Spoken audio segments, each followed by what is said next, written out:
In June, Jiangcheng was sweltering. At the entrance of Jiangxing No, two middle school parents and examinees crowded around. Outside, the cordon traffic police were directing traffic and maintaining order. A huge red banner hung at the school gate emblazoned with the words wishing all students success in the exams.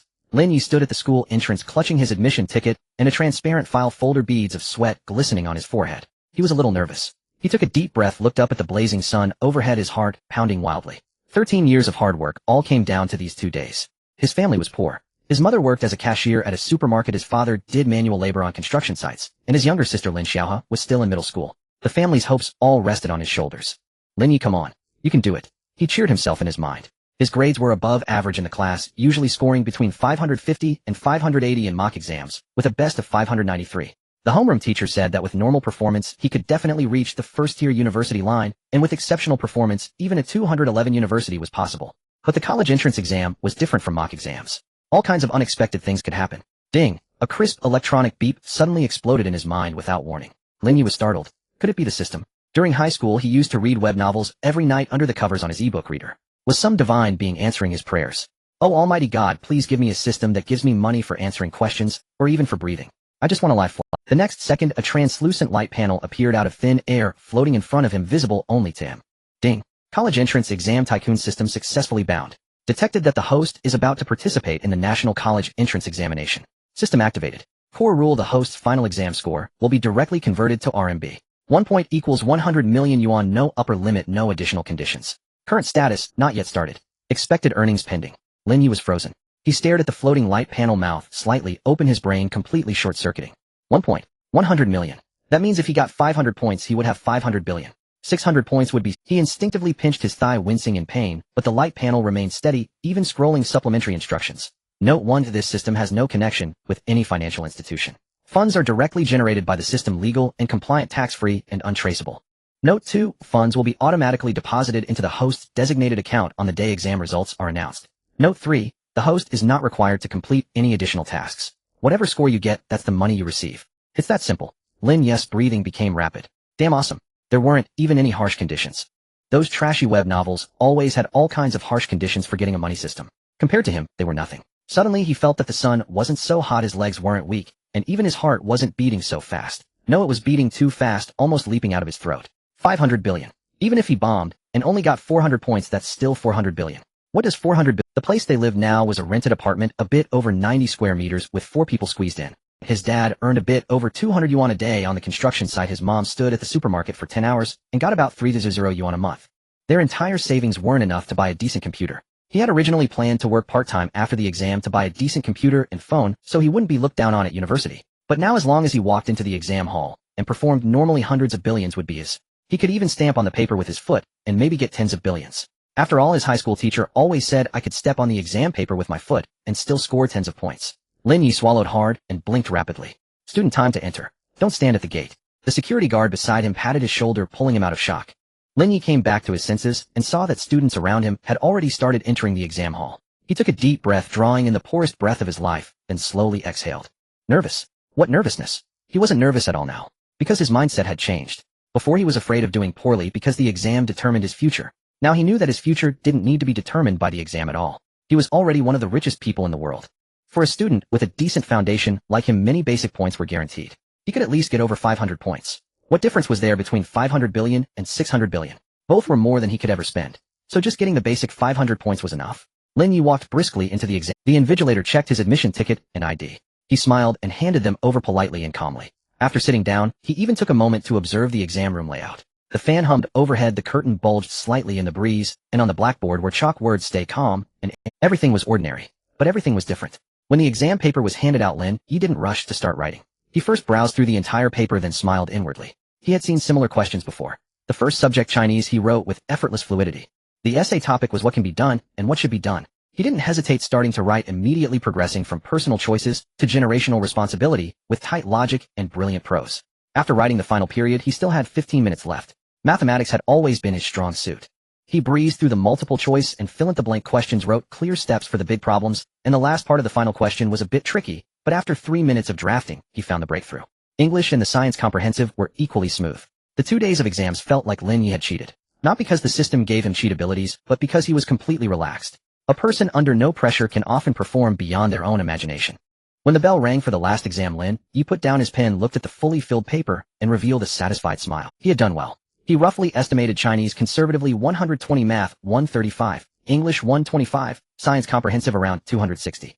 Total around 640 points. 640 points. 640 billion. The moment he walked out of the exam hall, the sunlight was perfect and the breeze gentle. Lin Yi stood at the school gate looking at the crying and laughing classmates, feeling a strange sense of unreality. They seemed to be living in different worlds now. He was about to become a name on the domestic rich list. Although right now he had only a few dozen yuan in his pocket, wore a t-shirt bought on sale 2 years ago, and his phone screen had a cracked corner that he had been using for 3 years. The college entrance exam results would be announced in half a month, but Lin Yi already felt confident. The system's prompt was very clear: the funds would be credited on the day the results were released. So he couldn't get the money yet, but it was only a matter of time. However, there were some things he could start preparing in advance. The third day after the exam, the sound of a spatula stirring came from the kitchen, and the aroma of green pepper stir-fried pork filled the air. "Brother, time to eat." His younger sister Lin Ziyi's voice came from outside. "Coming." Lin Yi closed his notebook and walked out of his room. The living room was also small, with an old TV set. His father Lin Jiangwo hadn't gone to the construction site today, and was sitting on the sofa scrolling through his phone, his weather-beaten face showing exhaustion. His mother was on a shift change at the supermarket today, so it was rare for her to cook at home. The family of 4 sat around the coffee table, each with a bowl of rice with 3 dishes, and 1 soup in the middle. Stir-fried pork with green peppers, scrambled eggs with tomatoes, stir-fried greens, and a seaweed egg drop soup. "Yezi, how did the exam go?" Lin Jiangwo picked up a bite of food with his chopsticks, and asked casually. His tone was calm, but Lin Yi could detect the anticipation beneath the calm. "Pretty good," Lin Yi said with a smile. "I did better than in the mock exams. Conservatively I'd say 620 or 630 is no problem." Lin Jiangwo's hand paused, and he looked up at his son. "Really?" His mother's chopsticks also stopped mid-air, her eye. "Really?" Lin Yi took a big mouthful of rice. "You'll know when the results come out." Lin Jiangwo was silent for 2 seconds, then broke into a grin. On that rough, dark face weathered by wind and sun, a long-lost, relaxed smile appeared. He didn't say any words of praise, just picked up another large piece of meat and put it into Lin Yi's bowl, saying, "Eat more, you've worked hard these days." Lin Xiaohe pouted from the side. "Brother, you're not bragging, are you?" Lin Yi reached out and ruffled her hair. "When the results come out, you'll know that you can never reach my level." "Humph, braggart." Lin Xiaohe laughed and dodged his hand, but her eyes were full of smiles. Half a month, neither long. During this period, Lin Yi stayed at home every day, reading, jogging, or taking his younger sister for a walk by the river. He didn't get a part-time job or learn to drive. He wanted to wait until the money arrived before doing what he should do. He felt a bit unreal. Clearly poorer than anyone in his pocket, yet richer than anyone in his heart. This contrast was very interesting. Finally, the day of the results arrived. Just after 12 noon, Lin Yi was waiting by his phone, refreshing the score inquiry page over and over. The system's light curtain also appeared, showing a countdown. Score release countdown 0003. Damn, the system crashed. After waiting for another hour, the system finally rebooted. At almost the same instant, his scores popped up on the results page, while the system's display refreshed concurrently. Chinese 128, mathematics 142, English 131, comprehensive science 268, total score 669, provincial ranking 1162, system calculating. Calculation completed. Total score for the college entrance examination 669 points. Exchange amount 66.9 billion renminbi. Funds have been transferred to the host's designated account. Bank of China, Jiangxing branch. Account number 621788888. Current account balance 669000000. Lin Yi stared at the long string of numbers for a good 10 seconds. 669 billion. 669 billion. Money he could never spend in a lifetime, and even his descendants would not be able to exhaust it. On the phone screen, the numbers on the results page and those on the system's display shone in unison like a grand announcement. He took a deep breath, then slowly exhaled, a wave of indescribable emotions surging within his chest. Though many days had passed, he was still exceptionally excited, even a bit breathless. From this day forward, his life would be... Lin Jiangwo snatched the phone, and when he saw the screenshot of the scores, this man, who had carried cement on construction sites for 20 years, had tears welling up in his eyes. 669. Lin Jiangwo's voice trembled. "What can this score get me into?" "You can get into a 985 university now," Lin Yi said with a smile. "Dad, I want to apply to Jiangxing University." "Jiangxing University?" Zhang Xiaolan exclaimed. "With such a high score, why not go to Beijing or Shanghai? Jiangxing University is right at our doorstep, and its computer science program ranks high nationally." Lin Yi had already thought this through. There was no need to go too far. Jiangxing University was a fine 985 university, close to home, allowing him to visit his family often. Besides, with his score, he would only be able to choose subpar majors at Qingbei, and he no longer needed to prove anything with a degree. Lin Jiangwo nodded. "As long as you've made up your mind, Dad supports you." "There's one more thing." Lin Yi paused, carefully considering his words. "Dad, Mom, I need to confess something to you." The old couple exchanged glances, their expressions filled with confusion. Lin Yi said, "Actually, I won a big prize. Before the college entrance examination, I hesitated whether to tell you, afraid it would affect your mood. Now that the results are out, I think it's time to tell you." "What prize?" Lin Jiangwo frowned. "I can't disclose the specific details, but it's a sum of money." Zhang Xiulan nervously grabbed Lin Jiangwo's arm. Is it around 18 million? I won the lottery with Haozi when we casually bought a ticket. Haozi is his childhood friend. Lin Yi did not believe his parents, but he felt that telling them the truth would lead to unnecessary troubles like relatives and friends borrowing money. Just saying something about 18 million should suffice. However, his parents didn't buy it. Lin Jiangwo chuckled. What nonsense are you talking about in the middle of the night? Dad, I'm not talking nonsense. Lin Yi opened the banking app on his phone and handed over the balance page. This was his high school bank card with over 10 million on it. The system's funds were transferred to his middle school bank card. Lin Jiangwo and Zhang Xiulan leaned in to take a look. At that moment, a stunned shriek erupted from the Lin family's less than 90 square meter rented apartment. What the heck? What is going on? In his son's second-hand phone's bank account, the string of zeros was simply unfathomable.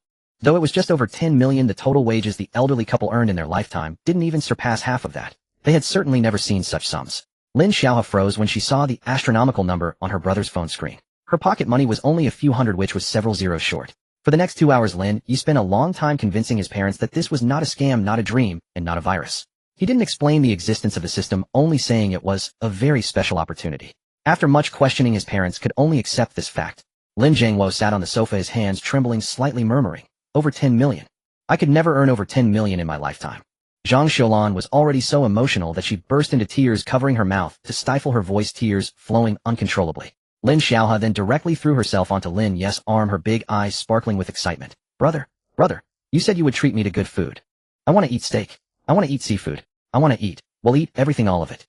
Lin Yi smiled, patting his sister's head, then turned to his parents, his tone becoming serious. Dad, Mom, tomorrow we are going. No more living here. Oh dear, this money won't last forever. We should save some and just eat better. There will be bigger expenses. The elderly couple had been frugal all their lives, and even after suddenly becoming wealthy, they still dared not spend. But Lin Yi was different. He knew he had over 60 billion, close to 70 billion, so why wait to spend it? However, spending it solely on himself would raise suspicions from his parents and family, so he needed to take them along to spend as well. Oh, don't worry. We can earn even more money in the future. The day after the funds were received, Lin Yi began to take action. He didn't rush to buy supercars or luxury goods. That kind of nouveau riche spending was not part of his plan. He was organized in his approach, first addressing the most fundamental issue, his family's living conditions. The first thing to do was to buy a house. The Lin family had lived in a rented apartment in the urban village for over 10 years, a 9 square meter house, with poor sound insulation, poor lighting, sweltering in summer, and freezing in winter. Lin Jiangwo's biggest dream had always been to buy a 3-bedroom apartment in Jiangqing, even if it was a bit farther or in a less desirable area, as long as it was his own. Now Lin Yi directly set his sights on Jiangqing's best riverside luxury residence, Jianwei.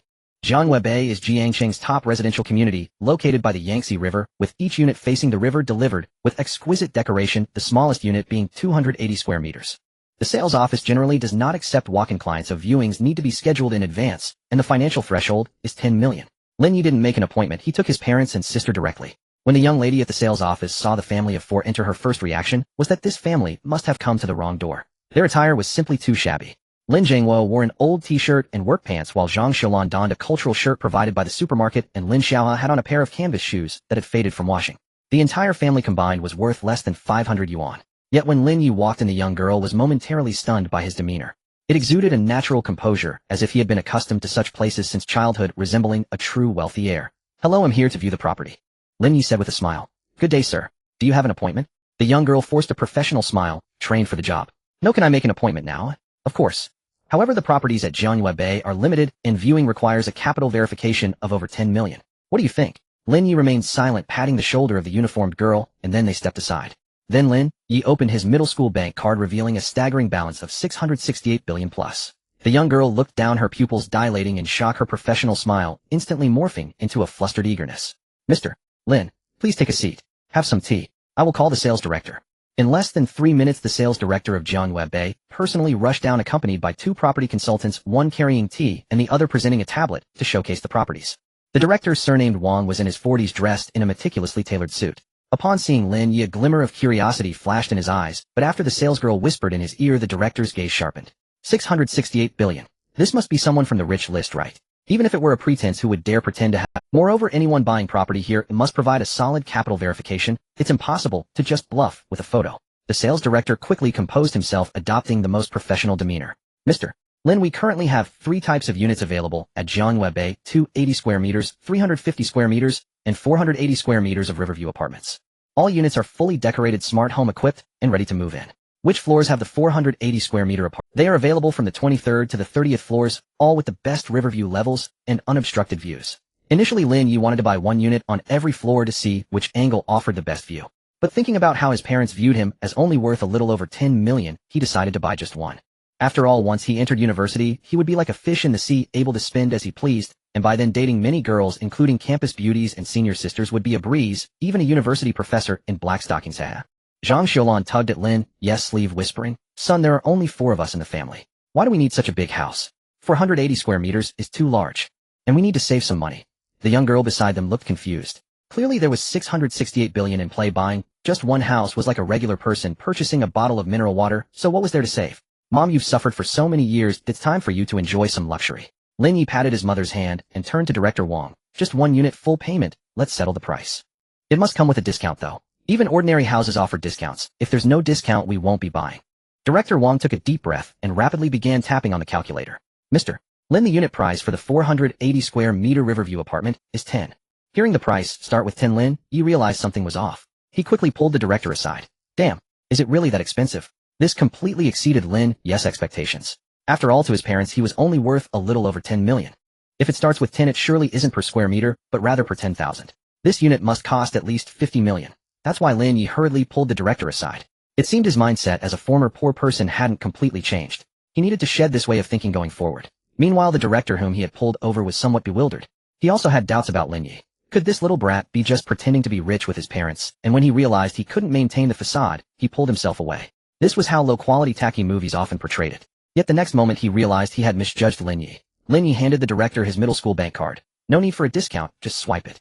The director was stunned. He was truly underestimating Lin Yi. This young man was as genuine as they come. Director Wang's hand trembled slightly as he accepted the black gold card. This was a private bank card personally upgraded by the president of the construction bank, just yesterday upgraded from the card Lin Yi had used in middle school, and it held a balance exceeding 600 billion. At the moment of swiping, a long string of numbers popped up on Director Wang's POS machine. He glanced at it, nearly wide-eyed in disbelief. That string of zeros was beyond comprehension. After 20 years in the industry, he had seen countless wealthy individuals, but he had never encountered such a level of deposit. Who exactly was this young man who looked no older than 18? The total price was over 61 million. Although Lin Yi said there was no need for a discount to maintain good relations with such a prestigious client. The director still patted his chest, waving the cents, calculating it at 61 million, and then boasted about his accomplishment. "Son, how much did it cost? What did you discuss with the director? He doesn't seem like a good person." "Don't let yourself be deceived," Zhang Xiaolan asked from the side. Lin Yi casually fabricated a number. Not much, just 6 or 7 million.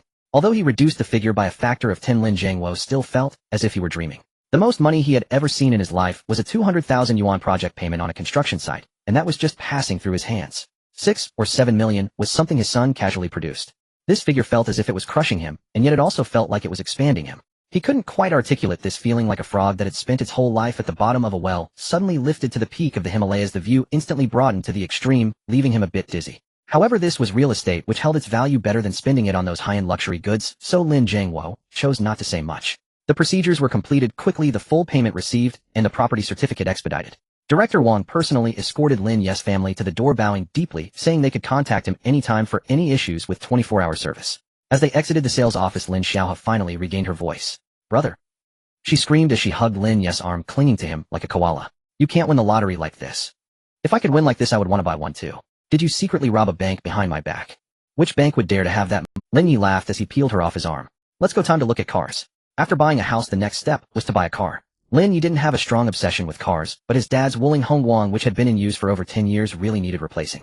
He picked up a fully loaded Mercedes S-Class for Lin Jiangwo at the dealership and wanted to buy Zhang Xiaolan a Porsche, but the older couple found it too extravagant and vehemently opposed it. When Lin Yi handed the keys to the Mercedes to Lin Jiangwo, his rough hands trembled incessantly, and after a long pause he could only utter, "Yezi, are we dreaming?" "It's not a dream, Dad." Lin Yi grasped his father's hand.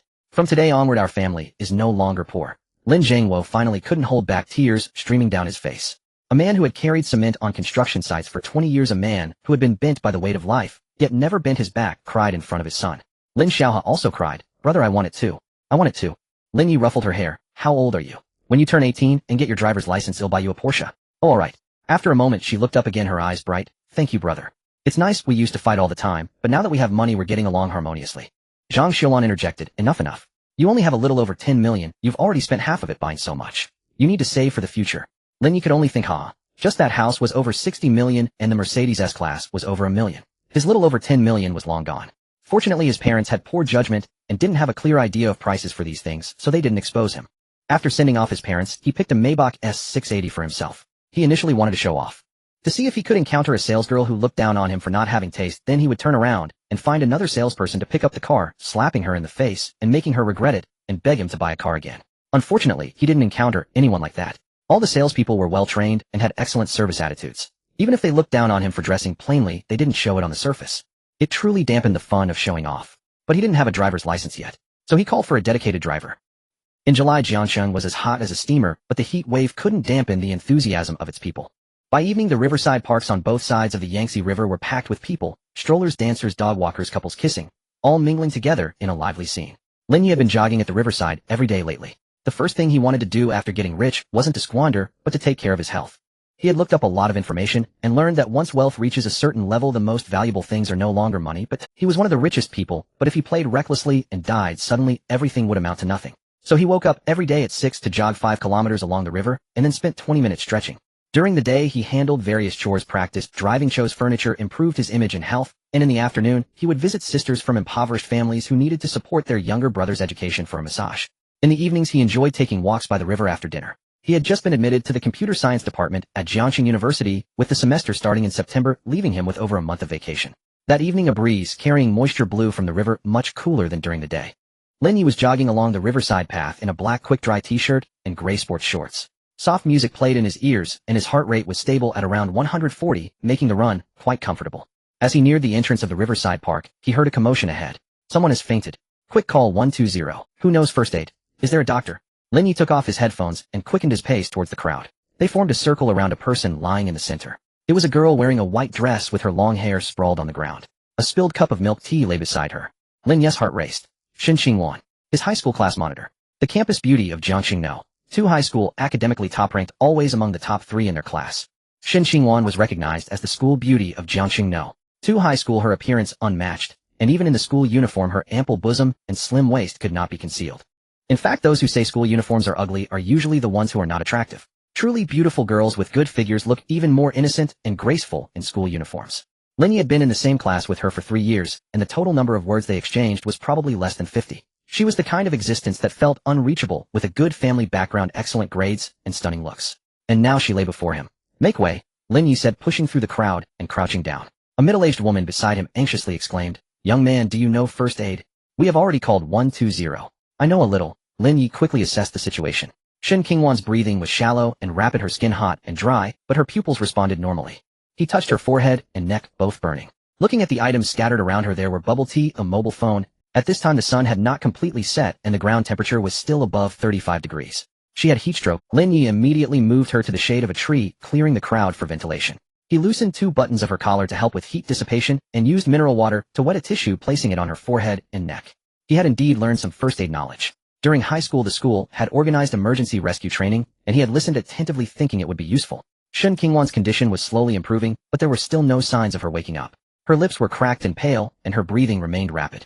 Lin Yi glanced at his watch. It would take at least another 7 or 8 minutes for the ambulance to arrive. If someone with heatstroke did not cool down and rehydrate in time, it could be dangerous. He hesitated for a fraction of a second. Then he leaned down, pinching her nose with one hand and lifting her chin with the other, taking a deep breath and pressing his lips against hers. Artificial respiration. The crowd fell silent for a moment, then someone whispered, The young man is right. You should perform artificial respiration in this situation. Lin Yi did not have any extraneous thoughts. He was solely focused on saving her. 1 breath, 2 breaths, 3 breaths. He followed the rhythm taught in first aid training, checking her chest for any rise with each breath. On the 3rd breath, Yuan's eyelids fluttered. On the 4th, her eyelashes slightly trembled. On the 5th, Yuan suddenly opened her eyes wide. Their eyes met. Lin Yi's lips were still pressed against hers, and the distance between them was so close that he could see his own reflection in her pupils. Her eyes were beautiful, the irises a light brown like the sunlight filtering through leaves in autumn. Time seemed to freeze. Then ding. The familiar sound echoed in his mind once more. Ding. The goddess strategy system has been activated. Detected deep intimate contact with the first goddess, first kiss. The goddess strategy system is officially unlocked. System description: the host can gain corresponding physical enhancement rewards by strategizing different types of goddesses. The rewards include, but are not limited to, organ enhancement, cellular repair, and anti-aging effects, ultimately achieving immortality. Current strategy progress: Yuan School Beauty of Jiangxing No. 2 High School Intimacy Level First Kiss. Rewards are being generated. Congratulations to the host for obtaining indestructible golden right kidney. Effect of the golden right kidney function permanently enhanced to the human limit, metabolic efficiency increased by 300, toxin filtration ability increased by 500, and no kidney-related diseases will ever occur. This organ can function naturally until the theoretical end of life, unaffected by aging. Lin Yi was completely stunned. Indestructible golden right kidney. He instinctively felt the area behind his right waist where there was indeed a warm sensation, as if warm water was warm, comfortable, filled with power. That feeling, how to describe it? It was like replacing an old battery with a nuclear reactor, filling him with abundant energy from the core. His mind raced. Got a strategy system, gaining bodily enhancements through kissing. And this enhancement is permanent, allowing him to ultimately achieve immortality. In other words, the college entrance examination system provided him with infinite wealth, while the goddess system granted him infinite time. His body organs could also be swapped for the healthiest ones, and he would not get sick. Wealth, immortality, and health. Isn't this what everyone dreams of? What? What are you doing? Shen Qingwan's voice pulled him back from his thoughts. She was fully awake now, realizing that a boy was pinching her nose and lifting her chin, their lips still pressed together. She instantly exploded in embarrassment and pushed Lin Yi away.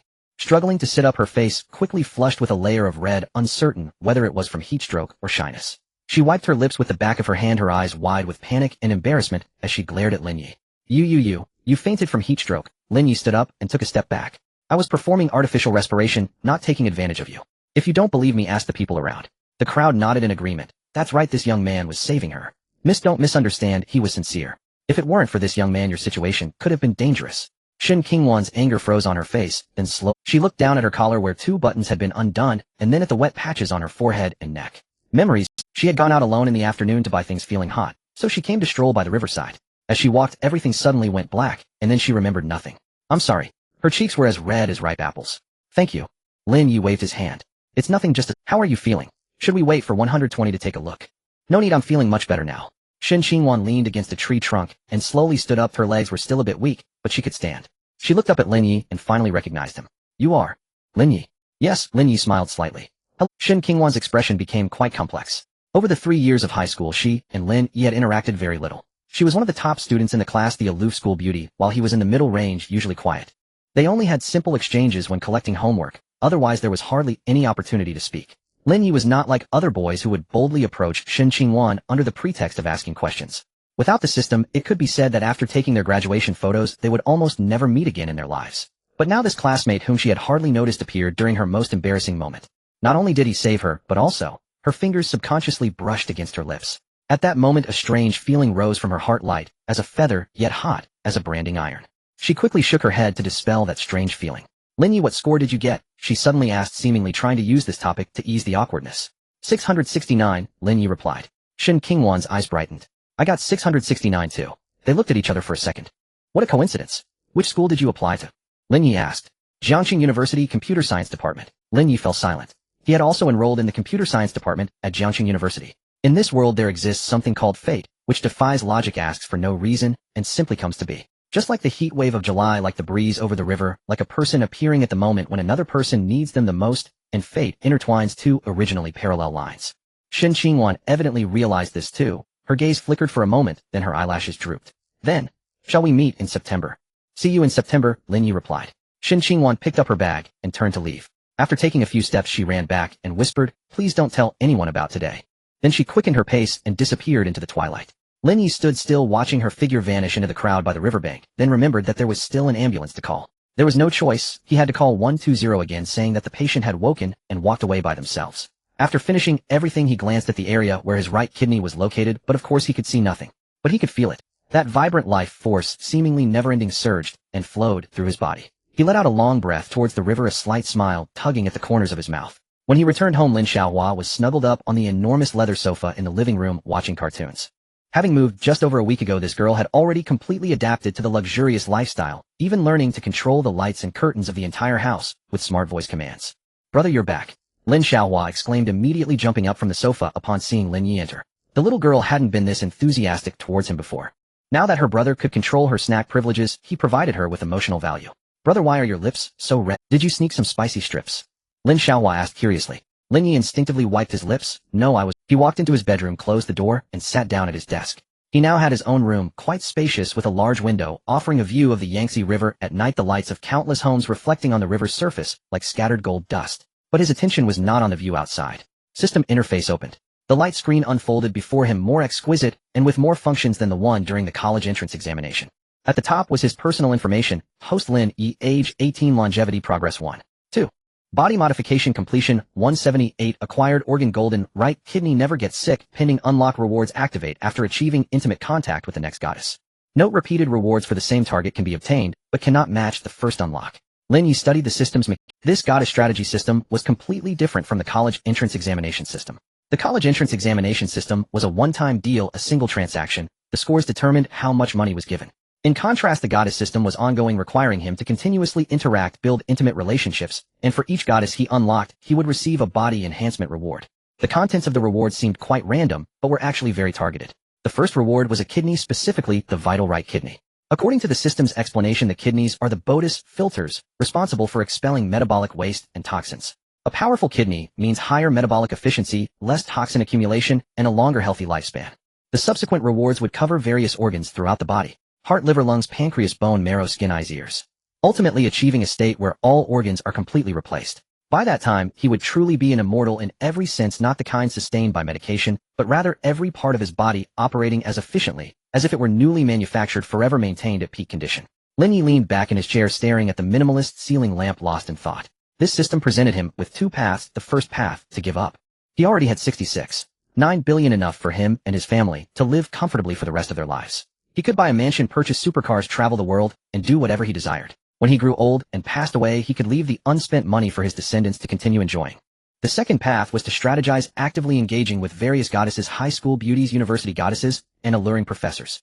Building intimate relationships through interaction to gain body enhancements and ultimately achieve longevity. Which path to choose? Was there even a choice to be made? The ancient ancestor Qin Shi Huang and Airphone both desired immortality, and so did he. Lin Yi stood up, walked to the floor-to-ceiling window, and gazed at the cruise ship slowly passing on the river, a smile gradually forming on his lips. He wasn't seeking to engage with those girls simply for the sake of immortality. Rather, he was young, inherently curious about the world, and naturally willing to interact with those who were outstanding, beautiful, and alluring. Longevity was merely a byproduct of this process. Moreover, his gaze fell upon the avatar of Shun Qingwan on the system interface. It was automatically generated by the system, based on his memories, vivid and lifelike, with a slender figure, long legs, and ample bosom, as if she were right in front of him. At that moment, an evil thought popped into Lin Yi's mind. Could he change her outfit? To change the outfit, he would first need to remove the current one before swapping. He would even be willing to pay the system for a wardrobe change. The result from the system was Dame. If the master wishes to change the goddess outfit, he must strategize himself, as the system does not have that function because it hasn't seen it. Lin Yi, if I have seen her without clothes, can you form a three-dimensional image?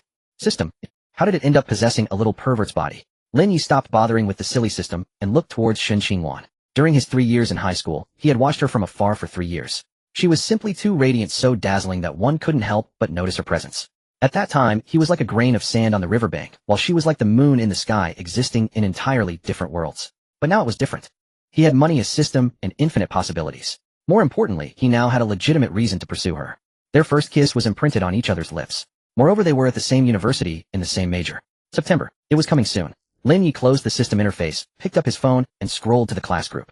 The messages in the group had already exceeded 999, with everyone discussing the college entrance examination results and admission statuses. Some were sharing their scores, some were talking about which schools they had applied to, and others were discussing travel plans. He didn't send any messages, just quietly scrolled through. Then he saw Shin Qingwan's last message in the group. See you at Jiangxing University in September. Below it were a string of replies from classmates. Those who went to Tsinghua or Peking University are going to Jiangda. Tsinghua, you really are willful. We don't understand the world of academic elites. Jiangda is good too, it's close to home. Lin Yi finished reading and set his phone aside, turning off the light. In the darkness, the sound of the Yangtze River flowed faintly, like an ancient lullaby. He closed his eyes, feeling the continuous power emanating from his right kidney. At the end of July, the class group suddenly became lively again. Classmates, it's been over a month since the college entrance examination ended, and we haven't had a proper gathering yet. I propose we have a class reunion, how about it? The initiator was the vice class monitor Zhao Yufei, whose family was in the building materials business, making him one of the better-off students in class. He loved to organize events, and this time was no exception. As soon as the message was sent, the group instantly exploded with excitement. Support. It's been a while since I've seen everyone. Let's set the time and place. Can we bring family members? Get lost, where did you get a family member? Is it not okay if I have a girlfriend? Do I get lost? It's not okay, just one person. The final decision was made for the first Saturday of August at a well-known restaurant in Jiangcheng called Lanting Su. The average cost per person is around 500, which is not cheap for students. Zhao Yufei mentioned that his father knows the owner and can get a discount so everyone can split the bill. Lin Yi was lying on the sofa in the living room of Jiang Yuebei applying a face mask when he saw the message. Since coming into money, he has begun to systematically study skincare, fitness, and health. He used to lack both time and money, but now with everything at his disposal, he plans to groom himself from head to toe. After all, he needs to impress various goddesses in the future, and image management is the first lesson. Bro, are you heading out again? Lin Xiaohua sat cross-legged on the nearby sofa, holding a box of cherries, popping one after another into her mouth. Yes, it's a class reunion. What will you wear? Do you want me to help you choose? Lin Yi thought for a moment, sat up from the sofa, and took off the face mask. Sure, you girls love to dress up, you pick. The two siblings walked into the dressing room. Although it was called a dressing room, it was actually larger than the entire living room of their. 3 walls were lined with floor-to-ceiling wardrobes with a central island displaying various accessories, including watches, sunglasses, cufflinks, and belts. The lighting was warm yellow, casting a subtle sheen on the fabric of the clothes. Lin Yi had indeed acquired quite a few out. He did not dress like a nouveau riche flaunting big logos, but instead hired a personal image consultant who coordinated a complete wardrobe based on his body shape, temperament, and skin tone. He wore a cashmere sweater from Loro Piana, a suit from Zegna, and casual wear from Brunello Cucinelli, with shoes primarily from Berluti and John Lobb. These brands may not be recognized by ordinary people, but those in the know can tell at a glance. Wearing these signifies a different social class from those who flaunt LV and Gucci logos. Lin Xiaohua turned around in front of the clothing rack and pulled out a deep blue linen shirt and a pair of cream-colored cropped pants, pairing them with brown derby shoes.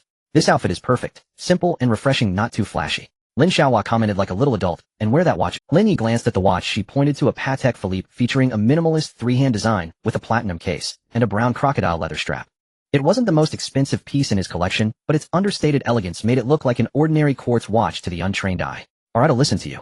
He then took out his newly purchased phone from the drawer, the latest iPhone Pro Max, in deep space black. The second-hand phone his cousin had given him, which had a broken screen, was finally retired and tucked away in the drawer as a keepsake. Before leaving, he hesitated for a moment and took out one more item from the drawer. The car key. The key to the Maybach.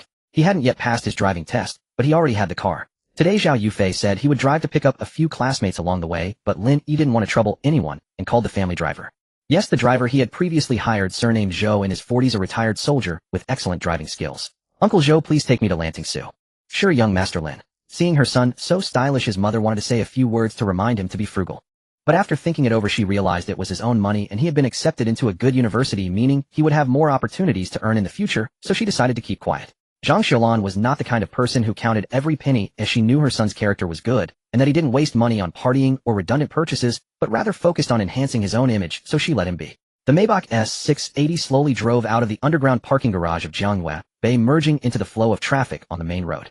Lin Yi sat in the backseat looking through the dark privacy glass at the familiar street scene outside, feeling a sense that he couldn't quite articulate. 2 months ago he was just an ordinary high school student riding a bike to school. Now he sat in a car worth over 6 million, wearing clothes worth over 100,000 with over 6 billion in his pocket. Magical. Truly magical. Lantingsu restaurant is located on a sycamore street in the old town of Jiangxing, housed in a renovated small Western-style building from the Republic of China era, with white walls and gray tiles, iron railings, and a massive osmanthus tree in the courtyard. The environment is elegant and the dishes are exquisite, making it a high-end dining venue in Jiangxing. When Lin Yi arrived, a dozen people had already gathered at the entrance. Zhao Yufei stood at the front wearing a black Balenciaga t-shirt with a large logo printed on the front, a Rolex black Submariner on his wrist, and his hair slicked back. He was chatting with several boys, his voice neither too loud nor too soft, just enough for those around to hear. My dad took on 3 big projects this year and is super busy. He originally wanted me to help at the company, but I said no, I need to enjoy my college life first. This watch was a graduation gift from him, a Rolex, not too expensive, only about 80,000. The nearby boys expressed their envy with clicks of their tongues. Yufei, your family is really wealthy. I'll be following you in the future. Zhao Yufei waved his hand modestly, but the smile at the corner of his mouth couldn't be suppressed. Hey, where's Lin Yi? Isn't he here yet? Someone asked. Him. Zhao Yufei elongated his tone. I think his family's conditions are average. He hasn't said much in the group chat, so I don't know how he did on the exams. Just as he finished speaking, a black Maybach pulled up in front of the restaurant. Everyone's gaze was drawn to it. The large vertical grille gleamed with a cold shine in the setting sun, and the elongated body occupied almost half the street. The 3-pointed star emblem stood proudly at the front, exuding an imposing presence. The car door opened. A brown derby shoe stepped onto the bluestone path. Then came cream-colored cropped pants and a deep blue linen shirt tailored to fit, with the fabric reflecting a soft sheen in the light.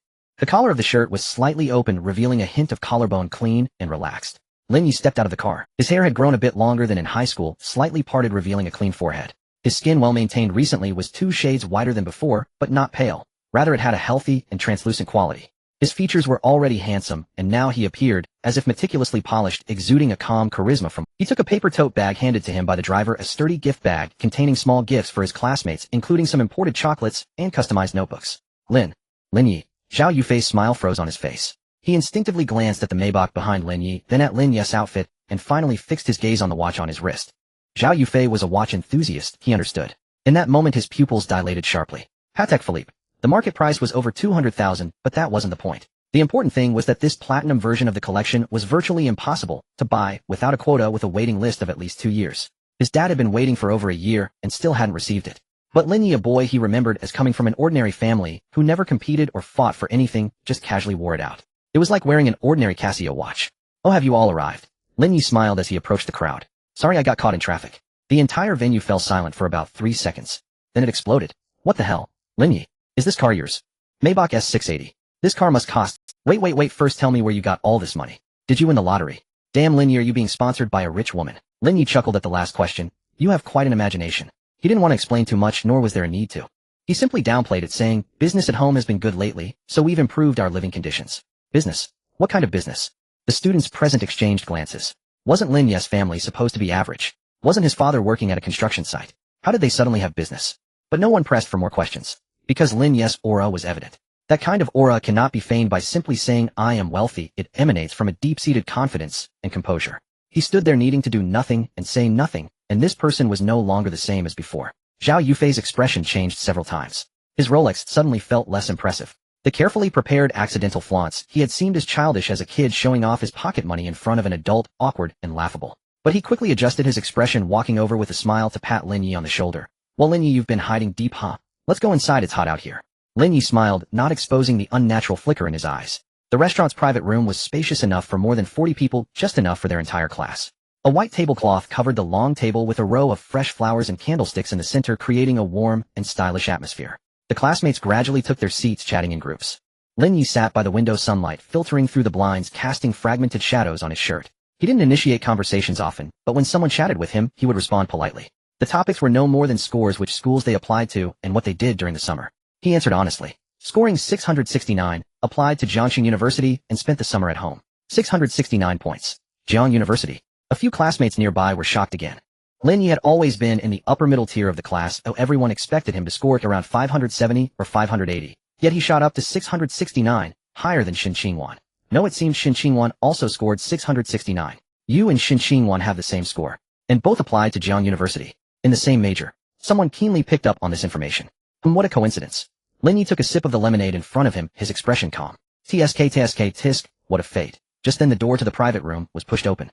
Shin Qingwan walked in. She wore a cream-colored French tea break dress, the fitted design accentuating her slender waist, the hem just reaching her knees, revealing a segment of smooth fair calves. Her hair was down, cascading naturally over her shoulders with the ends slightly curled. She wore light makeup, her long lashes distinct, and her lips glossed with a thin layer of lip gloss radiating a moist sheen. Beautiful. Girls had been wearing makeup every day since graduating from the college entrance examination, while boys typically only started dressing up when they fell in love. Shin Qingwan wasn't the kind of beauty that was bold and flamboyant, rather, she possessed a cool elegance interspersed with a touch of warmth and distance. A beauty like the first bite of a chilled watermelon in summer, refreshing and thirst-quenching, making one unable to resist wanting another bite. When Lin Yi saw her glossed lips, he felt a bit of heat in his heart. After all, he had just kissed her a few days ago. Very soft, very sweet.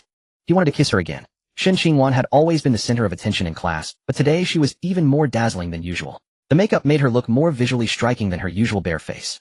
Her gaze swept across the private room, seemingly looking for a spot. Then her eyes met Lin Yi's. The air seemed to freeze. Shin Qingwan's eyes widened slightly, then quickly returned to calm. There was no expression visible on her face but the tips of her ears, the delicate fair tips, tinged with a faint pink. She thought about the moment they kissed. She averted her gaze and walked towards a group of girls on the other side. Lin Yi discreetly withdrew his gaze, lowering his head to take a sip of water. A system light screen flashed before his eyes. Target of strategy, Shin Qingwan strategy value 18100 note, from unfamiliar to familiar, from awkward to natural. The incident at the riverbank left a moderate mark in her heart. She wasn't ready to face you yet, but she was beginning to care about. Can be repeatedly strategized. Each time the strategy value reaches 100, new rewards are unlocked. 18. Not high, but at least it's not 0. Lin Yi set down his cup, a slight smile curling at the corners of his mouth. Interesting. The gathering was lively. Classmates clinked glasses, reminisced about interesting high school stories, mocked classic quotes from teachers, and looked forward to their upcoming university lives. Some turned red after drinking 2 beers, some grabbed their deskmate's hand to say they would keep in touch, and others took their phones to take photos. Zhao Yufei was particularly lively at the table, constantly inviting everyone to eat and drink, clearly taking on the role of host.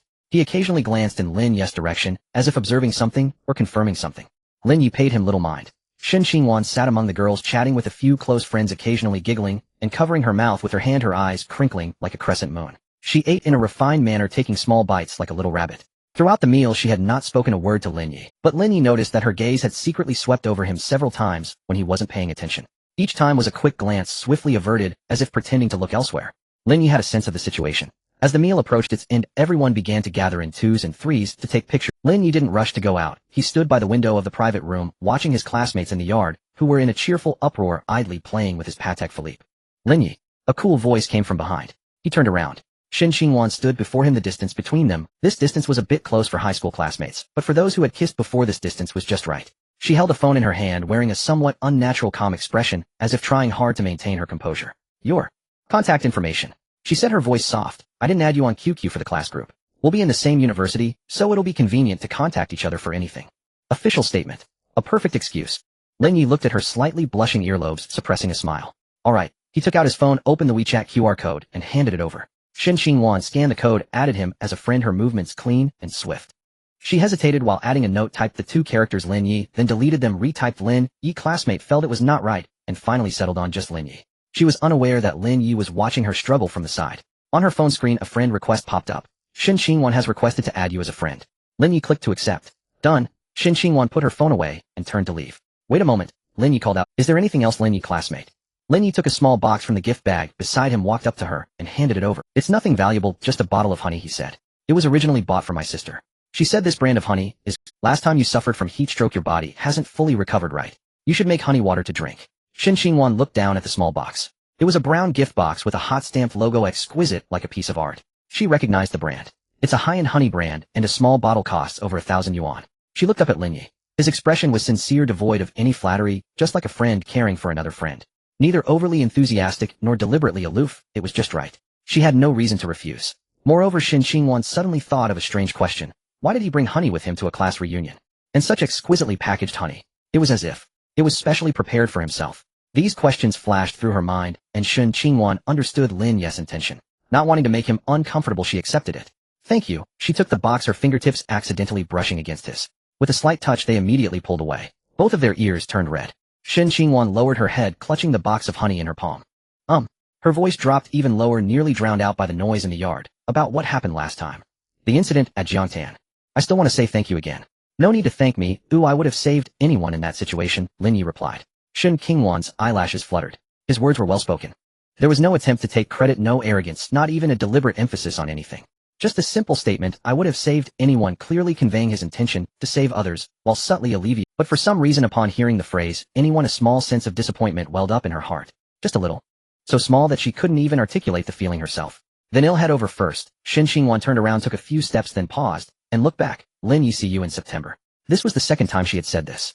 However, the tone, this time, was completely different from the last. The previous time at Jiangtan she had been flustered and slightly embarrassed. But this time there was something more in her voice. Like a seed just breaking through the soil, subtle, yet undeniably present. See you in September, Lin Yi said. He watched her silhouette exit the private room, stepping into the courtyard's light, the milk-white hem of her dress swaying gently in the breeze. The system interface popped up again. Target of pursuit Shen Qingwan, current favorability 18100. 26100. Note, you are beginning to become unique in her heart, distinguished from any other classmates. Because you appeared during her most vulnerable moment, providing her with enough sense of security, while maintaining just the right distance after she regained her composure. Lin Yi leaned against the window, watching Shen Qingwan's faint smile as she was pulled by her classmates for photos, and suddenly felt that the task assigned to him by the system didn't seem like a task at all. It felt more like a natural occurrence. Just like the summer wind blowing across the river surface, you don't need to deliberately feel it, it simply exists. You just need to stand there and let the wind find you. After the gathering ended, the classmates began to leave one after another. Zhao Yufei had a bit to drink, his face flushed. Before leaving, he deliberately came over to pat Lin Yi on the shoulder, and said, let's keep in touch in the future, his tone more sincere than before. Lin Yi nodded. The Maybach was already waiting at the door.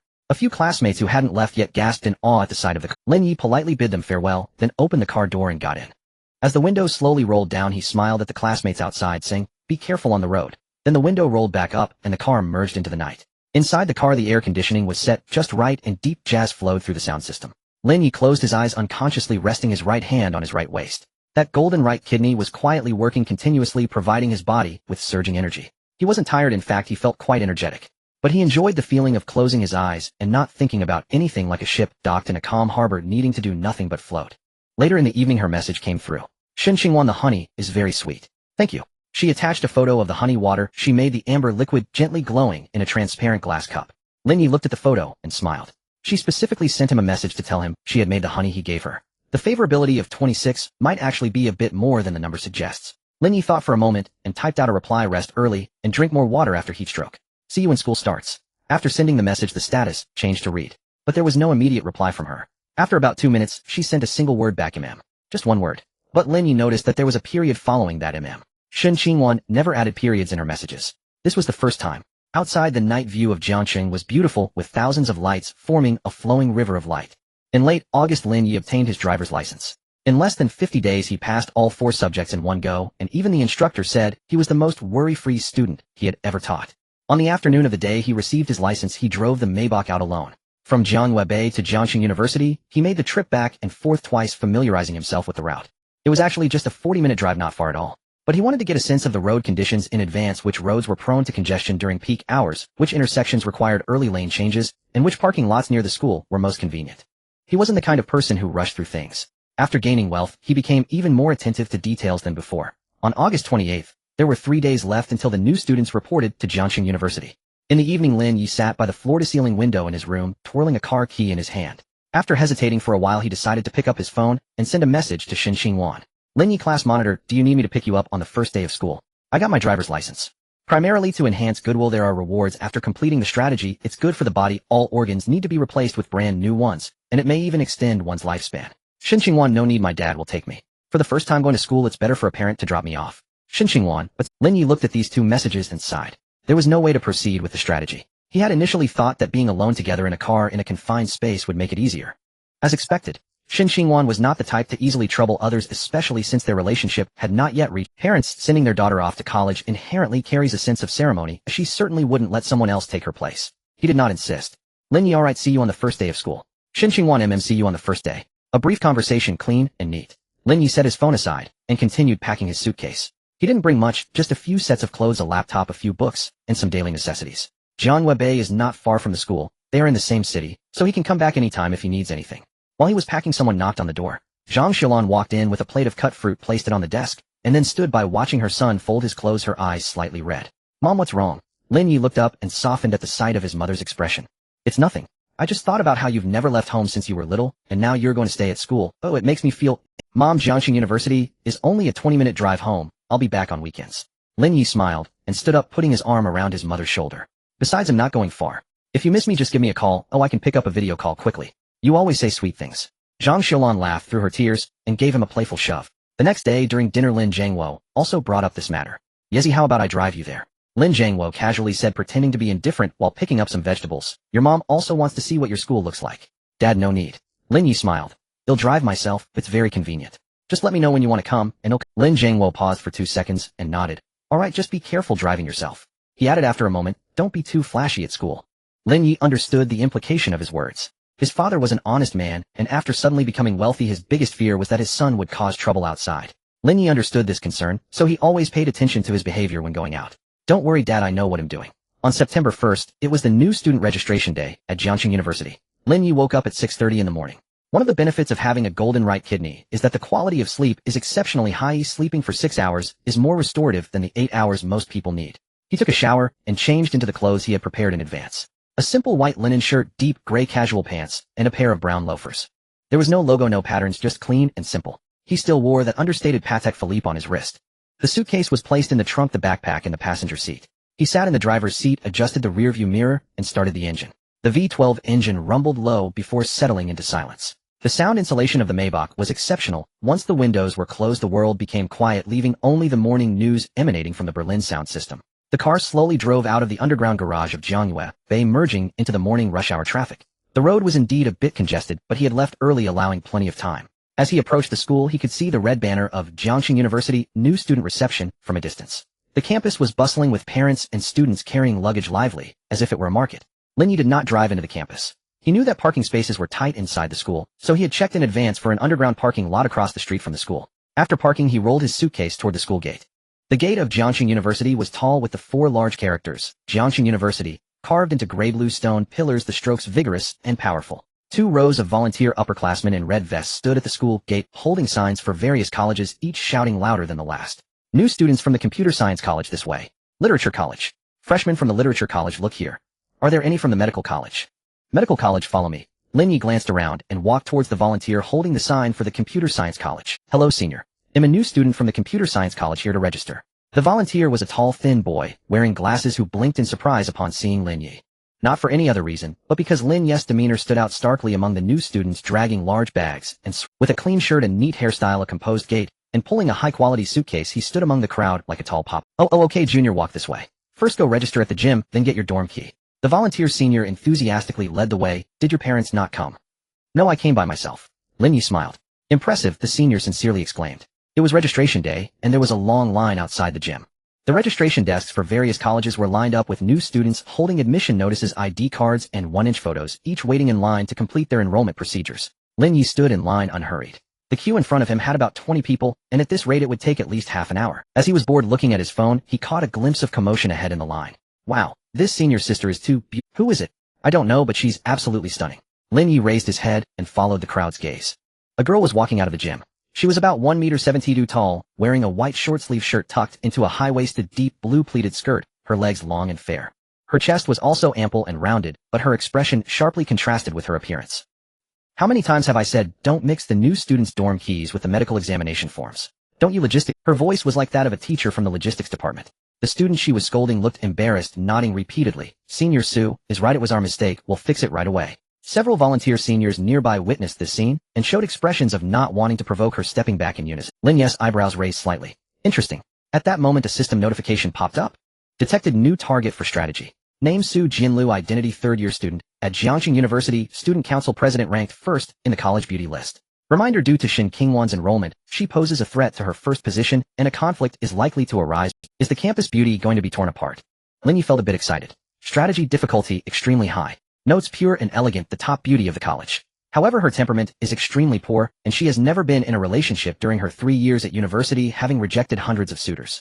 Lin Yi finished reading the system introduction and silently labeled this senior sister in his mind. Not easy to provoke. However, he had no intention of deliberately provoking her. The strategy goddess system did not require him to be a sycophant clinging to her. He had his own rhythm. He was about to withdraw his gaze and continue waiting in line. However, after Su Jianlu cursed the students from the logistics department, she turned to leave. She wasn't watching where she was going. Lin Yi stood at the edge of the line right in her path. Excuse me, Su Jianlu said without even looking up her tone. I see. Lin Yi did not yield. Behind him was the line's barrier, and there were people on both sides. He had nowhere to move. Before he could explain, Su Jianlu had already bumped into him. Duong. Her chest collided solidly against his arm. It wasn't heavy, but Su Jianlu was quite well endowed. She immediately staggered back as if electrocuted, raising her head, her phoenix, eyes wide open. You. Her gaze fell on Lin Yi's face, pausing for a split second. What are you doing standing in the middle of the road? Su Jianlu's voice grew colder, her brows knitting together. Don't you know new students should line up? Standing here is blocking the way. All the surrounding people's gazes turned to focus on them. The new students in line whispered to each other. It's over, this junior has offended Senior Sue. Senior Sue is notoriously hot-tempered. Last time a boy at the student council meeting talked back to her and ended up crying on, can't provoke, can't provoke. Lin Yi looked at the girl in front of him, who was a head shorter than he was. She was glaring at him with eyes sharp enough to slice him in half. He was neither flustered nor angry.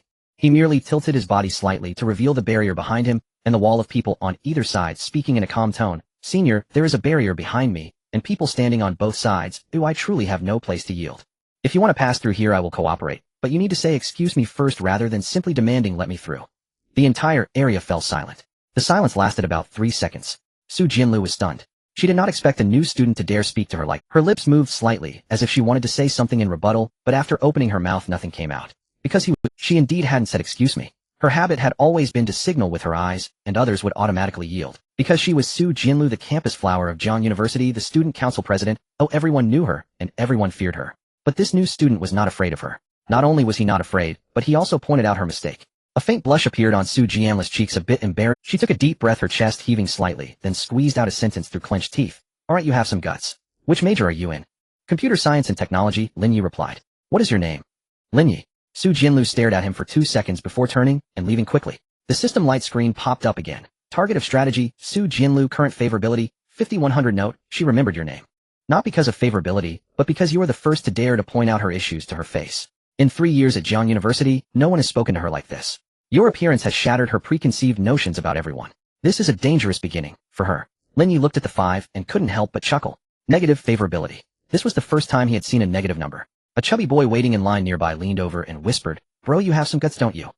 That's Su Jinlu, the campus flower of Jiang University. You actually dared to talk back to her. I didn't talk back, Lin Yi replied. I was speaking logically. Speaking logically is not okay either. Do you know where the last person who talked logic to her is now? Where? Lin Yi. Alright then. Lin Yi did not regret it. He was never someone who would compromise himself to please others, even if the other party was a goddess. The strategy goddess system was not meant for him to be a sycophant. This was the line he had set for himself. The registration process went very quickly. This year the School of Computer Science admitted more than 300 new students divided into 8 classes.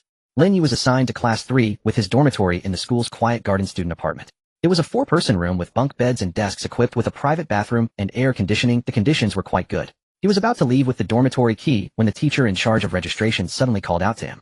Lin Yi, wait a moment. Lin Yi turned around. Teacher, is there something wrong? The teacher was a middle-aged man in his 40s wearing glasses and with a gentle expression.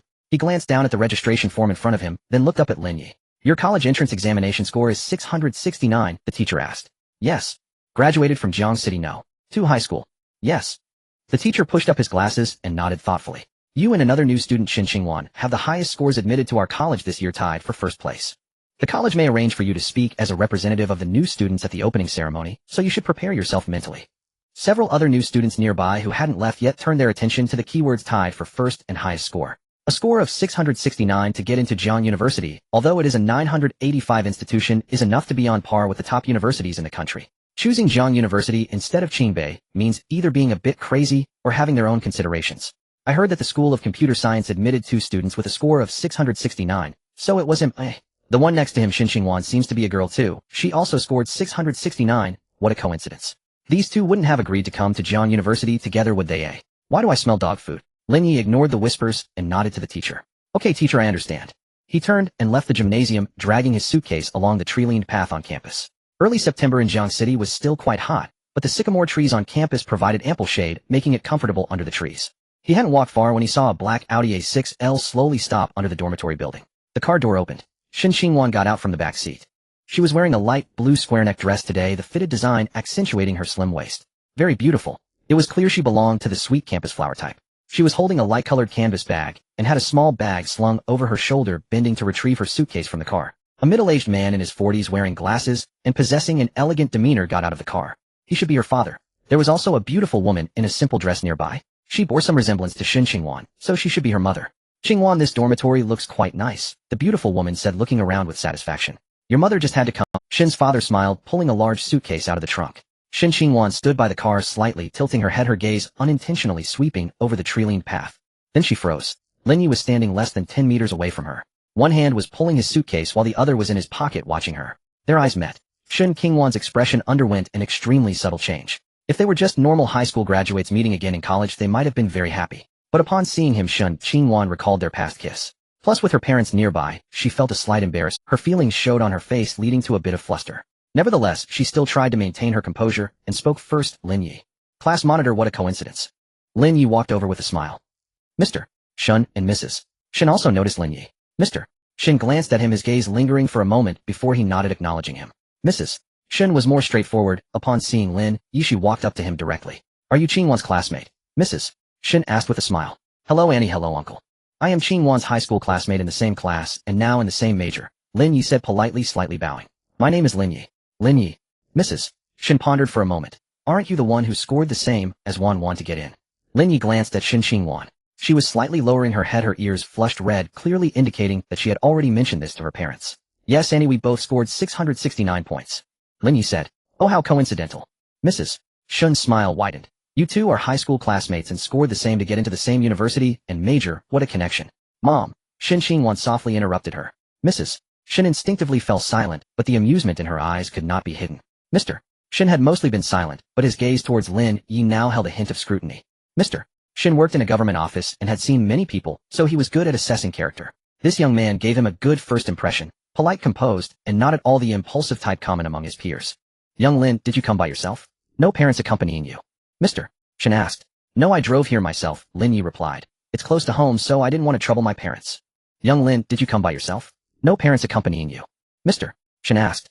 No, I drove here myself, Lin Yi replied. It's close to home, so I didn't want to trouble my parents. It made him particularly sensitive to detail. The shirt this young man wore did not seem like something from a few hundred yuan's worth of taobao. The watch on his wrist, though understated, had a brand name he recognized, Patek Philippe. Did his daughter have classmates from such wealthy families? He couldn't remember, but did not inquire further. Well then, make sure to look out for Yuan in school. Mr. Shun patted Lin Yi on the shoulder, his tone friendlier than before. Don't worry, uncle, I will. Lin Yi nodded earnestly. Yuan listened to the conversation between the two men, while pulling her suitcase over, a bit flustered as she said, Mom, let's go check out the dorm first. Alright, let's go. Mrs. Shun smiled as she linked arms with her daughter, glancing back at Lin Yi before whispering something to Mr. Shun. Mr. Shun did not respond. After taking a few steps, Yuan couldn't help but look back. Lin Yi was still standing there watching them leave. Seeing her turn back, he smiled slightly. Yuan quickly turned her face back, feeling something in her chest race. She pressed her hand against her chest, taking a deep breath. Calm down. Just a classmate. Just a classmate. The system interface flickered at the edge of Lin Yi's vision. Target Yuan, current affection 26-100-32,100. Note, her parents' feelings towards you are subtly influencing her. And you unknowingly have entered her heart. Not as a lifesaver, not as a high school classmate, but as someone who makes her feel secure and even a bit expectant. Lin Yi dragged his suitcase towards the Yuan dormitory building. The September sunlight filtered through the plane tree leaves, casting dappled shadows on his white shirt. Behind him was a noisy crowd and passing vehicles, while ahead lay a brand new, unknown university life. The Yuan student dormitory was a newly constructed 6-story building. The gray-white exterior was covered with lush green ivy, giving it a somewhat artistic vibe. Most freshmen from the computer science college were assigned to this building. 4-person rooms, bunk beds with desks below, independent bathrooms, air conditioning, and Wi-Fi. All amenities were included. Lin Yi's room was on the 4th floor, number 404. He dragged his suitcase up to the 4th floor and found the doors slightly ajar, indicating that someone was already inside. Upon pushing the door open, a faint scent of laundry detergent greeted him. Sunlight streamed in through the south-facing window, illuminating the entire room.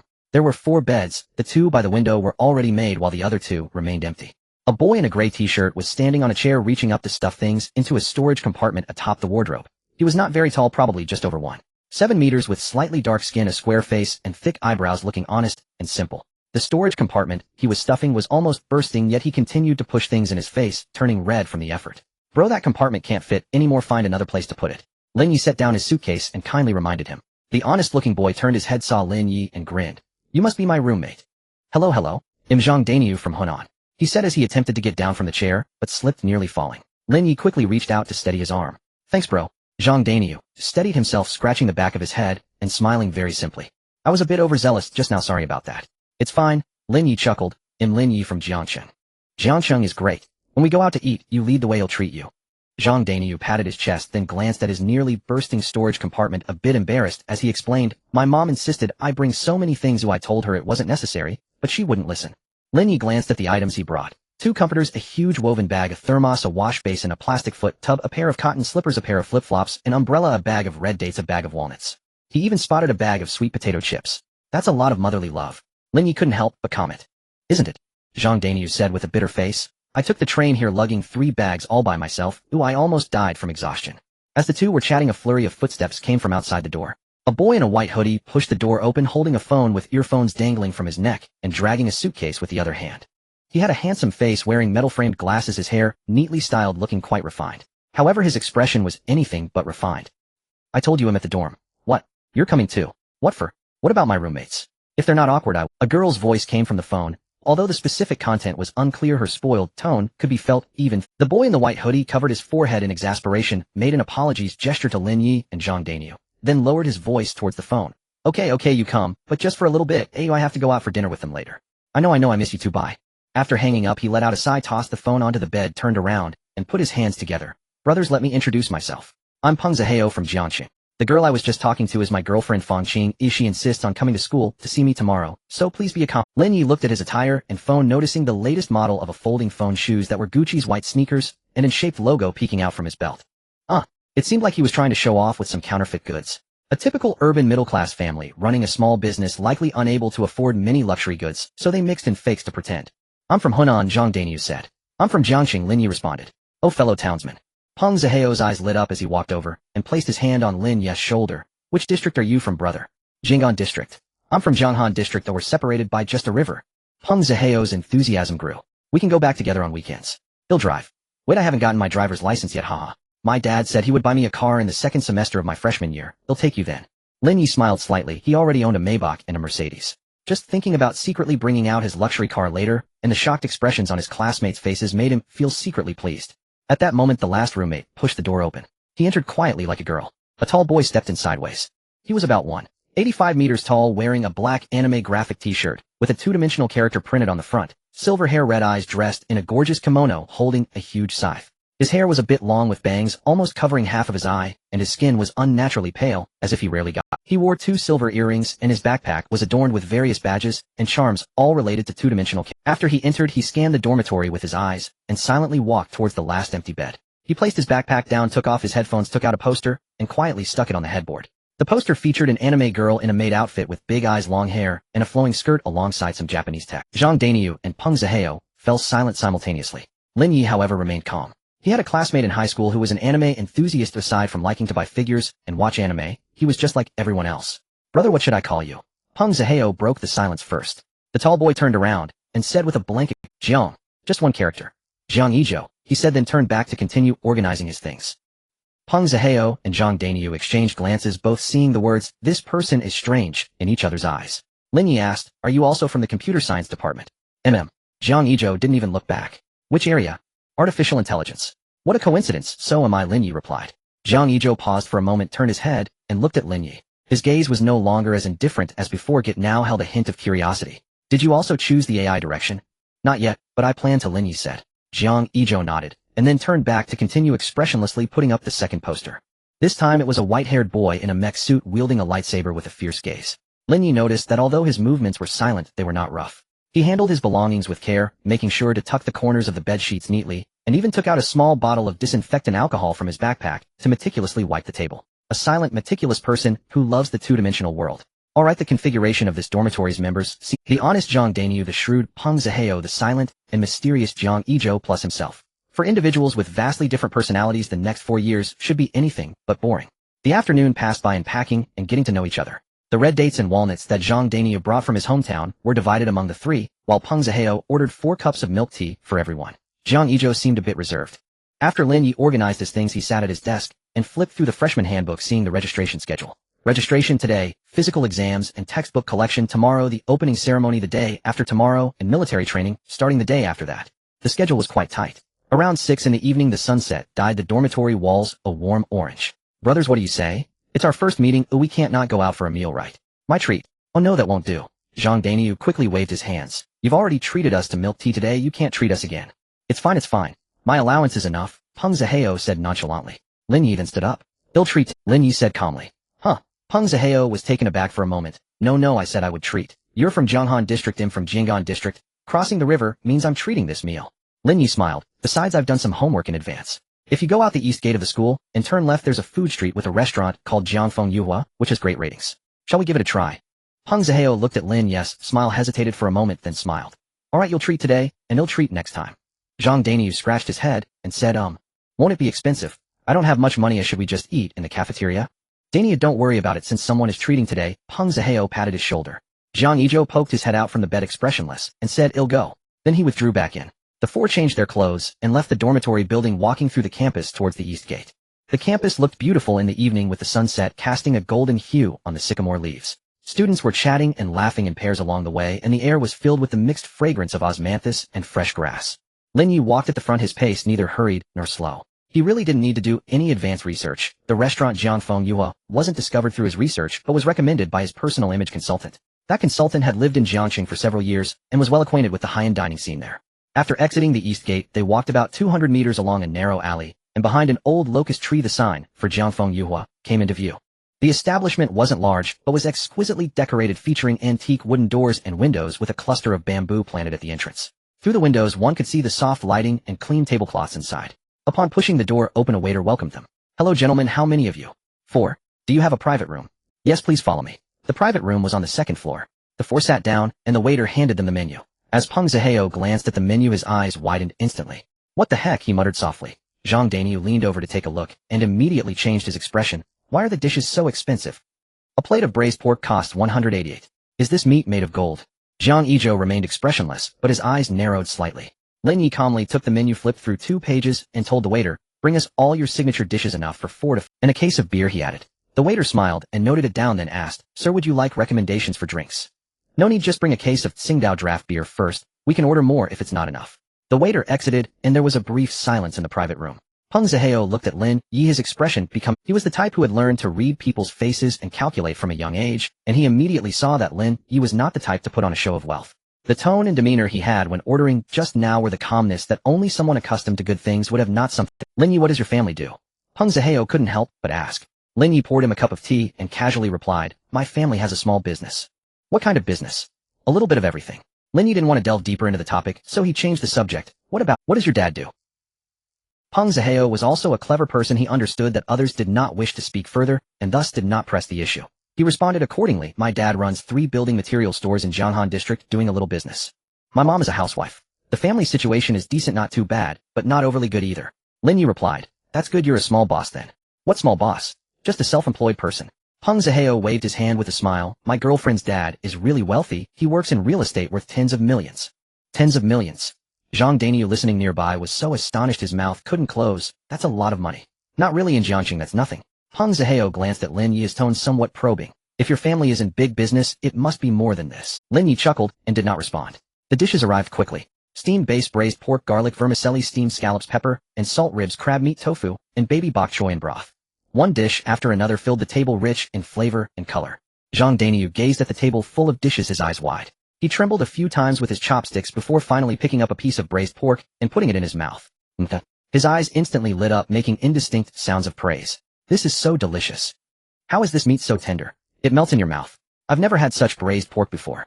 Peng Zihao also took a bite, nodding. Indeed, it's quite good. The chef at this restaurant has some skills. Jiang Yizhou spoke little. Although his family condition was also good, the ingredients prepared by this restaurant were truly delicious. Lin Yi opened a beer and poured a glass for everyone. Cheers, brothers, it's our first meeting, let's toast. Cheers. Peng Zihao raised his glass first. Zhang Daniu hesitated. I don't really drink, is it okay if I have a soft drink? Daniu, it's the first date, don't you want to show some face? Peng Zihao teased from the side. It's fine, drink what you can. Nope. Zhang Daniu gritted his teeth, picked up his glass, and gulped down half, only to be choked by the bitterness of the beer, his face turning bright red. Peng Zihao laughed so hard, he nearly fell over. Even Jiang Yizhou's mouth twitched slightly. After 3 rounds of drinks, the atmosphere gradually became lively. After a few glasses, Peng Zihao's chatter opened up completely. He started talking about his girlfriend Fang Qing, mentioning they were high school classmates and began dating in their second year. Fang Qing had better grades and got into a finance university, which was not far, only a half-hour subway ride. Let me tell you, Fang Qing is truly beautiful, the flower of her college. Peng Zihao held up his glass, his face flushed from the alcohol. She could have gone to a better school, but she chose Jiangkai to be closer to me. Of course, this statement was a boast from Peng Zihao. Fang Qing had wanted to attend Jiangkai for a long time, and Peng Zihao also gambled to be closer to her, not expecting that his first choice would actually be Jiangxing University. His score was 50 points lower than Lin Yi's. Without Fang Qing, Peng Zihao would never have dared to gamble on Jiang University. He never expected to actually succeed. This made him feel that it was his girlfriend who brought him luck. She treats you really well, Zhang Daniu said naively. Having drunk about a glass and a half, his face was already as red as Guangong's, yet he wasn't drunk. Instead, he was becoming more spirited. Of course she treats me well. Peng Zihao slammed the table, so I must treat her well too. In this life, I am committed to her. It sounds like you're going. Lin Yi laughed and poured him more wine. Who says we can't get married? Well, marry right after graduation. By then you all come to drink at the wedding, and he'll cover the tickets. Zhang Daniu and Peng Zihao began a meaningless debate about how many cups without getting drunk counts as a skill. Jiang Yizhou spoke little, but valued loyalty. When others drank, he drank along, and soon he began to talk more. Lin Yi was also in good spirits. The metabolic boost from the golden right kidney allowed him to break down alcohol much faster than ordinary people. He had drunk about 5 bottles without feeling any discomfort in his body, and his mind was even clearer than when he hadn't drunk. However, he did not show it. Instead, he followed the rhythm of his roommates, occasionally raising his glass and pretending to be slightly tipsy by rubbing his temples. He disliked the feeling of standing out at the table, as it would make others not enjoy their drinks. Dinner lasted until nearly 10 o'clock. Boss, the bill please. Lin Yi called over the waiter. The waiter approached with the bill. Hello, sir. The total is 2,380 yuan. Alipay. Lin Yi took out his phone, scanned the code to pay in one smooth motion. For a meal costing over 2,000 yuan, he paid as casually as if buying a bottle of mineral water. Peng Zihao watched beside him, his suspicions growing stronger. Lin Yi's small business was probably far from just a small business. His dad would never casually eat and drink like this at the 3 building material stores he owned. Only during holidays would he dare to come to such a restaurant. Yet Lin Yi appeared to be accustomed to dining in such restaurants for regular meals. After finishing the meal, the 4 of them exited the restaurant. As the night breeze blew, Zhang Daniu's drunkenness kicked in, and he began to sway. Peng Zihao was not much better, hanging on Lin Yi's shoulder, mumbling incoherently, "Bro, you smell good." Unexpectedly, Jiang Yizhou had quite a good tolerance for alcohol, acting as a human crush nearby. Let's head back to the dormitory, Lin Yi said. Let's drink a bit more. Peng Zihao shouted, what time is it? The nightlife is just beginning. We have a physical exam tomorrow, don't let it delay. Lin Yi steadied him and walked in the direction of the school. After about 5 minutes as they approached the school gate, Peng Zihao suddenly shoved Lin Yi aside and squatted by the flower bed, throwing up. Ugh! Zhang Daniu heard the sound and wanted to vomit too, but couldn't, and merely gagged a few times beside him. Lin Yi frowned and stepped forward to pat Peng Zihao's back. Are you okay? I'm fine. Ugh. Just as Lin Yi was busy taking care of his roommate, his phone rang.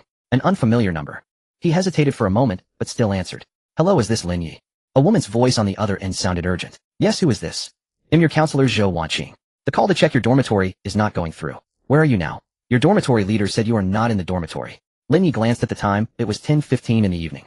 They had taken too long to eat, and the school dormitory closed at 10, but they hadn't returned yet. Zhang Dania's phone was probably out of battery, and the teacher checking the dormitory called the dorm's landline, finding all 4 of them absent. Teacher Zhou, I'm sorry, we were out eating with our roommates, and are on our way back now. Eating out. Did you drink? Zhou Wanqing's voice suddenly rose by 8 degrees. Do you know that first-day freshmen should not be out of the dormitory? Who is responsible if something happens? Where are you right now? I'm coming over right away. Don't move. He'll be there in 2 minutes. The call ended. Lin Yi looked at his phone screen, sighed in helplessness. Zhang Daniu looked anxious. What happened?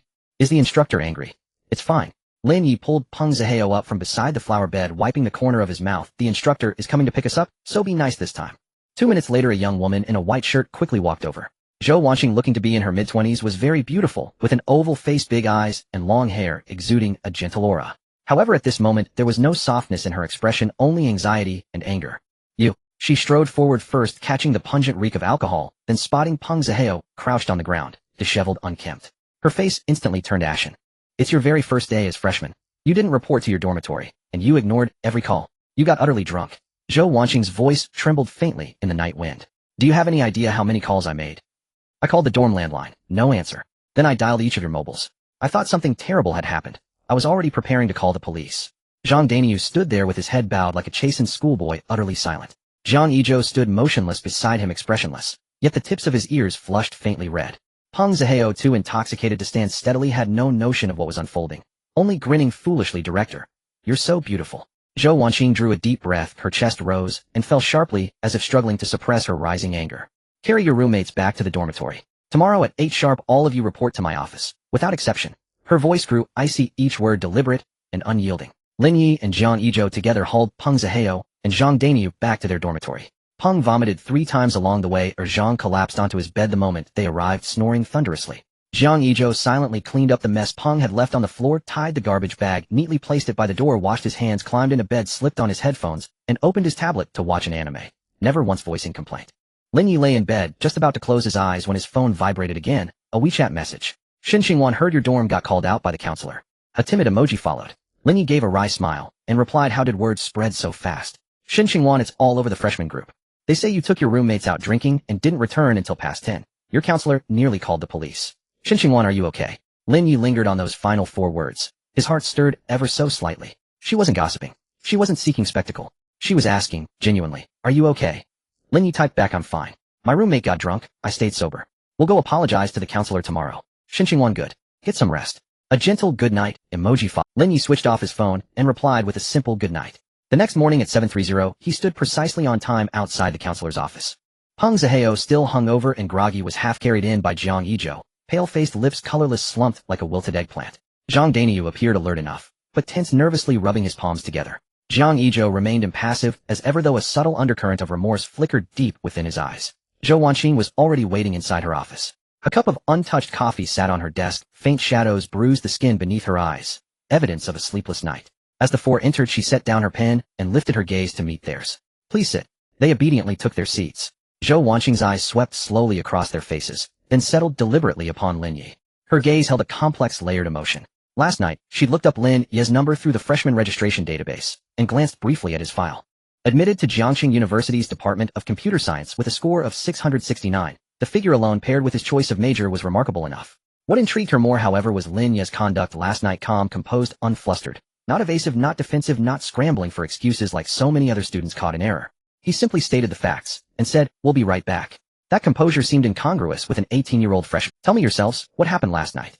Zhou Wanqing lifted her coffee cup, sipped, and softened her tone, though her gravity remained unshaken. Peng Zihao kept his head lowered, voice weak. Teacher Zhou, it's entirely my fault. I drank beyond my limit, causing trouble for you and everyone else. Zhang Daniu hurriedly added, it's my fault too. I should have stopped him, but I ended up drinking myself. Jiang Yizhou paused, then said quietly, my phone ran out of credit. That was my responsibility. Zhou Wanqing's gaze shifted to Lin Yi. He met her eyes squarely and said calmly, Teacher Zhou, it was my suggestion to go out for dinner, and I ordered the alcohol. My roommates overindulged. I bear primary responsibility. It won't happen again. Zhou Wanqing studied him for several long seconds, then exhaled softly. As freshmen newly arrived from home, wanting to bond with your roommates over a meal and a few drinks. I understand that. She set down her cup, her tone turning earnest. But remember, you are no longer high school students. Nor are you yet member. You are university students living in campus dormitories, and bound by its regulations. Dormitory doors lock at 10. Overnight absences pose serious safety risks. Who bears responsibility if an accident occurs? Me as your counselor, the university, and above all, your parents. Silence fell. It's only the second day of term. I won't impose disciplinary action today. But each of you will submit a self-critique essay, minimum 1,000 words, by tomorrow. Repeat this, and the matter goes straight to the college office. Yes. Understood. Thank you, Teacher Zhou. As the four prepared to leave, the office door suddenly swung open from outside. Teacher Zhou, I heard a freshman failed to return to dorm last night. A cool, clear female voice came from the doorway. Lin Yi turned, and his brows subtly furrowed. Su Jinlu. Today she wore a black blazer over a white silk blouse, black tailored trousers, and polished leather shoes. Her hair was drawn back in a wooden hairpin, revealing a slender, elegant neck. She stood there like a sword unsheathed, cold, sharp, relentlessly commanding. Unlike yesterday, a crimson ID badge now adorned her chest, bearing bold characters, President of Jiangxing University Student Union, Su Jinlu. Lin Ye's gaze lingered on the badge for a heartbeat. To assume the presidency of the University Student Union as a junior, this woman was not merely peerless in beauty, but formidable in capability and authority. Su Jinlu's eyes swept the room, then locked precisely onto Lin Yi. A faint, almost imperceptible shift touched her lips. Not a smile, but something like so. It's you again. It's you again, she said. Zhou Wanqing looked surprised. Lulu, do you know each other? We exchanged glances at the gym yet. Su Jinlu stepped into the office and halted directly before Lin Yi, tilting her chin up to meet his gaze. Though wearing flat shoes, and significantly shorter, he felt unmistakably that she was looking down upon him. Lin Yi, freshman school of computer science. On your first day you led your roommates out drinking, and returned past curfew. She recited each infraction with clinical precision, her tone like that of a formal investigation report. Do you know what as student union president I despise most? Lin Yi met her gaze calm. What is it? His roommates stared in stunned silence. Was he always this fearless? Most freshmen confronted so directly by the student union president would freeze, speechless with apprehension. Not Su Jinlu herself was startled by his unnerving composure. What I despise most, she answered, each word biting like shards of ice, is people who flout rules without regard. Freshman safety is the absolute cornerstone of our student union's opening week operations.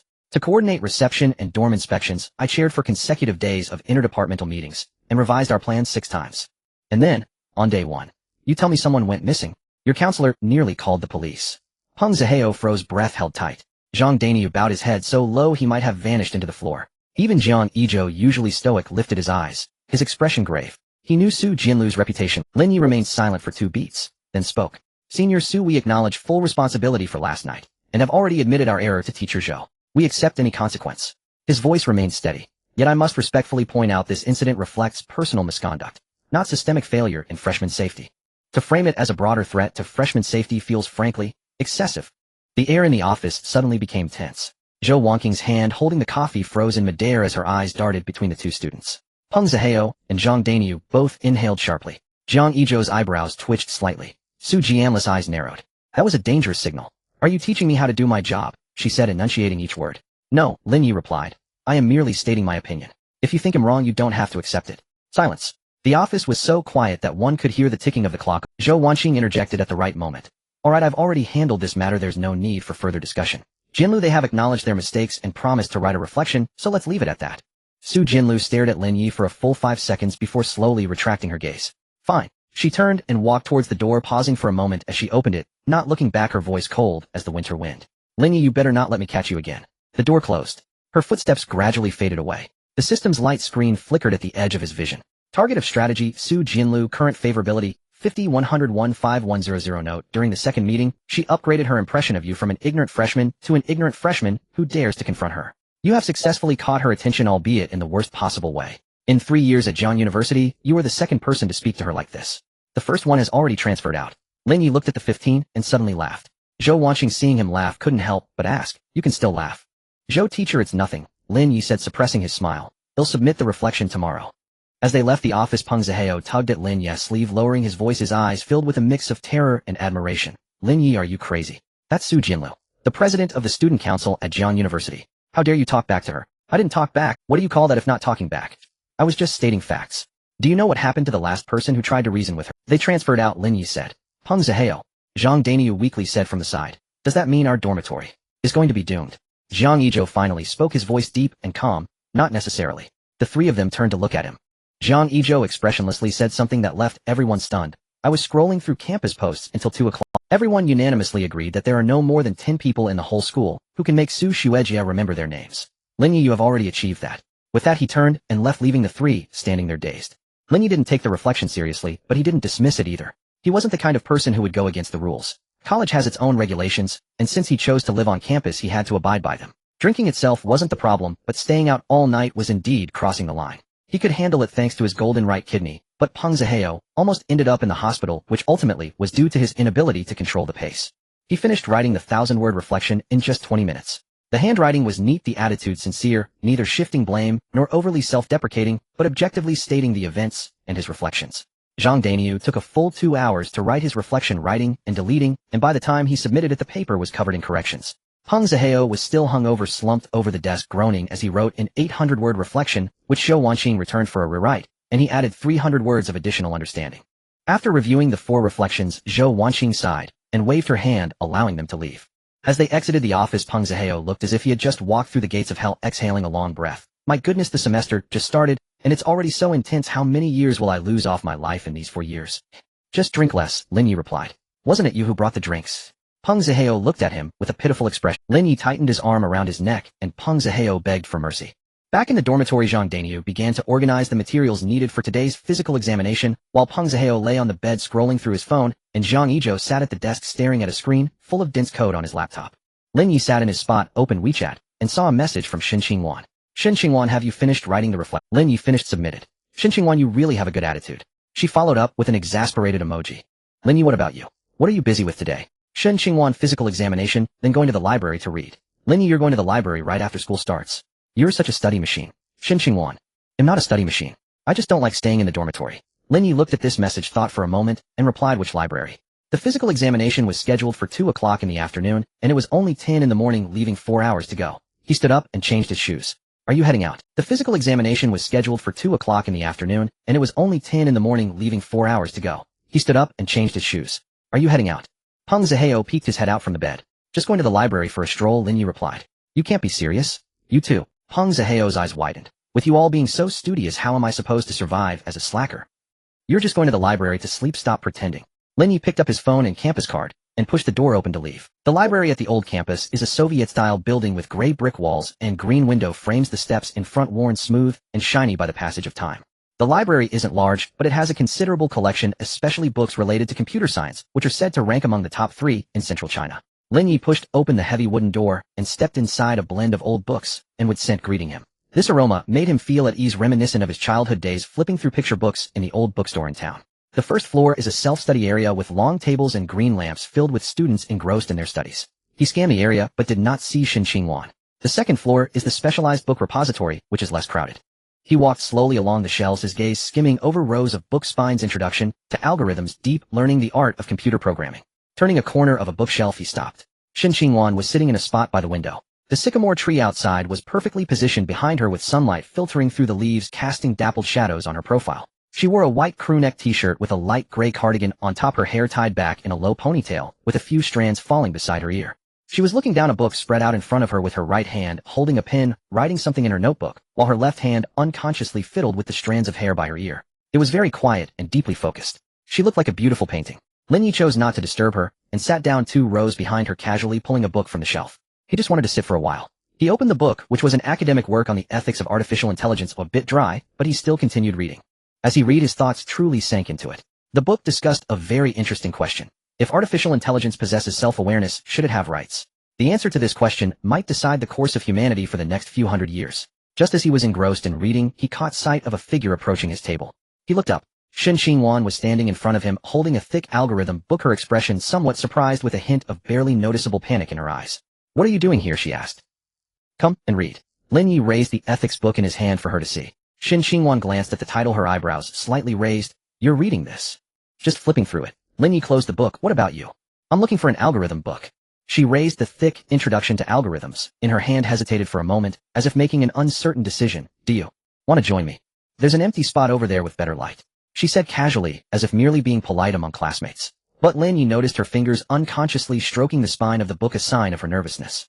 Sure. Lin Yi stood up, picked up his book, and followed her to the window seat. The two sat facing each other, separated by a long sunlight filtered through them, casting a bright square light spot on the floor. Shin Qingwan opened her book, lowered her head, and began to take notes seriously. Her handwriting was very neat, every stroke meticulously written, as if carved. Lin Yi continued to read his book.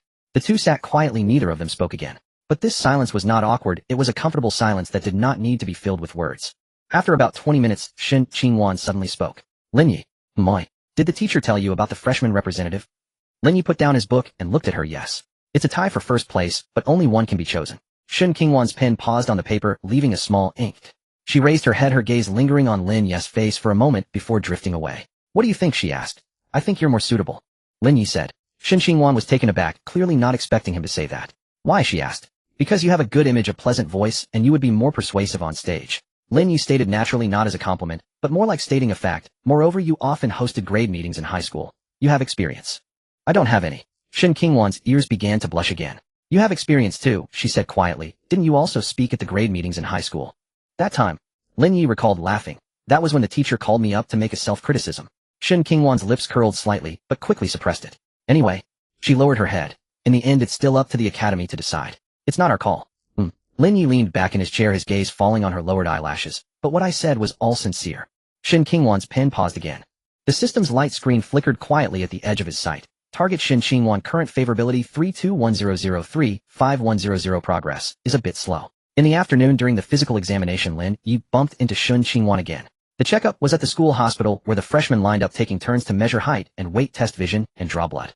Lin Yi stood in the middle of the line, seeing Shin Qingwan not far ahead chatting with a few girls. Her expression was relaxed, occasionally laughing and covering her mouth with her hand. Her laughter was soft but delightful. When it was Lin Yi's turn to draw blood, the nurse tapped his arm to find a vein, tapping several times with a frown.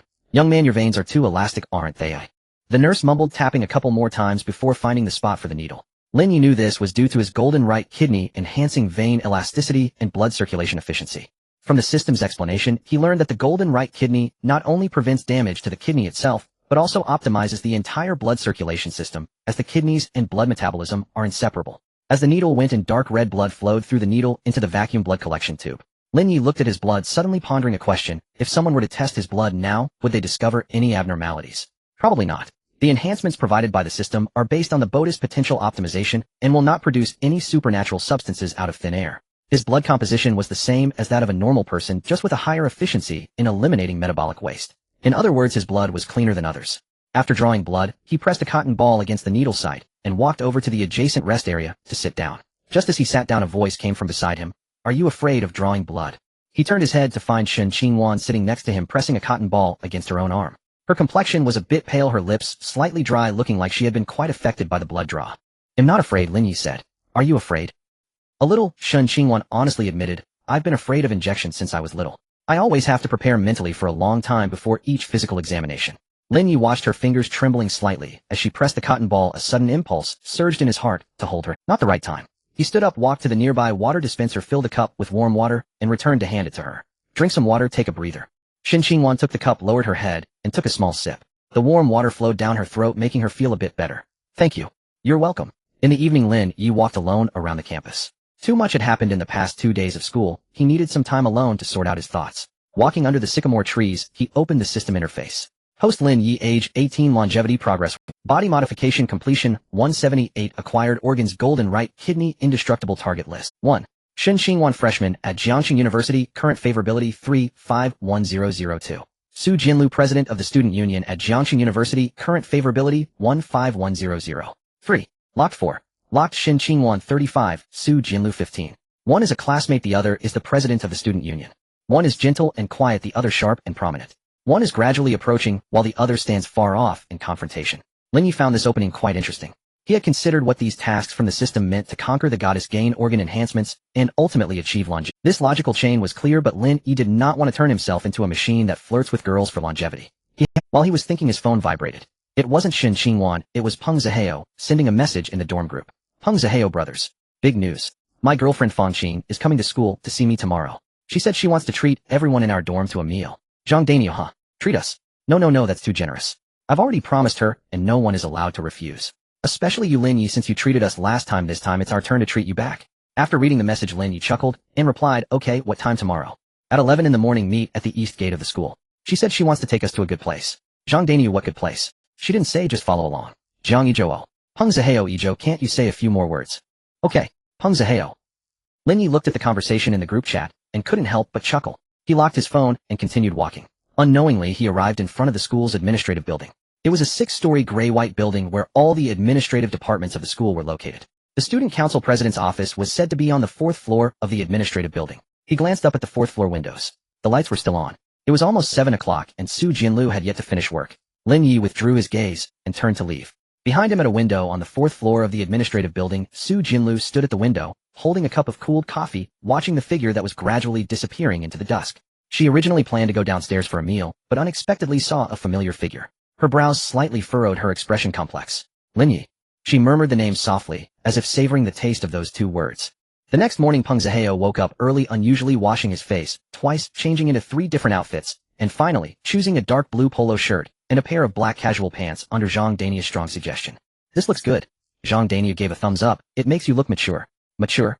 He's only 18, what's mature about? Lin Yi leaned back in his chair watching Peng Zihao check himself in the mirror. You don't understand, Fang Qing likes mature and composed types.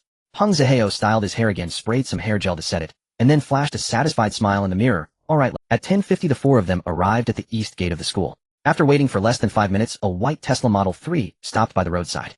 The car door opened, and a girl stepped out. Fang Qing. She was not very tall, about 1.60 meters with a slender frame, wearing a pink floral dress and white canvas shoes, her long hair cascading down her shoulders adorned with a small bow hairpin. Her appearance was not stunning, but she was well dressed, exuding a sense of refinement. It was clear that her family was well off. Upon seeing Peng Zihao, she did not rush over like a typical girl, but walked over at a leisurely pace, naturally taking Zihao. She called out. Ching, these are my roommates, Peng Zihao said with a smile, his tone carrying a hint of pride. This is Lin Yi, this is Zhang Daniu, and this is Jiang Yizhou. Fang Qing's gaze swept over the 3 of them, lingering briefly on Lin Yi. She noticed the quality of the clothes he was wearing. Hello, Fang Qing. She smiled and nodded with no unnecessary pleasantries, straightforwardly saying, let's get in the car, I've booked a restaurant by the river, the car is parked in front. She turned and led them toward the white Tesla, the sound of her high heels clicking rhythmically on the concrete surface. Fang Qing opened the driver's door and sat inside, while Peng Zihao naturally took the passenger seat. Lin Yi and the other 3 settled into the back seat. Buckling their seatbelts, Fang Qing pressed the start button. The dashboard lit up for a moment. Then it went dark. She pressed it again. It lit up, then went dark again. The 3rd time the screen flickered twice and went completely black. The air conditioning inside the car stopped working and the small space fell silent, only interrupted by the occasional sound of cicadas from outside. Fang Qing frowned slightly. She pressed the start button again, but there was no response. After pressing it twice more, still no reaction. She was silent for 2 seconds, unbuckled her seatbelt, got out of the car, walked to the front of the car to check something, then stood up and took out her phone to dial a number. The motor is locked again. It should be a system malfunction. Alright, have someone come to tow it. I don't need it now, we'll deal with it later. After hanging up, she turned around, her face already restored to a polite smile. Sorry, this car has been having issues lately, the motor control system is quite unstable. She continued, her tone carrying a hint of helplessness and well-masked irritation. It seems we might have to take a taxi today. Peng Zihao, who had already gotten out of the passenger seat, stood beside her and awkwardly suggested, how about we find a No need, I booked a private room at that restaurant, and it's non-refundable. Fang Qing took out her phone to order a ride. Let's call 2 cars, there are 5 of us. No need. Lin Yi's voice came from behind her. Fang Qing turned around. Lin Yi stood by the roadside holding a car key, the Trident Star logo on the key reflecting a cold light in the sunlight. My car is parked nearby, but let's take mine. Peng Zihao's eyes widened in disbelief. You have a car. Zhang Dania's mouth also formed an O shape. Lin Yi, didn't you say your home is nearby?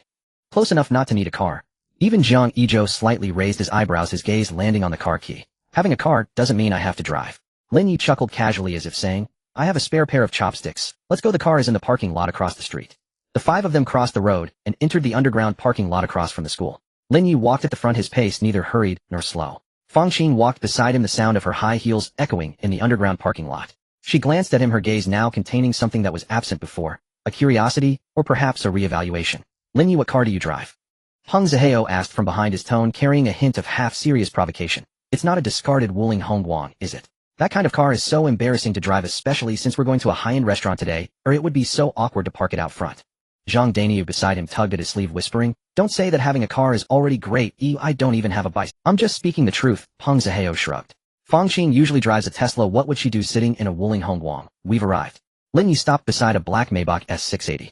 The lighting in the underground parking lot was dim, but the presence of that car was so strong it didn't need any light to highlight it. The elongated body shimmered with a subtle luster in the shadows, and the chrome window frames and cascading grille could be recognized even in the dark.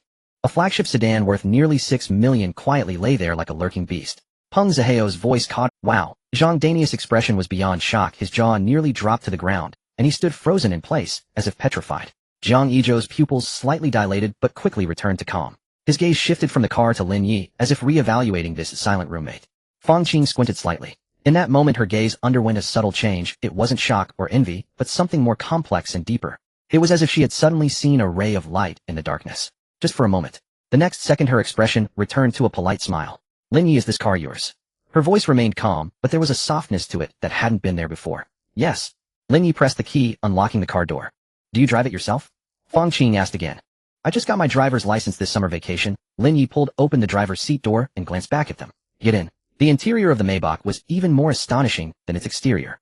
Caramel-colored leather seats, a deep gray suede headliner, independent rear seats with massage and ventilation functions, and a center armrest embedded with an array of control buttons. The air inside carried a subtle, refined blend of leather and woody fragrance, so luxurious it felt surreal. Peng Zihao sat silently in the rear seat. It wasn't that he didn't want to speak, it was that he had no idea what to say. His earlier remark, "Surely it's not a Wuling Hongguang," still echoed in his mind like a sharp, stinging slap across his face. Zhang Daniu sat beside him, sinking deep into the supple leather seat like a startled marmot dropped into a pile of cotton. Awkward flustered his hands, hovering uncertainly, unsure where to rest them.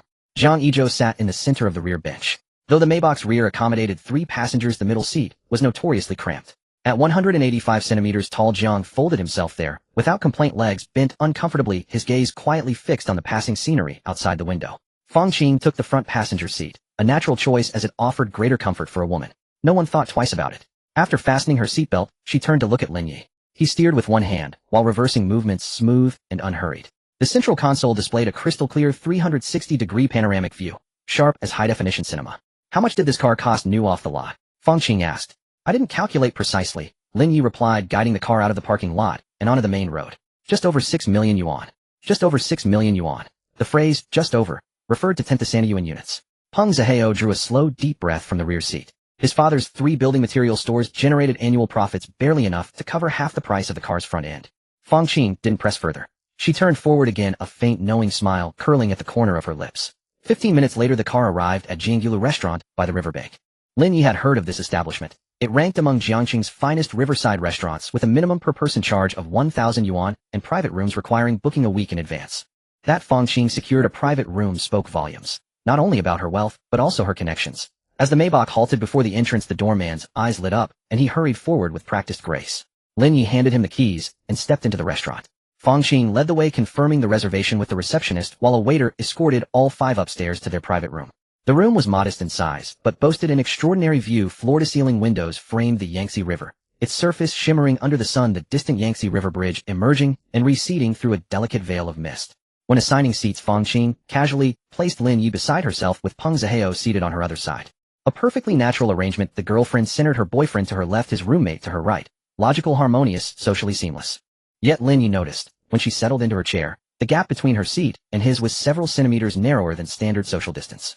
Several centimeters, neither too little nor too much, just enough for their arms to brush lightly unintentionally. Fang Qing ordered the meal.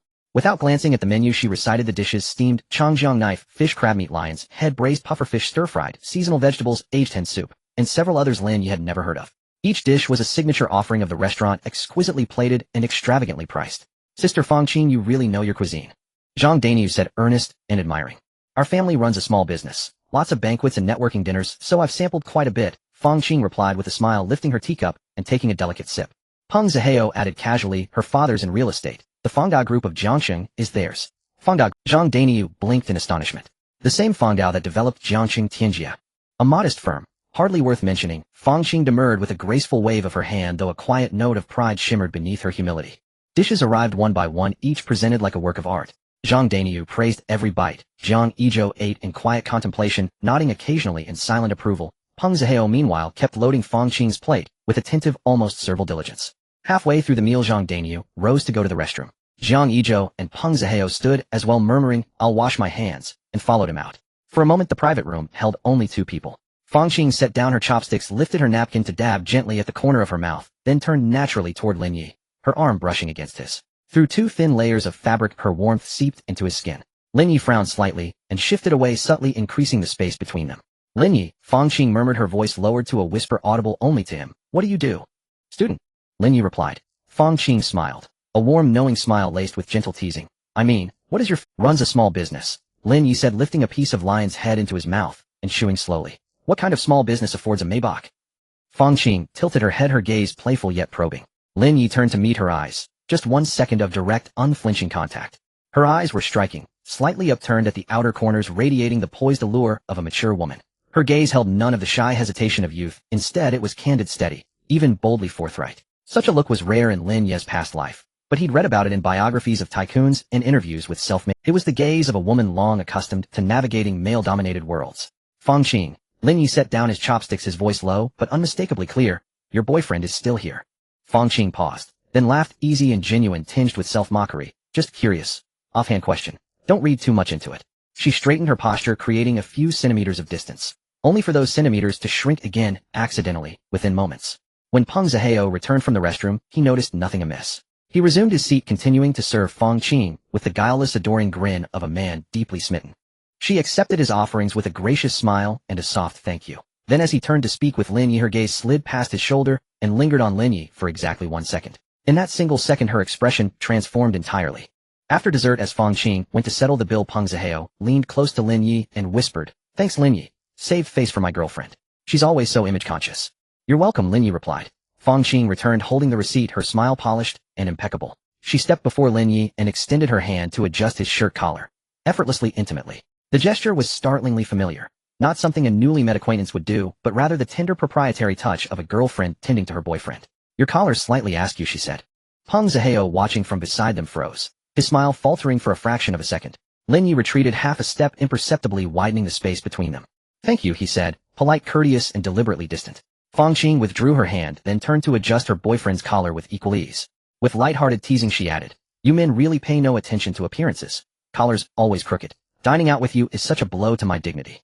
Zhang Daniu scratched his head and chuckled, "Ha. Yeah. Yet something in the air felt distinctly, inexplicably off. On the return journey, Fang Qing once again claimed the front passenger seat. This time she reclined the seat slightly farther back, her posture relaxed, languid, effortlessly at ease. She slipped off her high heels, curled her feet beneath her on the seat, and turned toward Lin Yi. "Lin Yi, what high school did you attend?" "Jiangxing, no. 2 high school." "No. 2. That's near my neighborhood." "Which district do you live in?" "Jiang'an district." "I live in Jianghan district, just across the river." "Do you usually go home on weekends?" "Not always, it depends." "Then next weekend, if you're heading home, may I come along? I'd rather not take the subway." When she said this, her tone was casual, as if she were discussing something utterly mundane. Yet her eyes remained fixed on Lin Yi, with his profile reflected in her pupils. Peng Zihao, sitting in the back seat, found everything quite natural and did not notice anything unusual. His girlfriend always liked to make friends. If Lin Yi were to go home this weekend, it would be convenient for her to hitch a ride, better than taking the subway. Lin Yi did not respond immediately. Gripping the steering wheel, he focused straight ahead.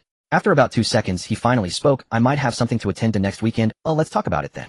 It was neither a rejection nor an agreement. He left the choice open for himself, while also providing Fang Qing a dignified way out. Fang Qing smiled slightly and did not press further. She leaned back against the seat, turned her head to gaze out at the rushing river scenery, and the smile at the corner of her mouth slowly faded, replaced by a contemplative expression. What she was thinking no one knew. The system's light screen flickered at the edge of Lin Yi's vision, detected a new potential target for strategy. Name: Fang Qing, identity: sophomore student at Jiangxing University of Finance, girlfriend of Peng Zihao. Strategy: difficulty moderate. Note: this woman has developed an interest in you, but her interest is more about your wealth than you as a person. She is shrewd, calculating, and knows how to leverage her advantages. Approaching her entails risks. You could harm your roommate or be used by her. But it also signifies opportunity. Her maturity and tactics could at times become your asset. Should she be added to the target list? Yes, no. Lin Yi's gaze lingered on the line of text for a second. Then he silently selected no in his mind. By the time he returned to school, it was already past 3 in the afternoon. Fang Qing bid farewell to Peng Zihao at the school gate and shook hands with Lin Yi before leaving. Her hand was soft, her fingertips slightly cool, and the handshake lasted just a moment longer than a typical greeting. "Next time I'll treat you to a meal as a thank you for being the driver today." The word alone slipped from her lips casually, but Peng Zihao, feeling a bit jealous, said, "Ching, I want to go too." Fang Qing covered her mouth and chuckled, "Oh, come on, I was just..." Lin Yi released her hand, smiled, and said, "Let's see, you're too polite. As Fangqing turned to leave, the rhythm of her high heels on the cement path was a bit lighter than when she had arrived. She seemed to be in a good mood. The matter of the freshman representative was more complicated than Lin Yi had imagined. After returning from the library that day, he thought it would pass. Whoever the academy chose would be fine with him. But that night the counselor Zhou Wanqing sent a message in the freshman group regarding the selection of the freshman representative. The academy will organize an interview tomorrow afternoon. Students who are interested should sign up. As soon as the message was sent, the group exploded. There's an interview. Didn't they choose based on scores? Since there were originally 2 tied for first place, an interview is normal, right? I heard the computer science department admitted 2 with a score of 669, one named Lin Yi and the other Xin Qingwan. These 2 will compete against each other. Exciting, exciting. Peng Zihao jumped up in the dormitory upon seeing this message. Lin Yi, you have to go for the interview. Not necessarily. Lin Yi leaned back against the bed, scrolling through his phone, his tone flat. What do you mean not necessarily? You scored 669 in the college entrance exam and you're tied for first in the whole academy. If you don't go, who will? Xin Qingwan also scored 669, Lin Yi replied. So what? You both have the same score, it doesn't matter who goes. Why should it be her and not you?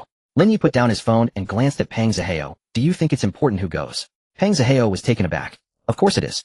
It's the freshman representative. Standing on stage at the opening ceremony, speaking in front of thousands of students, what an honor. And I heard the student council president Su Jinlu will personally interview. This is a chance to shine in front of the school leaders. Lin Yi smiled and did not respond. He didn't care about these things. After all, he was wealthy and didn't need to worry about school awards or future jobs. But Peng Zihao didn't understand. You're not scared, are you? Peng Zihao tentatively asked. Are you afraid of losing to a girl and losing face? Lin Yi laughed aloud. You're overthinking it. Then why aren't you going? Because I don't need to. This answer left Peng Zihao even more confused. He opened his mouth to say something, but was stopped by Zhang Danyu. Zihao, Lin Yi has his own thoughts, don't worry about him. Peng Zihao looked at Zhang Danyu, then at Lin Yi, and finally shrugged and laid back on his bed. The next afternoon Lin Yi did not go for the interview. It wasn't a deliberate choice not to go, but rather that he hadn't signed up at all. When Zhou Wanqing called to ask, he was reading in the door. On the other end of the line, Zhou Wanqing's voice was tinged with clear surprise and a hint of dissatisfaction. Lin Yi, why didn't you sign up? Teacher Zhou, I think Xin Qingwan is more suitable than I am, Lin Yi said. There was silence for 2 seconds on the other end. Zhou Wanqing's tone softened a bit, but there was still a hint of regret. All right, I understand. After hanging up the 3 in the dormitory, all stared at him. You really didn't go? Peng Zihao's eyes widened. I didn't. Are you crazy? Not crazy. Peng Zihao was speechless. He stared at Lin Yi for a long time before finally managing to say, Lin Yi, you're good at everything, but you're just too laid back. Do you know how rare this opportunity is? I do. Lin Yi opened his book and continued reading, but I believe life isn't just about speaking on stage as a measure of success. Peng Zihao was momentarily speechless. Zhang Danyu nodded thoughtfully beside him, though he didn't quite understand what. The results of the interview came out quickly. Xin Qingwan was selected as the freshman representative for the computer science department and would speak at the opening ceremony in 3 days. When the news spread in the freshman group, some congratulated, some were envious, and some were indifferent. But everyone noticed one thing: the other person, with a score of 669, Lin Yi, hadn't even participated in the interview. Who is this Lin Yi? So laid back. I heard he got caught drinking with his roommate on the first day of school, probably too embarrassed to go for the interview. That makes sense. How can someone with a record of misconduct be a freshman representative? Wait, he got caught drinking. So he's not just unqualified to be a representative, he's completely ineligible. Just then a picture surfaced of Lin Yi driving a Maybach, taking his roommate and Fangqing out to dinner. This must be Lin Yi. I saw him going out to eat a few days ago, and he was driving a nice car. Wow, a Maybach. No wonder he doesn't need the opportunity to be a freshman representative. He's probably set to inherit his dad's business once he leaves school, so who needs to brush up on their face as a representative? The passenger seat must be his girlfriend. She looks quite mature. Could she be the daughter of some conglomerate? Hey, the school just temporarily groups us from different classes together. After graduation, we'll return to our own classes. It's infuriating. The group was filled with envy. It started with mocking Lin Yi for being ungrateful, but ended up being jealousy over him.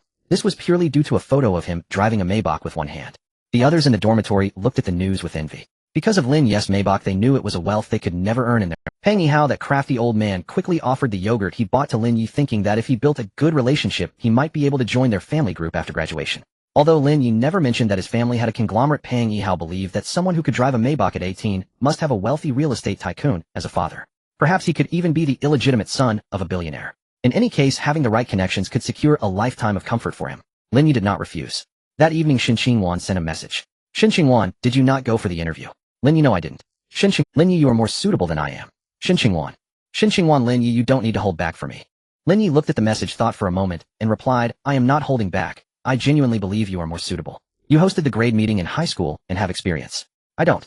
You are more persuasive on stage, that's a fact. The other side fell silent for a long time, long enough for Lin Yi to think she had fallen asleep. Then the message came. Xin Qingwan, thank you. But the system display flickered. Target Shin Qingwan current affection level 3, 5100-38100. Note: you gave up the opportunity to be the freshman representative not to please her, but because you genuinely think she is suitable. She felt this sincerity. In her life surrounded by various pressures, your sincerity was like an open window, allowing her to breathe a different kind of air. The night before the opening ceremony, Lin Yi went to the library to return a book. The old library was dimly lit. He walked up to the second floor along the stairs, passing by rows of bookshelves, and by the window seat, where he had once sat. The seat was empty, but on the table lay a book, a pen, and a cup of water. The water in the cup was still steaming. Lin Yi did not think much of it. He returned the book to the shelf, and was about to leave when he caught sight of a small compartment in the corner. It was a soundproof booth set up by the library for students who needed to memorize texts, with a glass door containing a table and a chair, but once the door was closed no sound could be heard from inside. The light in the booth was on. Shin Qingwan was standing inside, holding a stack of manuscript paper, practicing her speech in front of the window. The soundproofing of the booth was excellent. Lin Yi couldn't hear what she was saying, but he could see her lips moving, her expression serious. She was so engrossed in her practice that she did not notice the person outside the glass window. Lin Yi stood outside for a few seconds ready to leave, when he suddenly noticed a detail. Shin Qingwan's lips were trembling slightly. It was not due to nervousness, but because she had stopped suddenly in the middle of a sentence. She lowered her head to look at the manuscript paper, crossed out 2 lines, rewrote a few lines, and then crossed them out again. She repeated this several times. Her brows furrowed tighter and tighter, and finally, she leaned back in her chair, closed her eyes, and pressed her fingers against her temples. She looked very tired. It was not physical fatigue, but a kind of exhaustion that felt hollow, as if she could hardly hold on. Lin Yi hesitated for a moment and knocked on the glass door. Shin Qingwan opened her eyes, suddenly saw Lin Yi outside the window, froze for a moment, and then quickly adjusted her expression, straightened her back, smoothed her skirt, and slightly raised the corners of her mouth. That smile was beautiful, but Lin Yi could see that it was a mask she wore to face the world. He pushed the door open. "Are you practicing your speech?" he asked. "Yeah." Shin Qingwan flipped the manuscript over and placed it on the table as if afraid he would see something. "Why are you here?" "Returning a book." In the booth there was no other place for Lin Yi to sit, so he could only stand. "How's the practice going?" "Not bad. Let me help." Shin Qingwan hesitated for a moment and handed over the manuscript. Lin Yi took it and read through it from start to finish. The handwriting on the manuscript was neat and well-structured. The content was thoughtfully written, covering personal struggles to societal responsibilities, from serving the country through technology to youthful dreams, with a complete structure, clear logic, and eloquent language. But Lin Yi saw the problem. It was not a matter of content, but of tone. The piece was too official.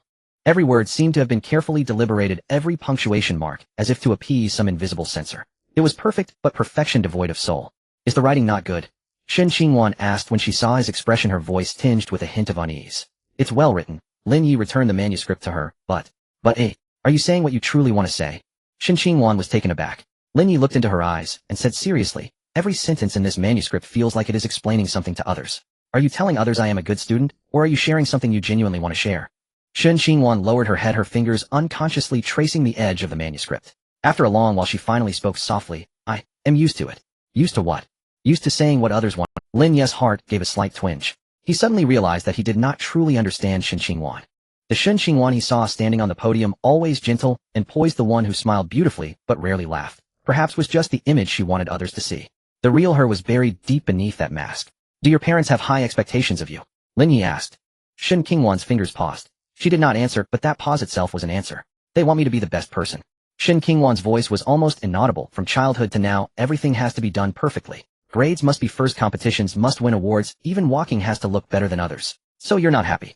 "I'm not unhappy." Shin Qingwan lifted her head, smiled. That smile was still beautiful, but Lin Yi saw the cracks within. "I just feel a bit tired."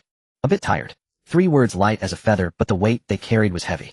He suddenly understood why Shin Qingwan would blush every time she spoke to him, why she was always cautious, why she clearly had feelings for him, but never dared to take a step closer. Because her upbringing told her she could not make mistakes, could not overstep boundaries, could not do anything that was not supposed to be done.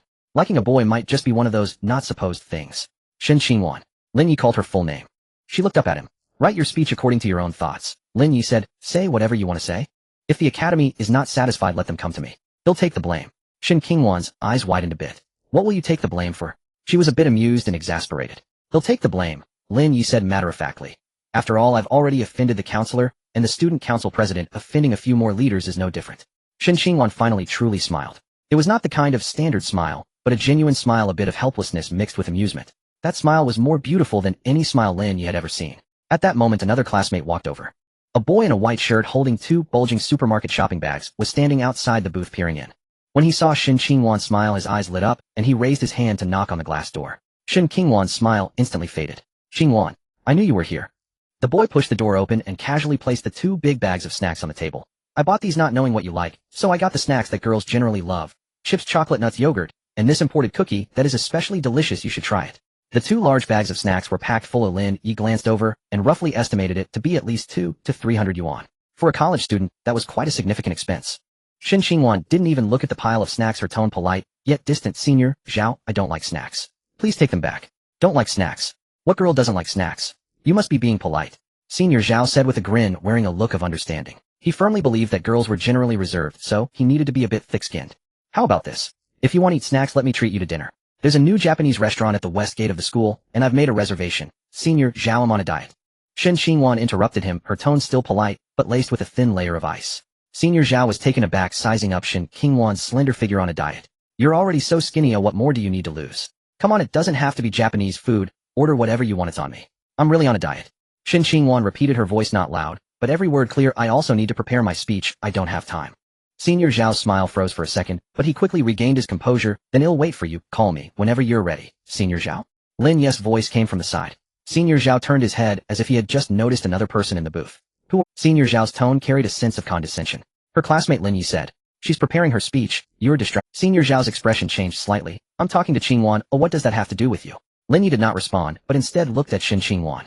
Qingwan, I'm hungry, he said naturally. Let's go eat. We can practice in the playground after dinner. Shen Qingwan looked up. In that moment something lit up in her eyes. Sure, she said, her voice carrying a hint of lightness. She wasn't even aware of. I didn't even notice until you mentioned it, and my stomach is already growling. She lowered her head and began to tidy up the papers and notebooks on the table, her movements much quicker than usual. Senior Zhao's expression turned completely dark. Qingwan, didn't you say you were on a diet? His voice grew tense. Shen Qingwan, stuffing her pen into her pencil case, without looking up, said, not today. Senior Zhao pursed his lips. Oh, you're both freshmen, right? Let me treat you both to dinner, the 3 of us.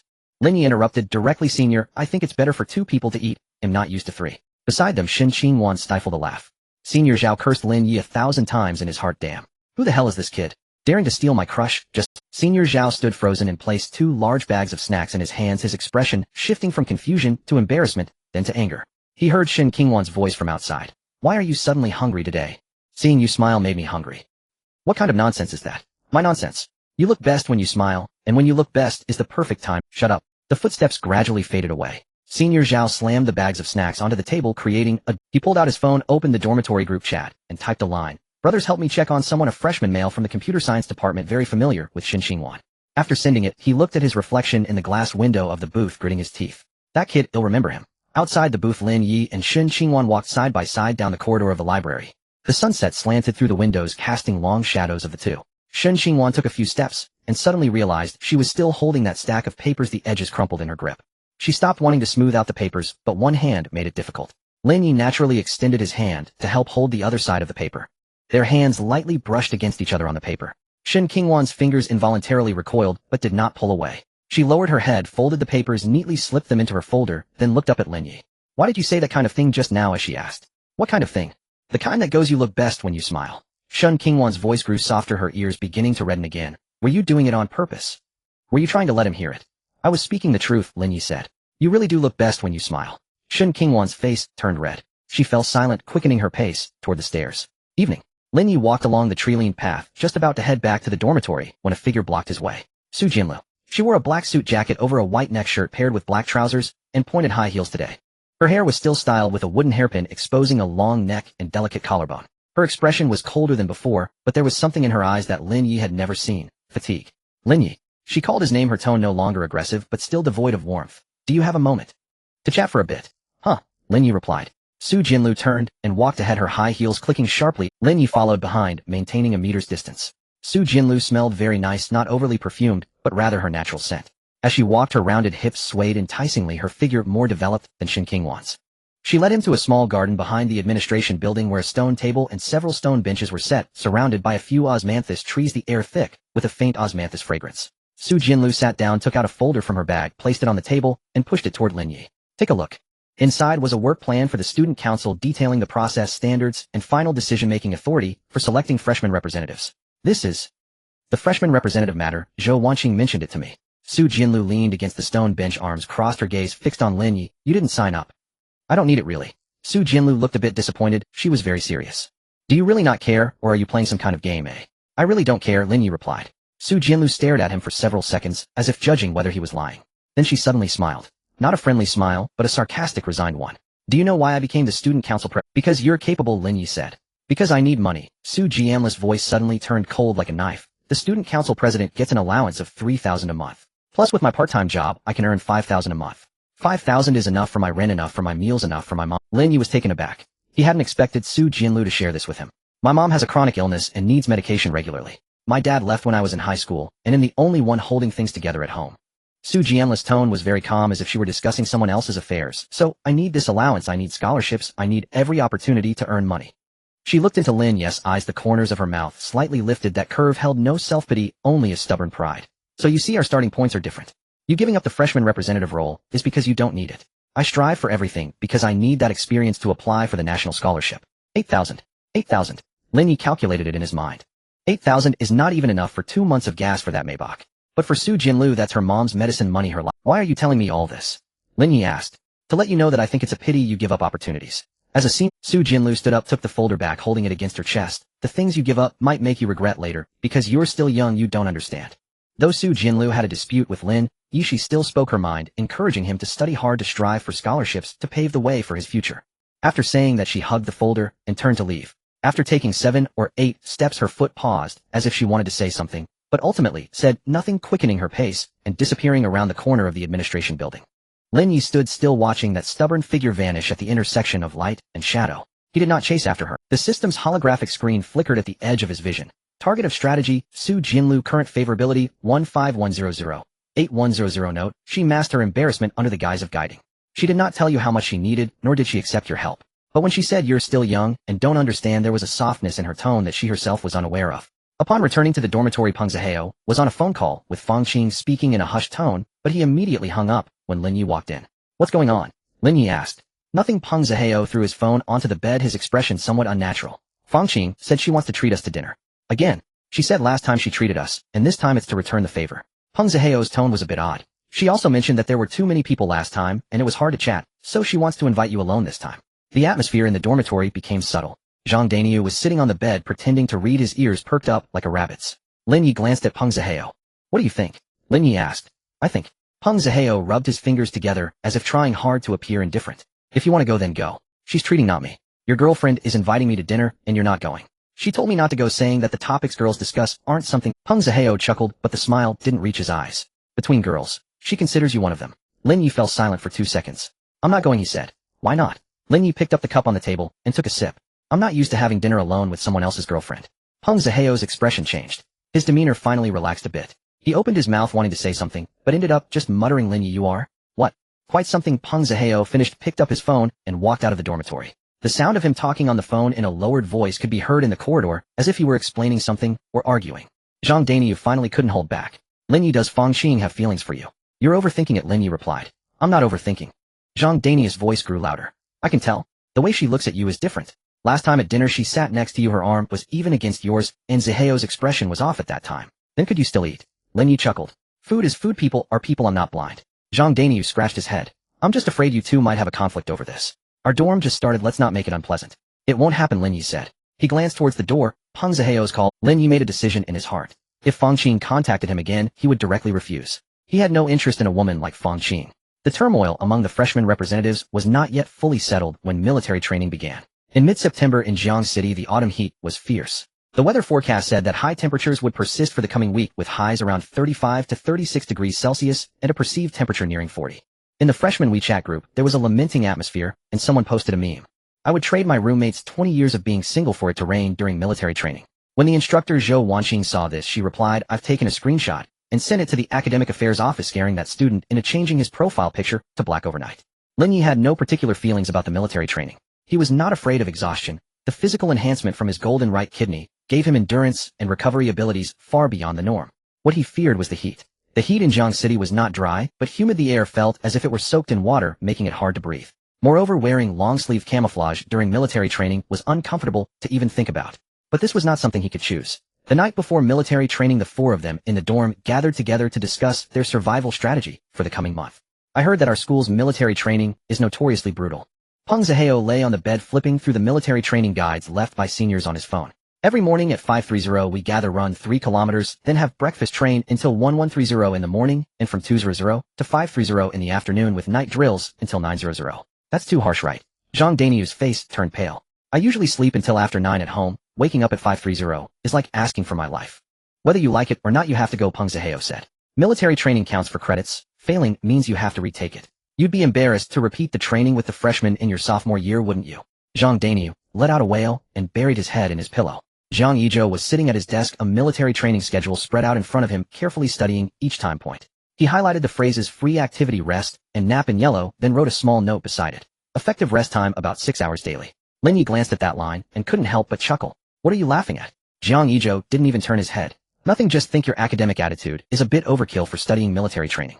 Zhang Yizhou fell silent for a second and said, anything that requires strategy deserves serious attention. So you also make guides for video games? I don't play games without a guide.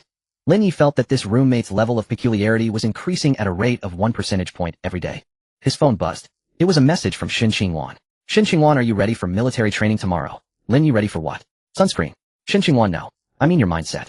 Yuan, I heard military training is tough. Many seniors said they wanted to drop out after a week of training. Lin Yi, are you scared? Yuan, a little. She didn't hide it, which surprised Lin Yi somewhat. In his impression, Yuan never showed weakness in front of anyone, let alone admit to being scared of something. That she could say this to him indicated her trust in him had increased a bit compared to just a few days ago. Lin Yi, it's good to be afraid. If you're not scared of military training, it loses its meaning. Yuan, what kind of twisted... Lin Yi, my twisted logic. Just try it. Tomorrow morning wake up and tell yourself, I'm ready, then go face it. You'll find that once you really start, it's not that scary. There was silence on the other end for a while. Yuan, okay, I'll give it a try. The system light screen flickered and his favorability jumped from 42 to 44. 2 points. Not much, but stable. He liked this steady and solid feeling. On September 15th, the military training opening ceremony for the 2026 freshmen of Jiang City University was held in the sports field. At 5:30 in the morning, Lin Yi was awakened by the alarm clock. The golden right kidney gave him abundant energy, but it didn't turn him into a Superman. At the moment he got up, he still wanted to smash the alarm clock like a normal person. Zhang Daniu was already up, squatting on the ground, tying his shoelaces, mumbling to himself, I'm not sleepy, I'm not sleepy, I'm not sleepy, as if he was hypnotizing himself. Peng Zihao lay in bed scrolling on his phone for 10 minutes before getting up, his hair sticking up like a bird's nest. Zhang Yizhou was the most ridiculous. He had already laid out the clothes he would wear and the things he would bring the night before, neatly arranged at the head of his bed. Even the socks were matched correctly, allowing him to get dressed with his eyes closed in the morning. Do you have obsessive-compulsive disorder? Peng Zihao couldn't help but ask as he looked at his meticulous process. It's not obsessive-compulsive disorder, Zhang Yizhou replied, fastening his belt. It's efficiency. You are just obsessive-compulsive. Zhang Yizhou did not refute, as he was measuring the height of the brim of his hat to see if it aligned with his eyebrows using a ruler.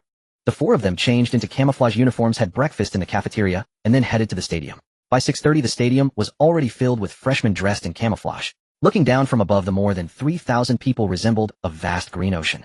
A red banner hung above the podium. Jiangxing University 2026 Freshman Military Training Opening Ceremony. On both sides stood a row of instructors, all dressed in army camouflage, standing tall and expressionless. Lin Yi stood in the formation of the Computer Science College, scanning the crowd until she spotted Yuan several hundred. She stood in the front row of the girls' line, the camouflage uniform appearing slightly oversized on her, with the cuffs rolled up twice, revealing a fair wrist. Her ponytail was tightly secured under her hat, exposing her smooth forehead and a pair of bright eyes. She stood straight, maintaining a standard military posture. Next, let's welcome the commander of the training unit to speak. A colonel with 2 bars and 3 stars on his shoulders stepped up to the podium, his voice booming like thunder. Students, starting today you will undergo a month of military training. During this month you will sweat, shed tears, and even bleed. The crowd fell silent. But after this month you will undergo a transformation. You will truly transition from a high school student to a qualified, disciplined, and responsible contemporary college student. Applause began to emerge sporadically. Now I declare, the training begins. More than 3,000 people turned simultaneously, led by their respective instructors, heading to different training grounds. The training area for the Computer Science College was at the basketball court on the north side of the stadium. The leading instructor was a young sergeant around 27 or 28 years old named Zhao. His skin was tanned, his eyes not very big, but full of spirit, and his voice loud enough to shake the basketball hoop. I am your instructor, Zhao. You can call me Instructor Zhao. He stood at the front of the formation, scanning the line from left to right. I will state 3 rules. First, obey orders. When I say stand, you stand. When I say sit, you sit. When I say go east, you must not go west. Second, no asking for leave. Unless you've broken one leg, and the other leg is about to break too. Third, no complaining. If I hear a single complaint, the entire battalion will have extra training. Someone in the crowd muttered under their breath, isn't that a bit too harsh? Instructor Zhao's ears were as precise as radar, catching that voice. Who said that? Step forward. No one moved. I'll say it again. Who said that? Stepped forward. A small boy stepped out from the line, his face flushed red. 50 push-ups, do them now. The boy lay on the ground and started doing push-ups. By the time he reached the 20th push-up, his arms began to tremble, and by the 35th he collapsed onto the ground. Get up. The boy grit his teeth and managed to do 5 more, but he was completely unable to rise afterward. Instructor Zhao glanced at him. Return to the formation. The boy crawled back, head down. The entire area was so quiet that one could hear the wind rustling through the basketball net. Lin Yi stood in the formation expressionless, but internally calculating that this instructor was tough. The next month would not be easy. The morning of the first day of military training mainly consisted of standing in military posture and formation training. Standing in military posture sounds simple, but it can be quite torturous. Feet spread 60 degrees apart, legs straight, thumbs touching the second joint of the index fingers, arms hanging naturally close to the seams of the pants, abdomen tucked in, chest out, head up, eyes looking ahead, with weight shifted forward. Once all positions were correctly assumed, standing for 10 minutes would cause sweating, 20 minutes would cause legs to shake, and 30 minutes would lead to dizziness. In Jiangxing, in September, the sun at 10 in the morning was already unbearably hot. The concrete ground of the basketball court was scorching under the sun, steam rising from beneath, soaking the camouflage uniform with sweat, making it cling to the body, stifling and itchy. Yuan stood in the girls' line, sweat dripping down her chin. Her chest was soaked and sticky, making her feel particularly uncomfortable. Her lips were slightly pale, but her back was straight, standing still. After about 40 minutes, Instructor Zhao finally called out, "Rest in place." Everyone collapsed onto the ground like deflated balloons. Some lay directly on the scorching concrete, some drank water frantically, and others used their hats as fans to desperately create airflow. Yuan did not sit down as she walked to the nearby shade, leaning against the tree trunk as she slowly crouched down, head bowed, arms wrapped around her knees. Something seemed off. Rest is over. All stand up. Next we will conduct a physical fitness test. A chorus of wails emerged from the formation. Stop howling. Instructor Zhao shouted. The physical fitness test is a compulsory part of military training. Everyone must participate, and the results will be included in the overall evaluation of military training. Test items: 3-kilometer run, pull-ups, sit-ups, push-ups. First we will test the 3-kilometer run with boys and girls running separately, starting with the boys. 3 kilometers, 7.5 laps around the field. For those accustomed to exercising, it's not too difficult. But for a college student who spent the entire summer lying in an air-conditioned room, 3 kilometers could feel like half a life. The boys' formation was brought to the track, instructor Zhao standing at the start with a stopwatch. On your marks, set, go. More than 30 boys surged forward as if propelled. Lin Yi did not sprint. He ran in the middle to the back of the pack, controlling his pace, breathing steadily, and maintaining an even stride. His golden right kidney gave him superior cardiopulmonary function and metabolic efficiency, but his advantage lay not in explosiveness, but in endurance and recovery. He did not know where his limit was, but he knew it was not yet the time to reveal his strength. 1 lap, 2 laps, 3 laps. The boys in front began to slow down, their breathing becoming rapid and their steps heavy. Peng Zihao was among them. He was leading in the 2nd lap, but started to lose speed in the 3rd, and was overtaken by 7 or 8 people by the 4th lap. Zhang Daniu ran in the middle, his pace slow but steady, looking as if he were running a marathon, not rushing, but not falling behind. Zhang Yizhou was in 5th place, expressionless, controlling his breathing rhythm while showing no signs of struggle. This silent, introverted otaku had outstanding physical fitness. Lin Yi consistently ran around 10th place, neither ahead nor behind, maintaining a position within the first group, but 5th lap, 6th lap, 7th lap. By the last lap, the few people in front were clearly running out of energy, their speed dropping. Lin Yi still maintained a pace similar to the first lap, steadily overtaking the 6th, 5th, and 4th runners. When he crossed the finish line, he was in 3rd place. The time was 11 minutes and 42 seconds.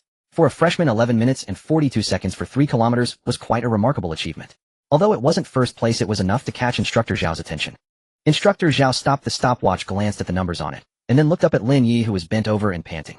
After reaching the finish line, this student merely took a few deep breaths, stood up straight, and appeared unfazed as if he had just finished warming up. Instructor Zhao slightly furrowed his brows. Having served in the military for 8 years and led 4 batches of college student military training, he had seen all kinds of students. He had encountered physically fit students before, but this was the first time he had seen a student with such exceptional stamina deliberately hiding their strength. This student was holding back his speed. Instructor Zhao lightly circled Lin Yi's name next to it on the roster. After the girls finished, Shin Qingwan's time was 14 minutes and 28 seconds, ranking 2nd among the girls. She was bent over, hands on her knees, gasping heavily. Sweat dripped from her chin, creating small dark spots on the gray. Her clothes were soaked, revealing the color and shape of her chest. In the past, this obedient girl would have hurriedly put on her military uniform jacket, even if it was hot.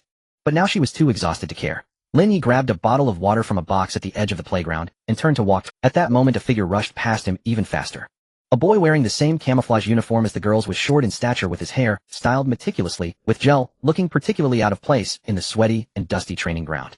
He was holding a bottle of cola, not just any plastic bottle, but a glass one with condensation beads on it, clearly just taken out from a supermarket freezer.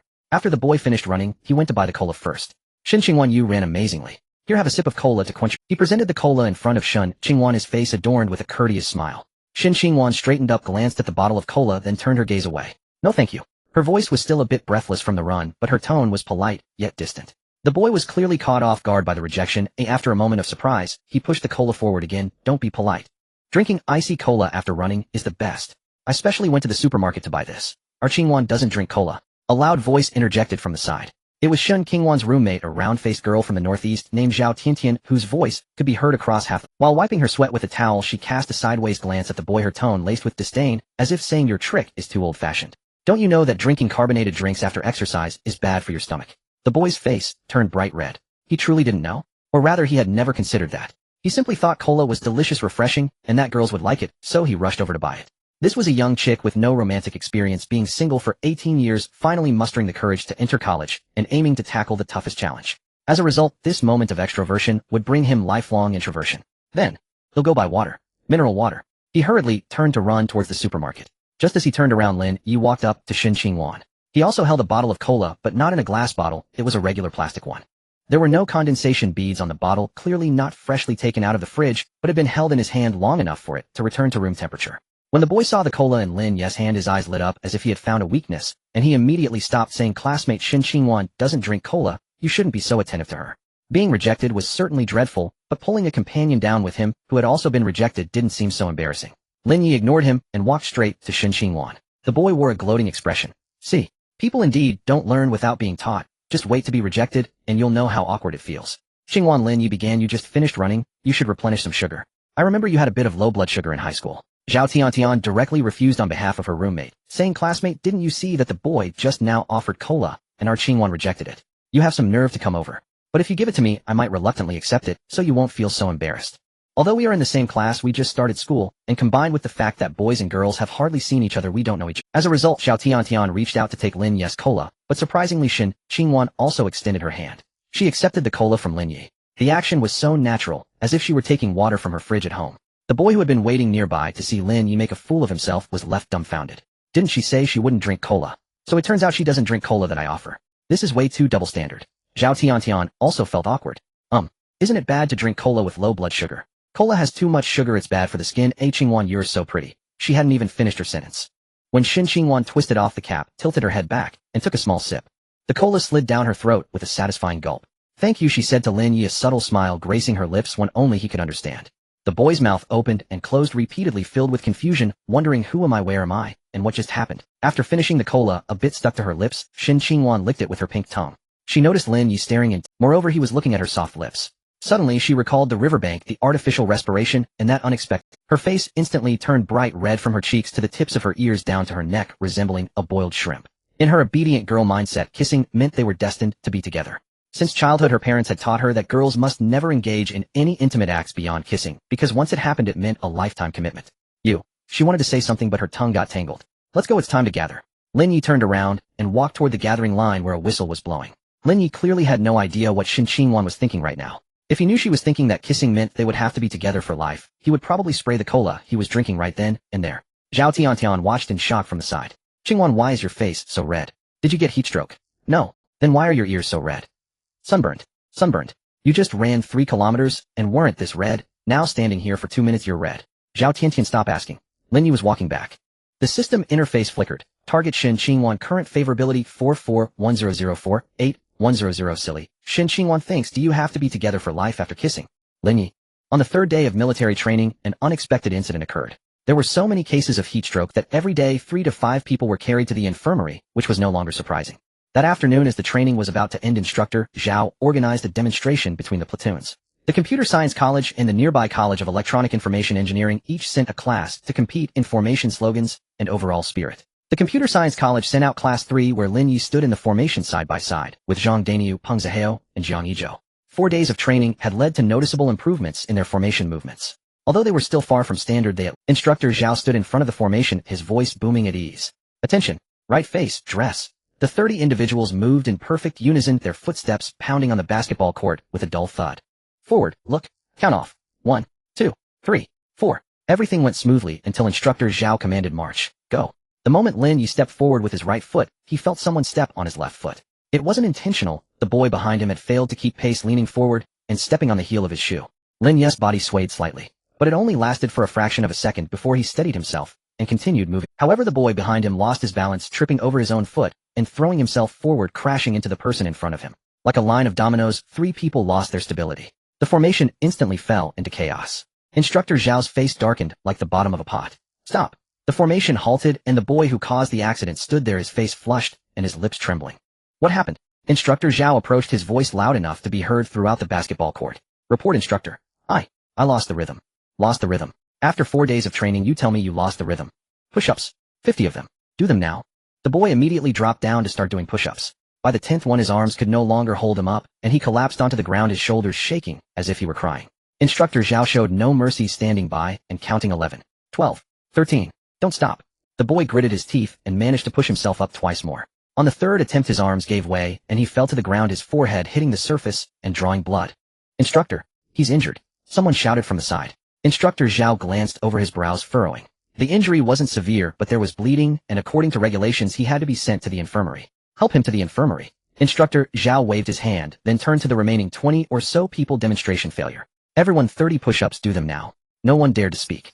The 20 or so individuals immediately dropped down and began doing push-ups. Lin Yi lay on the ground, doing them one after another, his movements standard and his breathing steady. 30 push-ups were nothing to him. By the time he reached the 20th, half of the people beside him had already collapsed. Zhou Wanqing appeared by the training ground at some point. She stood under the shade of a tree holding a folder, likely there to announce something. Upon seeing all the students lying on the ground doing push-ups, she paused in her steps. Then she saw the boy with blood streaming down his forehead being helped towards the infirmary. Her expression changed. She walked over, her voice quiet yet clear. That student is injured. Should we send him to the hospital? No need, it's just a surface injury. The infirmary can handle it. Instructor Zhao didn't even turn around. He has a cut on his forehead, he might have a scar. Who in the army doesn't have a few scars? What's the big deal about a scar? Zhou Wanqing's expression darkened further. She took a deep breath as if struggling to control her emotions. Instructor Zhao, they are college students, not soldiers. The purpose of military training is to strengthen their will, not to let them get injured. Instructor Zhao finally turned to look at her. Teacher Zhou, are you questioning my training methods? I'm not questioning, I'm communicating. Zhou Wanqing's voice remained calm, but Lin Yi noticed her fingers gripping the edge of the folder, turned pale. My student is injured, and I have a responsibility to ensure their safety. Safety is my responsibility. Instructor Zhao's tone turned cold. During military training, I call the shots on the training ground. This is the school's policy, you should be aware of that. Zhou Wanqing opened her mouth as if to say something, but ultimately said nothing. She lowered her head, watching the figure of the student being helped away, her eyes suddenly reddening. She turned around, her back to the training ground, and quickly walked towards the nearby teaching building. As Lin Yi got up from the ground, he happened to see Zhou Wanqing disappear around the corner of the building. Her shoulders were slightly trembling. She was crying. A counselor in her 20s shouldn't be reduced to tears just because an instructor reprimanded her. There must be another story behind this. Lin Yi kept quiet, taking advantage of the break to excuse himself to the restroom and headed towards that teaching building. Lin Yi searched the teaching building for a while, but couldn't find Zhou Wanqing. He stood in the lobby on the first floor, thought for a moment, then walked up the stairs. First floor, second floor, third floor. He reached the top floor. The door to the rooftop was slightly ajar, not locked. He pushed the door open and stepped onto the rooftop. Zhou Wanqing stood at the edge of the rooftop, her hands resting on the railing facing away from him. Her shoulders were still trembling slightly, but she made no sound. She was holding back. Lin Yi didn't walk over, but stood about 5 to 6 meters away, leaning against the wall, quietly waiting. After about 2 minutes, Zhou Wanqing's voice came over. Did you see? Yeah, Lin Yi replied. Don't tell anyone. I want. Another silence fell. Zhou Wanqing turned around, leaning against the railing facing Lin Yi. Her eyes were still red with tears that hadn't dried on her eyelashes, but she was no longer trembling. Do you think I'm useless? She asked. No, Lin Yi said, I think you're very responsible. Zhou Wanqing was taken aback for a moment, then gave a bitter smile. What good is being responsible? You can't protect them from getting hurt. Lin Yi looked at her without saying a word. Zhou Wanqing lowered her head, staring at her hands. Her hands were small, her fingers slender, and her nails neatly trimmed with no adornments. Do you know why I became a counselor? She asked. I don't know. Because one of my former students had an incident. Zhou Wanqing's voice was soft, as if afraid to disturb something. One of my students from the previous class suffered heatstroke during military training, and I didn't notice in time. He collapsed on the training ground, hitting the back of his head, leading to intracranial bleeding. Lin Ye's heart sank. What happened? He was saved. Zhou Wanqing's lips trembled, but he was left with sequelae. The right side of his body is not as agile as it used to be. He was originally studying piano, but after this incident, he could no longer play. As she spoke these words, her voice was calm, but tears streamed down her face. He didn't blame me, nor did his parents. But I blame myself. She wiped her tears with the back of her hand. If I had just looked a little closer at that time, if I had insisted he rest, if I hadn't trusted the instructor's judgment so much, perhaps that incident wouldn't have happened. So when you see a student injured, now you think of that incident, Lin Yi said. At 3 in the afternoon, when the sun is at its most scorching. A boy wearing a red vest from the student council walked to the edge of the training ground of the Computer Science Academy, followed by two younger students in red vests, one carrying a box of water and the other holding a stack of forms. The boy was about 1.78 meters tall, with a fair complexion, styled hair, and a seemingly expensive watch on his wrist. He stood at the edge of the training ground smiling as he watched the new students standing at attention, his gaze sweeping several times over the line of girls. Instructor Zhao frowned and approached. "Student, is there something you need?" "Hello, instructor. I am Sun Haoran, the head of the External Affairs Department of the Student Council." His smile was polite, but his tone carried an air of superiority, as if to say, "I am an official." In school, students in the Student Council felt like civil servants. "We are here to provide some relief for the new students and to promote the recruitment of the Student Council." Instructor Zhao glanced at him, then at the two boxes of water behind him. 2 boxes of water, 48 bottles, were merely a drop in the bucket for an academy of over 300 people. But it was better than nothing. "All right, 5 minutes." Instructor Zhao finished speaking and turned to the line shouting, "Rest in place for 5 minutes." "Thank you, instructor." The new students weakly shouted in response, then slumped down onto the ground. Sun Haoran clapped his hands and, using a voice he believed to be infectious from student council meetings, said, "Dear freshmen, you have worked hard. I am Sun Haoran, the head of the External Affairs Department of the Student Council, here to express our concern for you." Sparse applause followed. Sun Haoran was unbothered. He was already used to it. Freshmen, after all, have yet to be beaten down by society and do not understand the importance of currying favor with upperclassmen. They will come to understand it in a couple of years. "We have brought 2 boxes of water, 1 bottle per person, first come first served." He waved his hand behind him, and the 2 younger students in red vests began distributing the water. 48 bottles of water were gone in less than a minute. Those who got the water were overjoyed, while those who didn't looked longingly at the empty boxes. "Don't worry if you didn't get any water." Sun Haoran smiled, pulling out a form from his pocket. "Our student council has another benefit. Any student who signs up for the student council now can receive an extra bottle of water and skip the first round of interviews, going directly to the second round." There was a moment of silence in the line. Then someone quietly remarked, "Isn't this taking advantage of the situation? So to drink water, one must join the student council. This is too disgusting. I heard that those who join the student council without connections are just working, unable to advance. They help out with odd jobs and often end up quitting because they can't stand it." Many students complain about it. After all, there are only a few positions like president, vice president, and department heads in the student council, and only those officials have a certain resume, which they can talk about in job hunting or graduate school applications. Meanwhile, those who are just foot soldiers are basically useless. They work hard for a while and typically end up quitting due to exhaustion. Sun Haoran clearly heard these voices, but his smile remained unchanged. He had been in the student council for 2 years and had seen all kinds of storms. Freshmen would complain a bit, but in the end, wouldn't they still obediently fill out the forms? By the way, he suddenly remembered something, his tone becoming meaningful. "If you don't join the student council, it might not be so easy in the future to receive honors scholarships or join the party. After all, the recommendations from the student council carry a certain weight in the academy's evaluations." As soon as this sentence was uttered, many freshmen' expressions changed. It was an outright threat. But no one dared to speak up because they truly did not understand the rules and were genuinely afraid of offending the student council. If it really impacted their evaluations and awards, that would not be a trivial matter. Yuan stood in the line of girls, looking at Sun Haoran's smiling face, an indescribable disgust rising in her heart. But she said nothing. Her parents had taught her since childhood not to confront those in power directly. That was not cowardice. Sun Haoran noticed her smiling as he said, "We should promote gentlemanly conduct, ladies first. That young lady over there, are you thirsty? You can sign up first, and he'll give you a bottle of water." Yuan did not move. Instead, Lin Yi stepped forward from the other side. All eyes were on him. Sun Haoran saw him too, sizing him up. Camouflage uniform, military cap, an ordinary boy, nothing special. "Student." Sun Haoran handed over the form with a friendly smile. Lin Yi did not take the form. He looked into Sun Haoran's eyes, his tone flat. "Senior, you said signing up for the student council gets a bottle of water." "Yes," Sun Haoran nodded. "Then is this water from the student council or from the school?" Sun Haoran paused for a moment. "Of course it's from the student council. It's a sponsorship we brought in from our external affairs department." "Is it the sponsors' money?" "Yes." "Then do the sponsors want you to distribute the water to the students, or do they want you to use bottled water as bait to recruit members?" Sun Haoran's smile froze. The surrounding freshmen gasped. This student had some nerve. Confronting the student council head to his face. "Student, what do you mean by that?" Sun Haoran's voice turned cold. The smile on his face completely vanished. "If you don't understand the work of the student council, don't speak carelessly. We are here to serve the students." "Serve the students?" Lin Yi interrupted him. "Is the way to serve the students to dangle 2 boxes of water in 40-degree heat to recruit 300 people? Those who didn't get water have to fill out forms to drink. If they don't fill out forms, they can't drink. Is that called serving?" The training ground was quiet enough to hear the wind blowing through the basketball net. Instructor Zhao stood not far away, arms crossed, waiting to watch the show. Such drama was rare in the military. In the army, a soldier opposing a leader would usually find themselves in deep trouble. School was a bit more relaxed, but student council members had connections and might have to face consequences in some areas in the future. Zhou Wanqing had arrived at some point, as well, watching Lin Yes back, her lips slightly parted. She quickly stepped forward a couple of steps, not wanting Lin Yi to clash with the student council members. After all, she quite liked this boy Lin Yi and didn't want him to have a tough time later. Sun Haoran's face turned pale and flushed. He had been in the student council for 2 years and had never encountered a freshman who dared to speak to him like this. Never. Student, what is your name? Which academy are you from? His voice was low, carrying a threat. Computer Science Academy Lin Yi. Lin for Forest, Yi for Wild. Lin Yi replied, student ID 2026-1033. You should remember it clearly. Sun Haoran did not expect him to even give his student ID, momentarily unsure how to respond. Lin Yi did not wait for. He turned around facing his classmates, his voice not loud, but clear enough for everyone in the training ground to hear. Classmates, those who want water don't need to fill out any forms.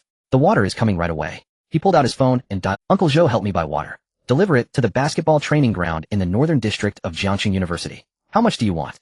He glanced at the crowded training ground and then said something that left everyone dumbfounded. Send 200 boxes first. If it's not enough, add more. Lin Yi listened to what was said on the other end, replied with an and hung up the phone. The entire area fell silent. 200 boxes. 200 boxes with 24 bottles in each amounts to 4,800 bottles. 4,800 bottles of mineral water. Sun Haoran's brain momentarily short-circuited at that moment. He looked at Lin Yi as if he were an alien. Did he just say 200 boxes? Not 2 boxes. Did he mishear it? The 2 junior brothers in red vests beside him were also stunned. They were still holding the recruitment forms, and at this moment it felt somewhat ridiculous. Zhou Wanqing stood dazed beside them. Then he quickly pulled Lin Yi aside. Lin Yi, what nonsense are you talking?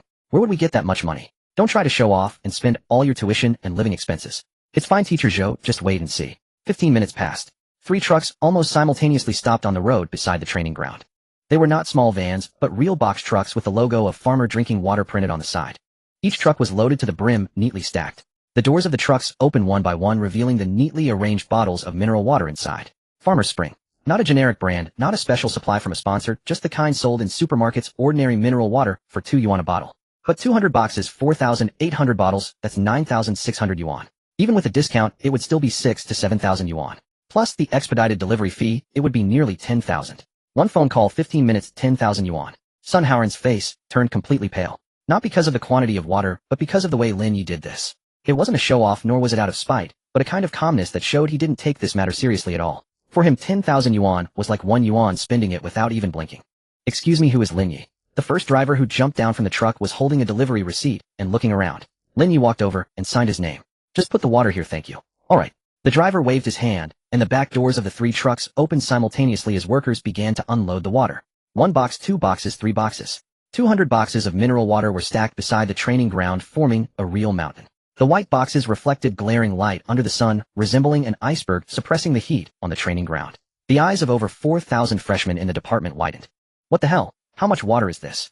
I thought I heard him say 200 boxes. I thought he was just bragging. What kind of family is Lin Yi from? He called for 200 boxes of water. No, the key point is the quantity of water. The focus is on how he confronted Sun Haoran earlier. Did you see Sun Haoran's expression? It looked like he ate a fly. Sun Haoran heard these words, and his expression became even uglier. He gritted his teeth and turned to leave. Senior. Lin Yi's voice came from behind. Sun Haoran paused, but did not turn back. Remember to return those 2 boxes of sponsors' water.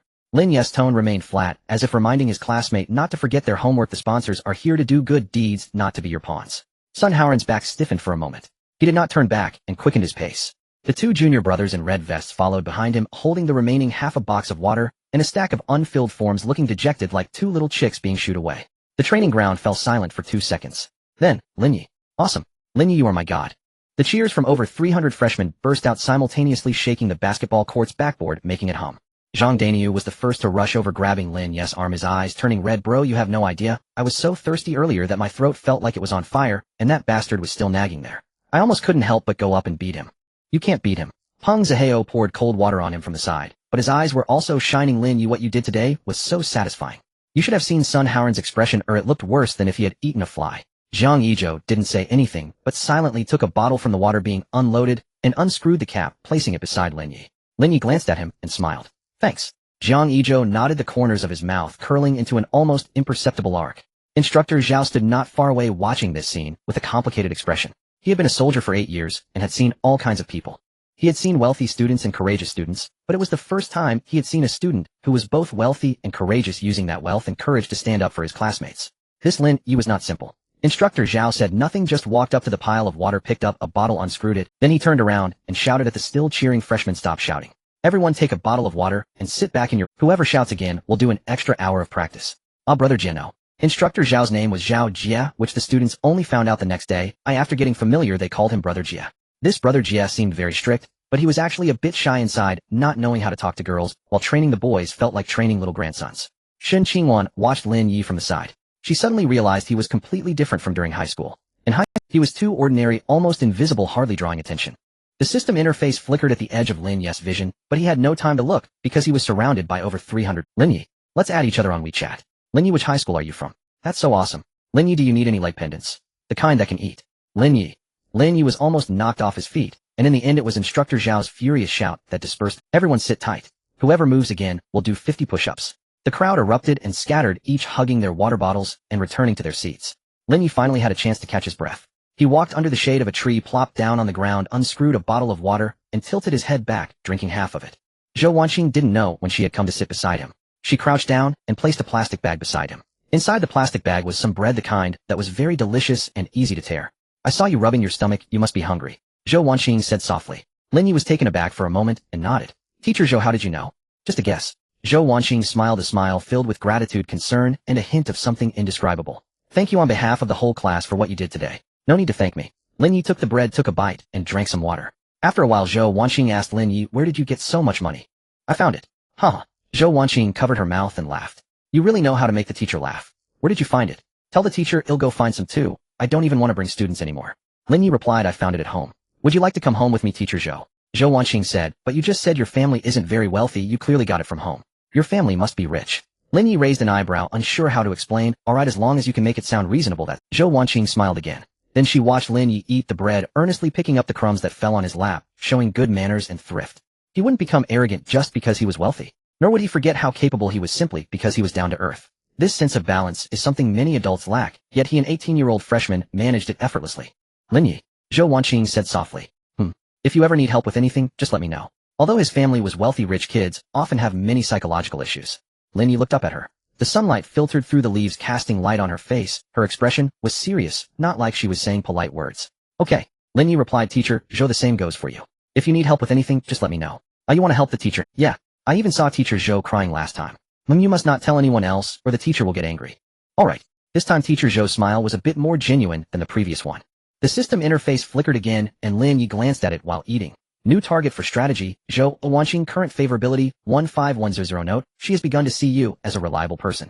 Not a student, not a junior, but an equal, someone who can stand side by side with her. In the distance, Shen Qingyuan was watching. Teacher Zhou was smiling so happily, but it was because of Lin Yi. For some reason, Shen Qingyuan felt a bit uncomfortable. It felt a bit like the discomfort of having her exam rankings taken away by someone else. Why did she feel this way? Silly Shen Qingyuan couldn't figure it out. The whistle of Instructor Zhao sounded. Assemble. Lin Yi strode back to the formation. The matter of the 200 boxes of water had spread throughout the computer science college. Some said Lin Yi paid for it out of his own pocket, others claimed his family sponsored it, and yet others suggested he wasn't an ordinary student at all. Do you know about that Maybach of his? It was parked in the underground parking lot across from the East Gate. Black. I saw it with my own eyes. It costs over 6 million. The news spread like wildfire throughout the entire college. What? A Maybach? You mean the Lin Yi who did push-ups without changing expression on the first day of military training? That's him. A friend who shared a dorm with him said that his clothes had no logos, but they were all from extremely expensive brands, with each t-shirt costing thousands. Do you remember on the first day of school someone saw him arriving in a Maybach?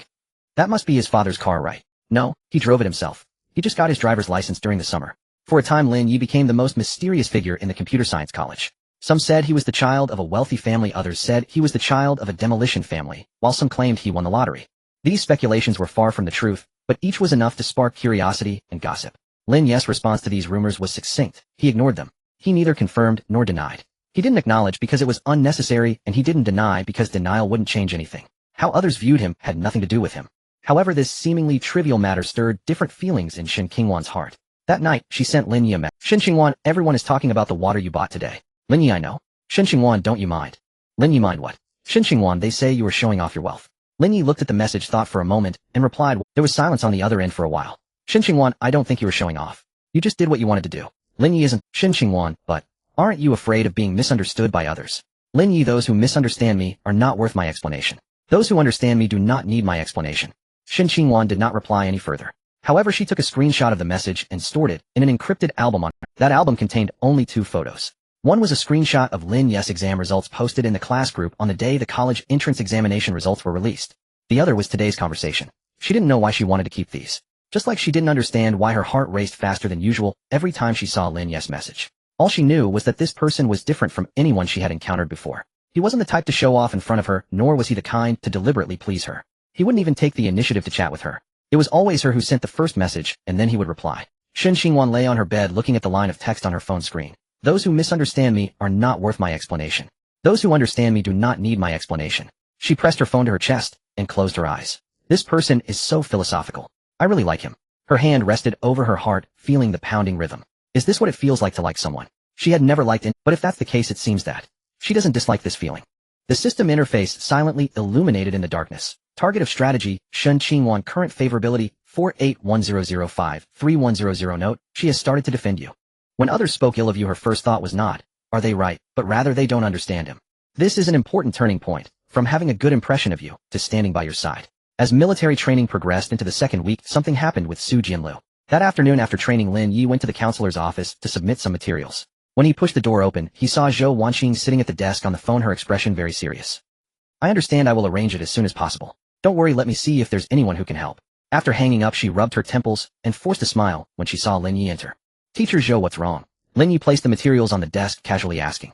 It's nothing, Zhou Wanqing said. It's about Su Jianlu. What happened to her? Lin Yi paused. Her mother is hospitalized, Zhou Wanqing sighed. She has chronic kidney disease which was previously managed with medication, but it has recently worsened and requires hospitalization. The hospitalization deposit is 20,000, and Su Jianlu cannot gather enough money, so she called me. She is my student, even though she is not in my class. We have always had a good relationship.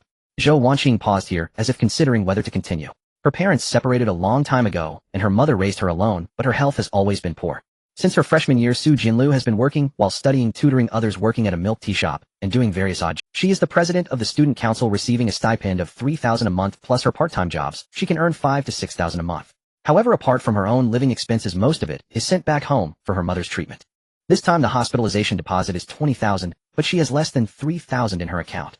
Zhou Wanqing's voice was somewhat choked. Lin Yi stood in front of the desk without saying a word. His mind was racing. 20,000. To him, 20,000 was no different from 2.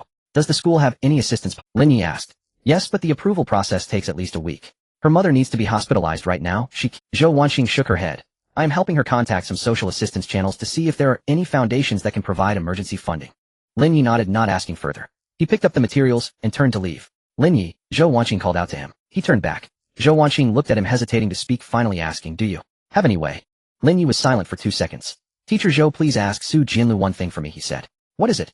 The hospitalization deposit for her mother. Let me lend it to her. Have her write an IOU, she can pay me back whenever she has the money. Zhou Wanqing was taken aback. You? It's not a gift, it's a loan. Lin Yi emphasized again, the difference between a loan and a gift, she should be able to tell apart. Zhou Wanqing looked at him, her expression complex. Where did you get the money? She asked. Lin Yi smiled and said, I won the lottery. After saying that, he walked out of the office. The door closed behind her. Zhou Wanqing sat at the table staring at the closed door, lost in thought for quite a while before coming back to her senses. She picked up her phone and sent a message to Su Jianlu.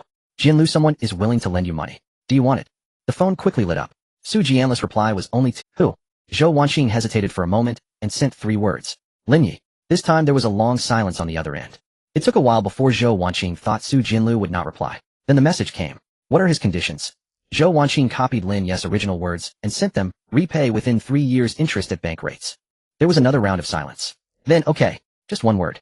But Zhou Wanqing knew that Su Jianlu had taken a long. The next noon, Su Jianlu found Lin Yi in the small garden behind the administration building. She wore a white short-sleeve shirt today paired with dark blue jeans and white canvas shoes, her hair still pinned up with a wooden hairpin. However, her hairstyle today was slightly more casual than usual, with a few strands of hair falling from her ears, accentuating her cold features. She held an envelope in her hand, walked up to Lin Yi, and handed it over. "Oh, you," she said. Lin Yi took the envelope, opened it, and inside was a neatly folded A4 paper. The handwriting was very neat, each stroke written with great effort, as if being engraved into the paper. Su Jianlu borrowed a sum of 2,000 yuan from Lin Yi on September 20th, 2026. I promised to repay it within 3 years after graduation. If I am unable to repay on time, due to special circumstances, I can use other items as collateral. This IOU is legally binding. Below was her signature and thumbprint. She had used a red pen to mark her thumb and pressed it next to her name. After reading it, Lin Yi folded the IOU neatly and put it back in the envelope. "Aren't you going to keep it?" Su Jianlu asked. "Of course I will," Lin Yi replied, placing the envelope into his bag. "Your attitude towards me was so bad before. This is your contract. If you can't repay the money, you will have to sleep with me. TCH, a junior wants to sleep with a senior." What a naive thought. Su Jianlu remained proud as ever. Even though she was borrowing money and she was in a weaker position, Lin Yi leisurely said. What's wrong with wanting to sleep with you? I see your long legs, your beauty, and your bad temper. I just want to sleep with you once to get you to treat me kindly in the future. You really think too highly of yourself. Su Jinlu crossed her arms. She also sat down beside him. But there are a few truths in your crude words, like the fact that I'm beautiful, that I have long legs, and that men like me. Lin Yi reached over and rested his hand on the back of her chair, forming a hugging posture, but he didn't actually embrace her. Then, senior, you could sell yourself? Maybe if you sell me your first time, I won't need the money anymore. Su Jinlu giggled, her laughter causing her chest to jiggle. Little junior, don't pretend to be so mature, don't act like an adult. It's really strange how you do that. And how do you know if someone has a first time? Maybe I was in a relationship in high school. Lin Yi directly pinched her chin, saying, then spending the night with me would just confirm it, wouldn't it? Su Jinlu felt a shiver run through her body, being touched on the chin by a man for the first time. But she didn't really dislike Lin Yi. It was just a feeling that was hard to describe. At that moment she noticed a few boys walking by. Su Jinlu hurriedly swatted Lin Yi's hand away. But those boys had seen them. Why wasn't that senior Su? Why is she with a boy? Did she start dating? Wow. This is big news. Who is that boy next to her? I want to date senior Su too. However, when Su Jinlu shot them a glare, the boys were frightened and ran away. The two people sitting on the chairs fell silent for a few seconds. The osmanthus flowers had not yet bloomed, but the air carried a faint scent. Lin Yi, Su Jinlu suddenly spoke. Moi.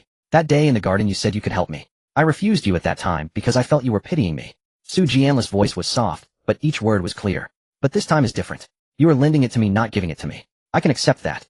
I also know that I can't repay it. Asking me to sleep with you was a joke. I know it was a joke, so I won't be angry. Lin Yi stared at her intently. I wasn't joking you, I really want to sleep with the senior. Su Jinlu's expression froze. She truly couldn't handle Lin Yi's words. At that moment she didn't know whether to be angry or not, as she felt like her persona was about to collapse. She hurriedly waved her hand and forced a laugh, saying, Ah, you little junior, have you studied acting? You say jokes with such a serious face. Lin Yi didn't expose her. She knew that he wasn't joking. He also knew that she knew he wasn't joking. But saying it out loud was meaningless. How is your mother doing? Lin Yi changed the topic. She's hospitalized. It was, Su Jinlu said. The doctor said they would do a week of tests first, and after determining the treatment plan they would decide on the subsequent treatment plan. If you need help, just say so. So you just want to sleep with me and want me to owe you a favor? Su Jinlu blinked. Yes, Lin Yi nodded. Su Jinlu pouted. Then I have to save it. 20,000 is enough. I can earn the rest of the treatment costs myself. I can't owe you any more lest your requests become even more excessive. Lin Yi nodded. Su Jinlu looked at him, finding it strange. He had a maturity and mystery that was different from Then, I have to go now. Su Jinlu still had class. Senior Su, Lin Yi called out to her. I was joking earlier, Lin Yi said. Su Jinlu relaxed a bit. See, I told you that you were joking about wanting to sleep with me. Lin Yi shook his head. Not that. It's that you don't have to be frugal. If you need help, just come to me. I'm not short on that, and you can't run away anyway. Su Jinlu stood frozen in place. Then she continued to walk forward, her steps lighter than before. When she reached the exit of the garden, she paused for a moment and turned her head. The sunlight fell perfectly on her profile, casting a delicate shadow from her eyelashes onto her eyelids. The system interface flickered. Target Su Jinlu, current favorability 8150-100. Note, she accepted your help not out of compromise, but out of trust. You provided her with an acceptable reason, borrow not give. This reason protected her pride and opened her heart. From negative to positive, this step took her a long time. And you did nothing wrong. Lin Yi stood under the osmanthus tree, watching the figure disappear at the end of the corridor. He suddenly recalled a line of poetry. If you blossom, the gentle breeze will come. It was not in pursuing anyone, nor was anyone pursuing him. It was just that as this summer was coming to an end, some things naturally happened. On the Friday of the second week of military training, the instructor announced some news that thrilled everyone. There would be no training over the weekend. On Saturday and Sunday, free activities. Return to the team before 6 o'clock on Sunday evening for roll call. Anyone who is late will have extra practice on Monday. Instructor Zhao said expressionlessly before turning to leave. A deafening cheer erupted from the basketball court. Jiego is mighty. Jiego is generous. Zhang Daniu knelt down on the spot, raising his hands to the sky, looking as if he had been redeemed. Hung Zihao took out his phone and started messaging Fang Qing, saying they could meet over the weekend.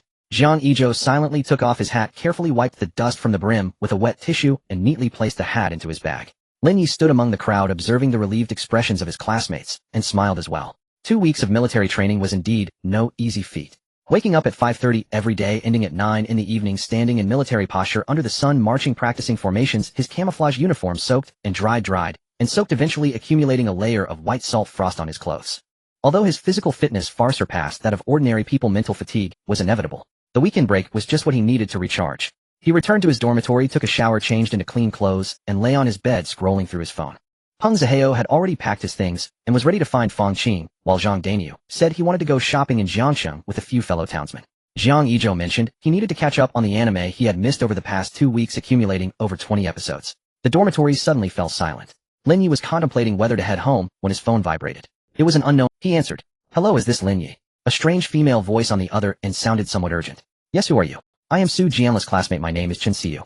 Su Jianlu. Had an accident. What happened? She was hit by a car. It's not serious, but her leg was injured and needs rest. She is currently in the school hospital, but the hospital said they are short on beds, and she can only go back to rest.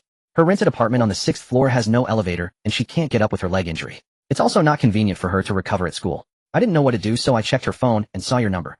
Are you her cousin? No. Lin Yi was already standing up and putting on his shoes. Are you at the school hospital? He'll be there soon. Okay, we're at.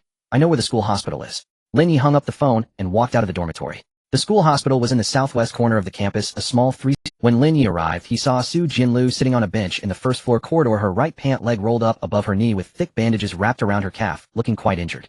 Her complexion was poor, her lips pale, and there were noticeable dark circles under her eyes. But her expression remained stubborn, her chin slightly raised, as if she were using the last bit of her strength to maintain her dignity.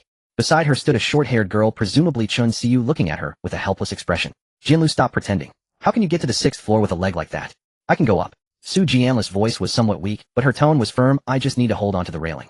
Hold the railing. With your leg like that, how can you hold onto the railing? What if you fall? I won't fall. Lin Yi walked over and examined her. The bandage was wrapped tightly, but there was noticeable swelling in the middle of her calf, and the bruise around her knee was extensive, extending from the kneecap all the way up to the upper part of her calf. Although he wasn't a doctor, he had basic first aid knowledge. An injury of this degree would require at least a week of rest. What did the doctor say? He looked up at Su Jianlu. Su Jianlu clearly did not expect him to be the one who came. Her eyes widened slightly, her lips moved as if she wanted to ask, why are you here? But ultimately did not voice it. Chen Siyu answered for him from the side. The doctor said there are no fractures, just soft tissue bruising, but the bruising area is quite large, needs rest. Try not to walk. Keep the leg elevated, cold compress for 3 days, then switch to hot compress. Then you can't go to the 6th floor. Lin Yi stood up looking at Su Jianlu. You can't stay in that apartment. I can stay in the school dormitory. Su Jianlu said. Which floor do you live on? 4th floor. The 4th floor has no elevator either. Lin Yi said, with your leg like this, climbing even one flight of stairs is difficult. Going to the 4th floor will only make the injury worse. Su Jianlu fell silent. Chen Siyu, in a state of urgency, exclaimed, I told you. You can't stay in that apartment, you can't stay in the dormitory, then where will you stay? You can't possibly sleep on the street, can you? Su Jianlu lowered her head and remained silent. Lin Yi looked at her. He noticed her fingers were gripping tightly on the edge of the bench, her knuckles turning white. She was enduring something, not the pain in her leg, but the embarrassment of being seen in such a sorry state. She didn't want anyone to see her like this. Especially not Lin Yi. I have an apartment. Lin Yi said. Su Jianlu looked up. Next to the school, less than a 10-minute drive from here. Lin Yi's tone was very flat, as if he were stating a very ordinary matter. It has an elevator and a guest room. You can stay there for now and return when your leg is better. No need. Su Jianlu immediately rejected. It's not free. Lin Yi said you stay 1 day, it will be 100. Add it to the IOU. Su Jianlu was taken aback. She wanted to say, are you trying to make me owe you a favor, or trying to sleep with me? But with others present, she couldn't say it out loud. Chen Siyu was also taken aback, then glanced at Lin Yi, her gaze holding something more. She had been wondering who this boy was, why Su Jianlu had his number saved in her phone, and why he immediately mentioned I have an apartment. Now she understood. This boy was not here to curry favor, he was here to solve a problem. Moreover, he was giving Su Jianlu 100 yuan a day. Su Jianlu's voice was somewhat hesitant. Do you know how much it costs to rent a place next to the school for? I don't know, nor do I care. Lin Yi said, I only know that your leg cannot climb stairs. Your mother is still in the hospital. If you push yourself into a bigger problem, who will take care of her? Su Jianlu's lips trembled slightly. This sentence struck at her soft spot. She could be indifferent about herself, but she couldn't be indifferent about her mother. Okay. She finally nodded. Consider it a debt to you. He squatted down, extending his arm under Su Jianlu's armpit. Get up, I'll help you walk. Su Jianlu's body stiffened for a moment. Su Jianlu could feel the warmth and strength emanating from Lin Yi's arm. She pushed herself up with her uninjured leg. As soon as her right leg touched the ground, a dull pain shot through her knee, causing her to furrow her brow, but she remained silent. Lin Yi noticed her ample bosom, caught a whiff of her pleasant fragrance, and felt her body tremble. Yet he said nothing, more steadily supporting her as they walked step by step towards the entrance of the campus hospital. Chen Siyu watched from behind, suddenly feeling a bit of moisture in her nose.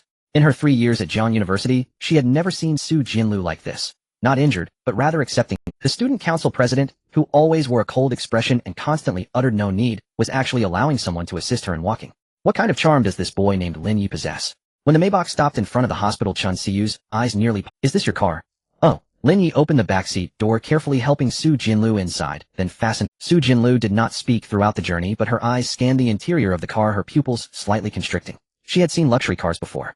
Having worked as a sales associate in the best shopping mall in Jiangxing, she had seen all sorts of luxury vehicles parked at the entrance. However, she had never sat in one, nor had she imagined that one day a freshman would come to pick her up in such a car, taking her to his home to recuperate. Chen Siyu sat in the passenger seat, spending the ride searching for the price of the car on her phone.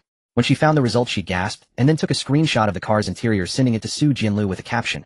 I think I just saw a living domineering president, and he's only in his first year. Lulu, I want to pursue him, consider me your wingwoman. Su Jianlu saw the message but did not reply. Chen Xiu playfully winked from the front, but Su Jianlu pretended not to see. 10 minutes later the car drove into the underground parking garage of Emerald Bay. Lin Yi parked the car and retrieved a folding wheelchair from the trunk, which he had asked Uncle Zhou to prepare in advance. After receiving the call he made arrangements, knowing Su Jianlu's leg would not allow her to walk. When Su Jianlu saw the wheelchair her expression was complex. When did you prepare this, she asked. On the way here. Don't overthink it, it's not specifically bought for you. My grandmother has trouble walking, and this wheelchair is a spare at home. This explanation sounded reasonable. She said nothing, supporting herself on Lin Yi's arm as she transferred from the car.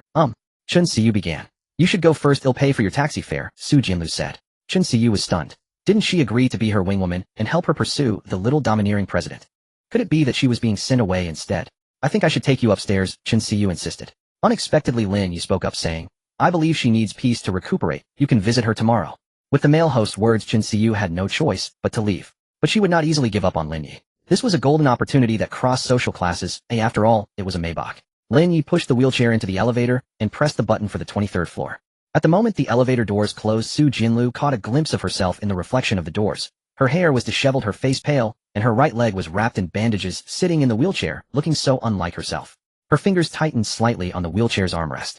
She hated looking like this. She despised appearing like this in front. The elevator reached the 23rd floor, and Lin Yi pushed the wheelchair out, opening a door. It was the first time Su Jianlu saw Lin Yi's home.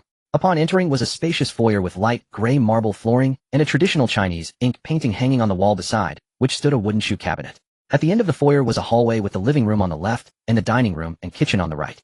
The living room was large with a floor-to-ceiling window facing the Yangtze River where cargo ships moved slowly under the sunlight, and the distant Yangtze River bridge stretched across the water like a gray ribbon. The furniture in the living room was very simple. A gray fabric sofa, a wooden coffee table, a TV cabinet, and the walls were devoid of any decorations, looking as clean as a model room. On the coffee table lay a half-read book. This way is the guest room, Lin Yi said as he pushed the wheelchair through the living room and opened a door at the end of the hallway. The guest room was small but cozy. It had a bed that was 1.5 meters wide covered with light blue sheets, a warm yellow bedside lamp on the nightstand, and next to it were a wardrobe and a desk. The window faced south, letting sunlight stream in and brightening the entire room. The sheets are freshly changed, Lin Yi said. The bathroom is on the left side of the hallway, and the towels and toiletries are in the cabinet. You can get them yourself. You can use the kitchen, but don't use the stove. With your leg right now you can't afford any more accidents. If you want to eat something, order takeout or wait until I come back and bring food. Su Jianlu listened as he outlined everything and suddenly felt a bit dazed. This person was 2 years younger than her, yet his tone, his arrangements, and every word he spoke felt like someone who had navigated through life for many years. It wasn't the superiority of I have money, so I've arranged everything, but rather a considerate understanding of I've been through this, so I know what you need. Lin Yi, she called his name. Why are you so good to me? Lin Yi stood at the door, sunlight filtering through the window, casting a golden glow on his profile. Am I good to you? He retorted. I'm just providing you with a place to stay, and I'll be charging you rent. You know that's not what. Are you doing all this just because you want to sleep with me, eh? Lin Yi fell silent for a few seconds. Senior Su, you told me in the garden last time that you became the student council president for the stipend, because your mother is sick and needs money, and you are shouldering the whole family alone. Sometimes I have an abundance of empathy, and I'm afraid I won't be able to become a decisive person. Su Jianlu stared at him intently. Then she chuckled. Alright, I won't let you become indecisive. Add 20,000 to the IOU. The cost of the wheelchair, the deposit for the house, and your fuel expenses for driving. Okay, Lin Yi nodded.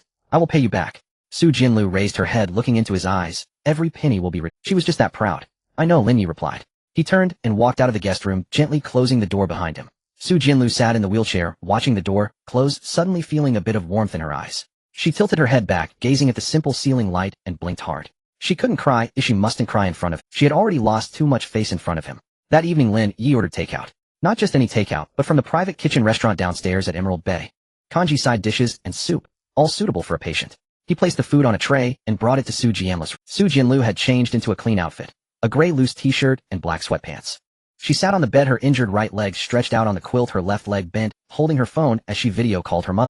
Mom, I'm really fine, I just fell and bumped my knee. Don't worry, I'm staying at a friend's house, and someone is taking care of me. You just focus on your recovery in the hospital and listen to the doctors. They'll go see you once I'm better. After hanging up, she leaned against the headboard, closed her eyes, and let out a sigh. Lin Yi knocked on the doorframe. Su Jianlu opened her eyes, seeing the food on the tray. Her expression changed slightly. Not because the food was bad, but because it was too good. She recognized that bowl of soup. It was the signature dish from that private restaurant, costing over 300 for a single serving. You eat first, just leave the bowl on the table. When you're done, I will come to collect it tomorrow. Lin Yi placed the tray on the bedside table and turned to leave. Lin Yi, Su Jianlu called out to him. Moi, have you? Not yet. Then sit down and eat with me. Su Jianlu's voice sounded a bit unnatural. There's so much I can't finish it all by myself. Lin Yi glanced at her, and then at the food on the tray, which was actually just the right amount for one person. But since she said she couldn't finish it, it was her way of giving him an opportunity to join her for a meal. This person was so proud that even having a meal together required an excuse. Alright. Lin Yi went to the kitchen to get some bowls and chopsticks, sitting on the chair by the bed, while they both quietly shared a meal, one on the bed and the other on the chair. There wasn't much conversation, just an occasional exchange. The soup is good. You should try this dish, okay.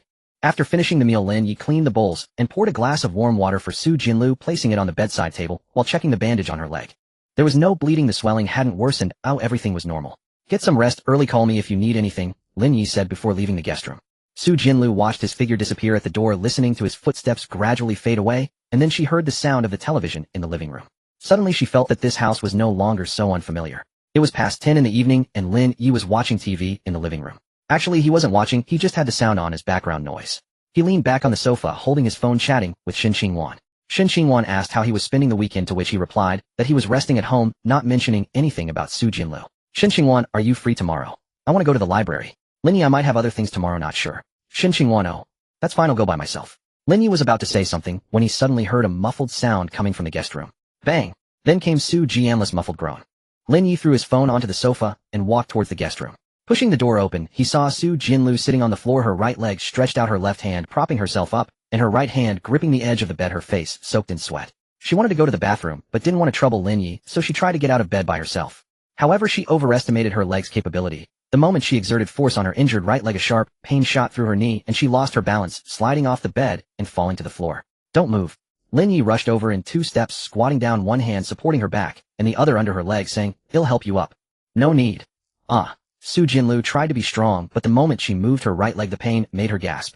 Lin Yi didn't waste any more words. He slipped one arm under her armpit and securely lifted her from the ground. Su Jianlu felt very light, lighter than what a girl standing at 170 centimeters should weigh. While holding her, Lin Yi could clearly feel the contours of her shoulder blades and ribs. She had reduced herself to this state due to long-term malnutrition and overexertion. Yet where it should be plump, it was in. "You're too light," Lin Yi instinctively remarked. Su Jianlu looked into his eyes. "What are you saying, I'm small?" Lin Yi glanced down at her compressed chest, the sweet scent wafting into his nostrils, and then chuckled lightly. "Men never mind if women are large. But yours isn't small either. Pervert. Disgusting. Then I'll just throw you down." "You dare." She was quite Sundra. Lin Yi held her, and was about to put her back on the bed when his foot stepped on a phone charger that had fallen to the ground at some unknown time. The charger was very small, so small that one wouldn't usually notice it. But at this moment it became a perfect roller. Lin Yi's foot slipped, and he lost his balance. He instinctively twisted his body, turning his back towards the ground, but with a person in his arms his center of gravity was completely disrupted, and he had no time to adjust. Both of them fell towards the sofa. There was a single sofa beside the bed in the guest room, which Lin Yi had moved in that afternoon to provide a place for Su Jianlu to sit and read. He fell in the direction of that sofa. He fell sideways, first hitting the armrest of the sofa with his back, then flipping over and landing on the sofa. And Su Jianlu happened to land right on top of him. Her entire body was pressed against his chest, her face buried in his neck, her hands propping on his shoulders, her right leg wedged between his legs, and her left leg resting against the back of the sofa. In short, it was an extremely ambiguous position. Time seemed to freeze. Lin Yi's back hurt from the impact, but his mind was completely blank, not registering any pain. Because Su Jianlu's breath was blowing against his neck, her warm breath sending a shiver of goosebumps across his skin. Her hair fell down, brushing against his face, the ends carrying a faint scent of shampoo. At that moment, Su Jianlu's mind completely crashed. She could feel the warmth of Lin Yi's chest penetrating through 2 thin layers of clothing, wrapping her skin like being enveloped in warm water. She could hear his heartbeat thumping fast and powerfully right below her ear. She should push him away. Her rational mind was screaming, "Hurry and push him away." But her body was completely unresponsive. It wasn't that she didn't want to push him away, but because she had gone completely limp. Not the kind of feigned softness, it was true physiological, uncontrollable softness. It felt as if all her strength had been drained and her limbs were completely powerless. Ding! A familiar voice sounded in her mind at the most inappropriate moment. Ding! Detected deep physical contact between the host and target, Su Jianlu. Trigger condition: physical contact, non-target, reward type contact, reward, generating reward. Congratulations, host has gained perfect skin that never tans. Effect of perfect skin: the host's skin will permanently isolate against ultraviolet damage. No matter how long exposed to sunlight, skin will not tan, will not burn, and will not age from light exposure. Collagen retention will be raised to the theoretical maximum for humans. In simple terms, you'll never need to apply sunscreen, and you will never get tanned. Lin Yi.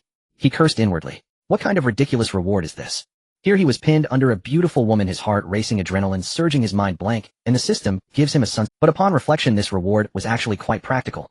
With military training in 2 weeks, exposed to the sun daily, and his classmates all tan like Africans, how noticeable would he be if he didn't tan at all? At that point, he'd be the only one in the class looking fair-skinned. Oh, wouldn't instructor Zhao keep a close eye on him? Forget it, having it is better than not. You're on top of me. Lin Yi spoke, his voice a bit tense. Su Jinlu seemed startled by this statement, suddenly bouncing off him. But she forgot her right leg couldn't exert force. Bouncing halfway up, she lost her balance again, and fell back, her face directly pressing against his chin. Lin Yi could feel the warmth of her lips. Cool and soft. I'm sorry. Su Jinlu repeatedly apologized, completely losing her usual cold demeanor. Her face was as red as if it would bleed. This time, she finally managed to support herself and rolled off Lin Yi sitting on the floor next to the sofa. She lowered her head, her hair covering most of her face, but it couldn't hide her crimson ears and neck. Lin Yi sat up from the sofa, rubbing his back that hurt from the collision. He looked at Su Jinlu, who was curled up on the floor beside him, and suddenly found it somewhat amusing. The president of the student council at Jiangxing University, renowned as the cold-faced campus beauty, now resembled a little girl who had done something wrong, lowering her head and not daring to look at him. Su Senior Sister, Lin Yi called out to her. Don't call me that. Su Jianli's muffled voice came from behind her hair. Is your leg all right? It's fine. Don't talk to me. Lin Yi chuckled, stood up, walked in front of her, squatted down, and get up, the ground is cold. Su Jinlu lifted her head slightly from between her fingers and glanced at him. His expression was normal, devoid of mockery, pride, or anything that would make her feel uncomfortable. He simply extended his hand naturally, as if helping a fallen friend. She didn't take his hand, but instead pushed against the ground and slowly stood up. As soon as she exerted force on her right leg, her knee throbbed again, causing her body to sway, yet she still held on to Lin Yi's arm. They'll take you to the restroom, Lin Yi said. Okay. Her voice was barely audible. Lin Yi supported her, walking step by step towards the restroom at the end of the corridor. Su Jinlu kept her head down the entire time, not daring to look at him. Yet she knew deep down that she would likely have a sleep. The system interface quietly flickered at the edge of Lin Yi's vision. Contact reward issued, perfect skin that never tans effect activated, target of strategy, Su Jinlu current favorability, 50-101-2100. Note, she won't mention tonight's events to anyone.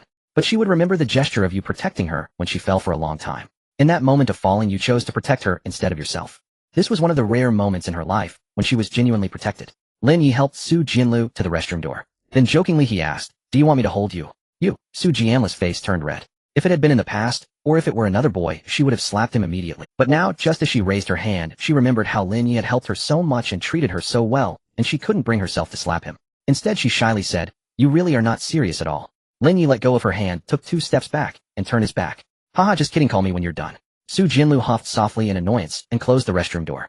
Lin Yi stood outside, hearing the sound of running water followed by a long silence. He leaned against the corridor wall, staring at the ceiling, his mind in disarray. The earlier scene replayed in his mind repeatedly. Su Jianli's soft body pressed against him, her warm breath on his neck, the sensation of her lips brushing against his chin. He took a deep breath and tried to push those images out of his mind. The restroom door opened. Su Jinlu walked out holding. Her face was no longer as red, but the color at the tips of her ears betrayed her. Those small, soft, fair ears were tinged with an unusual ripe pink.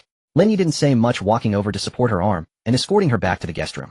This time, he carefully checked the floor, clearing away anything that might trip her. If you need to go to the restroom again, call me. Lin Yi stood at the door, his tone returning to its usual calmness. It's not safe for you to go alone with your leg like this.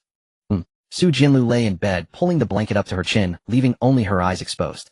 Those eyes looked at Lin Yi under the dim light, filled with complex emotions, gratitude, embarrassment, vigilance, and something she couldn't quite articulate. Good night, Lin Yi said.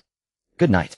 Lin Yi closed the door and walked back to the living room. He picked up the phone that had been thrown on the sofa. The screen was still lit, and the chat box with Shen Qingwan was still open. Shen Qingwan, then you get busy, I won't disturb you. Shen Qingwan, good night. The message was sent 10 minutes ago. Lin Yi looked at those 2 words and suddenly felt like the scumbag in a novel.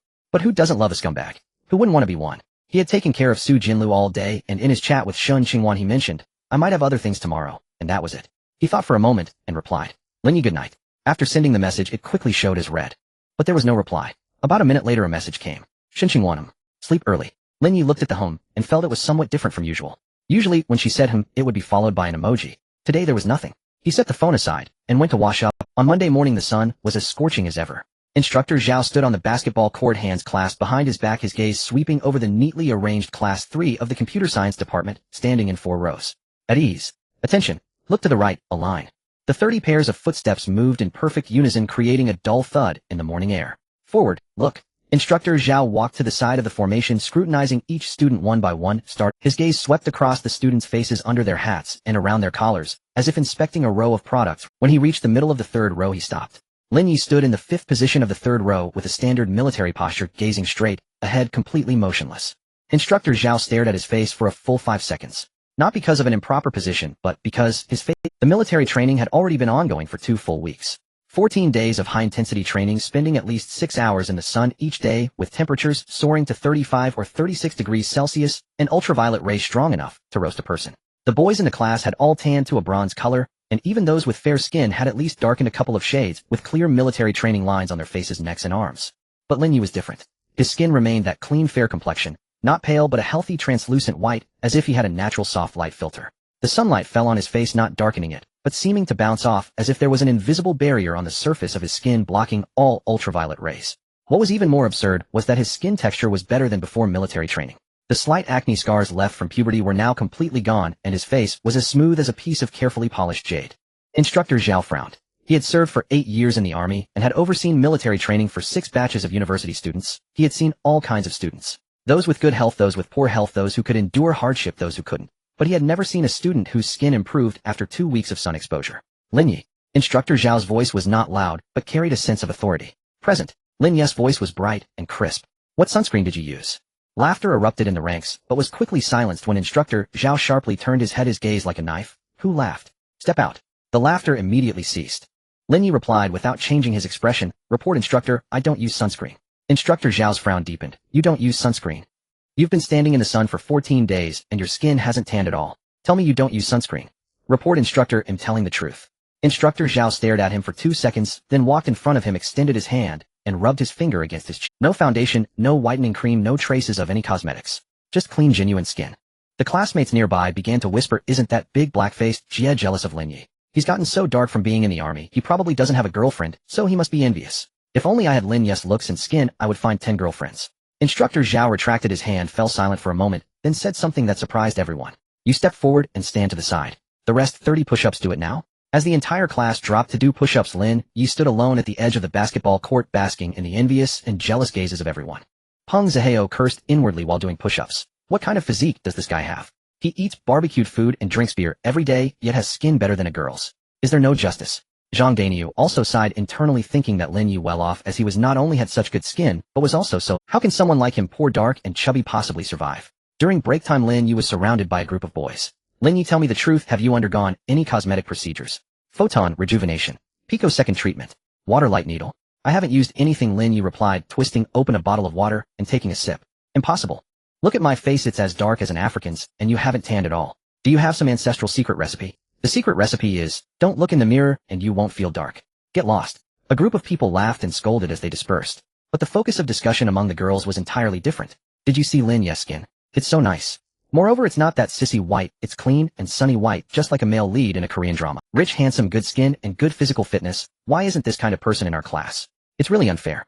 Yuan stood at the edge of the girls' lineup, listening to these conversations while glancing over. She also noticed Lin Yi, not because she was intentionally looking, but because every time during training he stood in the boys' line like a piece of white jade among a pile of coal. Impossible not to notice. A system light flickered at the edge of Lin Yi's vision. Never tan skin effect in progress.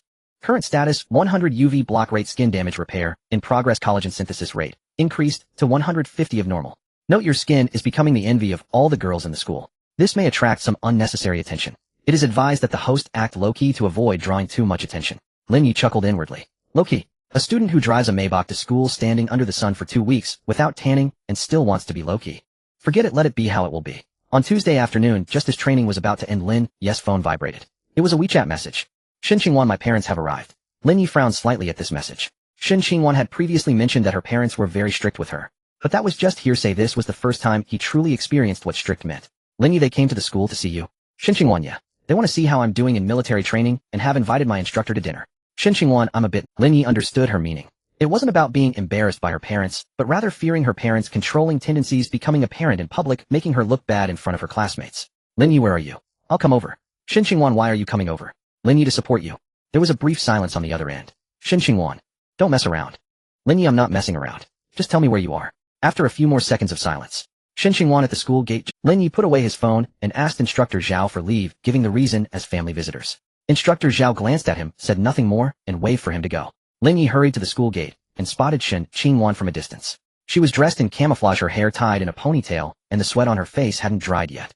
She stood next to a black Audi A6L with the door open, and a middle-aged man in a dark polo shirt was taking things. That was Shun Qingwan's father. Mr. Shun wore gold-rimmed glasses, his hair neatly combed, exuding an elegant demeanor mixed with a unique sense of authority typical of bureaucrats.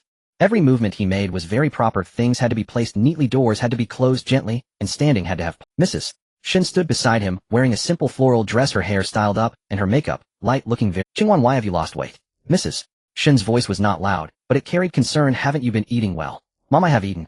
If you've eaten, why have you lost weight? Look at your face, it's sunken in. Mrs. Shun pinched Shun Qingwan's cheek. Is military training very hard? Is your instructor strict? It's okay. What do you mean by it's okay? You need to clarify with your mother.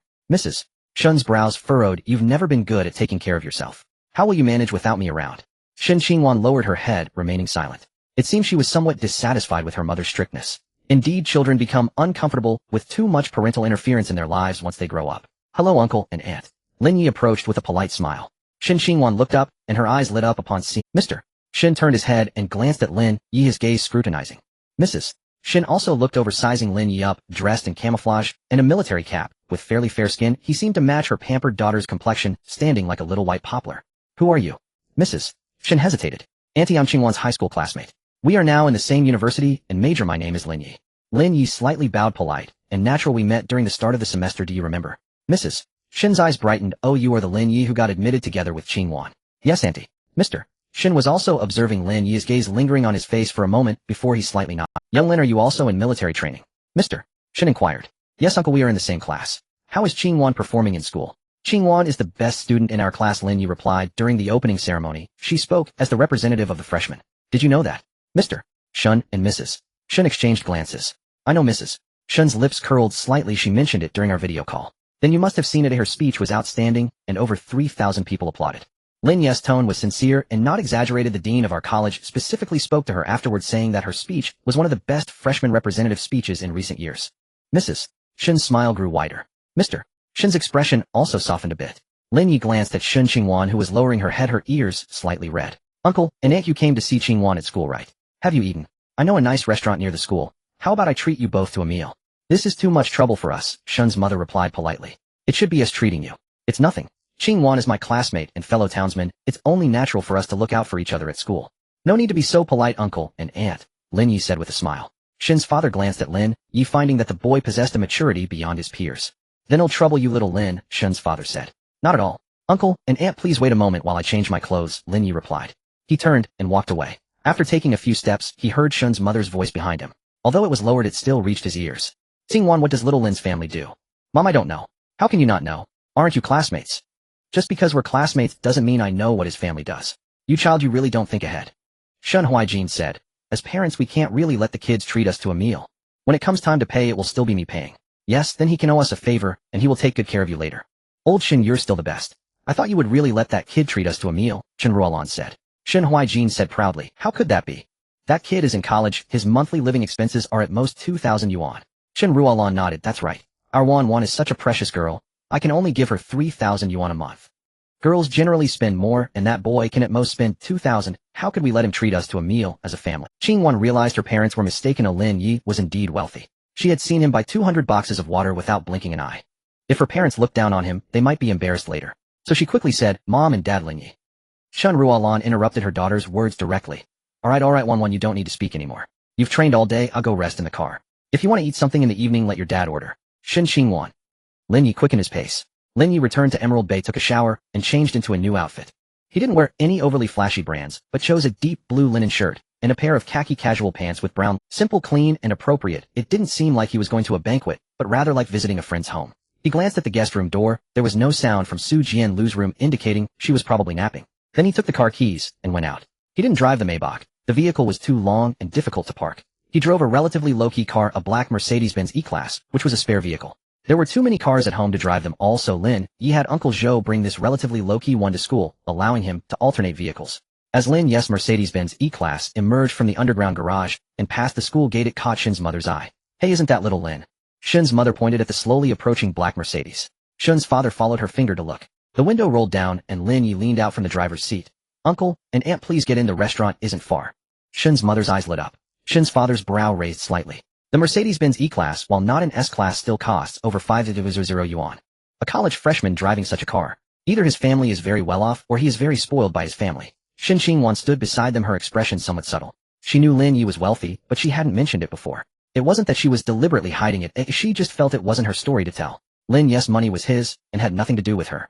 If her parents had different expectations regarding her relationship with Lin Yi because of his wealth, she would feel very uncomfortable. Shen Ruolan was surprised to a freshman driving a Mercedes. Not only the car's value itself, but the combination of freshman and driving was quite peculiar, especially since her own daughter still seemed like a little girl. Having not yet completed her driving lessons, even if she did get her license, they wouldn't trust her to drive.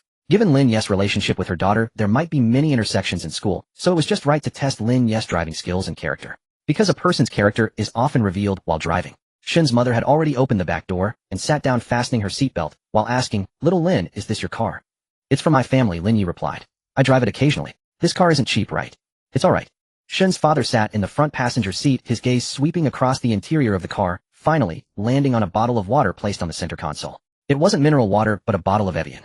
He didn't say anything, but his fingers lightly tapped his knee twice, which was a habitual gesture when he was deep in thought. The car drove for less than 10 minutes, and arrived at Jiangfeng Yuhua, the restaurant Lin Yi had brought his roommates to on the first day of school. Lin Yi had called ahead, and reserved a small private room. The room was not large but very elegant, with a window facing a small courtyard where a few bamboo stalks were planted, rustling in the gentle breeze. After Shen's mother sat down, she looked around, and nodded in satisfaction, saying, "Little Lin, you really know how to handle things." "You're too kind, Aunt," Lin Yi replied. Lin Yi handed over the menu. "Uncle and Aunt, take a look and see what you want to eat. Order whatever you like." Shen's father took the menu and flipped through it, raising an eyebrow. The prices at this restaurant were not cheap. He felt a pang of regret, because he would ultimately be the one paying. Shen Huaijin was thinking of taking his daughter and her old classmate to a casual dining place, spending about 300 or 400 yuan primarily, to enhance the relationship between the kids, and let them look out for each other. But this child had directly driven them to such an expensive restaurant. Although the Shun family was not poor, and could be considered middle class, with Shun's father being a civil servant, and Shun's mother a doctor, their salaries were fixed, and there weren't many surplus assets. The only valuable item at home was the Audi, which Shun's father had liked for a long time, and saved for many years to purchase. Shun Huaijin glanced at Lin Yi, and then handed the menu to Shun's mother, saying, "You order." When he handed the menu to Chun Ruolan, he quickly ran through the numbers in his mind. He had been to this restaurant once for a work gathering where the leader had treated them, so he hadn't noticed the prices. Now as he sat down to order, he realized that the numbers on the menu were much more eye-catching than he had imagined. Steamed base 188 yuan. Crab roe tofu 98 yuan. Dompa pork 128 yuan. Even a plate of stir-fried seasonal vegetables costs 48 yuan. Shun Huaijin remained expressionless, but his fingers discreetly felt the wallet in his pocket under the table. It contained 1,500 yuan, which he had specifically withdrawn that day, thinking of treating his daughter and her classmate to a nice meal, with the remainder as pocket money for his daughter. Now it seemed that 1,500 yuan might not be enough. "And I recommend the steamed bass here. The fish is very fresh and is transported from the river every morning." Lin Yi smiled as he introduced it, his tone natural, without any hint of trying to ingratiate himself or show off wealth, just like a regular friend recommending dishes to elders. "Then let's have one of those," Chun Ruolan readily agreed. "Also, let's get the crab roe tofu. Their tofu is homemade and has a particularly tender texture." "Alright. For soup, I recommend the old hen stew with bamboo fungus. It's light and good for the stomach. And you should like it." "Little Lin, you really know how to order." Chun Ruolan looked at him with a beaming smile, her eyes filled with satisfaction. "When guests come to our house, my parents let me help out, so after doing it a few times I understand a bit." As Lin Yi spoke, he casually poured a cup of tea for Shun Huaijin, saying, "Uncle, have some tea." Shun Huaijin took the teacup and paused for a moment on Lin Yi's face. This child spoke and acted in a way that truly did not seem like an 18-year-old. He had seen many young people either too reserved to speak in front of their elders, or overly eager to show off, appearing ostentatious. Lin Yi was different. He spoke at a moderate pace, and acted with composure, neither making elders feel neglected, nor coming off as trying too hard to please. This sense of proportion either came from excellent upbringing, or was a result of being accustomed to social situations from a young age, or perhaps both. "Shaolin, what do your parents do for a living?" Shun Huaijin finally couldn't help, but asked, trying to sound casual. "My dad used to be in the army, then he transitioned to doing a small business." Lin Yi answered honestly, though vaguely. "A small business means doing odd jobs on construction sites." "Doing business?" Shin Ruolan's eyes brightened. "What kind of business?" "Mom." Shin Xingwan called out, her tone slightly uncomfortable. "Why are you asking so much?" "I'm just asking casually, you child." Shin Ruolan glanced at her daughter, but did not press further. Lin Yi smiled. However, he no longer let his parents work too hard, allowing them to do lighter jobs first. When he establishes a big corporation in the future, he would have both of them as managers. This made old Shin very happy, and his mother said that both father and son were just spouting nonsense, yet she couldn't help but smile widely. Dishes came out one after another. The sea bass was indeed fresh, the fish meat tender and flaky, breaking apart with a chopstick, bringing a sweet taste upon entry. The crab roe tofu was so tender that one had to scoop it carefully with a spoon, the rich crab yolk enveloping the tofu, bursting with flavor upon taking a bite. Shun Huaijin ate, while mentally calculating the bill. Sea base 188, crab roe tofu 98, adompa pork 128, seasonal vegetables 48, bamboo fungus chicken soup 188, plus the few dishes Lin Yi ordered later crispy roast pigeon 138, dry fried green beans 42, and there was a dish of braised sea cucumber, whose price he didn't see clearly, but sea cucumbers typically cost over 200. Adding rice tea and service charges. Shun Huaijin paused in his movement of picking up food. This meal would likely cost at least 2,000. He instinctively touched his wallet in his pocket. 1,005 not enough. He had about 600 in his WeChat wallet, barely enough when combined. But this month's expenses for cigarettes, gas, and his daughter's living expenses were already stretched tight. He sighed internally, but his face showed no signs of worry. It's fine. He would treat this meal, and in the future his daughter would be taken care of more by Lin Yi at school. Besides, that kid was so enthusiastic inviting him and driving him as a parent, he couldn't really let the kid pay. Uncle, is the food to your taste? Lin Yi's voice pulled him back from his thoughts. Not bad, not bad, this restaurant has great flavors. Shun Huaijin smiled and nodded, lifting his teacup to take a sip, suppressing the slight pain in his heart. That's good. Lin Yi said, naturally turning to Chen Rulin. Auntie, you should try this sea cucumber, it's good for women's skin. Shaolin, you really have a sweet tongue. Chen Rulin smiled widely, having been referred to as a girl, as she picked up a piece of sea cucumber and tasted it. It's indeed good. As the meal came to an end, Shun Huaijin put down his chopsticks, took a napkin to wipe his mouth, and glanced at the time. It's about time, I'll go settle the bill, he said as he stood up, walking slowly towards the exit. Uncle, you don't have to. Lin Yi also stood up. Shaolin, sit down, you sit down. Shun Huaijin pressed down on his shoulder, his tone not allowing for refusal. You're just a student still in school, how can I let you? Let me handle it. Lin Yi did not insist, and sat back down. Shun Huaijin left the private room, quickening his pace towards the front desk. He pulled out his phone while walking, quickly checking his WeChat balance. 642. 5 yuan. Adding the 1,005 in his wallet, it was just over 2,001. It should be enough. If not, he would have to call his wife to transfer money. This way he would have no pocket money left for this month. Hello, I'd like to settle the bill. He placed his phone and wallet on the front desk, trying to make his voice sound calm. The receptionist glanced at him, checked the system, and politely said, Sir, your private room's bill has already been settled. Shun Huaijin was taken aback. Settled? Who paid? A Mr. Lin paid in advance. The receptionist smiled. He settled the bill directly when he booked the room and instructed us to prepare the dishes in advance so the guests wouldn't have to wait long. Shun Huaijin stood there, his expression shifting from confusion to surprise, then to a kind of indescribable awkwardness. Prepayment. It was not about rushing to pay the bill or post-meal pleasantries, but rather that the payment had already been made before they even arrived at the restaurant. This method not only spared him as an elder from losing face in front of his daughter, but also avoided the awkwardness of post-meal pushing and politeness. This kid achieving this level of thoughtfulness was beyond what could be summed up by just being clever. As Shun Huaijin walked back to the private room, his steps were much slower than when he had come. He recalled the words he had said at the school gate. When it comes time to pay, I'll handle it, and he'll owe us a favor. Now that he thought about it, those words seemed like a joke. The other party hadn't even given him the chance to pay, nor did they need his favor. He pushed open the door, and Lin Yi was chatting with Chen Rulin, while Shin Qingwan quietly listened beside them. Seeing him enter, Lin Yi smiled slightly, neither asking Uncle, did you settle the bill? Nor saying, Uncle, I said I would treat, as if nothing had happened. He had given Shun Huaijin plenty of face in front of his daughter. Uncle, sit down, no rush, have a cup of tea before leaving. Shun Huaijin sat down, picked up his teacup, and took a sip. This kid was not the kind to throw money around like a nouveau riche. He had money, but he understood better how to respect others. He didn't put the elder in a difficult position, didn't put pressure on others, did everything he could do, then stepped back, pretending. Shun Huaijin put down his teacup, looked at Lin Yi, and suddenly said, Xiao Lin, if you need any help from your uncle at school in the future, just let me know. This sentence was similar to what he had said at the school gate, but the tone was completely different. The previous statement was polite, formal, and condescending. Come to me if you need anything, from an adult to a child. Now this sentence was sincere, heartfelt, from an elder to a young person deserving of respect. Thank you, Uncle. Lin Yi said, his tone still calm. It was the second Sunday of military training, a rare good weather. 34 degrees, no wind, the sun was scorching as if it wanted to roast the earth.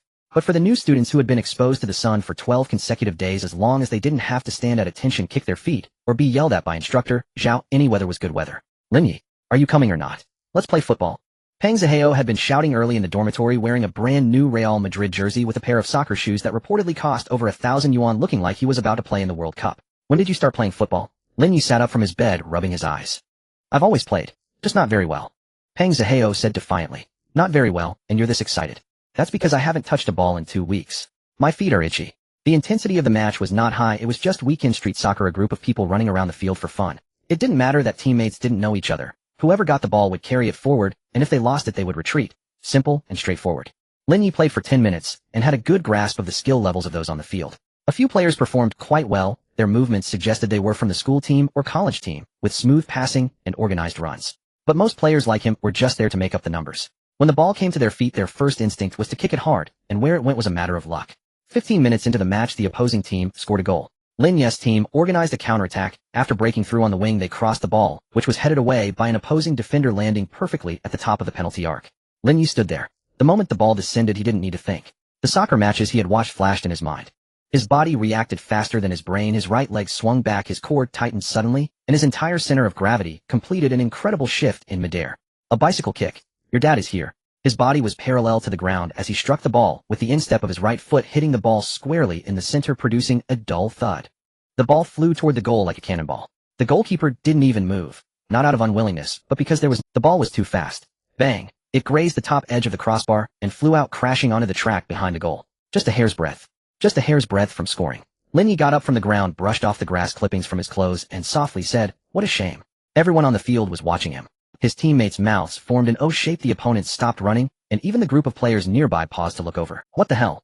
Peng Zihao was the first to exclaim. "Lin Ye, was that a bicycle kick, just now? When did you learn that?" "Luck." Lin Ye brushed the dust off his pants. "Luck? You call that luck? Do you realize your body was parallel? That core strength, that explosive power. Have you trained before?" "I haven't trained. I was just lucky." "Show me your... Do it again." Lin Ye smiled, and didn't explain further. Could he say it was because his golden right kidney granted him explosive power and core strength beyond the ordinary? Of course not. So he could only say it was luck. The teammates nearby gathered around, chattering excitedly about that kick. "Bro, which college are you from? How come we haven't seen you before?" "Computer science freshman." "Freshman? A freshman has this level of skill? You were on the school team in high school, right?"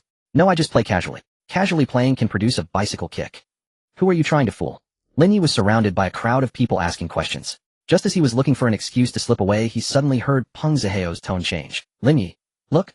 The ball. The ball hit someone." Lin Ye turned his head.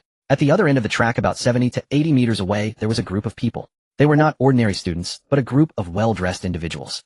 The men wore dark suits, the women were dressed in decent professional attire, with a few wearing red identification badges, and 2 were carrying cameras aiming at the center of the crowd. School leaders. And not just 1 or 2. From a distance, Lin Ye recognized a few faces. The tall man with graying hair standing in front was President Liu of Jiangxing University, whom he had seen at the opening ceremony. Beside him was a middle-aged woman with glasses and a friendly smile, the deputy secretary of the party committee. The others next to her he couldn't name, but judging by their positions and demeanor, they were heads of various functional departments. At this moment, everyone's attention was not on the school leaders. In the middle of the crowd, a woman was slowly collapsing. The woman wore a finely tailored white shirt and a black pencil skirt that ended just above her knees, revealing a pair of long, straight legs wrapped in black stockings. On her feet were a pair of black high-heeled shoes, black, with red soles, looking quite expensive. Her hair was chestnut brown, styled in large waves cascading down her shoulders, her features exquisite, as if she had stepped off a magazine cover. At this moment her eyes were tightly closed, her body swaying like a leaf blown off a tree, softly falling toward the ground. The soccer ball had just bounced off her head, rolling onto the artificial turf beside her. President Qin, call the school doctor quickly. Is there anyone who knows first aid? Is there anyone who understands first aid?" The crowd erupted into chaos. President Liu's face changed dramatically as he hurried over, but being an academic, he didn't understand first aid and could only stand there anxiously. The deputy secretary took out her phone and began dialing, her voice trembling. Lin Ye was stunned. The ball hit someone. After that bicycle kick, when the ball grazed the crossbar and flew out, he thought it would fly off the turf outside the track, but unexpectedly it curved in midair and flew directly towards the inside of the track, hitting the woman on the head with pinpoint accuracy. President Qin. Lin Ye didn't have time to think further and ran toward the scene. He pushed through the crowd to get to the front. The woman lay on the ground, her face white as paper, her lips purple, breathing shallow and rapid. Her skirt had ridden up slightly due to her lying position, and the thighs wrapped in black stockings glimmered in the sunlight. Damn, it was shimmering, oiled silk. But at this moment no one had the heart to notice this. Lin Ye crouched down. He didn't want to end up in jail for causing someone's death. He had money, he had a healthy body, but he didn't want to commit a crime. Sister. Legs? No. Chest? No. Artificial respiration. Fainting. Possibly a brief loss of consciousness caused by a concussion from the impact of the ball. Surrounding people were chattering away, some shouting, "Don't move her, wait for the school doctor," others yelling, "Pinch her philtrum," and some saying, "Fan her a little." Lin Ye ignored those voices. He reached out, gently cradling the back of her head to keep her airway clear, then, with his other hand, he unbuttoned the top 2 buttons of her shirt. Not for any other reason, but to let her breathe more easily. However, due to her ample figure, the buttons popped open like tofu. Artificial respiration, right? What are you doing? An assistant in a suit rushed over, trying to stop him. Artificial. Lin Ye didn't even look up. Her breathing is too weak. The school doctor might not make it in time. The male assistant was taken aback, instinctively looking at the principal. Principal Liu glanced at Lin Ye, then at the increasingly pale woman on the ground, hesitating for a fraction of a second before nodding heavily. Let him do it. Lin Ye did not heed the principal's command and had already made up his mind. In any case, he could not take. Who in this world cherishes their life as much as he does? He hadn't spent his money yet, nor had he slept with the woman. He took a deep breath and bent down. One hand pinched her nose while the other lifted her chin, his lips pressed against hers. In his life, so far he had performed CPR twice. Once was mouth-to-mouth, and the other was also mouth-to-mouth. The moment his lips touched the woman's, a completely different sensation exploded within him. Her lips were very cool. Cool like the water from a deep autumn well, with a strange crisp sensation. That coolness was not icy but a deep marrow-chilling coolness, as if it were trying to siphon something from his body. He exhaled. Her chest heaved slightly. Second time. Third time. Fourth time. Fifth time. Ding. The long-lost voice echoed in his mind, exploding at this most tense moment. Ding. Detection of deep intimate contact CPR between the host and target object. Loading information on target object. Name Qin Shuang, age 28, identity chairman of the Qinjiang Group, current head of the Qin family. Honorary alumni of Jiangxing University, donor for the Merit Hall this time. Family background: the Qin family, one of the most mysterious and largest commercial empires in Longhua. Its industries cover real estate, shipping, cargo, and military manufacturing. Xinjiang Shipping controls half of Longhua's inland shipping. Xinjiang Heavy Industries is an important partner in Longhua's military industry, involved in the research and manufacturing of military ships and special equipment. The Qin family has close ties with the upper echelons of Longhua, revered as honored guests of Longhua. Difficulty of strategy extremely high, 99 points. Remarks: the Qin family has been exceptionally intelligent for generations. Every heir possesses extraordinary intellect and business talent. But heaven is fair. Hidden within the Qin bloodline is a deadly curse. No one can live past 35. Qin Shuang's father died at 32, her grandfather at 34, and her great-grandfather at 35. Now at 28, Qin Shuang has already felt her body deteriorating irreversibly. Her vision is declining, her physical strength waning, and her internal organs are aging at an astonishing rate. She knows her time is limited. Donating to build the Merit Hall at Jiangxing University is her last attempt. Though she does not believe in gods or Buddhas, if doing good can exchange for a glimmer of life, she is willing to try. Intimacy level CPR emergency reward generation in progress. Congratulations, host has acquired perfect blood that never gets sick. Effect of perfect blood: the host's blood will undergo comprehensive enhancement. The activity of immune cells is elevated to the theoretical maximum of 500, capable of identifying and eliminating all pathogens. Hematopoietic function will be permanently maintained at peak condition. The oxygen carrying capacity of the blood is increased by 300. The rate of telomere degradation is reduced by 70. In short, the host will never fall ill. Any virus, bacteria, or cancer cell cannot survive in your blood. Your body will always remain in the healthiest state. Lin Ye's brain received a flood of information in that instant, but his actions did not stop. He continued performing CPR 1, 2, 3. After about a dozen attempts, Qin Shuang's eyelids began to flutter. Her eyelashes were long, casting a fan-shaped shadow under her eyelids. At that moment, those eyelashes fluttered gently like butterfly wings, then slowly lifted. A pair of eyes emerged, deep brown with what seemed like unfathomable ink in the pupils. Those eyes had just regained consciousness, still veiled in a thin layer of mist. The focus scattered, as if awakening from a deep slumber. Then the focus of those eyes slowly sharpened. She saw Lin Ye's face. So close. His lips still pressed against. Time seemed to stand still. Qin Shuang did not push him away. She simply looked at him with a gaze that Lin Ye had never seen before, complex to the point of being indecipherable. Her lips moved slightly as if she wanted to say something. Lin Ye straightened up, pulling back a little distance. You were knocked out by the ball, and I was performing CPR on you. How do you feel now? His words were cut short. A stream of dark red blood gushed from Qin Shuang's nose like a faucet being turned on. It was not dripping but gushing out. Blood spread from her philtrum to her lips, dripping onto the ground, and staining the collar of her white shirt with a shocking red. Blood, she's bleeding. President Qin is bleeding. The male assistant screamed from the side. Lin Ye's heart tightened. He instinctively reached out to cover her nose, trying to stop the bleeding, but blood gushed out between his fingers, unable to be contained. Qin Shuang's complexion changed from white to gray, her lips turned from purple to blue, her eyes still wide open, but the light in her pupils was fading. What's happening? I revived her. Why is she still bleeding? Lin Ye's voice began to tighten. He didn't understand medicine, but he could tell. This was not ordinary nosebleed.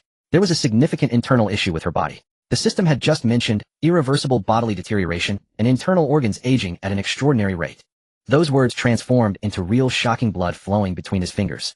Most importantly, Lin Ye was the one who had caused her demise. He cursed inwardly. What a miserable woman. Did she really have to be hit by my ball to end up like this? The heavens truly. Qin Shuang looked at him, blood flowing from her nose to her chin, dripping onto her white shirt and the ground. Yet her expression was surprisingly calm. It even bore a strange, relieved smile. That smile seemed to say, so it is, here it comes again. Afraid of death every day, could it be coming now? Then she heard a voice. A deep rumbling sound like distant thunder coming from afar. Growing closer. Louder and louder. He looked up. In the sky, 3 helicopters were flying towards the stadium from 3 directions. These were not ordinary civilian helicopters. Their bodies were dark gray, lacking obvious markings, but the cold, oppressive paint job indicated they were not civilian equipment. The airflow stirred up leaves and dust from the runway, swirling into the sky. The helicopter hovered above the stadium, the roar of the rotors shaking the glass in the stands. Then an even more shocking scene unfolded. At the entrance of the stadium, a line of armed personnel in black combat uniforms. They were not security nor police. They wore camouflage uniforms, tactical helmets, and carried automatic rifles. Their steps synchronized the sound of their boots striking the concrete, echoing like an earthquake. Special police. No, they didn't appear to be ordinary special police. Their armbands bore no insignia, but their equipment, their marching, and the murderous aura they exuded made everyone present hold their breath.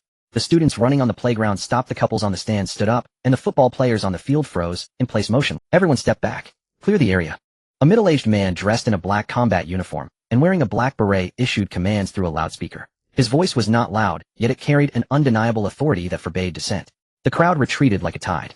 In the center of the stadium, several drones descended from a helicopter. They were large octocopters with a white stretcher-like device hanging underneath.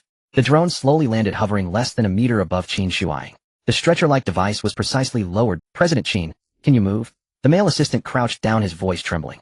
Qin Shuang shook her head. Her body felt as if it had been pinned down by some force, completely immobilized from the neck down. Only her eyes could still move, and only her lips could weakly twitch. Blood continued to flow from her nose onto the stretcher, blooming into shocking red flowers on the white fabric. The man in the beret quickly walked over, glanced at Qin Shuang's condition, and his expression changed drastically. He abruptly turned his head, his gaze cutting through the crowd like a knife. Who did this? This soldier was Qin Shuang's uncle, a member of her maternal family, not under the curse. No one spoke. Lin Yi stood there, his hands still stained with Qin Shuang's blood. He opened his mouth wanting to say, "It was me," but his voice seemed to be choked by something, unable to escape. He had a golden right kidney, skin that would never tan, and hundreds of billions in wealth. But these things meant nothing in the face of his body. Would not fall ill, but it could be shot. He couldn't withstand bullets. He would suffer from copper poisoning. It was me. A voice came from beside him. It wasn't Lin Yi. It was Principal Lu, the academician. The old man's face was pale, but his back remained straight. He stepped forward, his voice slightly trembling, but each word was pronounced clearly. While inspecting, President Qin was accidentally hit by a soccer ball kicked by one of our students. This is our school's responsibility, and as the principal, I take full responsibility. The man in the beret looked at him, his gaze devoid of anger, only a cold, businesslike assessment. You don't understand President Qin's physical condition, he said, his voice low, yet each word pierced the ears of everyone present like a nail. President Qin's body cannot withstand any external shocks. This is not an accident, this is. He did not finish, for he saw Qin Shuang's eyes move slightly. Qin Shuang lay on the stretcher, bleeding, unable to move her body, but her eyes slowly turned in a direction, landing. Her lips moved slightly. The man in the beret leaned down, putting his ear close to her lips. He listened for a few seconds, then straightened up, following Qin Shuang's gaze to Lin Yi. Is it you? He asked. Lin Yi's heartbeat skipped a beat. Yes. The man looked at him for 2 seconds, then turned to the armed personnel behind him and said, take him away. 2 armed personnel stepped forward, one on each side of Lin Yi. They did not cuff him or roughly pull him. They simply stood there like 2 walls, trapping him in between. Lin Yi. Peng Ziheo's voice came from afar, tinged with tears. Lin Yi. Zhang Daniu was all. Jiang Yizhou did not shout, but he squeezed through the crowd and took 2 steps this way, only to be stopped by an armed personnel. Lin Yi turned his head and glanced at his roommates. He wanted to say it's fine, but the words wouldn't come out, because he didn't know if everything was fine. He was taken away. He was boarded onto a helicopter. The wind from the rotor disheveled his hair, and his t-shirt flapped loudly in the gale. Through the helicopter's window, he saw Jiangxing University's campus shrinking beneath him. The stadium became a small green square, the stands turned into a gray line, and the crowd dissolved into indistinguishable dots. His roommates stood on the playground looking up at the helicopter as it flew away. Peng Ziheo squatted on the ground, hugging his head. He regretted calling Lin Yi out to play soccer. How could this happen? Zhang Daniu stood there, tears already streaming down his face. Jiang Yizhou looked up, squinting at the helicopter as it turned into a tiny black, then vanished into the clouds. In the stadium, after confirming that Qin Shuang's stretcher was safely hoisted onto the helicopter, the man in the beret turned and walked towards Principal Lu. Principal Lu, his voice remained cold, but there was a hint of formal politeness. You probably know something about President Qin. Today's incident is not something you can bear. We are merely taking that student away for questioning. Oh, we will not make things difficult for him. But how to handle the aftermath will depend on what President Qin says when she wakes up. Principal Liu's lips trembled slightly, wanting to say something, but ultimately, he just nodded heavily. That student, he said with difficulty, is only 18 years old, just starting college, and he is a good kid.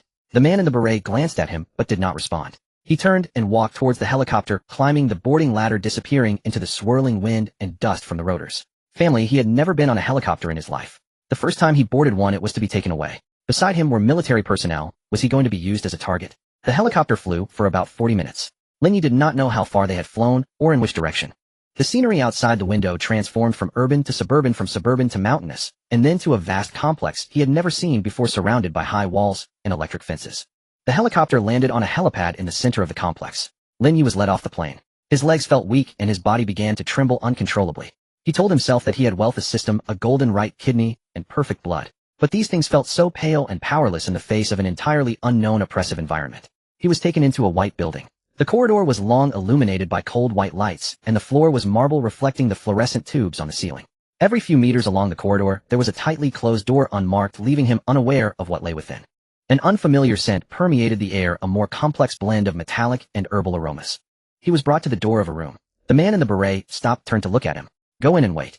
He said, his tone softer than in the stadium, but still devoid of warmth. "President Qin is undergoing emergency treatment. Once she is out of danger, someone will come to question you. Before that, you must not go anywhere." Wang Chong needed to confirm whether Lin Yi accidentally kicked his niece, or if it was premeditated. Lin Yi looked at him and asked, "Will she die?"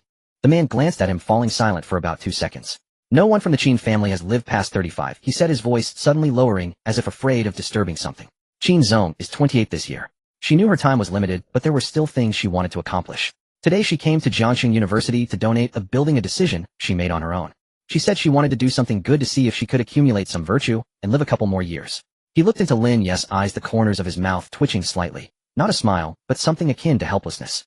"Your shot accelerated her boat's collapse." He paused. "Whether she can get through this, no one knows." He turned and walked away. The door closed behind Lin Yi. He stood in that empty room surrounded by white walls, white furniture, and white light. He felt as if he were trapped in a gigantic white box. Even breathing felt white. He looked down at his hands. His hands still bore Qin Shuang's blood. It had dried, turning into a dark red sticky substance embedded in his fingernails. He walked to the sink, turned on the faucet, and placed his hands under the running water. The blood was washed away, but that icy sensation lingered on his fingertips. That chill emanating from Qin Shuang's lips, penetrating to the very bone, signifying the loss of life. Lin Yi turned off the faucet, leaning on the sink, looking at himself in the mirror. 18. Wealthy. Equipped with a system. Possessing skin that would never tan. With a golden right kidney that would never fail. Boasting a perfect blood that would never fall ill. Yet his hands were stained with someone's blood. That person was currently undergoing resuscitation, and it was uncertain whether she would survive. When Qin Shuang was rushed into the emergency room, the entire Qin Group hospital entered the highest state of emergency. The corridor lights turned red, resembling a tunnel soaked in blood. Doctors and nurses in white coats dashed inside, pushing carts, instruments, blood bags, and surgical tools, as everything was mobilized simultaneously. No one spoke, no one made unnecessary movements. Everyone knew what it meant if the person lying inside could not be. Wang Chong stood at the emergency room door, gripping his black beret tightly in his hand, the brim creased with deep wrinkles. He was Qin Shuang's uncle. By blood. Wang Chong did not share the Qin surname, thus he was not under the protection of that curse. He watched as his brother-in-law weakened day by day, his hair turning white, skin sagging, and organs failing one after another, unable to do anything. And his sister had also left this world due to overwhelming grief. Now he stood again at the emergency room door. Lying inside was the only child his sister had left behind. The emergency room door opened slightly, and a nurse poked her head out holding a blood bag, her face pale. "Captain Wang, we are short on panda blood in the blood bank." Wang Chong's pupils constricted sharply. Panda blood, or negative blood. Qin Shuang had this rare blood type, a fact Wang Chong was all too aware of. Since Qin Shuang was prone to bleeding and anemia since childhood, he had scoured blood banks across the country to create a dedicated stock of panda blood for her. However, she had bled 3 times this month, each time needing to replace 3 times her blood volume, and the stock had long been emptied. A few days ago he had contacted several blood donors, but the blood was still on its way, and the earliest it would arrive was tomorrow. "Not enough. How much are we short?" Wang Chong's voice was low, but each word felt like it was squeezed out between clenched. The nurse hesitated for a moment, glancing at the emergency room behind her, her voice trembling. "She's still bleeding, the blood flow won't stop. At this rate, the remaining blood in the bank will only last less than 20 minutes. 20 minutes. Wang Chong's mind buzzed. His fingers tightened on the beret, his knuckles turning white. "What's the list of panda blood donors?"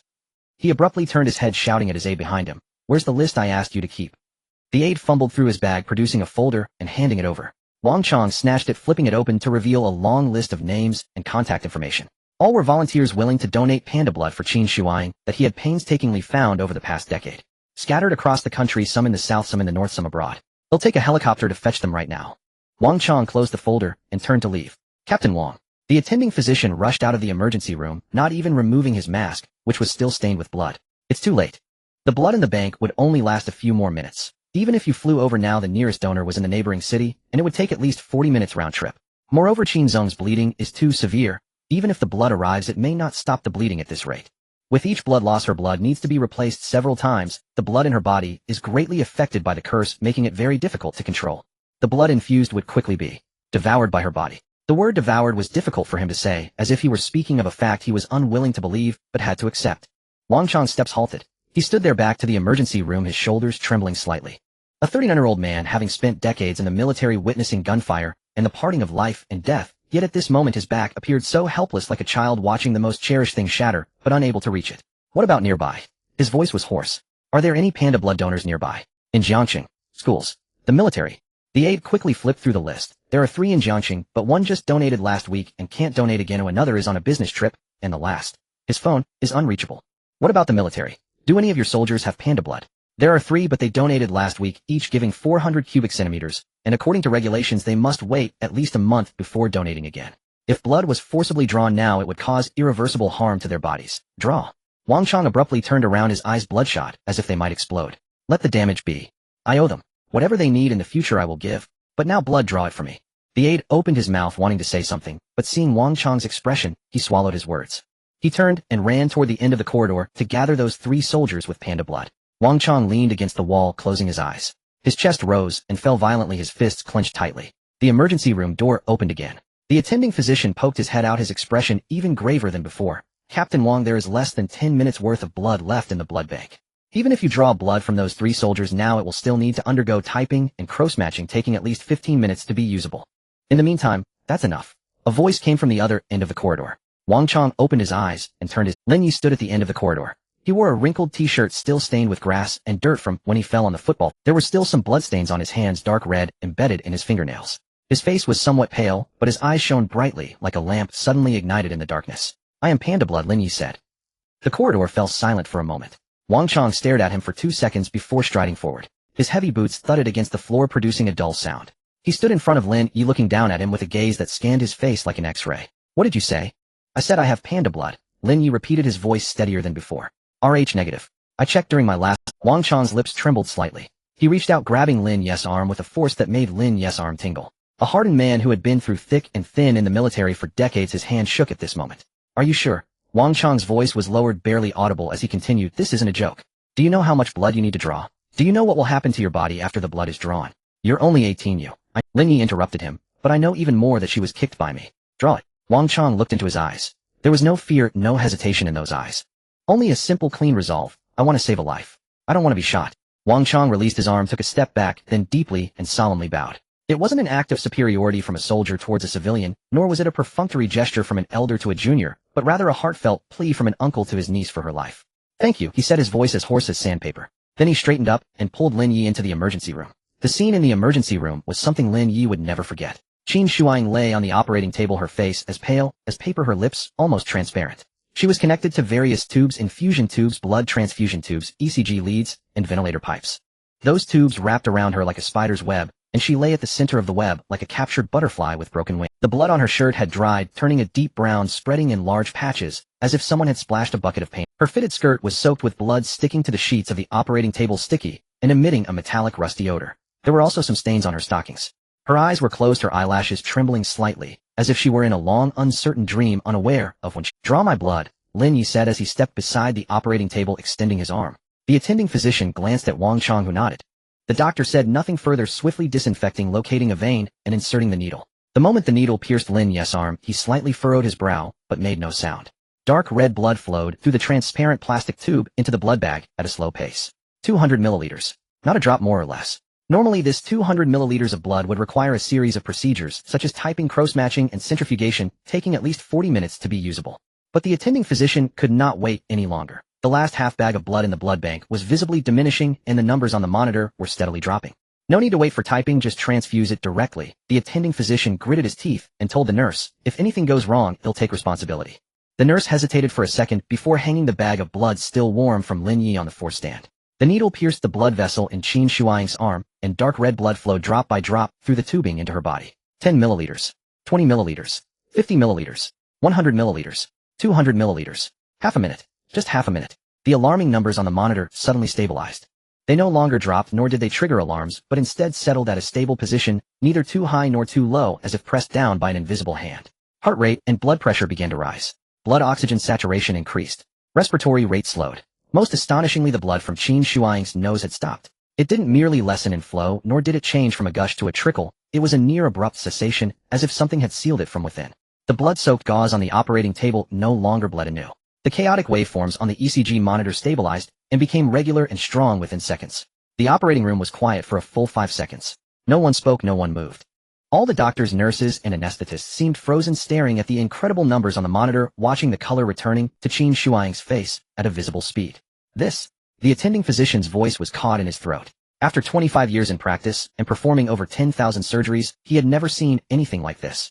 200 milliliters of blood is merely a small fraction for an adult. Under normal circumstances, significant clinical effects could not be observed until at least 2 hours post-transfusion.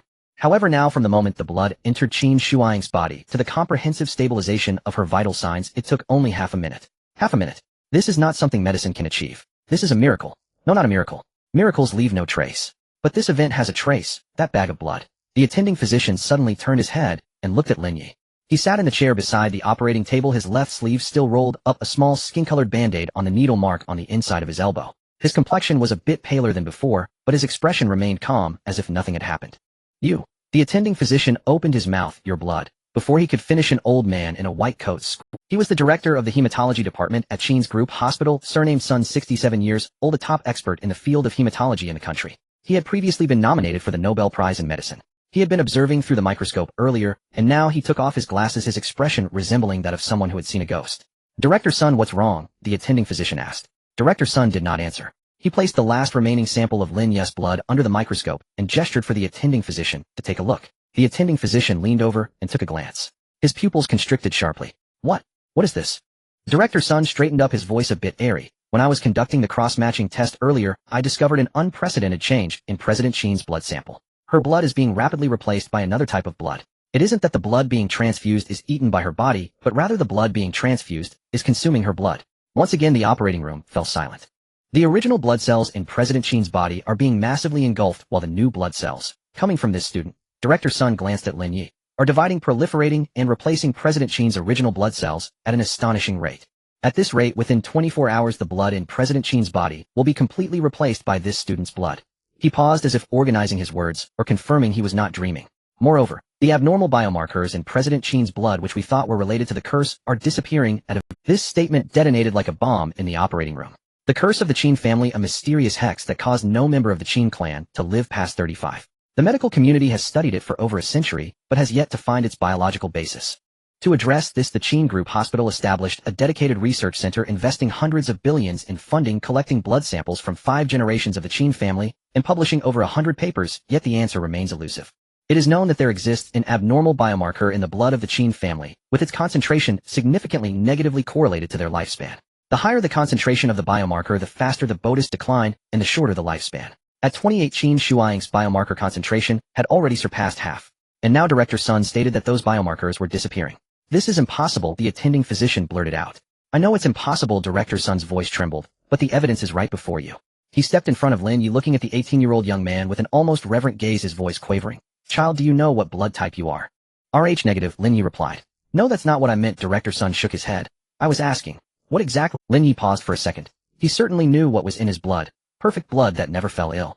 The activity of immune cells was raised to 500 of the theoretical maximum for the human body, capable of identifying and eliminating all pathogens. Hematopoietic function maintained at peak state permanently. The rate of telomere depletion reduced by 70.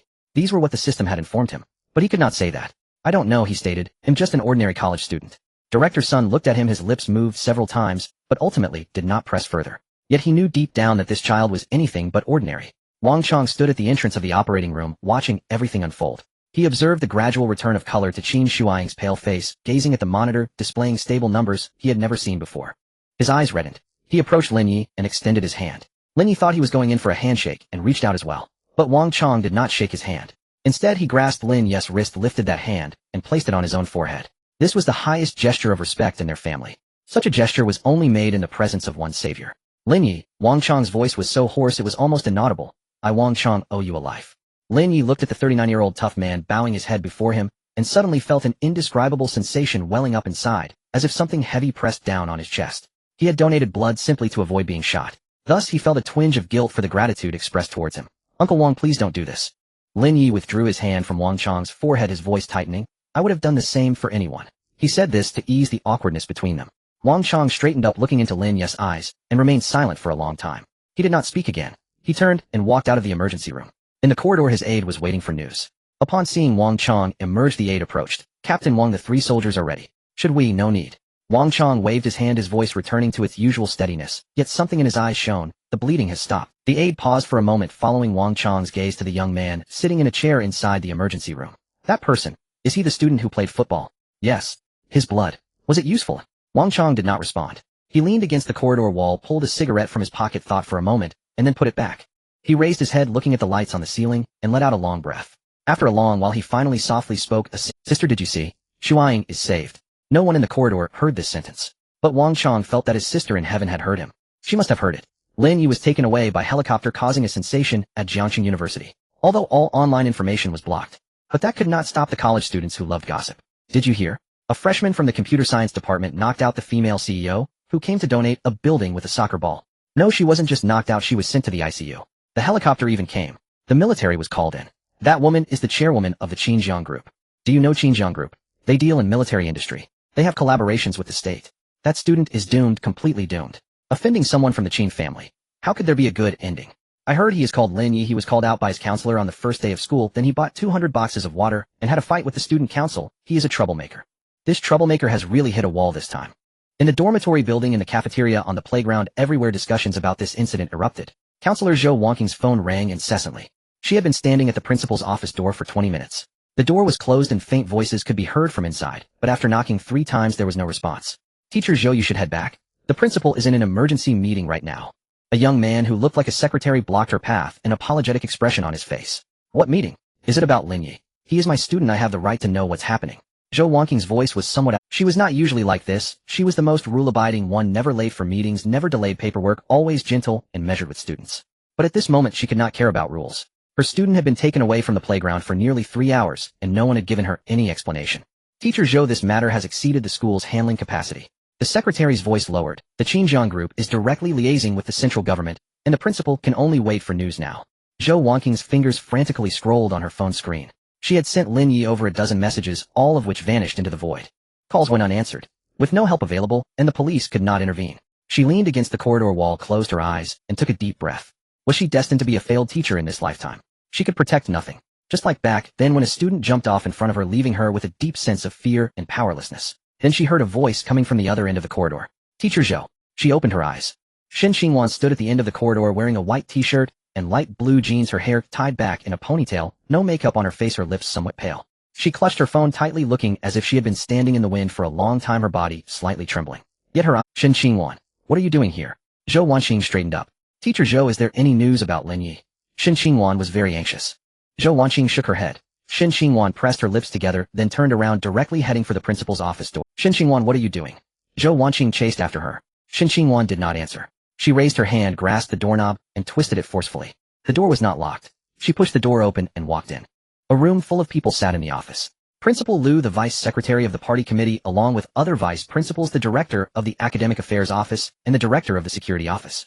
There were also 2 middle-aged men in suits with serious expressions. They were not from the school, looking more like government officials. Everyone simultaneously raised their heads to look at the uninvited girl at the door. Shen Xingwan stood at the entrance, her back straight, and her chin slightly raised.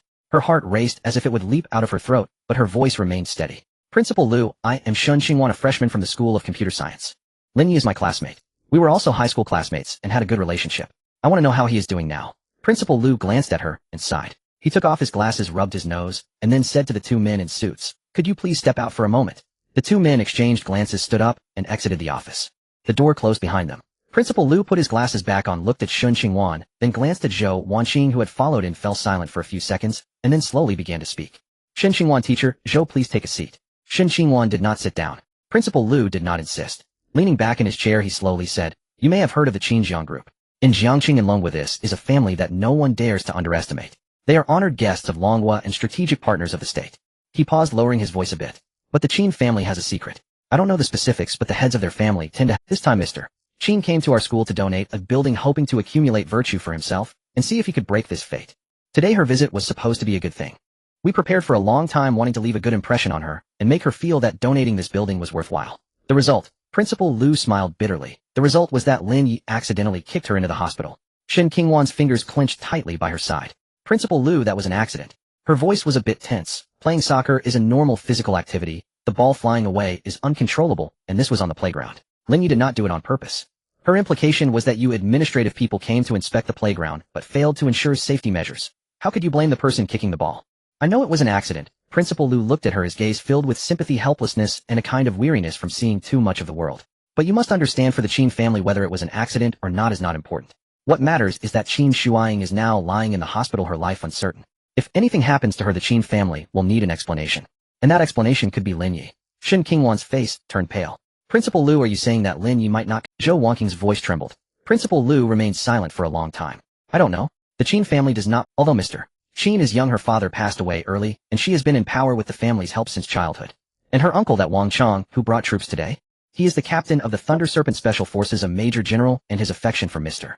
Qin is deeper than for his own daughter. If anything were to happen to Mr. Qin, no one can guarantee what Wang Chong will do. Shen Qingwan's mind was buzzing. Which hospital is she in? Principal Liu was taken aback. What? Which hospital is Mr. Qin in? Where has Lin Yi been taken? Shen Qingwan's voice grew louder, her eyes reddened, but she stubbornly held back her tears. Shen Qingwan, you cannot go. Principal Liu stood up. The Qin Group's hospital is not an ordinary hospital. Without the Qin family's permission, no one can enter. If you go, it will only. I'm not afraid, Shen Qingwan interrupted him. Lin Yi is there alone, and he is scared. I don't care how powerful the Qin family is, nor do I care whether I can get in, but I cannot do nothing and wait for news here. After saying that, she turned and walked out of the office. In the corridor, she heard Zhou Wangqing's voice behind her, Shen Qingwan. Wait for me. Then came the sound of hurried. Shen Qingwan did not wait. Her footsteps quickened, finally breaking into a jog. Exiting the administrative building and the school gate, she stood by the roadside waving to hail a taxi. Miss, where to? The driver leaned out. Shen Qingwan opened her mouth, realizing she didn't know the address of the Qin Group hospital. She lowered her head to search her phone, but after flipping through it for a long time, she couldn't find it. Suddenly, she felt useless, not even knowing where he was, and impulsively ran out. To the Qin Group hospital. She gritted her teeth and said to the driver, do you know where it is? The driver was taken aback. The hospital of the Qin family. I know, it's at the foot of the mountain in the south of the city. Miss, why are you going there? It's not open to the general public. Just take me there. Shen Qingwan opened the car door and got in. The car started. Shen Qingwan leaned against the car window, watching the street scene outside rush by. Her hands turned into fists on her knees, her nails digging into her palms, causing pain, but she needed this pain to keep herself. She remembered Lin Yi's words to her in the library cubicle. You look your best when you smile.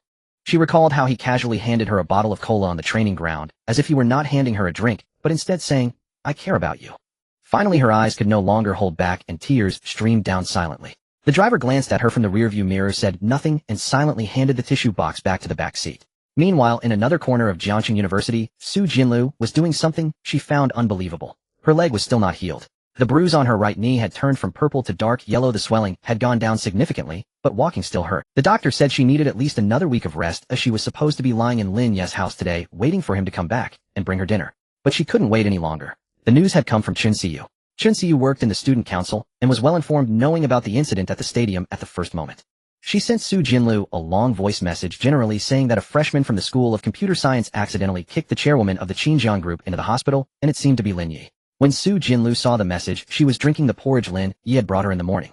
The porridge had already cooled down, as she held the bowl, her hand stiff for several seconds before she set it down. Without hesitation, she changed her clothes into a loose black t-shirt and a pair of sweatpants, rolling up the pant leg on her right leg above the knee, revealing her calf, wrapped in bandages. She leaned on a crutch and limped out of the door of Emerald Bay. It took 40 minutes to take a taxi to the Qin Group hospital. When the taxi stopped outside the hospital gate, Su Jinlu saw a tall wall and a tightly closed iron gate. Two armed personnel in black combat uniforms stood at the entrance holding automatic rifles, their expressions frighteningly stern. Su Jinlu got out of the car, limping to the entrance. Halt! No outsiders are allowed to enter here. One of the armed personnel extended his hand to stop her. I'm here to find someone. His name is Lin Yi, and he was brought over from Jiangxing University today. I'm his friend. The armed personnel glanced at her, his gaze stopping for a moment on her bandaged leg, then shook his head expressionlessly. Not on the list, cannot enter. I'm his girlfriend, Su Jinlu said firmly. The two armed personnel finally showed some hesitation, exchanging looks. Su Jinlu took a deep breath, about to further emphasize her identity as Lin Yi's girlfriend to gain entry. Just then a voice came from behind. I'm also here to find Lin Yi. She turned her head. Shen Qingwan was standing a few meters behind her, getting out of another taxi. Her eyes were red, and there were tear stains on her face. But her expression was stubborn, her chin slightly raised like a flower battered by wind and rain, its petals a bit wilted, but its stem still straight. The gazes of the two girls met in the air. Shen Qingwan looked at Su Jinlu. Although she had an injury on her leg, her face and cold demeanor made it obvious who she was. The president of the student union at Jiangxing University, Su Jinlu. The icy school beauty known throughout the campus. Su Jinlu looked at Shen Qingwan and recognized her as well. The representative of the new students from the computer science department, Shen Qingwan. A classmate of Lin Yi from high school, rumored to have an unusual relationship. Neither of them spoke. However, their gazes silently clashed in the air, as if assessing each other, yet also confirming something, both asking one another, what is your relationship with Lin Yi? Why are you here? Why are you more anxious than I am?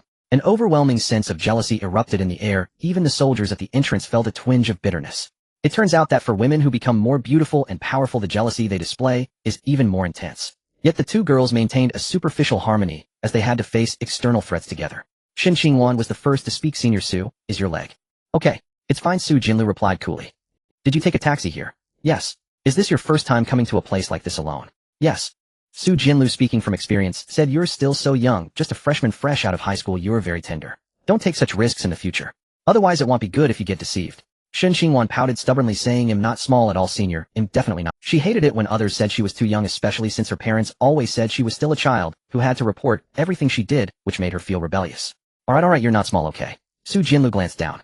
Yuan followed suit, and upon seeing that her chest couldn't compare to her senior's, she felt both awkward and uncomfortable. The two girls stood side by side outside the entrance of the Qin Group Hospital, one leaning on a crutch, the other clutching a phone. Su Jinlu suddenly said, he is nice to everyone. Yuan turned her head to glance at her. Su Jinlu did not look at her, her gaze still fixed on the iron gate. Yuan asked. Su Jinlu paused for a moment. He let me stay in his house. My leg is injured, and I have no place to stay. It's inconvenient in the dormitory, so he offered me his place. Yuan's eyes widened, her fingers curling slightly. She knew that Lin Yi had a house near the school, but she didn't know that Su Jinlu was living there. This news pricked her heart like a tiny needle, causing a slight pain. Lin Yi sat in the lounge, staring blankly at the needle mark on the inner side of his left elbow. The needle used for drawing blood was quite thick, comparable to those used for livestock. Though he was healthy, getting a shot still hurt. The bleeding had stopped, but the skin under the band-aid was slightly red and swollen. However, his body was much better now, like an engine that had been running while suddenly infused with high-quality oil, every part becoming smoother, stronger, and more powerful. He closed his eyes and took a deep breath. The sensation of air entering his lungs felt clearer than ever. His heartbeat was steady and strong, and he could feel the blood flowing through his veins like a warm river, surging within his body, every cell rejoicing. Is this the effect of perfect blood? Lin Yi opened his eyes and looked down at his palm. The color of the blood beneath his nails was a healthy, vibrant pink, unlike before when it would occasionally appear pale. The temperature of his palm was slightly higher than usual, warm and soothing, as if soaked in warm water. The system interface unfolded before him. Perfect blood state activated, current blood activity 100, immune cell activity 500, peak telomere loss rate 70, hematopoietic function permanent peak. Note: your blood has undergone comprehensive enhancement. Every 200 milliliters of blood contains enough basic energy for an adult to sustain life activities, but more importantly, your blood possesses purification and repair properties capable of eliminating abnormal biological markers within the host and repairing damaged tissue cells. This is one of the highest level enhancements granted by the system. Lin Yi looked at the assessment, his heart stirred slightly. The golden right kidney was already remarkable, boosting his metabolic efficiency by 300, enhancing toxin filtration by 500, and preventing any kidney-related diseases. However, that enhancement was specific to one organ, whereas perfect blood targeted the entire body, flowing everywhere, influencing every cell. Before he could think further, the lounge door was pushed open from the outside. The attending physician walked in, followed by Director Sun and two nurses. The attending physician looked much more relaxed than when they last met, even showing a hint of barely contained excitement. Director Sun's eyes shone as if he had discovered a new continent, tightly clutching Lin Yi's previous blood test report. The edges of the paper crumpled from his grip. Lin Yi, could you please come with us for another checkup? The attending physician's tone was significantly gentler than before, even carrying a cautious politeness, as if trying to curry favor. After all, Lin Yi was now a rare specimen, even rarer than a giant panda. If they could research the mutation of Lin Yi's blood, they might even win a Nobel Prize in medicine. Lin Yi felt a tightness in his heart. Do I have to draw blood again? Didn't we just do that? He instinctively touched the needle mark on his arm, feeling a twinge of pain. The attending physician noticed his nervousness and quickly waved his hand. It's just a few tubes for testing, not much at once. That's not. Lin Yi swallowed hard, lowering his voice a bit. Is President Qin still bleeding? He was afraid that these people would drain him dry to save President Qin. After all, it was President Qin who got hurt because of him playing football. With such a large operation, these people must have powerful backgrounds and surely wouldn't worry about his life affecting them. The attending physician was taken aback, then laughed. Lin Yi, you're overthinking it. President Qin's condition is not still bleeding. Her bleeding has completely stopped. He paused, as if savoring the incredibility of the matter. From the time your blood was transfused until now, it has been nearly an hour, and President Qin has not lost another drop of blood. Her blood pressure is stable, heart rate normal, and blood oxygen saturation has recovered to over 95. Her vital signs are healthier than mine. Lin Yi was stunned. Stopped. That quickly. Not quickly, it's a miracle. Director Sun stepped out from behind him, his voice trembling slightly, as he handed the report to Lin Yi. Child, do you know what your blood signifies? We have been in medicine for decades and have never seen such blood. Lin Yi looked at the densely packed numbers and curves on the report, most of which he could not comprehend, but he understood the final conclusion. All indicators of the test subject's blood exceeded the normal range with no known pathological features detected. Recommendation: properly preserved as a special medical sample. He was treated as a sample. So, does that mean President Qin won't die? Lin Yi asked, his voice steadier than before. Director Sun shook his head, and then nodded firmly. No. At least, Lin Yi's mind settled. Oh yeah, he wouldn't have to take a bullet after all. He followed the nurse for another blood draw. This time they only took 5 small tubes totaling less than 50 milliliters. He felt almost nothing. His bone marrow could replenish that amount of blood within minutes. After the blood draw, the nurse brought him a large platter of food: sandwiches, milk, fruits, chocolates, energy bars, a full table. Lin Yi then remembered that he had only eaten a bowl of porridge since morning, played soccer, donated blood, and was startled. His stomach had been growling for quite some time. He unceremoniously picked up a sandwich and took a big bite. Halfway through, the door to the lounge opened again. This time the person who walked in nearly caused Lin Yi's sandwich to drop. It was Qin Shuang. She had changed into a winered silk blouse with 2 buttons undone at the collar, revealing a section of her fair collarbone adorned with a delicate diamond chain. Her chest was extremely full, more voluptuous than Shin Qinwan and Su Jianlu, exuding a distinctly feminine charm. It was definitely very appealing. This was the difference between a ripe peach and an unripe one. Her lower half was clad in high-waisted black wide-leg pants with straight seams, a round and perky rear, and perfectly symmetrical curves that made her appear taller and slimmer. On her feet were a pair of black pointed flats. She was not wearing heels. The doctor advised against it as her body had not fully recovered. Yet even in flats her aura remained powerful. Qin Shuang had restyled her hair, and the large waves cascaded over her shoulders, gleaming with a chestnut hue under the light. Lin Yi quickly stood up. Out of instinct, he wiped the corner of his mouth with the back of his hand, placed the sandwich on the table, and straightened his posture. President Qin, his voice was a bit hurried. What happened today was truly unintentional. I didn't control the direction well when the ball flew out. He couldn't finish as he saw the corner of Qin Shuang's mouth curve slightly. Don't be nervous, I'm not here to hold you accountable. Qin Shuang's voice was lighter than before, carrying a slightly hoarse tone as if recovering from a serious illness. She walked in front of Lin Yi and sat down on the sofa. Her right leg elegantly crossed over her left, and surprisingly, she wore black stockings under the wide-leg pants, revealing her slender ankle and calf wrapped in sheer black fabric, very seductive. She lifted her gaze to look at Lin Yi, her deep brown eyes shimmering with a lively light. Sit down, she patted the Lin Yi hesitated for a moment before sitting down. He sat like a student. Oh wait, he was a student after all. However, due to the addition of over 6 billion in wealth after a summer of spending, he had gained the confidence of an adult. But Lin Yi was not a soul from another world. He was merely the embodiment of this world who had just awakened a system. After just one summer, his youthful naivety had not been completely worn away, and he still felt nervous in grand situations.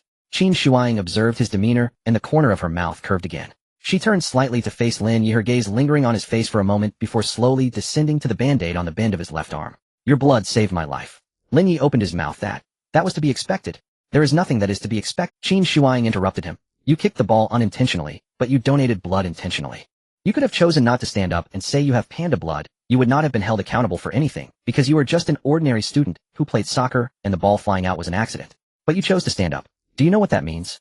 Lin Yi shook his head. Qin Shuang looked at him silent for a moment. She looked into his eyes and spoke clearly. Your kindness towards me arises from your goodness. Lin Yi was slightly taken aback by this evaluation. Goodness. That was a word he had never used to describe himself. He thought he merely did what any normal person would do. Someone was about to die, he had the ability to save them, and he did. What does that have to do with being good? Just like when he saved Shin Qinwan by the river, he simply saw her fainting, and then he hadn't thought much about it. Nothing special. Anyone would do the same. Qin Shuang gently shook her head, not refuting. She changed the topic. Lin Yi, is there anything special about your family? Special? What do you mean? For example, has anyone in your family lived to an old age? Or do you have any hereditary diseases? Or perhaps is there any special constitution? When she mentioned constitution, she hesitated slightly. The Qin family had been troubled by a curse for centuries. Although they were wealthy, they had never found a solution. Lin Yi's emergence was like a ray of hope. Qin Shuang saw a chance to break the age limit of 35. Lin Yi thought for a moment and shook his head. No. My grandfather was a farmer and lived to 73. My grandmother lived to 68. My maternal grandparents were also ordinary people, nothing special. My dad used to work on construction sites and my mom worked in a supermarket. They are both relatively healthy, just ordinary health. My ancestors were all poor farmers, and it was only in my dad's generation that they moved to the city to work. He was speaking the truth. The Lin family indeed had nothing special, at least before he awakened the system, there was nothing. The reason his blood became so extraordinary was due to the rewards from the system, not because his ancestors had any, but clearly Qin Shuang did not think so. The way she looked at Lin Yi changed subtly. Are you sure? She asked again. Sure, Lin Yi replied. The most special thing about my family is probably that everyone can eat. I can finish 3 bowls of rice with my mom's braised pork ribs. Qin Shuang was momentarily stunned, then covered her mouth and laughed. The laughter made her voluptuous figure tremble, further adding a charm that only a mature woman who had experienced live storms could possess. You seem mature, yet at times like a child. She set her tone, carrying a hint of affection she was unaware of. Before Lin Yi could respond, there was a knock at the lounge door. Come in. Qin Shuang's voice instantly regained its calm presence. The door opened, and Wang Chong walked in. His beret was tucked under his arm, his temples slightly damp with sweat, and his clothes were dusty, as if he had been out for a long time. He glanced at Lin Yi and Qin Shuang, who were sitting side by side on the sofa, his gaze lingering briefly on Lin Yi before turning to Qin Shuang. Shuang, someone is looking for him outside. Wang Chong gestured towards Lin Yi. Lin Yi's heart tensed too. Wang Chong looked down at his phone, seemingly confirming the names. Two girls. One is named Xinqing Yuan, and the other is Su Jianlu. They are standing outside the hospital gate claiming to be your friends and want to see you. Lin Yi's heart raced. Xinqing Yuan, Su Jianlu. Why are these two here? And they arrived at the same time. Xinqing Yuan doesn't know that Su Jianlu is living at his place, and Su Jianlu is unaware of his relationship with Xinqing Yuan. What will happen when they run into each other?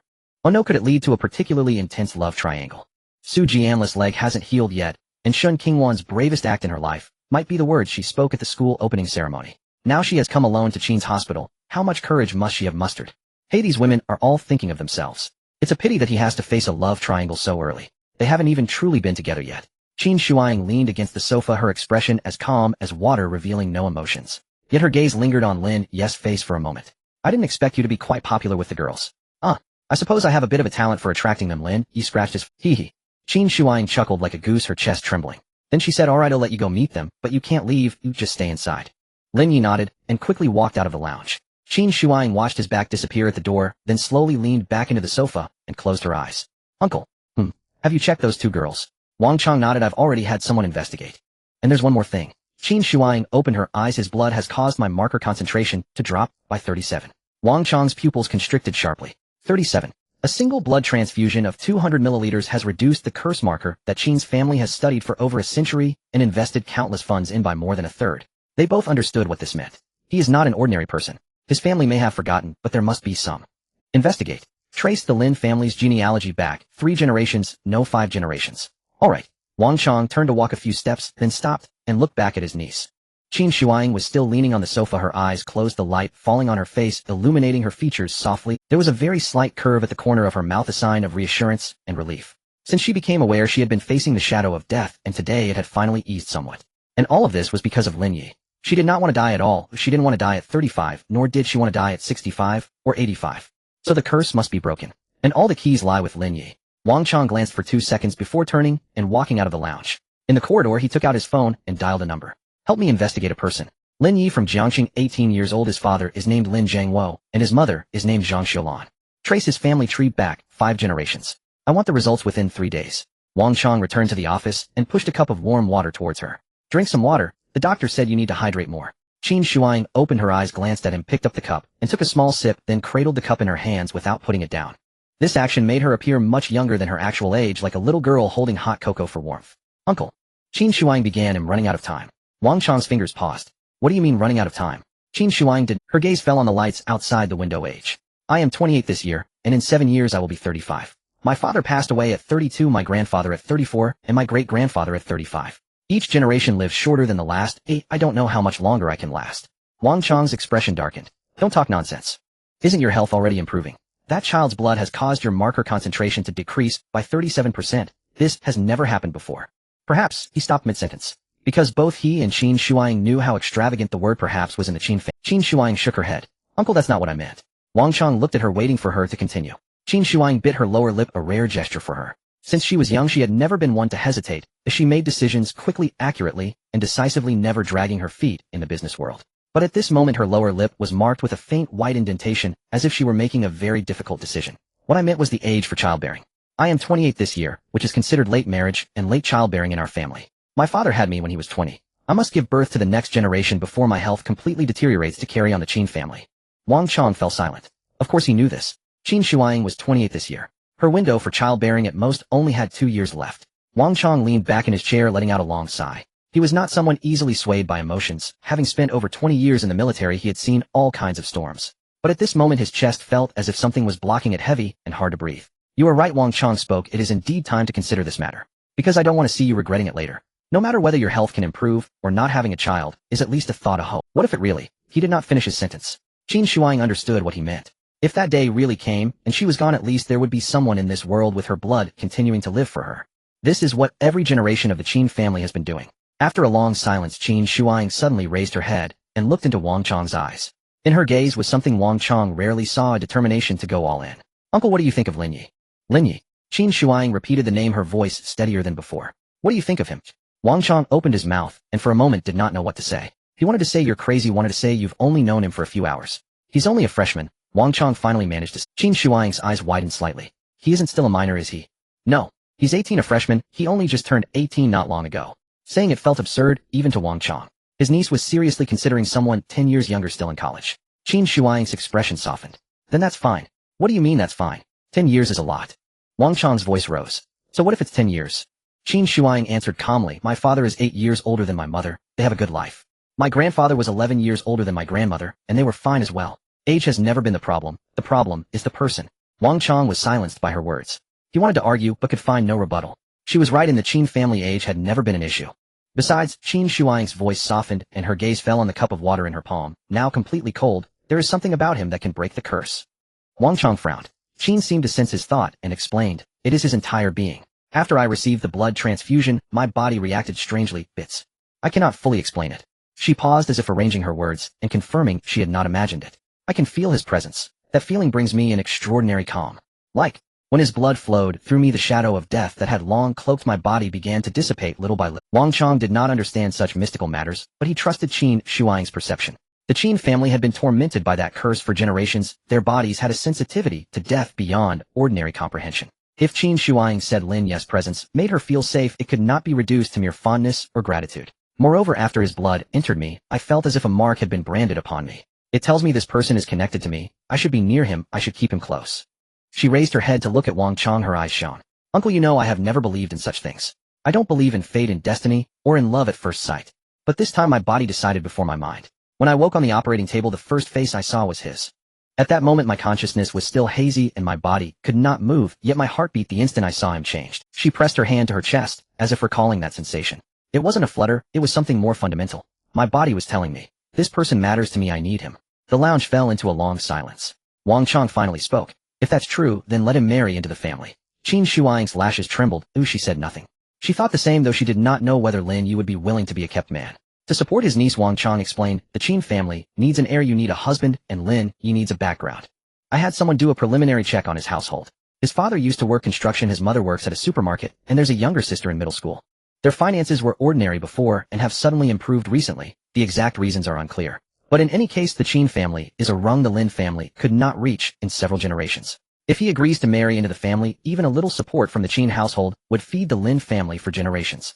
Wang Chong spoke pragmatically, almost coldly. Every word he said was true. In the world of commercial alliances, such are the rules. Qin offers status, resources, and security. The Lin family offers a son. A fair exchange, each taking what they need. Of course, all this assumes they do not know Lin Yi has a system and over 60 billion. If they knew, they would not be so certain head except being kept. In their wealthy mindset, failure simply means money is insufficient. Once the funds are in place, even the most impossible things can be achieved. Using money to secure a kept son-in-law. Even a saint might be tempted, so why would Lin Yi refuse? It would not prevent him from attending university, and with Qin connections, he could be guaranteed graduate and doctoral studies later on. He would only need to come to the Qin household a few times a week to lend a hand. Besides, Qin Shuang is not unattractive. Qin Shuang nodded without objection. After a moment's thought, Uncle, Qin Shuang suddenly called. Moi. Are those two girls outside Lin Yi's girlfriend? Wang Chong paused, then shook his head. From what we've found so far, no. Yuan is his high school classmate, and now in the same class. They are close, but not confirmed as a couple. Su Jinlu is the student union president of third year. Because of a leg injury, she is staying in Lin Yi's apartment to recuperate. He does not live there himself. He lets Su Jinlu use it while she heals. There should be nothing between those two. The school even gossiped that they had a fight before. Yet Qin Shuang still felt threatened. I think those two women are quite a threat.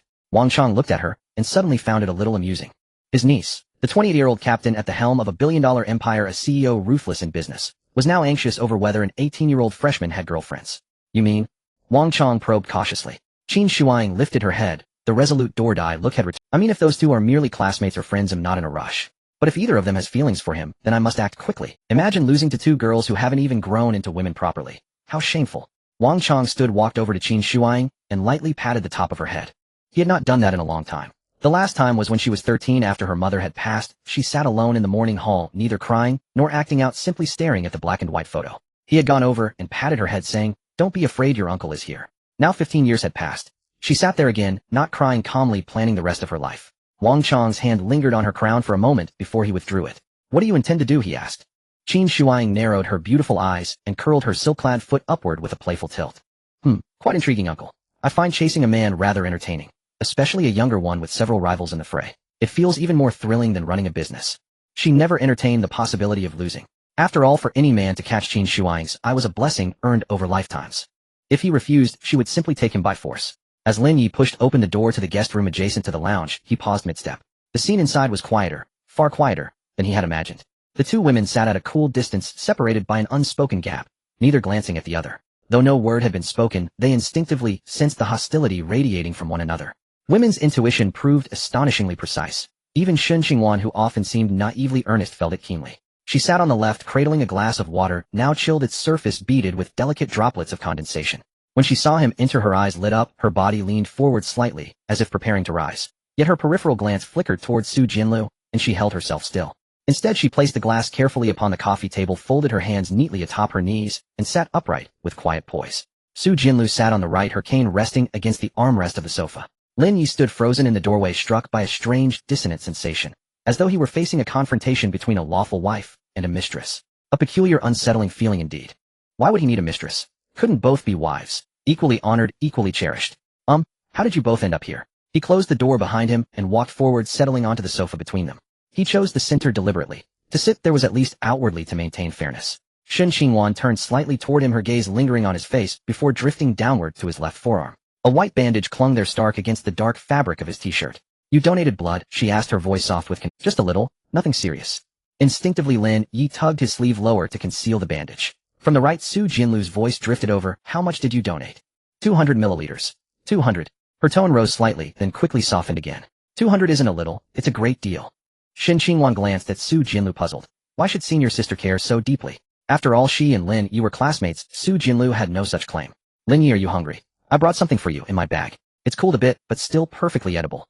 She opened her insulated pouch to reveal a steaming bowl of wontons sealed meticulously beneath layers of cling film. No drop of broth had spilled. She'd bought them from the shop near campus, the very one Lin Yi favored. Once she'd watched him eat there for 3 consecutive days, and she'd remembered. Though Lin Yi wasn't hungry, he reached out to accept the gift, not wanting to disappoint her, when Su Jinlu gently intercepted his hand. He just donated blood. Greasy food isn't advisable for recovery. The broth contains lard, harmful to replenishment. He needs iron-rich nourishment, red dates, long and eggs. I've asked the nurse to prepare them. They'll arrive shortly. Shen Qingwan's hand froze midair. Lin Yi's temples throbbed. Women were infinitely complicated, far beyond what money could resolve. He glanced left. Shen Qingwan maintained a composed, courteous smile, but the corners of her mouth were subtly rigid. Then right, Su Jinlu's expression remained characteristically cool, yet her chin lifted a fraction higher than usual. Please, there's no need for all this trouble. I'm truly fine, Lin Yi interjected hastily. My constitution is robust. Donating 200 milliliters feels no worse than a mosquito's bite. I can eat anything, absolutely anything. He scooped up a wonton with his spoon and placed it in his mouth. Delicious, he said, meeting Shen Qingwan's eyes directly. Her lips curved faintly, a small sun finally breaking through clouds in her heart. Su Jinlu remained silent. She watched Lin Yi savor the wonton, her fingers tapping twice against her cane. The Reddidian longan soup hadn't arrived yet. Her iron replenishing protocol stalled en route. Suddenly she felt foolish. Why quarrel with a single box of wontons? That wasn't like her at all. She was Su Jinlu, president of Jiangxing University's student union, the renowned Ice Blossom beauty, whose aloof elegance rendered rivalry beneath her notice. Yet here she sat, her right leg swathed in bandages, limping all the way from Lin Yi's apartment in Feitsue Bay to this hospital, just to verify whether a sophomore 2 years her junior was safe. And having confirmed he was unharmed, she feigned casualness, claiming she'd merely dropped by on her way. Senior sister Su, Lin Yi's voice pulled her from her reverie. Su Jinlu lifted her gaze. Thank you, Lin Yi said, his tone sincere. Your leg hasn't healed yet. Taking a taxi from Feitsue Bay to this hospital takes over 40 minutes. The journey must have been painful. Her expression didn't waver. She retrieved her cane from the armrest, gripping it firmly, her voice calm and detached. It was on my way. Shen Qingwan glanced at her. Feitsue Bay lay in the city's east, the hospital in the south. No plausible route passed through both. Lin Yi. Su Jinlu spoke again. That Ms. Qing, did she cause you any trouble? Lin Yi shook his head. Not at all. She was quite kind. Didn't hold me accountable, and even arranged food for me. The moment those 3 words, quite kind, left his lips, the temperature in the guest room seemed to dip by 2 degrees. Lin Yi instantly realized his misstep. Praising Qin Shuang before Shen Qingwan was as ill-advised as mentioning he lived with her before Su Jinlu. I meant she didn't hold me accountable, he hurried to clarify. After all, I injured someone during football. I expected fines or disciplinary action, yet she demanded neither. That alone was fortunate. This explanation, though thin, sufficed. The 2 young women were escorted to a nearby hotel. Too late for them to Scarcely had they left when Wang Chong entered, pushing the door open. He carried a bowl of ready and longan soup, set it before Lin Yi, then seated himself across, hands clasped firmly on his knees, his posture rigid, disciplined, like a soldier awaiting command. Lin Yi, I'd like to speak with you. Lin Yi took a sip of the hot soup and winced, teeth bared, but barely registered the discomfort. Uncle Wang, please go ahead. His mood remained light, like a man relieved after a routine medical checkup. Qin Shuang had awakened, his involvement was effectively over. Wang Chong remained silent for 3 seconds, gathering his thoughts, steeling himself. Then he spoke plainly. What do you think of Lin Yi nearly choked on a date. What did that mean? Was he digging his own grave? Ms. Qin. She's exceptional, strikingly beautiful, elegant, highly capable, though her health leaves something to be desired. Wang Chong nodded slowly. She's 28 this year. I know. You're also aware of the Qin family's circumstances. Lin Yi sipped the soup, cautiously waiting for him to continue, unsure what revelation lay hidden behind the pause. Wang Chong drew a deep breath as if sealing his resolve and declared without hesitation, she wishes you to become the Qin family's son-in-law by marriage. Huh. Wait, what? Lin Yi spun his head around 30 times before he finally understood. Qin Shuang marriage, son-in-law joining the family. Would he have to change his surname to Qin in the future? No, a son-in-law doesn't necessarily have to change his surname, but the child would definitely take the surname Qin. He is only 18, a freshman in college. Military training isn't even over yet. He hasn't even attended a single class in his major, and now he is being arranged for marriage. Is this called living off a woman? But he doesn't need to live off anyone. He has more than 6 billion, enough for him to live extravagantly for a lifetime. Uncle Wang, you can't be joking, right? Lin Yi's voice was somewhat airy. I never joke, but I'm just a freshman. I know. I'm only 18. Shuang is 28, a woman 10 years older, carrying 10 bricks of gold. Wang Chong said this with a somewhat after all, considering the size of the Qin family, having Lin Yi join them would be a piece of cake. Plus, Qin Shuang isn't unattractive, she is in her prime. But Lin Yi was very clear in his thoughts. Accepting rewards is fine, but being tied down to someone is absolutely out of the question. A man must never sell himself. Besides, he is not short on money. Uncle Wang, President Qin, is very capable, and I respect her. But I cannot become a son-in-law. Wang Chong frowned. First, I don't lack money. Lin Yi raised a finger. My family may not be a prominent family, but my personal assets are enough for me to spend several lifetimes. I don't need anything from the Qin family. Wang Chong raised an eyebrow. He had checked the Lin family and knew they had suddenly become wealthy, but he didn't expect Lin Yi to say something like several lifetimes. He didn't interrupt, but waited for Lin Yi to continue. Second, I'm only 18. I haven't even finished college, let alone stepped into society. You want me to get married now? My roommate was just discussing which brand of instant noodles is the best last night in the dormitory, and today you want me to discuss how many kids to have. Wang Chong felt that Lin Yi was remarkably mature for his age. He spoke very coherently. Thirdly, regarding President Qin's personality, although I haven't interacted with her much, I can sense that she is a person with a strong desire for control. If I really married her, she would definitely try to control me tightly. I don't like that. He now had money, and what he wanted was free. Wang Chong was silent for a moment. Then he began to play the emotional card. Lin Yi, I understand what you're saying. Shuang is not someone who takes marriage lightly. Throughout her life, she has never had such thoughts about any man. You are the first. He thought that by flattering him, Lin Yi would seriously consider it. But unexpectedly, Lin Yi's resolve was unyielding. But what does that have to do with me? Lin Yi directly retorted. Wang Chong was taken aback. This kid was not pretending to be calm. He genuinely didn't care. Wang Chong re-evaluated the 18-year-old in front of him. Sitting comfortably with a calm expression, his eyes showed no hint of greed or hesitation. An 18-year-old faced with the proposal of marrying a billion-dollar female CEO could remain this calm. His maturity was astonishing, and Wang Chong couldn't help but marvel inwardly. Lin Yi, I've looked into your family. Wang Chong changed his strategy, shifting from persuading to testing. Your parents' jobs didn't earn much in the past. Your family suddenly bought luxury cars and mansions during the summer vacation, and the money you mentioned that could last several lifetimes. What does that mean? With his capabilities, Wang Chong couldn't figure out why the Lin family had suddenly become wealthy, which was definitely suspicious. Lin Yi looked at him and paused for a second. He fabricated an unverifiable reason. My grandfather left a large fortune. I didn't know about it until this summer. Wang Chong stared at him for 2 seconds. Left by his grandfather. He had checked the Lin family genealogy, and Lin Yi's grandfather was a farmer who had tilled the land for a lifetime. Where did this large fortune come from? This kid is lying. But Wang Chong didn't press for more. Because when Lin Yi said this, his expression was very serious. There was no guilt, no panic, just a straightforward message. This is where I draw the line. Alright, if you don't want to say it, then don't. Wang Chong stood up. Then you can go rest. Tomorrow, I'll arrange for the 3 of you to go back to school together. Thank you, Uncle Wang. Lin Yi also stood up and nodded. Wang Chong then went straight to find Qin Shuang. Walking in the small courtyard with pavilions, he suddenly had an absurd thought. Damn it, how did I, a lieutenant general and captain of a special forces team, end up like a matchmaker? In the other resting room, the lighting was adjusted to a warm tone. Qin Shuang sat in a large winered leather chair, her right leg elegantly crossed over her left, her calves wrapped in black stockings, swaying slightly. She held a glass of red wine, the glass being an Austrian crystal cup, the wine a Romanicani, the kind that costs over 100,000 a bottle. But her thoughts were not on the wine. She had already drunk 3 glasses. Slightly tipsy. Her cheeks flushed with a faint redness, her gaze somewhat dazed, and a bit of wine stain on her lips glistened under the light. She leaned back in the chair presenting a lazy, slightly drunk demeanor. When Wang Chang pushed the door open, this was his niece, 28 years old, wearing a winered silk blouse and a black bodycon skirt, her long legs wrapped in black stockings crossed, swaying a glass of red wine in her hand. She exuded a strange confidence, her face carrying a smile that suggested everything was under control. "Uncle, how is it? Is that kid overjoyed at the thought of marrying me?"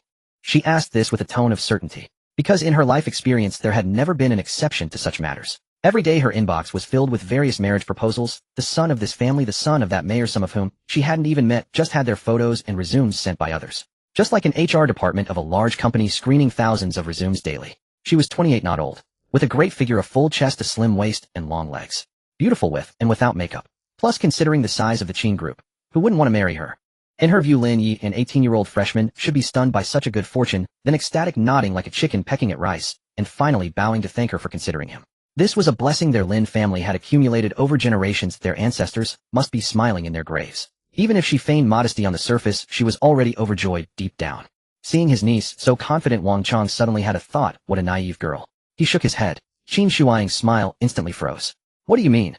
She put down her wine glass, leaned forward, fastened the button on her chest that had popped open from being too tight, her eyes widening slightly. "He rejected it," Wang Chang said from across the table. "Rejected?"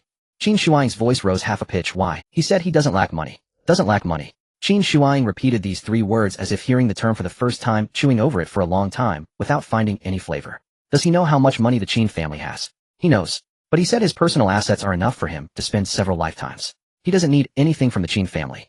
Qin Shuang fell silent. She felt both angry and embarrassed. It was the first time she had felt so embarrassed. A mere 18-year-old brat dared to put her in a difficult position. What else did he say? He said he's 18 in his first year of college and hasn't even taken any specialized courses. He doesn't want to get married so early. Wang Chang paused. He also said your controlling nature is too strong, it would suffocate him. He doesn't like it.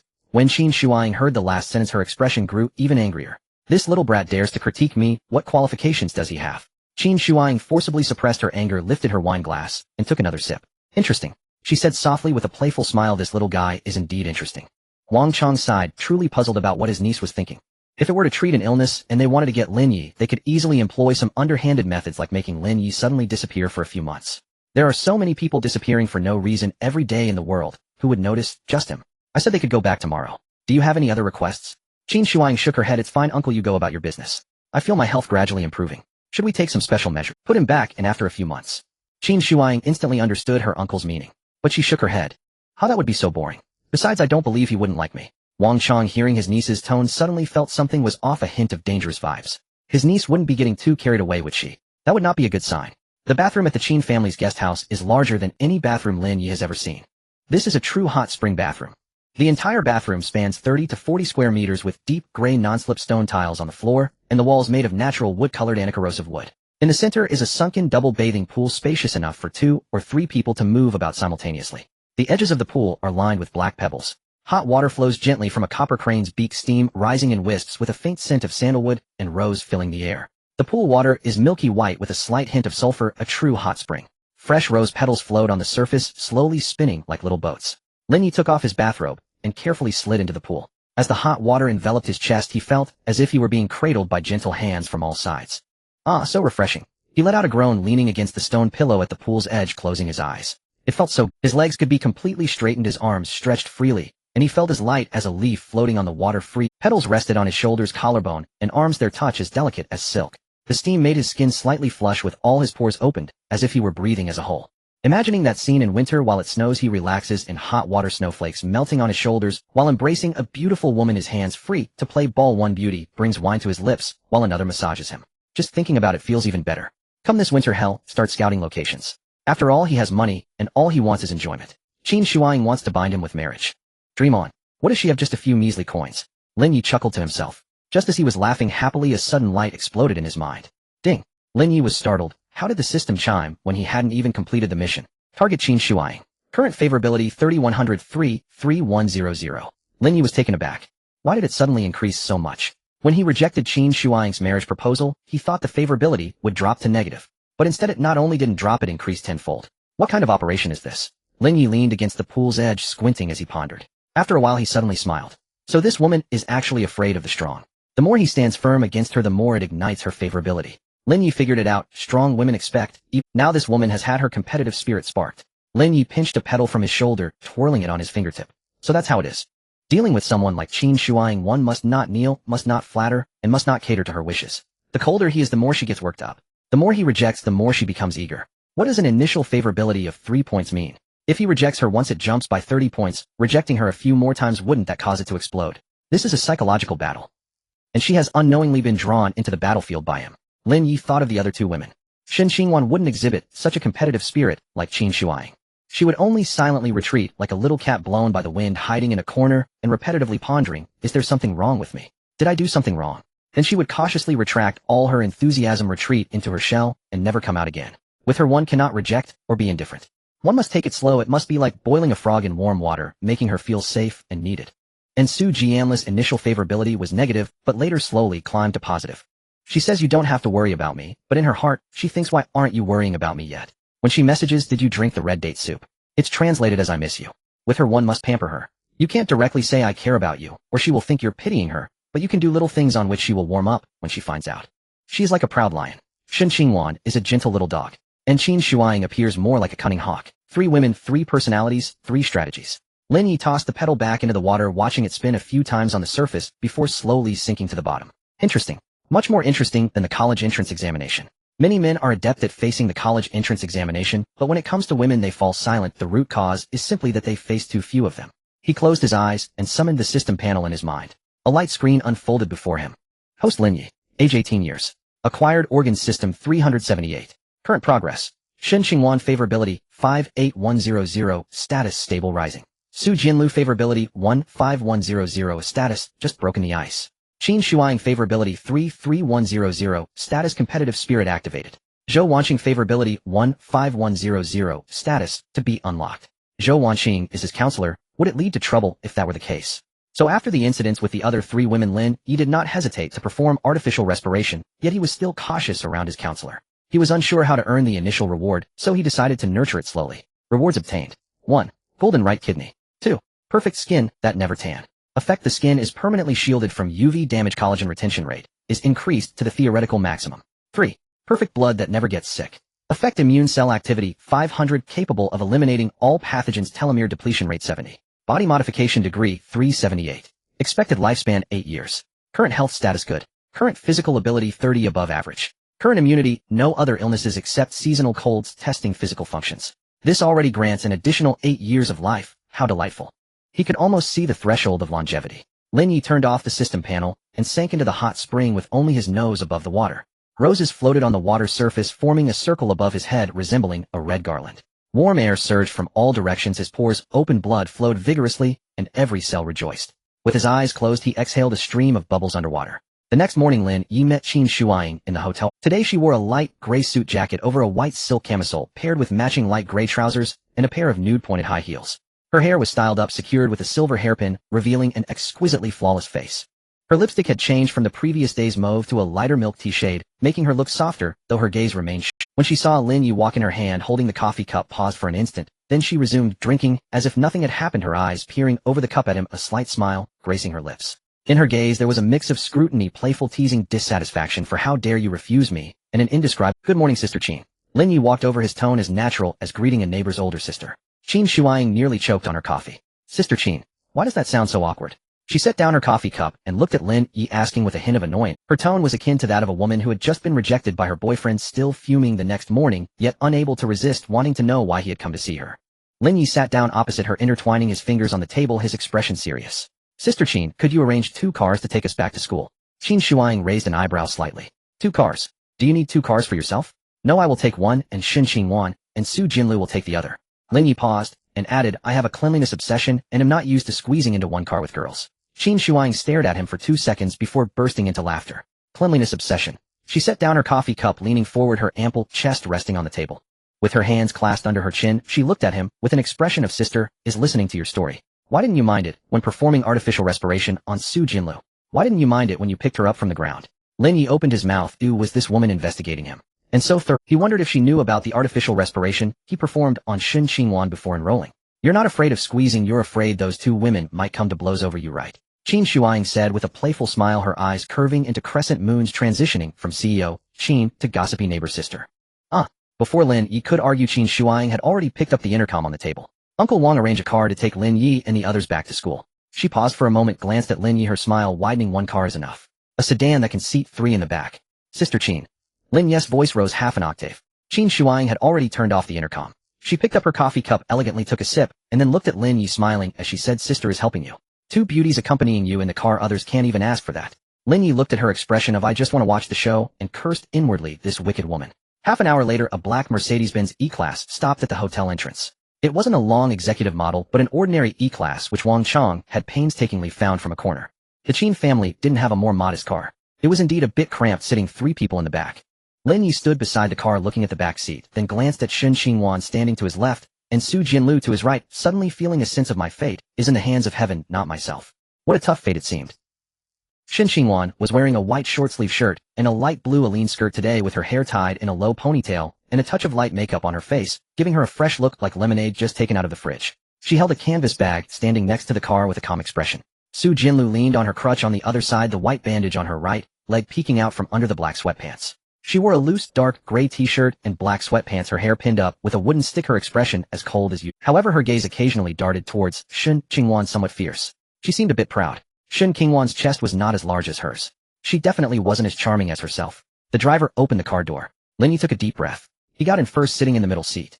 To his left was Shen Qingwan, and to his right was Su Jinlu. The moment the car door closed, Lin Yi felt as if he was stuffed into a refrigerator.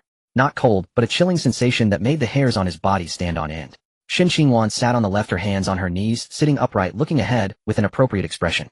Su Jinlu sat on the right, her crutch resting against the car door, her right leg extended in the middle. Due to the limited space, her leg inevitably brushed against Lin Yi's calf. It even rested directly on Lin Yi's leg.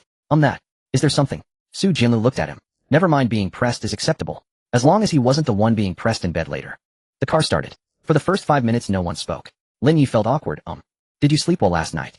Shen Qingwan replied, "Not bad." Su Jinlu said, Lin Yi fell silent. He pretended to doze off. Another 5 minutes passed. Shen Qingwan took out a bottle of water from her bag, twisted the cap, opened, took a small sip, and then offered the bottle to Lin Yi.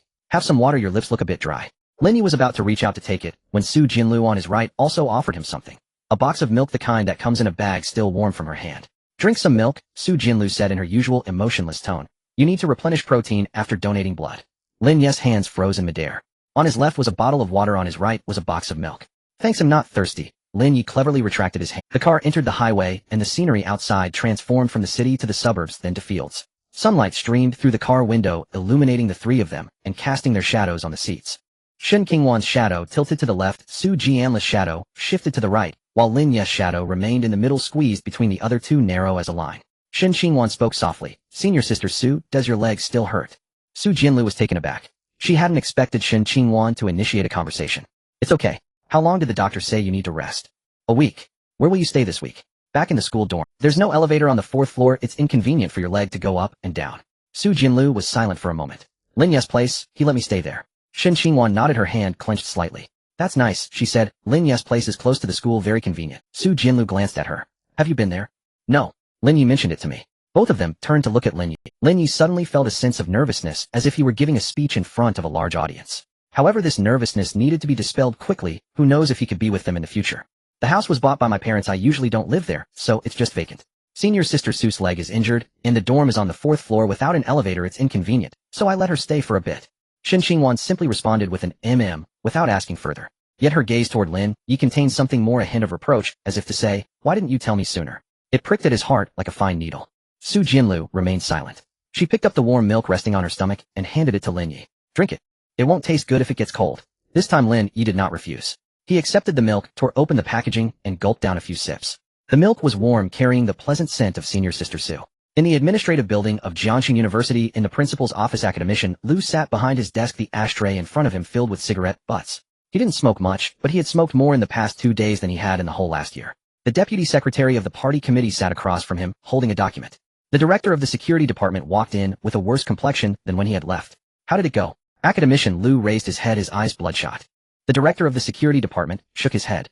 The Qin Group Hospital replied that they cannot disclose specific information. When I asked if I could visit, they said to wait for a notification. The words "wait for notification" felt like a bucket of cold water splashed over everyone. Today marked the 3rd day since Lin Yi was taken away. They were afraid that the 18-year-old boy might have encountered some serious trouble. And there were also two outstanding female students. One was the president of the student council, the other a distinguished representative among freshmen. Both were students widely acknowledged by society. Zhou Wanqing stood in the corner of the office, clutching her phone, her knuckles turning white. She hadn't slept well for 3 days. As a counselor, she couldn't cry in front of her students. Teacher Zhou, try not to worry too much. Academician Lu looked at her side. That child. A good person will have their destiny protected. Zhou Wanqing nodded without speaking. She was afraid that if she opened her mouth her voice would tremble. The office fell silent. Academician Lu suddenly stood up. Everyone looked at him. No more waiting. Academician Liu's voice was firm. I will personally go to Qin's hospital to demand answers. The deputy secretary was taken aback. Old Lu Yu. Lin Yi is our student. He is a Jiangda student and cannot be left in the dark for 3 days without anyone caring. I take responsibility for the incident occurred on our school's field, and it was our student who caused it. Mr. Qin is someone we invited. If there's responsibility to take, I will be the first one to bear it. He took a deep breath, but regardless of the responsibility involved, I must see that child first to confirm his safety. The deputy secretary stood up as well and grabbed his bag. The director of the academic affairs office put down his phone and adjusted his tie. The director of the security department moved to the door and opened it. Zhou Wanqing followed last, her eyes red. The school leaders still had a sense of humanity. A group of people walked out of the administrative building, crossing the campus towards the school gate. Students they passed along the way looked over curiously. The principal, deputy secretary, and other leaders walked quickly and urgently. This was a scene they had never seen before. What happened? I don't know. Is it something serious? Is this to rescue someone? Is it about that football incident? The news spread quickly around the campus, and by the time academician Lu and his group reached the school gate, dozens of students had gathered on the roadside to watch. Peng Zihao, Zhang Daniu, and Jiang Yizhou were among them. They planned to follow along. Lin Yi was their dorm mate, one of their brothers. Academician Lu stood at the school gate, just about to step outside. At that moment, a black Mercedes-Benz E-Class slowly drove over from the opposite side of the road, followed by 2 black SUVs. The convoy stopped at the school gate directly in front of the entrance where parking was usually prohibited. The doors of the SUVs, for strong men in black suits, stepped out, standing in a row, their eyes scanning the surroundings, as if confirming safety. Then the passenger door of the Mercedes-Benz E-Class opened, and Wang Chong stepped out. Today he wasn't wearing a combat uniform, but a dark gray suit, the top button of his shirt undone. His military presence was still evident, standing there like a blade drawn from its sheath. Academician Lu halted his steps. 3 days ago, it was this man who took Lin Yi away from the stadium. Now he was back. What was he here for? To deliver bad news. Wang Chong didn't look at Academician Lu. He walked to the back seat of the Mercedes-Benz, opened the door. Peng Zihao was the first to shout out in the crowd, Lin Yi. Just as he was about to rush over, he was pulled back by Zhang Daniu. Wait, that person in the suit. Look. Peng Zihao stopped. Wang Chong closed the car door, turned around, facing a group of astonished school leaders. Principal Lu. He extended his hand. Academician Lu shook it mechanically, still processing the scene he had just witnessed. Wang Chong personally opened the door for Lin Yi. He was a major general, now acting like a chauffeur for an 18-year-old student. Hello, General Wang. Lin Yi is... Wang Chong said President Qin's condition has stabilized. There's no need for him to stay in the hospital. As for school, you should attend classes, but for military training. Lin Yi timely said. Uncle Wang, I just donated blood, and I feel a bit dizzy in the sun. Then Lin doesn't need to participate in military training. While others are training, he can study on his own or watch from the off. Principal Lu was astonished. This was too indulgent towards Lin Yi. The others were also struck by the news. Peng Zihao exclaimed, damn, we were worried about his safety every day, and now he doesn't have to do military training. I feel unbalanced, very unbalanced. Wang Chong noticed the principal's surprise and asked, is there a problem? The principal quickly shook his head. No problem, no problem, we will definitely take good care of Lin Yi. From the current scene, it was clear that Lin Yi had become a prized gem of the Qin family, and their school couldn't wish for a... Wang Chong did not leave right away. He turned to Lin Yi, his expression shifting from serious to earnest, even carrying a hint of solemnity. Lin Yi, come here. Lin Yi walked over. Wang Chong reached out, adjusting Lin Yi's collar. The gesture was natural, like a senior preparing a younger relative before they set off. This was for the benefit of others, letting everyone at the school see that in the future Lin Yi would be a guest of honor of Major General Wang Chong, allowing others to think carefully. In school from now on, take good care of yourself. If anything happens, call me. He pulled out a black business card from his pocket, and the business card was very simple, with Wang Chong in the center below, which it stated Major General Commander of the Razor Special Forces, and at the bottom was his phone number. There were no titles, no organizations, no unnecessary information. But this kind of business card carried much more weight than one filled with titles. Lin Yi glanced down at the card, and then looked up. Thank you, Uncle Wang.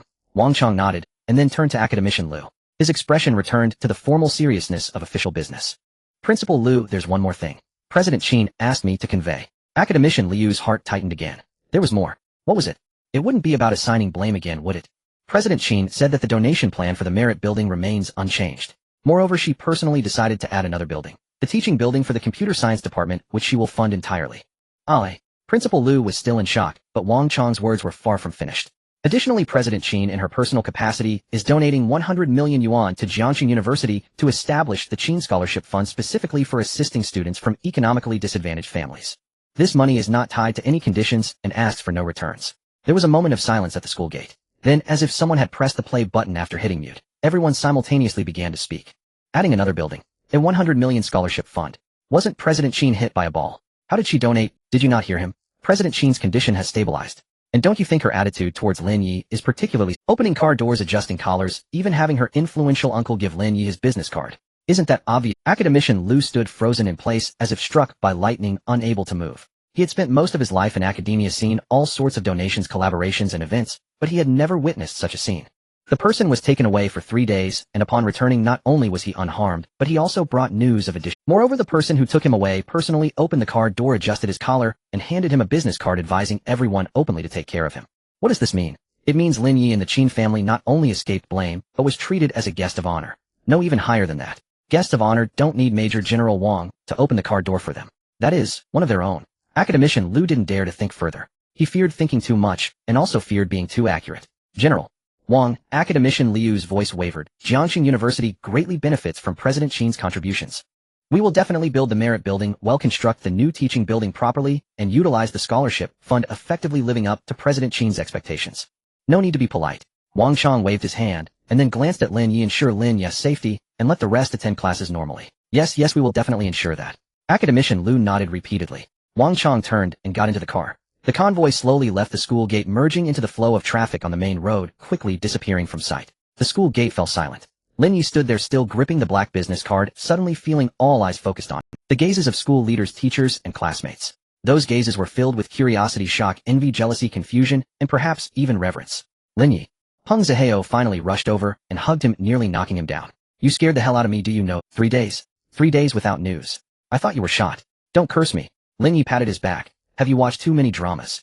Zhang Daniu also ran over, his eyes red, but not crying, just standing by with a silly smile, wiping his eyes after a Zhang Yizhou walked at the back, approached Lin Yi, stopped, looked at him for 2 seconds, then reached out and patted Lin Yi's shoulder, expressionless, saying, This is the choice of the stone of fate. I have seen the outcome. Off. Don't mind this second-dimensional guy, he's just rambling in a language you can't understand. Lin Yi. Zhou Wangqing's voice came from behind the crowd.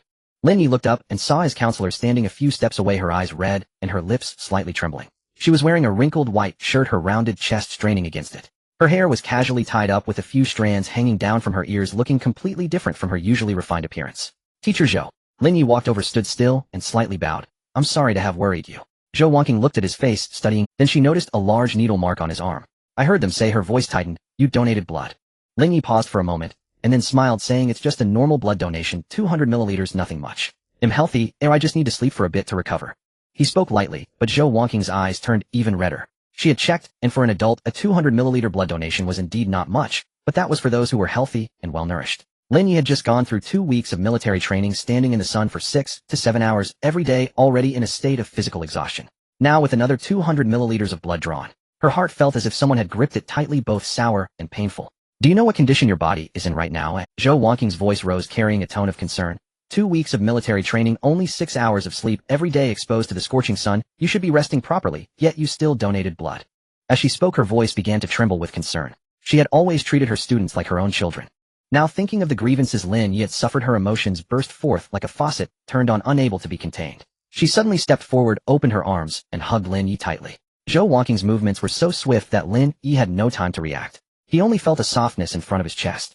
Her arms were tightly wrapped around his back, her body trembling slightly, carrying a kind of quiver that had been suppressed for too long, and was finally released. You scare me to death.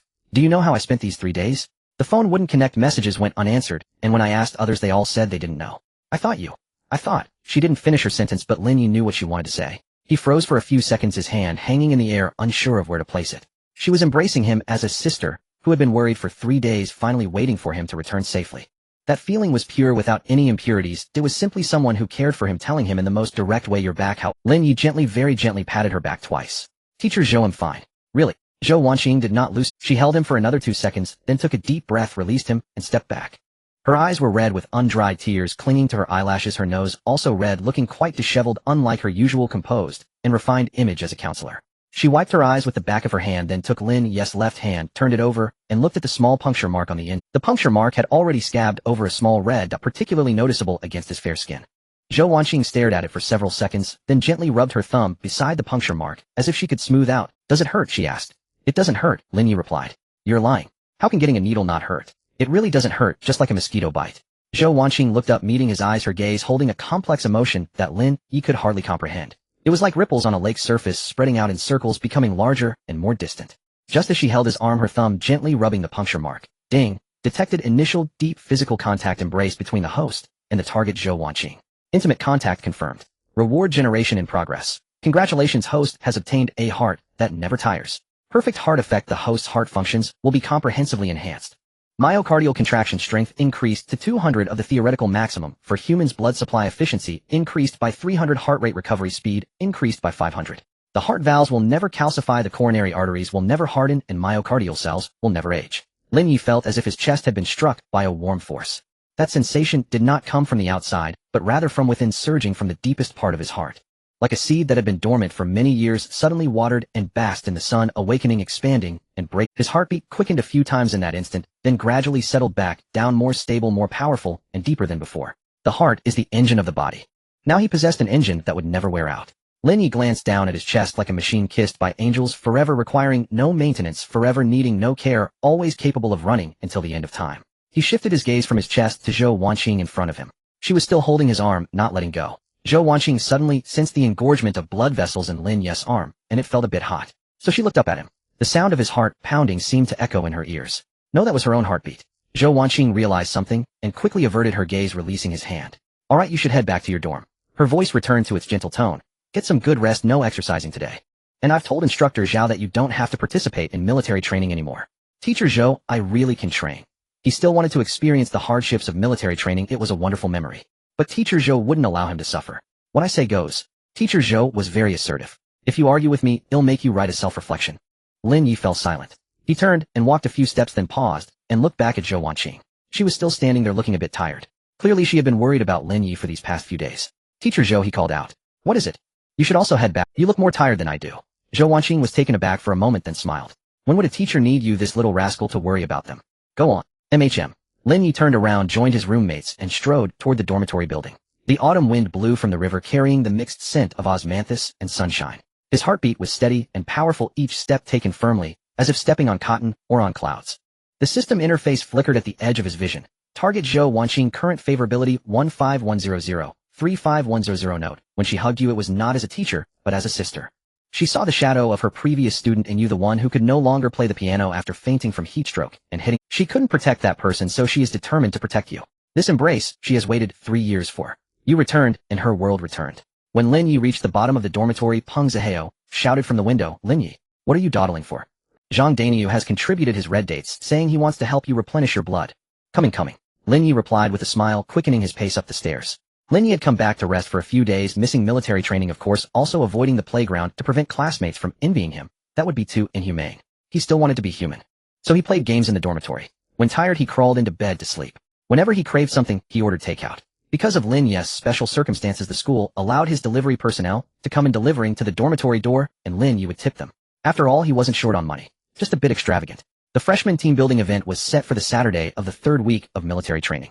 The news was sent by Yuan in the class group on Friday night. Tomorrow is a break. The class is organizing a team building event at Tingtao Villa by the river. Its split costs. Each person is to pay 100 in advance with refunds for any surplus. Those who want to join can sign up. Since they were still in military training, class officials hadn't been elected yet, but Yuan had experience as a class monitor in high school, so after self-recommending, she competed with 2 others. Counselor Zhou Wanqing interviewed them, and felt that Yuan was the most suitable, so she was appointed as the acting class monitor. The other 2 competitors were also appointed as the Physical Education Committee member for military training and the Study Committee member for evening self-study. Yuan was good-looking, spoke gently, and treated her classmates well, which made over half the boys in class admire her. When she sent out the team-building message, everyone was enthusiastic in signing up. After 3 weeks of being cooped up in military training, everyone wanted to get out and breathe some fresh air. Moreover, students nowadays generally don't lack 100 yuan. Even if they had to skip 2 meals, they would still save up to keep up with their classmates. In less than an hour, all 32 people in the class had signed up. Teacher Zhou is going too, Yuan added. She can drive and can take 3 people. There was another round of cheering in the group. Peng Zihao turned over in bed, holding his phone up to Lin Yi, and said, Lin Yi, of course I'm going. Lin Yi leaned against the head of the bed holding the cup of red date tea contributed by Zhang Daniu, took a sip and continued. It's organized by the class monitor, not going would be disrespectful. Zhang Daniu poked his head down from the upper bunk and asked, Lin Yi, is Tingtao Villa expensive? I don't have much money left. Lin Yi checked his phone. Tingtao Villa is a resort by the river in Jiangxing offering barbecue, fishing, karaoke, a gaming room, and even a small swim. The average expenditure is considered above average in Jiangxing, usually around 200 per person for a normal outing. But since there are many of them, 100 is basically enough. Lin Yi replied, 100 is enough. If Daniu runs out of food by the end of the month, he'll share my meals with you. I'm already in a state of nutritional surplus every day. Peng Yihao said. Right, Lin Yi eats all sorts of delicacies, a meal costs no less than 100. If Daniu runs out of food by the end of the month, he'll share my meals with you. I'm already in a state of nutritional surplus every day. Peng Yihao said. Right, Lin Yi replied. If you don't want to eat, then don't. Of course I'll eat. The food you order smells so good, how could I not eat? Then why do you keep complaining? I'm just saying I gained weight, not criticizing the leftovers. I think you could cut back a bit in the future. Peng Yihao was quite justified in eating leftovers. However, their banter also helped relieve Zhang Daniu's awkward. Zhang Yizhou sat at his desk checking the ratings and reviews of Tingtao Mountain Villa on his phone. He read, carefully flipping through the comments until he paused at the third one. Negative review, he said. What negative review? Peng Zihao leaned over. Zhang Yizhou turned the phone screen around. On the screen was a comment from 3 days ago. The waitstaff's attitude is terrible, very indifferent. The barbecue area is overcrowded with 7 or 8 people fighting for one grill. The swimming pool water is murky and hasn't been changed. It's not worth the price. Avoid it. Peng Zihao frowned. So are we still going? Lin Yi also saw the comment, but he said nothing, simply picking up his phone to send a private message to Yuan. Lin Yi, the reviews for Tingtao Mountain Villa don't seem too good. Should we change the location? Yuan, the deposit has already been paid, we can't change it. Moreover, the budget is limited and some classmates aren't in a good financial situation, we can't afford an expensive place. Yuan, let's just make do, the main thing is for everyone to gather, the place isn't important. The next afternoon at 3 o'clock the sun was just right. Lin Yi changed into a clean outfit, a white linen shirt, dark gray casual pants, and brown loafers, looking quite fresh. Dressed like an adult. He tucked the car keys into his pocket and went downstairs, pulling out a black Mercedes E-Class from the school's underground parking. As he arrived at the dormitory building, Peng Zihao, Zhang Daniu, and Zhang Yizhou were already waiting there. Peng Zihao wore a flashy Hawaiian shirt and sunglasses, looking less like he was going for team building and more like he was heading for a vacation in Sanya. Zhang Daniu wore a clean white t-shirt, his hair slicked back with water, giving him a styled look. Zhang Yizhou looked the same as usual in black long sleeves, black long pants, and black sneakers, carrying a black backpack. Peng Zihao opened the back door of the car, but as he sat halfway in, Lin Yi yanked him out. Hey. Peng Zihao stumbled back a couple of steps, steadying himself against the car door, looking bewildered at Lin Yi. What are you doing? You guys are taking the bus. Lin Yi closed the car door. Taking the bus. Peng Zihao's eyes widened like saucers. You have a car, but won't take us, making us take a taxi. Lin Yi, have you forgotten your roots? We're brothers who sleep in the same room. Exactly, Zhang Daniu chimed in. Lin Yi headed straight for the driver's seat. Peng Zihao leaned over to the window, asking slyly, Lin Yi, be honest, are you going? Lin Yi shot him a glance, but didn't deny it. Oh. Peng Zihao's tone instantly rose an octave, his face plastered with a lewd smile. Going to pick up the counselor. Eager to study. Lin Yi, how come I never noticed you were this proactive? Roll. Lin Yi shot him a glare, rolling up the window. He couldn't let them derail his plans. Peng Zihao laughed loudly outside the window, his laughter so loud that several passing girls turned to look. Lin Yi pressed the gas pedal, driving out of the dormitory area. After a few minutes they arrived at the girls' dormitory. Driving on campus was tricky, people generally weren't paying attention. Yet his Mercedes still attracted the attention of several girls. It was likely that after parking, if he put a drink on the roof, many girls would try to climb in. Yuan was already waiting there. Today she wore a cream-colored French tea dress, the fitted design accentuating her slender waist with the hem just above her knees, revealing a pair of well-proportioned fair legs. Her hair was down, cascading naturally over her shoulders, the ends slightly curled. She wore light makeup, her long lashes distinctly defined, and a thin layer of lip gloss glimmering with a moist shine on her lips. She was beautiful, not in a strong, loud way, but in a cool manner with a touch of softness and a hint of distance. Beside Yuan stood another girl, Zhao Tiantian. She wore a pink floral dress, her hair in a high ponytail, and was holding a canvas bag, craning her neck to look around. She had spent much of her life in cars. She had been riding in her dad's Passat for 7 or 8 years and never thought it was a bad thing. But when she saw Lin Yi's black Mercedes slowly approaching, her eyes brightened. A Mercedes with a prominent emblem, the front grille, was quite imposing. Although Zhao Tiantian was an only child from northeast China, her family ran a small business and was considered well off among her classmates. Her dad earned around 1 to 2 million a year, never hesitating to spend money on her. Before college, he had just bought her a new model iPhone and given her a credit card with a decent limit.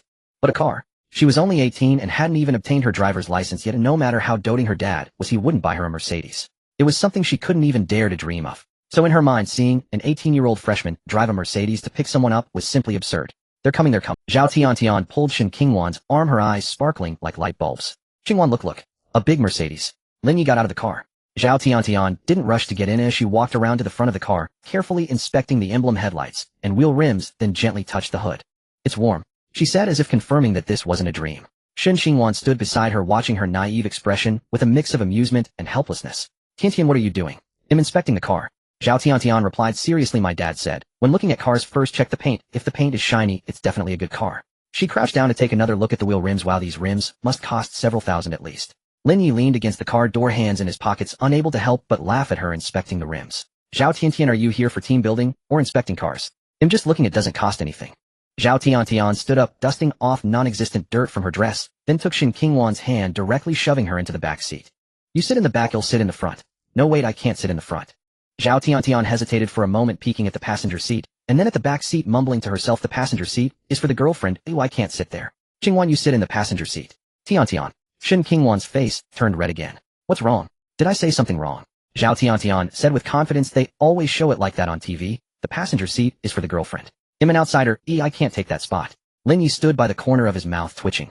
He was just simply driving everyone. Where did all these rules come from? All right, both of you sit in the back.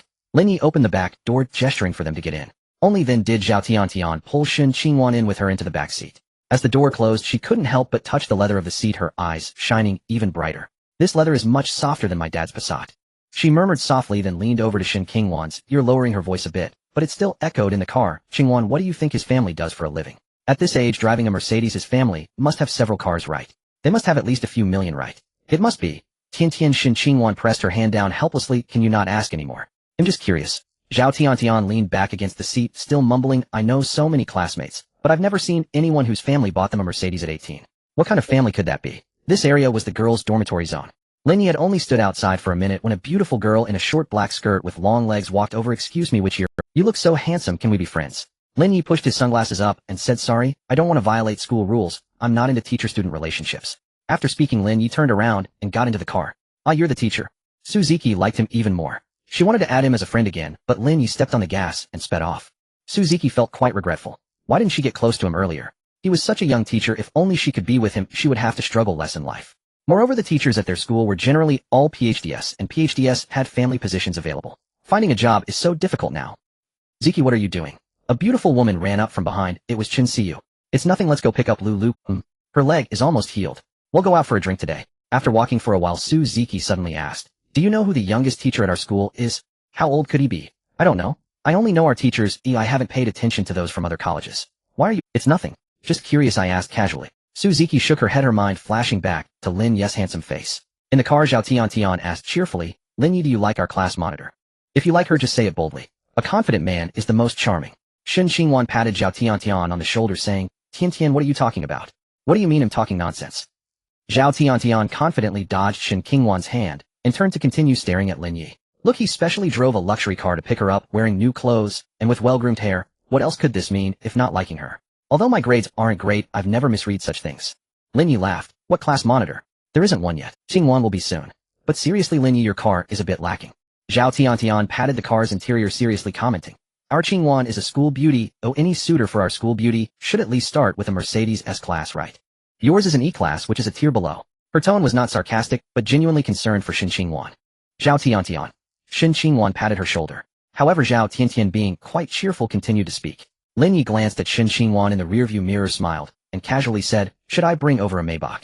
Zhao Tiantian's eyes widened for 2 seconds before she laughed. Cut it out, you're just bragging. She waved her hand. If you really had a Maybach, would you still be driving this car? Men are like this, once exposed, they start to brag. Lin Yi chuckled again. Next time he drives a Maybach, he will slap her face with the truth.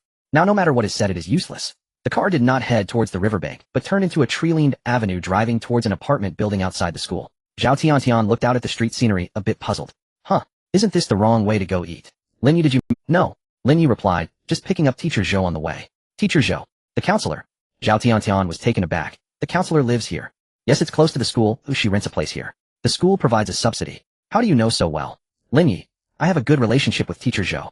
Zhao Tiantian turned to Shen Qingwan and said, not only does he want to date you, but he also wants to date the teacher. He's really bold. The car stopped under a gray apartment building. The building isn't new and the exterior walls are a bit mottled, but it is quiet and tidy. There are a few old locust trees downstairs, their canopies creating a large shaded area. Lin Yi parked the car, took out his phone, and sent a message to Zhou, watching Teacher Zhou, I'm here downstairs. Within a minute of sending the message, the glass door of the apartment building swung open. Zhou Wanqing stepped out. Today she wore a light purple chiffon blouse, with white straight-leg pants, and beige flat shoes. Her hair was tied low at the back with a few strands falling by her ears, adding to the softness of her face. She looked nothing like the competent counselor she usually was at school. Instead, she resembled a neighborly older sister ready to go out shopping with friends. She was holding a canvas bag, and upon seeing Lin Ye's car, walked over with a smile. "Teacher Zhou, over here." Zhao Tiantian rolled down the car window and waved at her. Zhou Wanqing opened the front passenger door and sat down. Seeing Shen Qingwan's flushed face, she glanced at the excited Zhao Tiantian and asked with a smile, "What's wrong? Why is your face so red?" "Nothing," Shen Qingwan said quietly. "She's just angry with Tiantian." Lin Yi glanced at Zhou Wanqing in the rearview mirror, a faint smile on his lips. "Tiantian just asked me a particularly difficult question to answer." "What question?" Zhou Wanqing became interested. "Teacher Zhou, don't listen to him. He's just feeling guilty." Zhao Tiantian interjected before Lin Yi could speak, her voice loud enough to drown out the rest of Lin Ye's sentence. Laughter filled the car. When the Mercedes stopped at the entrance of Tingtao Village, Zhao Tiantian's first reaction was, "This place has a really big entrance." Her second reaction was, "Oh no, places with big entrances usually have subpar food. What a jinx." The self-service barbecue area was behind the courtyard in an open shed with a dozen iron tables, each with a charcoal grill. The charcoal in the grills was half-burnt, producing smoke that made people cough. The ground was greasy, and stepping on it made the soles of one's shoes stick as if walking on wet cement. Peng Zihao frowned. "This place is even worse than the school cafeteria. Let's just make do with it," Shen Qingwan said softly, a hint of apology in her tone. After all, it was her choice of place, and she had also paid the deposit. She hadn't been here before, and thought the pictures online looked good, not expecting the difference between the reality and the images to be so great. The students each found places to sit. Most were at tables with their roommates since they had just started college and were still unfamiliar with people outside their roommates. Lin Yi and his roommates occupied a table, while the counselor Shen Qingwan, Zhao Tiantian, and several other girls sat at the adjacent table. For the first 10 minutes, everyone was still chatting and laughing, waiting for the meat to arrive. 20 minutes passed, and the first plate of meat finally arrived, a small plate of thinly sliced frozen lamb rolls that looked pitifully small. 7 or 8 people quickly finished it off, with just one pair of chopsticks each. "Waiter, more meat!" Peng Zihao shouted hoarsely. No one responded. After another shout, a waiter in a greasy apron slowly walked over, holding a worn-out menu, impatiently saying, "What are you shouting for? It's freshly sliced and served. Oh, what's the rush? Freshly sliced? This meat is obviously frozen. Where is it freshly sliced from?" Zhang Daniu pointed at the plate of lamb rolls that hadn't fully thawed, with ice crystals still visible. The waiter rolled her eyes and turned to leave. Peng Zihao was so angry he wanted to chase after her, but Lin Yi stopped him. "Wait a bit longer." 10 more minutes passed. The second plate of meat arrived, even smaller than the first, and it wasn't lamb, but that cheap processed meat bought from the wholesale market, looking unnaturally red and smelling strongly of starch. Zhao Tiantian grilled a piece of meat on the grill for a long time, but when she turned it over, it was burnt. She picked it up with chopsticks and took a bite, her expression turning sour, as if she had bitten into a shoe sole. "Qingwan, this meat is fake," she whispered. "The barbecue I had at home didn't taste like this." Shen Qingwan's face also turned sour. She stood up to find the waiter to discuss. The waiter interrupted her halfway through, saying, "That's just how a buffet is." After saying that, she walked away without looking back. Shen Qingwan stood there with her face flushed. Lin Yi witnessed everything. He put down his chopsticks and stood up. "Lin Yi, what are you doing?" Peng Zihao asked. Lin Yi didn't answer. He walked to the front desk and knocked on the counter. "Call your boss out." The cashier at the front desk was a girl in her 20s who glanced at him and continued to scroll on her phone. "The boss isn't here." "Then call them back." "Who are you?" Lin Yi didn't waste any time with her. He turned around, walked back to his table, picked up an empty beer bottle from the table, and threw it hard into the empty space. Smash! Glass shattered everywhere, scattering across the ground. The entire shed fell silent. Everyone, including 32 students, counselor Zhou Wanqing, several other scattered customers at neighboring tables, and a few waiters in greasy aprons, all turned their heads to look at Lin Yi. Lin Yi stood amidst the shattered glass, his expression calm, but his voice firm. "Call your boss over. 3 minutes. If I don't see him, you'll bear the consequences." The faces of the waitstaff changed. The man who had just confronted Shen Qingwan lost his disdain and was replaced by it. He hesitated for 2 seconds, then picked up the intercom. Peng Zihao was the first to react. He stood up abruptly, pushing his chair back, and walked over to stand beside Lin Yi, arms crossed. Zhang Daniu was taken aback for a moment, then also stood up. Following him, other boys in the class stood up, one after another. A dozen or so tall young men lined up, glaring at the waitstaff, more intimidating than gangsters. The waitstaff dared not speak any further. The lead waiter quietly took 2 steps back and hid behind the cash register. In less than 3 minutes, the boss hurried over from the backyard. He was a man in his 40s, surnamed Zhou, with a receding hairline and a belly larger than that of a pregnant woman. He was still putting on his t-shirt as he rushed over, probably having been playing mahjong in the backyard. Seeing the ground covered in shattered glass and a group of aggressive college students, his face first showed surprise, then quickly transformed into the cunning expression of a businessman. "What happened? Let's talk it out. Why are you breaking things?" he laughed, trying to smooth things over. Lin Yi looked into his eyes with, "You are boss Zhou, right? Your waitstaff's attitude is poor. They ignore requests for extra meat and are impatient with questions. At the buffet, the freshly cut meat ran out after just 2 plates and my classmates didn't get enough to eat. You need to give me an explanation. Boss Joe's smile disappeared. He glanced at the lead waiter who kept his head down and said nothing. He looked Lin Yi up and down. Lin Yi's demeanor did not resemble that of an ordinary student, but he was still just a kid. So his posture stiffened. Student, that's how buffets work, you know. Boss Joe spread his hands, his tone laced with arrogance. We serve freshly cut meat and fruit at intervals. You eat so quickly that as soon as 1 plate is served you finish it. How can that be anyone's fault? Boss Joe, are you saying it's our fault for eating too quickly? I didn't say that. I'm just saying that buffets have their own rules. You students might not have much experience with buffets and don't understand the process. The meat here is freshly cut and the chef can't keep up with the demand. You just need to wait a bit. Waited 40 minutes for 2 plates of meat, and you say to wait a bit. Peng Zihao interjected from the back. There are 7 of us at the table. How can 2 plates of meat be enough? It's not even enough for me alone. Do you think we're feeding cats? Boss Joe's expression soured. He stopped smiling and dropped the pretense. That's how it is. What can you do? He spoke slowly, his chin slightly raised, his eyes filled with a local arrogance. If you want to eat, eat. If not, leave. I won't refund you. If you're capable, go ahead and complain. I've run this business for over a decade. Oh, what complaints haven't I seen? He thought these college students would be intimidated. College students tend to avoid trouble, dislike complications, and fear clashing with local powers. After a few harsh words, they would likely back down and forget about it in a few days. Lin Yi stared at him and took out his phone. Uncle Joe, helped me order some food. 3 whole roasted lambs, 10 roasted fish, 50 servings of grilled meat, and a variety of steak, lamb chops, and chicken wings. The more beer and drinks the better. Yes, send it to Tingtao Mountain Villa. He glanced at Boss Joe, a smirk creeping on his lips. We'll grill it ourselves. The grill is already prepared. Lin Yi listened to something on the other end of the line, responded with an mm, and hung up. The entire tent fell silent with only the sound of the charcoal crackling. Boss Joe's expression changed from dark to ashen. What do you mean? Boss Joe's voice tightened. It means Lin Yi tucked his phone back into his pocket. We paid for the place, and it's fine for us to eat what we bring, correct? Your meat is insufficient, and we're bringing our own. You provide the grill, and we'll cook our own meat. That's legal and Boss Joe opened his mouth, but couldn't find his voice. Though it wasn't dignified, it wasn't illegal either. Moreover, he indeed hadn't provided enough meat. It was he who would be at a disadvantage. Lin Yi chose not to look at him again. He turned to face his classmates and said loudly, classmates, we have paid, and we have the right to leave a review. I personally will definitely give a bad review based on my experience. Their service was poor and the food was terrible. Avoid this place. How many points you want to give is your choice. If I won't force you. After finishing, he was the first to pull out his phone, open the review app, and quickly type out a bad review for Tingtao Mountain Villa, pressing publish. Zhao Tiantian was the first to react. She took out her phone, opened the same app, and while typing mumbled, poor service, not poor, but extremely terrible. There was hardly any meat at all. If I were your waitstaff, I would have already resigned out of shame, yet you still have the nerve to stand here. The other students in the class also pulled out their phones, one after another, leaving bad reviews. Boss Joe stood there, his eyes. He took out his phone and saw the number of comments increasing at a visible rate, 12/30. All were filled with anger and warnings, accompanied by real photos, greasy images of the floor, very detailed, clear. He had managed this platform for 10 years, accumulating 4.5 stars by having relatives and friends help boost ratings, threatening customers to delete negative reviews, and occasionally giving free meals to influencers for good reviews. He knew that 1 bad review would require 10 good reviews to offset it. Over 30 bad reviews would be enough to drop his store's rating from 4.5 stars to below 3. At that point, the platform would restrict his traffic, customers would decrease, income would drop, and the reputation he had built over 3 years would collapse in a single day. Boss Joe's lips began to tremble. He was extremely anxious. It was the kind of panic that comes from watching your money flow away while being powerless to stop it. You can't do this. He reached out wanting to stop them, but didn't know who to stop. He certainly couldn't snatch the student. That would be illegal. Lin Yi looked at him and smiled. Boss Joe, you are right. Buffets indeed have their own rules. But reviews also have their own rules. We came to eat, paid our money, had a poor experience, and left a bad review. That is reason. You've been in business for 10 years and have seen all sorts of complaints, right? You must have seen over 30 bad reviews come in at the same time, haven't you? You are making a mess here. Aren't you afraid I will find someone? Find someone? Lin Yi's eyes brightened. He turned around facing his classmates, his voice rising a little. Classmates, what did the boss just say? He said he would find someone to bully us. Aren't we the students of Jiangxing University United? Yes. They want to drive us away and find someone to deal with us. Are you afraid? Not afraid. Good. Lin Yi smiled, took out his phone to check the time. The batch of things I ordered is too much. Our class of more than 30 people can't finish it all. Now everyone can invite classmates from other classes, invite seniors. I will provide the meat, the drinks, and the beverages. We won't take any advantage here and won't eat any of their food. All expenses will be on my account. The venue fell silent. Then Zhao Tiantian was the first to scream. Lin Yi, are you serious?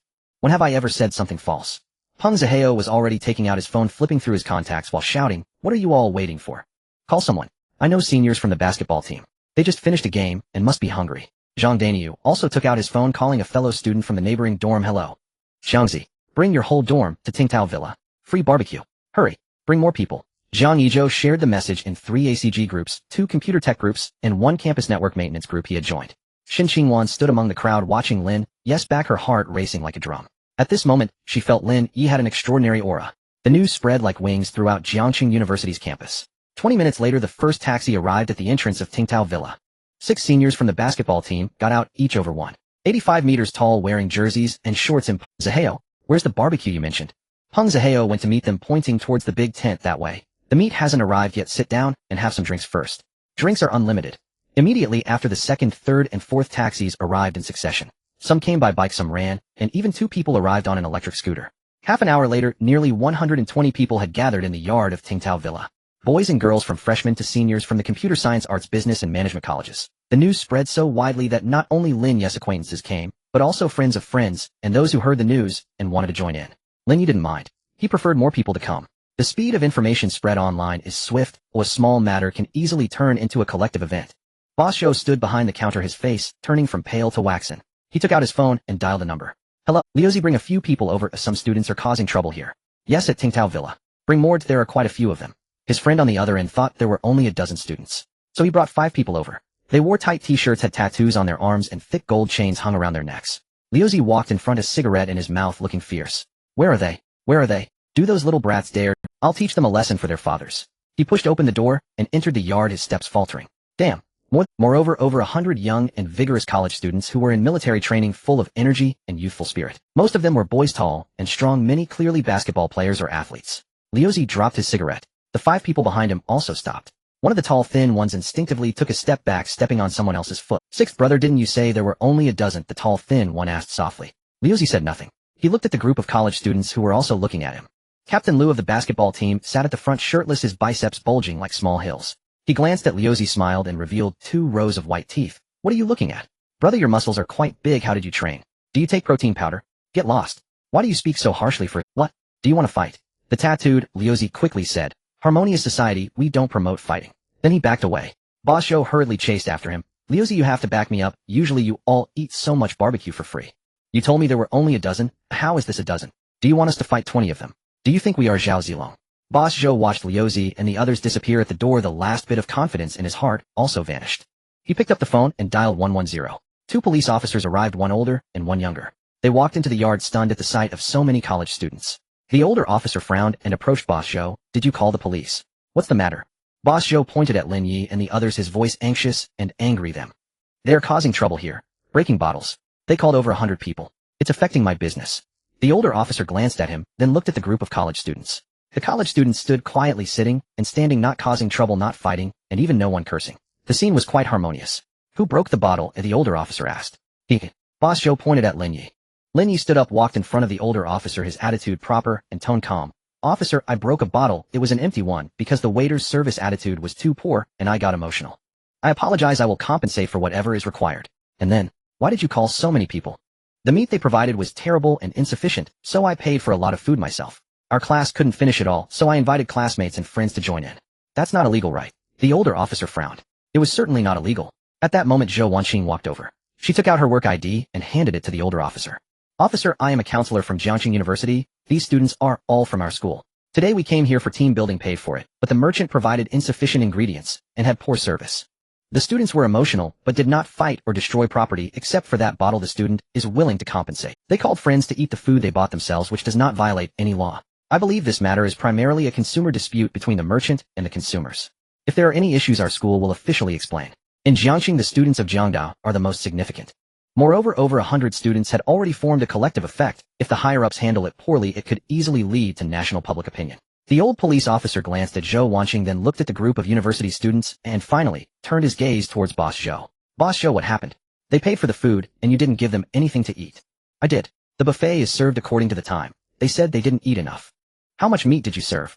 Boss Zhou opened his mouth, but couldn't find the words. The old police officer sighed, pulled Boss Zhou aside, and whispered a few words. Alright, let's leave it at that for today. We'll keep an eye on the situation for you, just pray nothing goes wrong today. This group consists of students, and it wouldn't be good to force them out. Boss Zhou also sighed, realizing he shouldn't have been so tough on the students today. He thought they were just poor students, but little did he know that today's students are much tougher than the weak ones of the past. At this moment, a refrigerated delivery truck stopped at the entrance of Tingtao Villa. The door opened, and the sight inside made everyone hold their breath. 3 whole roasted lambs, golden and glistening with a crisp outer skin, steaming and emitting the fragrance of cumin. The whole lamb was roasted whole and wrapped in aluminum foil. The moment the foil was lifted, the aroma exploded in the air. 10 roasted fish, each weighing about 3 pounds, grilled to perfection, with tender flesh and belly stuffed with cilantro and garlic, sprinkled with cumin and chili powder on the skin. 30 pounds of Australian Wagyu beef cut into thick slices, neatly arranged in a white foam box with marbling as even as a work of art. 50 lamb chops, 20 pounds of chicken wings, 10 pounds of large shrimp, 5 boxes of beer, 10 boxes of cola and Sprite, along with various vegetables, steamed buns, condiments, and dipping sauces, all piled high in the truck like a small mountain. Uncle Joe, the delivery man, jumped down from the passenger seat holding a receipt. "Young Master Lin, everything is here, please take a look." Lin Yi signed his name and turned to his classmates saying, "Let's dig in. Eat freely, no need to queue, there's plenty of meat." The courtyard erupted in chaos. Over 100 people rushed towards the delivery truck, spontaneously dividing tasks like ants moving a hill. The boys moved boxes, lifted roasted lambs, and carried beer, while the girls laid out aluminum foil, distributed utensils, and arranged condiments. Everyone was pitching in.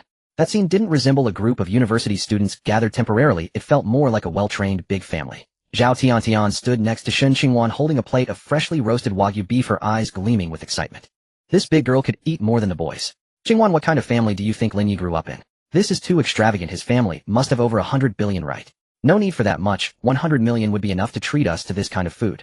I think having 100 million is right. It's hard to make money in today's society. Once I graduate, I won't be too picky, I'll just marry a guy like Lin Yi." Alcohol is a good thing, but also a bad thing. The good thing is that it helps people forget their worries. The bad thing is that it can also make one forget where they are. Lin Yi didn't know how much he had drunk. Beer, cola, fruity wine, and that sweet cocktail brought by someone he didn't know, which tasted like juice, but hit hard. He had it all. His golden right kidney metabolized most of the alcohol, and his perfect blood was working hard, but he couldn't handle how mixed and how much he had drunk. Eventually his mind felt like a computer overloaded with too many programs starting to lag. He only remembered a few fragments. Fragment 1. Zhao Tiantian raised a glass of strange-colored liquid, insisting on toasting him, saying, "Lin Yi, you are my god." He drank, and then the taste of that drink exploded in his mouth, like stuffing an entire fruit store and bar into it at once. Fragment 2. Peng Zihao threw an arm around his shoulder, crying out, "Lin Yi, you are the most generous person I've ever met," and then cried, "If I were a girl, I would marry you." He pushed Peng Zihao away, saying, "I wouldn't even look at you, man." Fragment 3. Shen Qingwan sat beside him, her face as red as a ripe apple, eyes sparkling, and her lips glistening with drink. She held a glass of pink liquid, sipping it slowly, then suddenly turned her head to look into his eyes, saying, "Lin Yi, you look really." Then he remembered nothing. Lin Yi couldn't recall how he left Tingtao Villa, or how he got into the car. He couldn't even remember how he entered Emerald Bay. He only remembered one thing. He slept so comfortably tonight. So comfortable it felt unreal. When did his bed become this soft? When did his blanket become this smooth? When did his pillow become this warm? Wait, why is this pillow moving? Why does it have a heartbeat? Why does it carry a faint scent like jasmine? Lin Yi sleepily pulled the warm thing closer to him. It was so soft, so smooth, so comfortable. Like a custom-made, human-shaped, heat-generating pillow. He buried his face into it, rubbing against it, letting out a satisfied sigh. He had never slept this well in his life. Being rich is great. Even the pillows are temperature-controlled. The first ray of morning sunlight seeped through the gap in the floor-to-ceiling window and landed on Lin Yi's eyelids. Ding! A burst of light exploded in his mind. Lin Yi suddenly opened his eyes. That familiar system notification sound, which always signaled rewards and surprises, echoed in his ears. Ding! Detected that the host has had deep physical contact with the target, Shen Qingwan, sharing a bed for the whole night. Intimacy level high. Duration of contact approximately 8 hours. Generating reward. Congratulations, host, you have obtained a perfectly effect of the perfect liver. The host's liver function will be comprehensively enhanced. Detoxification ability raised to 600 of the theoretical maximum for the human body. Metabolic efficiency increased by 400 and liver cell regeneration speed boosted by 500. The liver will never experience fibrosis, hardening, or any pathological changes. Lin Yi's brain received a massive influx of information in that instant, but what he was most concerned about wasn't that eternally youthful liver, but rather, this thing in his arms. He lowered his head. His gaze focused, and he saw a face. A face that was very close enough for him to count her eyelashes.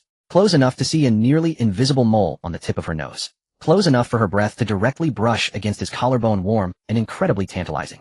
Shen Qingwan. She was sleeping soundly, her eyelashes perfectly still, her lips slightly parted, breathing steadily, like a sleeping little cat. Her hair spread out on the pillow like an open black fan. Her arm draped over his waist, her whole body curled up in his embrace, her posture so natural, as if she had been sleeping like this for many years. In that moment, Lin Yi's brain completed the fastest information processing in human history. He was in bed. Shen Qingwan was also in bed. The two of them were holding each other. He glanced down at himself. My hair. It's all gone. He usually liked to sleep naked. Wearing clothes was uncomfortable, preferring to have every inch of skin exposed. He must have been thoroughly intoxicated last night. His body, acting on instinct in the dead of night, had torn off his clothes. The two of them had spent the entire night entwined in an unmistakably intimate embrace. And at this very moment Shun Qingwan's hand, well, gripped rather tightly, making it impossible to slip away discreetly. This was Lin Ye's very first experience of such a situation. Though he would undoubtedly face countless such moments in the future, the novelty of it inevitably stirred nervous tension. A sharp intake of breath. He realized her fingernails were rather long. Seizing the fleeting opportunity before she awoke, he resolved to gently pry her hand loose and rise, then feign complete ignorance of what had transpired. Yet the moment he stirred, Shun Qingwan's eyelashes trembled faintly, then her eyes fluttered open. It took nearly 2 seconds for her gaze to shift from dazed confusion to focused clarity. In the first second she saw a broad sculpted chest, the elegant lines of collarbones, the subtle prominence of an Adam's apple. In the second she lifted her head and met Lin Ye's face.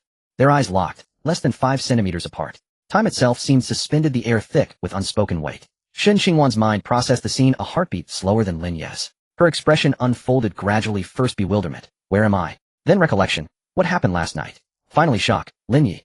Where are my clothes? She jerked her gaze downward. Her dress remained intact. Relief washed over her, only to vanish instantly as she noticed her own hand. Up. She snatched her hand back with a start, recoiling sharply. Her entire face flushed crimson in under 3 seconds, as if a kettle left boiling upon the stove, surging from lukewarm to full furious boil. Her cheeks burned, her ears flared scarlet, her neck deepened to rose, even her collarbones tinged with delicate pink. Lin Ye's eardrums nearly shattered beneath the force of her piercing cry. Shun Qingwan sprang from his arms like a cat whose tail had just been stepped on, swift, violent, utterly unlike someone freshly roused from sleep. She tumbled to the far side of the bed, clutching the quilt tightly around herself, revealing only her wide, wary eyes peering out from the narrow gap. Those eyes held panic, shame, wounded pride, emotions even she could not untangle.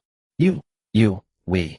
Her voice emerged muffled beneath the quilt, fragmented and hesitant, utterly unlike the articulate composure of the exemplary student she was known to be. Lin Yi sat on the opposite edge of the bed, palms upturned in placating surrender.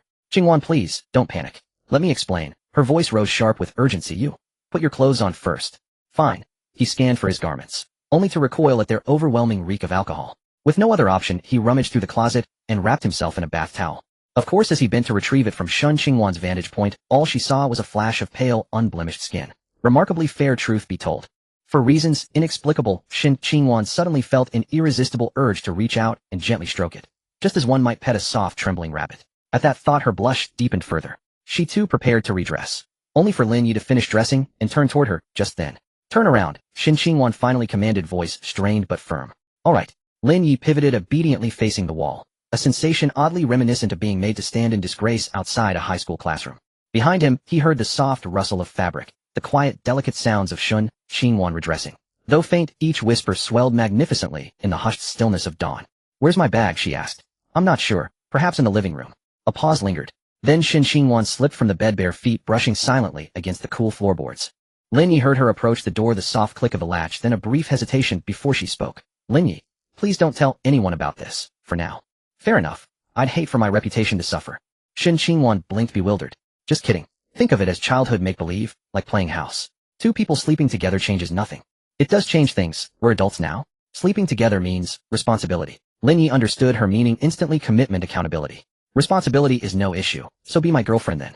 I've never claimed to vanish after a single night. You speak. She fled mortified. Yet Lin Yi, now composed and unruffled, found himself strangely at ease. Wealthy, self-assured, capable of supporting a girlfriend without a second thought. As he pondered, the acrid tang of yesterday's liquor coated his tongue, prompting him toward the bathroom for a thorough rinse. Target Shun Qingwan, current affection 5810068100. Note: upon waking, her first thought was not what did you do to me, but how did we end up here?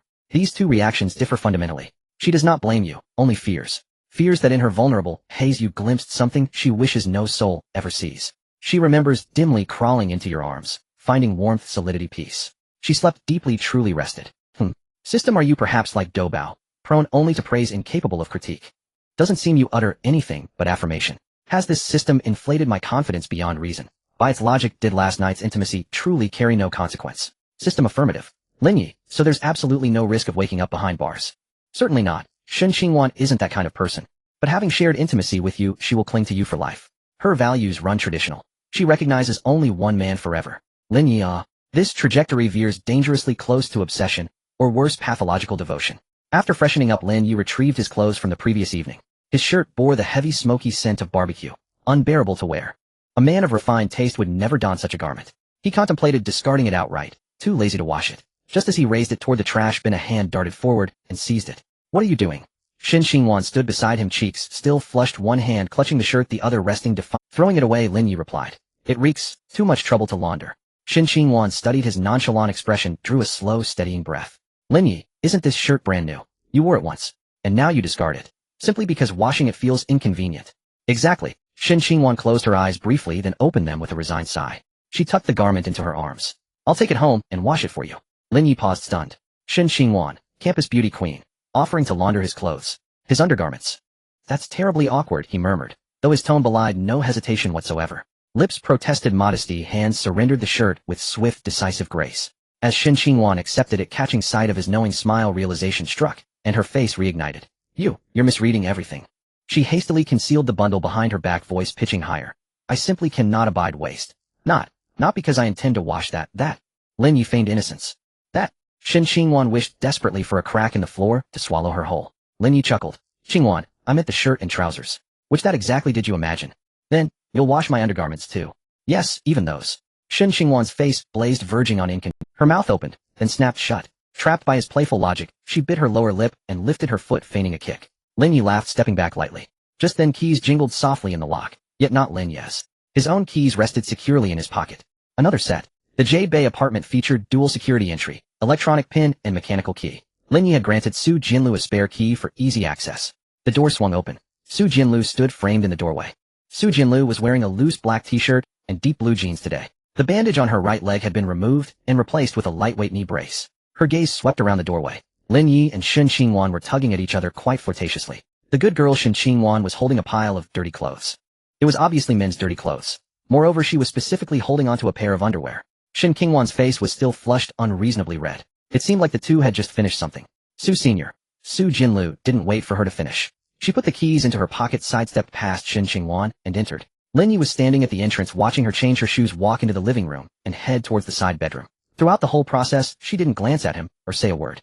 Senior, Lin Yi called out. Su Jinlu paused for a moment, but didn't turn back. Where did you go yesterday? Did your leg get better?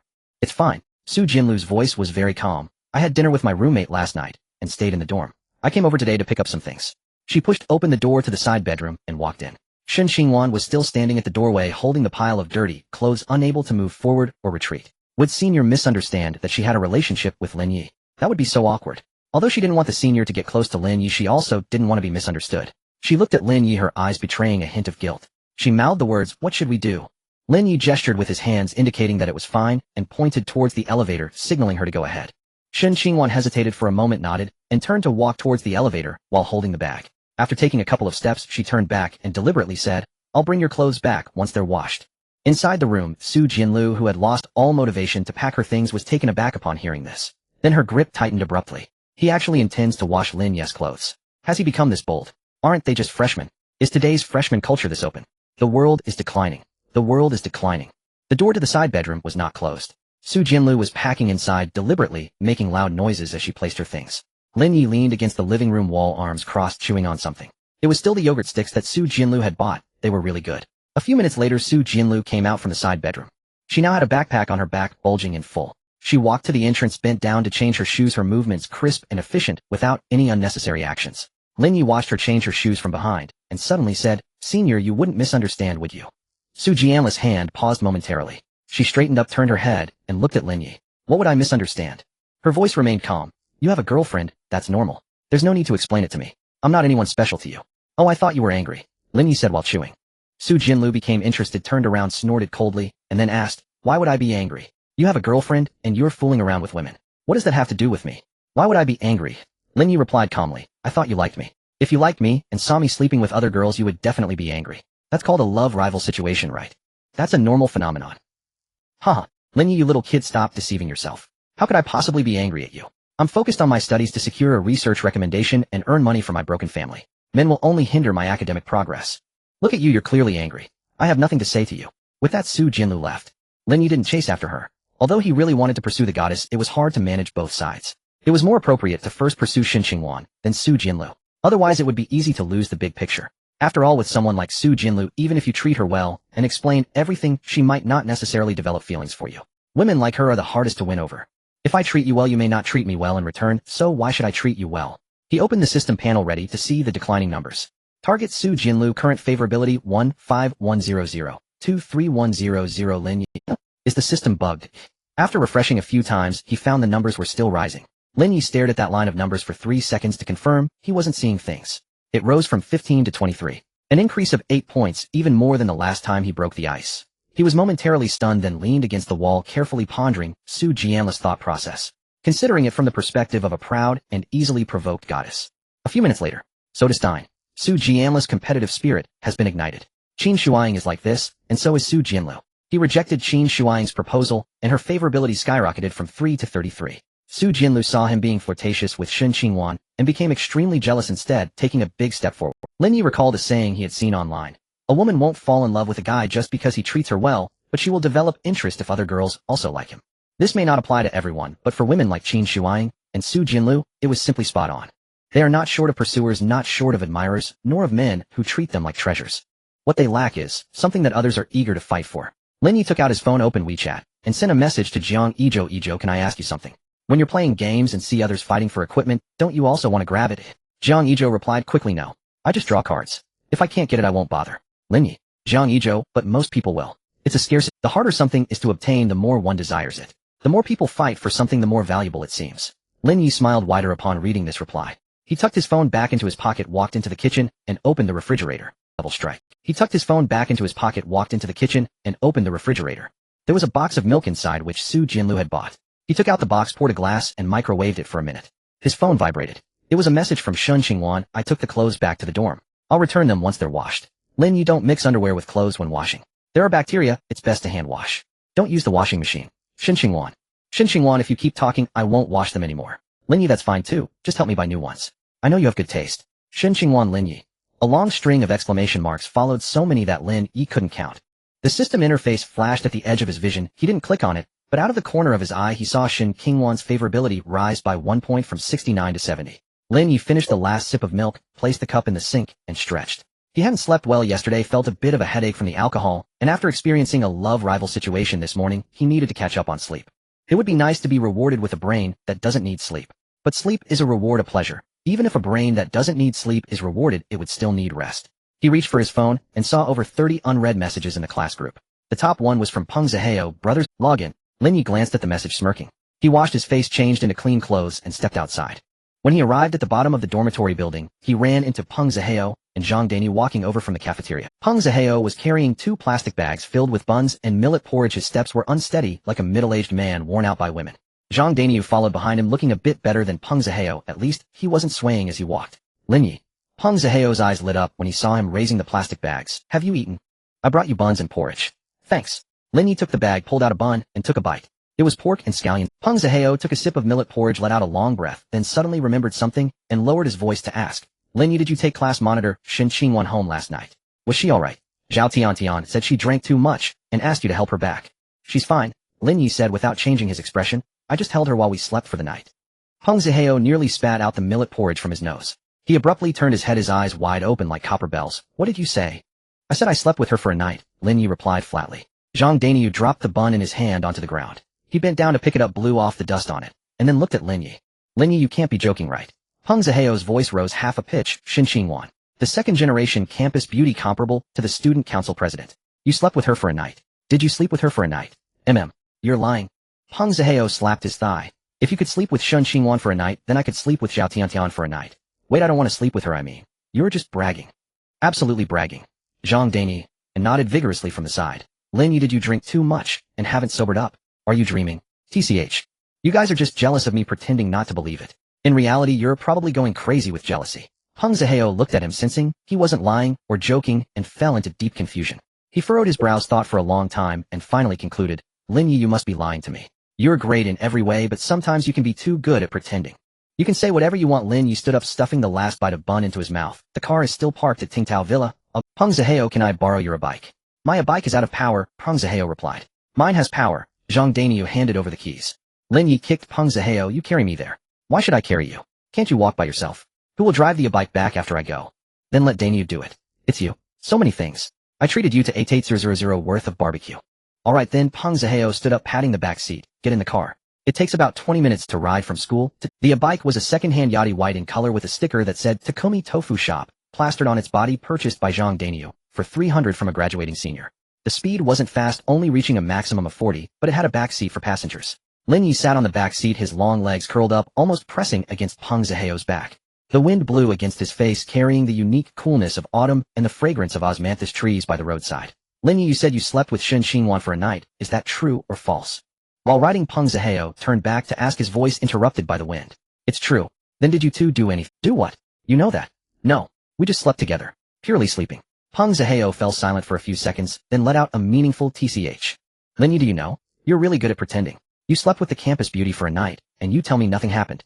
Lin Yi thought to himself, damn, I wish I could too, but I got drunk last night. Next time I definitely won't let nothing happen. Lin Yi pinched his back. Why so many questions? Just ride your bike properly, and watch the road. Don't worry, my riding skills are top-notch. I've been playing QQ speed since I was 3. 20 minutes later, the bike stopped at the entrance of Tingtao Villa. Lin Yi jumped off the back seat, stretched his legs that had gone numb from squatting, and looked up at Tingtao Villa today. It was completely different from yesterday. Yesterday evening it was filled with cars, the courtyard bustling with voices, and the smoke from barbecuing rising detectable from half a street away. Today it was eerily quiet. Only 2 vehicles were parked in the empty space at the entrance. One was a delivery van, and the other was the owner's old model Passat. There were no customers in the courtyard, the barbecue grill was empty, and the ash was blown everywhere by the wind. The waiters were crouched in small groups at the door, smoking, with expressionless faces like a group of unemployed temporary workers. Of course, if this situation lasted for a few days, they would soon be unemployed. The most conspicuous were the few people standing. They were holding their phones, taking pictures of the sign of Tingtao Villa.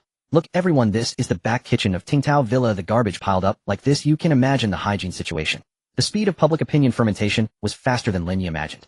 After more than 30 negative reviews were posted last night, someone on the campus forum posted a thread this morning titled, "Avoid Tingtao Villa. Poor service, little meat, and even threatened students." The post included screenshots of the negative reviews, photos of greasy floors, and text records of waiters confronting customers. There were already more than 200 replies, all cursing this restaurant. Someone even dug up old complaints against this restaurant. Last year someone got food poisoning, the year before that someone found hair in their food, and the year before that they were fined for failing fire safety inspections. These old complaints were dug up and posted on the forum, rolling bigger and bigger like a snowball.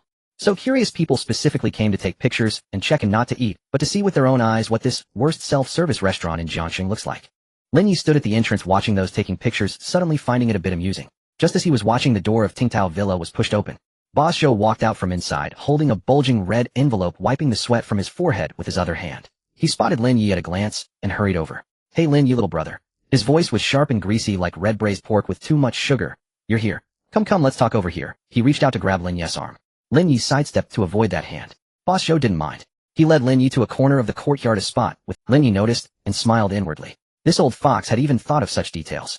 Boss Zhou shoved the red envelope into Lin Yi's hand, and lowered his voice. "Lin Yi, little brother, about what happened yesterday, I was in the wrong. This is just a little token of appreciation from me to you. Take it, and come often to play. I'll treat you for free next time." Lin Yi glanced at the red envelope. It was about a centimeter thick. He squeezed it with his hand, feeling a wad of 100 yuan bills inside. It looked like 2 to 3,000 yuan. He looked up at his surroundings. In the 4 corners of the courtyard there were 2 cameras. The one at the entrance was working its red indicator light, blinking right, facing their direction. Lin Yi smiled. He pushed the red envelope back. "Boss Zhou, whether you are being respectful or not, I won't come here anymore. You and I have nothing to do with each other. If I take this money, you might post it online tomorrow. College student extorts merchant, demands red envelope. I can't accept money from someone like you with ulterior motives." Boss Zhou's smile froze. His hand hung in the air, caught in a dilemma between taking and not taking the red envelope. "Lin Yi, little brother, why would you say I have ulterior motives? I just wanted to make a friend. Making friends doesn't require giving red envelopes."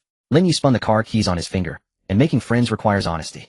You've even chosen the camera angle. You must have thought it through, wanting to put me in a difficult position. Boss Zhou, have you done this many?" Boss Zhou's expression stiffened. He opened his mouth to say something, but not a word came out. Lin Yi no longer looked at him. He turned around, walked to the black Mercedes-Benz E-Class, opened the door, and sat inside. The engine roared to life like a beast awakened from slumber. The window rolled down, and Lin Yi leaned out, calling to Peng Ziheo, who was still squatting by the flower bed. "Ziheo, ride your electric scooter slowly. Go ahead." Peng Ziheo waved his hand. "He'll just ride back slowly, no rush." Lin Yi smiled, rolled up the window, and pressed the accelerator.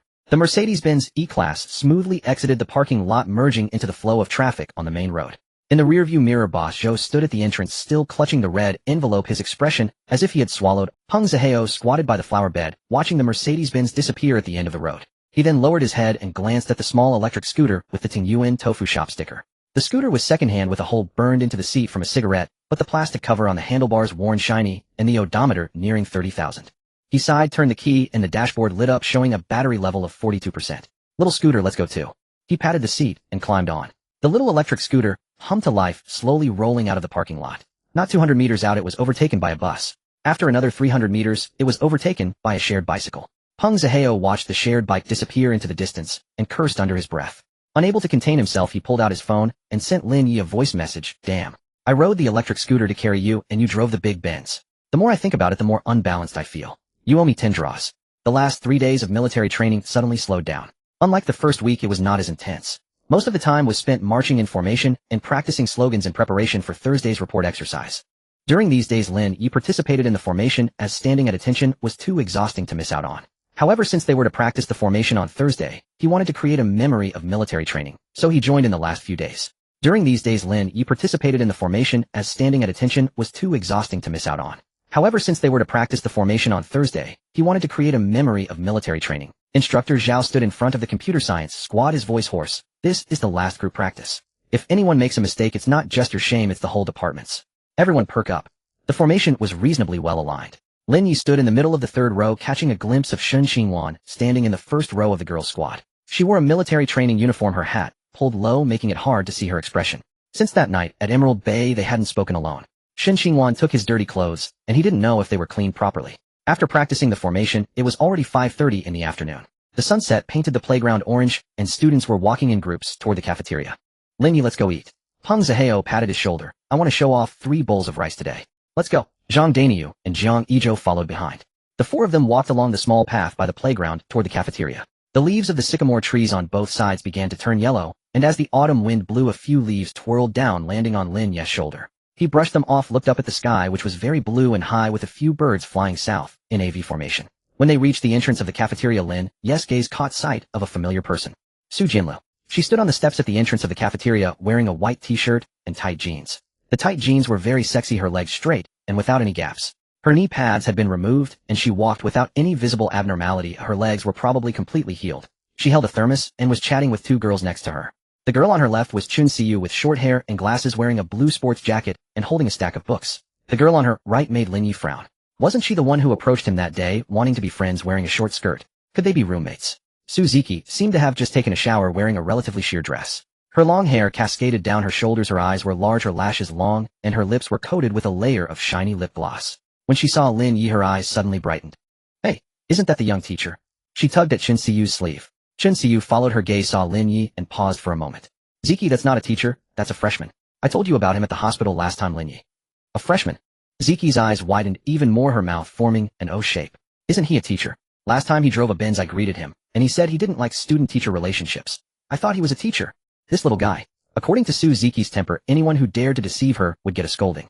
But thinking of Lin Yi driving a Benz, her tone oddly turned a bit flirty. Chun Siyu couldn't help but laugh. You were fooled by him. He probably just didn't want to talk to you that day, and made up a reason on the spot. Ziki's face flushed slightly, a sense of regret for being deceived by a younger boy. She bit her lip, and then linked arms with Su Jinlu beside her. Lulu, let's go, I want to confront him. She dragged Su Jinlu toward Lin Yi. Su Jinlu hesitated for a moment. Her expression remained unchanged, still that cold demeanor. But in that instant her body slightly shrank back as if she wanted to retreat. Ziki, I'm not going. You guys go ahead. Come on, come on. Ziki had considerable strength tugging on her arm. Don't you know him? Last time, he even let you stay at his house. Your relationship must be good. Come on, let's go to the cafeteria and have him treat us. Chun Siyu chimed in. Exactly, you still need to thank him for the hospital incident. Let's go, Lulu. Su Jinlu was pulled by her 2 roommates, one on each side, her face clearly showing, I don't want to go, but her body was involuntarily moving toward Lin Yi. Lin Yi stood there watching Su Jinlu being dragged over by her 2 roommates. Lin Yi. Ziki was the first to speak, her voice sweet. Do you remember me? Last time at the girls' dormitory you drove the Benz, and I asked if you were a teacher. You said you didn't like student-teacher relationships. I remember. Lin Yi nodded, his tone flat. Were you trying to deceive me? You're not a teacher, you're a freshman. Ziki's tone held no blame, but rather a playful hint of, you're so naughty. This was rarely seen in her usual interactions. I never said I was a teacher, Lin Yi replied. I only said I didn't like student-teacher relationships. That was the truth. Ziki was taken aback, then covered her mouth and laughed. She found this freshman quite interesting. He seemed cold, but every word left her without a retort. Chun Siyu pushed her glasses, looking at Lin Yi, hesitating to speak. Su Jinlu stood between her 2 roommates, remaining silent. Her gaze did not look at Lin Yi, but focused on the sign at the cafeteria entrance, deliberately avoiding eye contact. Senior Su, is your leg better? Lin Yi took the initiative to speak. If you didn't, with Su Jianle's personality, if you didn't talk to her first, she could hold a cold war with you indefinitely. Su Jianle's gaze shifted from the sign to glance at him. Better. Her voice was very flat. That's good. The conversation ended. Silence. Suzuki and Shinsiyu exchanged glances, both sensing something was off about the atmosphere. There seemed to be something amiss between Su Jinlu and Lin Yi. During mealtime, Suzuki pulled Su Jinlu and Shinsiyu to find a spot in the cafeteria to sit down. But her mind was completely elsewhere. Suzuki poked at the rice with her chopsticks, her eyes constantly glancing in Lin Yi's direction. Shinsiyu noticed and lowered her voice, saying, "Ziki, what are you doing?" "Just eating. Stop staring at others. I was thinking about how to add him as a friend." Suzuki put down her chopsticks, propped her chin on her hand, her gaze still locked on Lin Yi. "You say he's just a freshman driving a Mercedes casually, spending $88,000 to treat the whole class to a meal, inviting over 100 people for roasted whole lamb. Isn't it a waste not to have such a person's contact information?" Su Jinlu paused in the middle of picking up food. "That's not how you use the term waste." "I know, but that's the gist of it," Suzuki said. Suddenly her eyes lit up. "You guys eat first, I'll be right back." She stood up holding her plate and walked over to Lin Yi's table. Su Jianla's chopsticks stopped in midair as she watched Suzuki's retreating figure. Shinsiyu glanced at her and sighed softly. Lin Yi had just put down his chopsticks and picked up a napkin to wipe his mouth. They were eating quickly at that table. The four of them finished everything on their plates in a whirlwind. Peng Zihao even scooped the half portion of rice that Zhang Daniu couldn't finish into his bowl. "Lin Yi." Suzuki's voice came from behind, sweet to the point of being syrupy. Lin Yi turned his head and saw her standing behind him holding her phone with a WeChat QR code on the screen. "Let's be friends," Suzuki said with a smile, her eyes turning into crescent moons. "If there's any activity in the future, include me." Lin Yi glanced at her and then at the QR code on her phone screen. He had no reason to refuse. Being a friend with benefits wouldn't be bad. After all, she was very beautiful. Besides, how could one refuse a beauty? All right. He took out his phone and scanned the QR code. Suzuki approved it instantly. Looking at Lin Yi's WeChat profile picture, he smiled slightly. His avatar was Patrick Star. Patrick Star was the easiest type of guy to deal with. Great. Suzuki tucked her phone back into her tight jeans pocket and suddenly changed the subject. "By the way, do you guys have any plans tonight? How about we go to the playground to play cards together? It'll be lively, and it'll treat." As she spoke, her gaze swept across the faces of the four. Peng Zihao's eyes lit up instantly. A senior sister as pretty as her treating everyone was just wonderful. "I mainly want to bond with the younger students," Suzuki added sincerely. "I'm in my third year, and after another year, I'll graduate. I don't know many people, and want to make more friends." That reason is well thought out. It's not about getting close to Lin Yi or flirting with anyone, just wanting to make more friends. It's reasonable, no flaws to pick. Peng Zihao was the first to respond. "Convenient. Of course it's convenient. When a senior sister treats, how can we refuse?" He continued, his smile as bright as a sunflower. "Moreover, having such a beautiful senior sister play cards with us is our honor." Lin Yi rolled his eyes inwardly. This guy, even with a girlfriend, couldn't resist the charm of a beautiful senior sister. He wasn't doubting Peng Zihao would cheat. He didn't have the guts. Fang Qing, a woman of that caliber, could easily keep him in check. He simply wanted to play cards with the beautiful senior sister. "I can't tonight." Lin Yi spoke in a flat tone. "I'm playing with my roommate, and I have military training rehearsal tomorrow. It's inconvenient to be with outsiders." "Convenient, convenient." Peng Zihao exclaimed. "What's wrong with you, Lin Yi? A senior sister is treating, and you refuse." "Are you? It's inconvenient." Lin Yi repeated himself. His tone carried a weight that signaled this topic ends here. Peng Zihao opened his mouth, but upon seeing Lin Yi's expression, he swallowed the words he was about to say. Suzuki's smile stiffened for a moment, but quickly returned to normal. She was about to say something to soften Lin Yi's attitude when a voice came from behind. "Ziki, let's go." Su Jinlu had come over at some point and stood behind Suzuki. "We need to head back. There's something tonight." "Lulu, I haven't. Let's go." This time her tone was shorter and firmer. Suzuki hesitated for a moment, and then obediently closed her mouth and turned to follow Su Jinlu. Shinsiyu also stood up from her seat and followed suit. The three girls' backs disappeared at the entrance of the cafeteria. Lin Yi stood up, picked up his tray, and dumped the leftover food into the recycling bin. Peng Zihao followed behind him, unwilling to give up, continued to ask Lin Yi, "Can I borrow your phone to take a look? I just want to see seniors us moments, nothing else." "Add her yourself." Lin Yi tucked his phone into his pocket. "I'm not friends with her." "Didn't you just add her? What's wrong with not borrowing?" "Stingy." Peng Zihao was choked. He looked at Lin Yi's back, gave him the finger behind his back, and then turned to Zhang Daniu and Zhang Yizhou, trying to seek support. "Daniu, do you think Lin Yi is stingy? I just want to see the senior sister's moments not doing anything." Zhang Daniu, holding his tray, thought for a moment and replied, "He's right, just add her yourself." "Yizhou, what about you? What do you think?" Zhang Yizhou, holding his tray, said expressionlessly, "You can't borrow someone else's, you have to draw your own card." Peng Zihao looked at his three roommates and suddenly felt that he might be the most normal one in the dormitory. On the playground, the evening breeze was cool. The night before the military training report rehearsal, the student council was setting up the venue. Banners, flags, sound systems, tables, and chairs were being neatly arranged one by one. Su Jinlu stood next to the podium, holding the venue layout plan, her brow slightly furrowed. Her leg was fine, but standing for too long still caused a dull ache. Shinsiyu squatted beneath the podium, using transparent tape to secure the sound system cables. Suzuki stood beside her, holding an emergency lamp to illuminate her work. A boy walked over. He was wearing a black hoodie, jeans, and carrying a bag of milk tea. He wasn't very tall, just over 1.7 meters, and his hair was styled with gel, his bangs slightly curled up.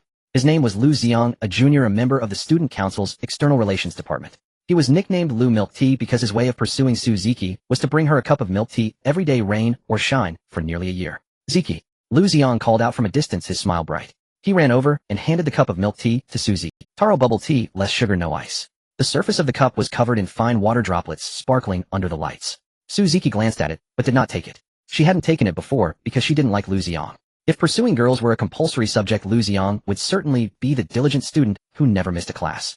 Unfortunately, no matter how high the attendance rate, failing the exam still meant failing. But today Suzuki stretched out her hand to accept it. Thank you, she said, her tone much gentler than usual. Lu Xiang was taken aback. This was the first time in nearly a year that she had actively accepted his milk tea. Previously she either refused or had her roommate pass it on. She had never done this before, taking it directly and even saying thank you. His heart raced and his face turned slightly red. Could it be that Ziki was touched by my sincerity? No worries. Suzuki took a sip of the milk tea, the sweetness of the taro melting in her mouth. She squinted her eyes and then looked up at him. Lu Xiang, can I ask you something? Ask away. Feel free. She paused. What level do you think a girl like me is in the hearts of? Lu Xiang thought he had misheard. Suzuki asked him if she was good looking. Was the sun rising from the west? Beautiful. Of course you are beautiful. His voice rose. Ziki, you are the prettiest girl in our college, no, in our whole school.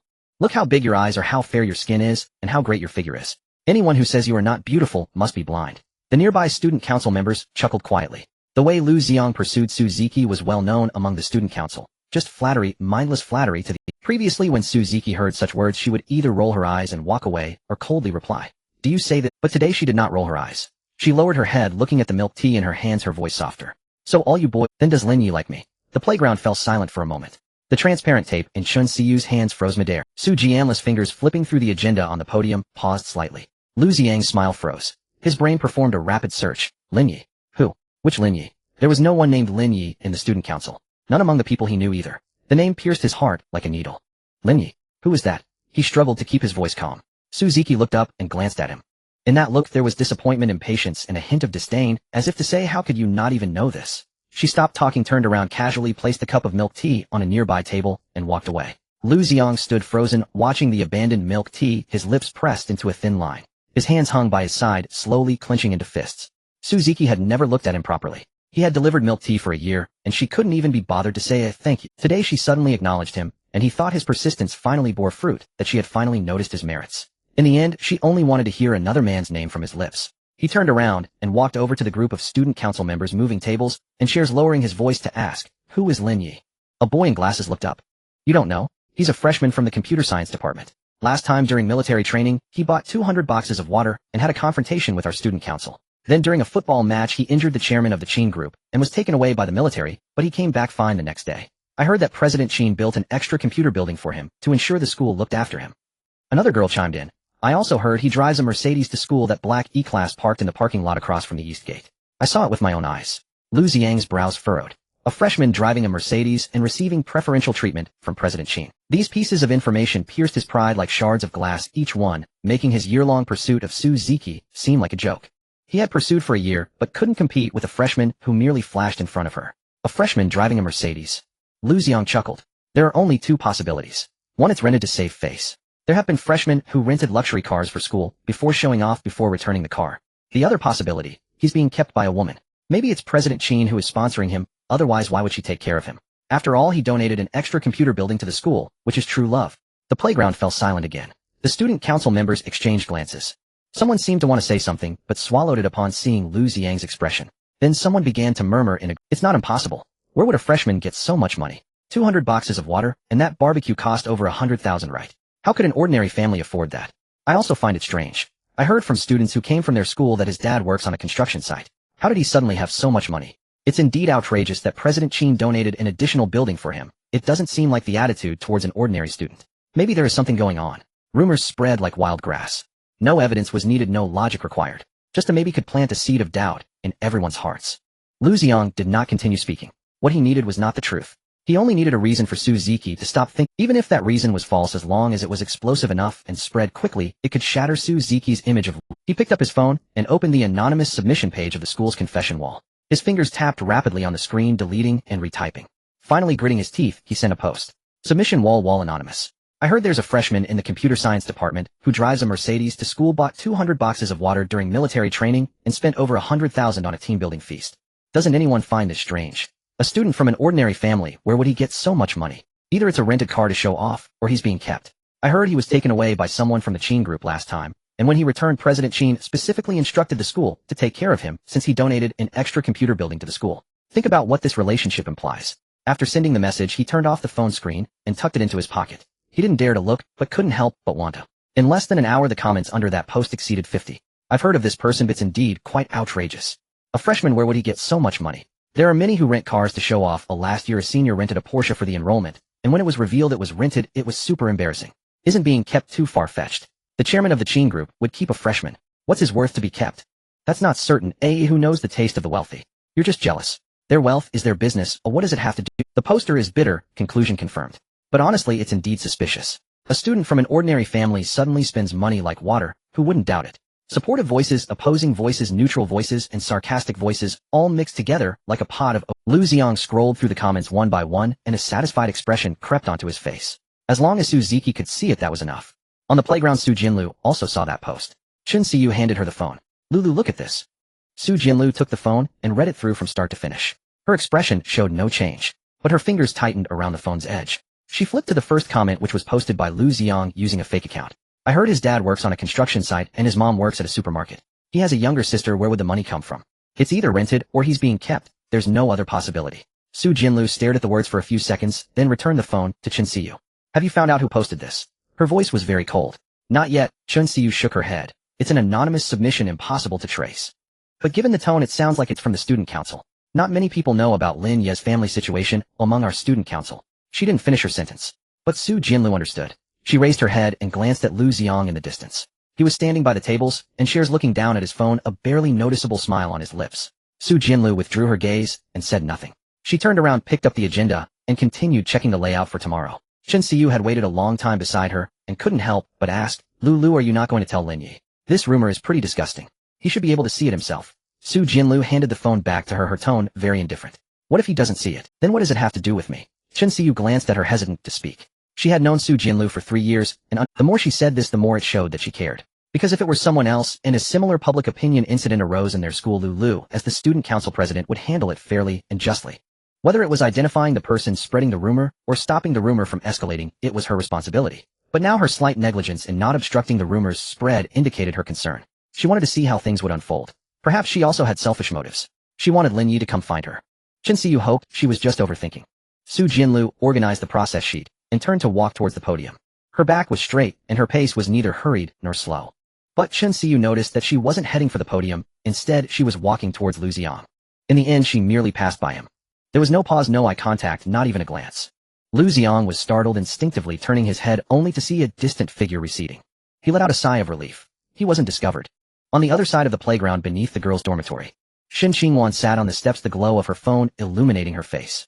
She saw the anonymous post and the malicious comments in the section below. Her finger hovered above the screen for a long time, unsure how to ask Lin Yi. Zhao Tiantian came out of the dormitory holding 2 boxes of yogurt and handed one to her. What are you looking at? Your face looks so bad. It's nothing. Shin Qingwan flipped her phone over and placed it on her lap as she took the yogurt. Zhao Tiantian seemed to have guessed something and directly said, that Lin Yi, he won't care what others say. When he was in military training, the whole class was talking behind his back about him flaunting wealth, yet he didn't explain a word, did he? He only cares about what those he cares about think. He doesn't care about those who don't matter. You're right, Lin, you won't care about rumors. But she did care. Not about the rumors themselves, but about the injustice he faced. It was a strange feeling, like an inexplicable and unreasonable heartache.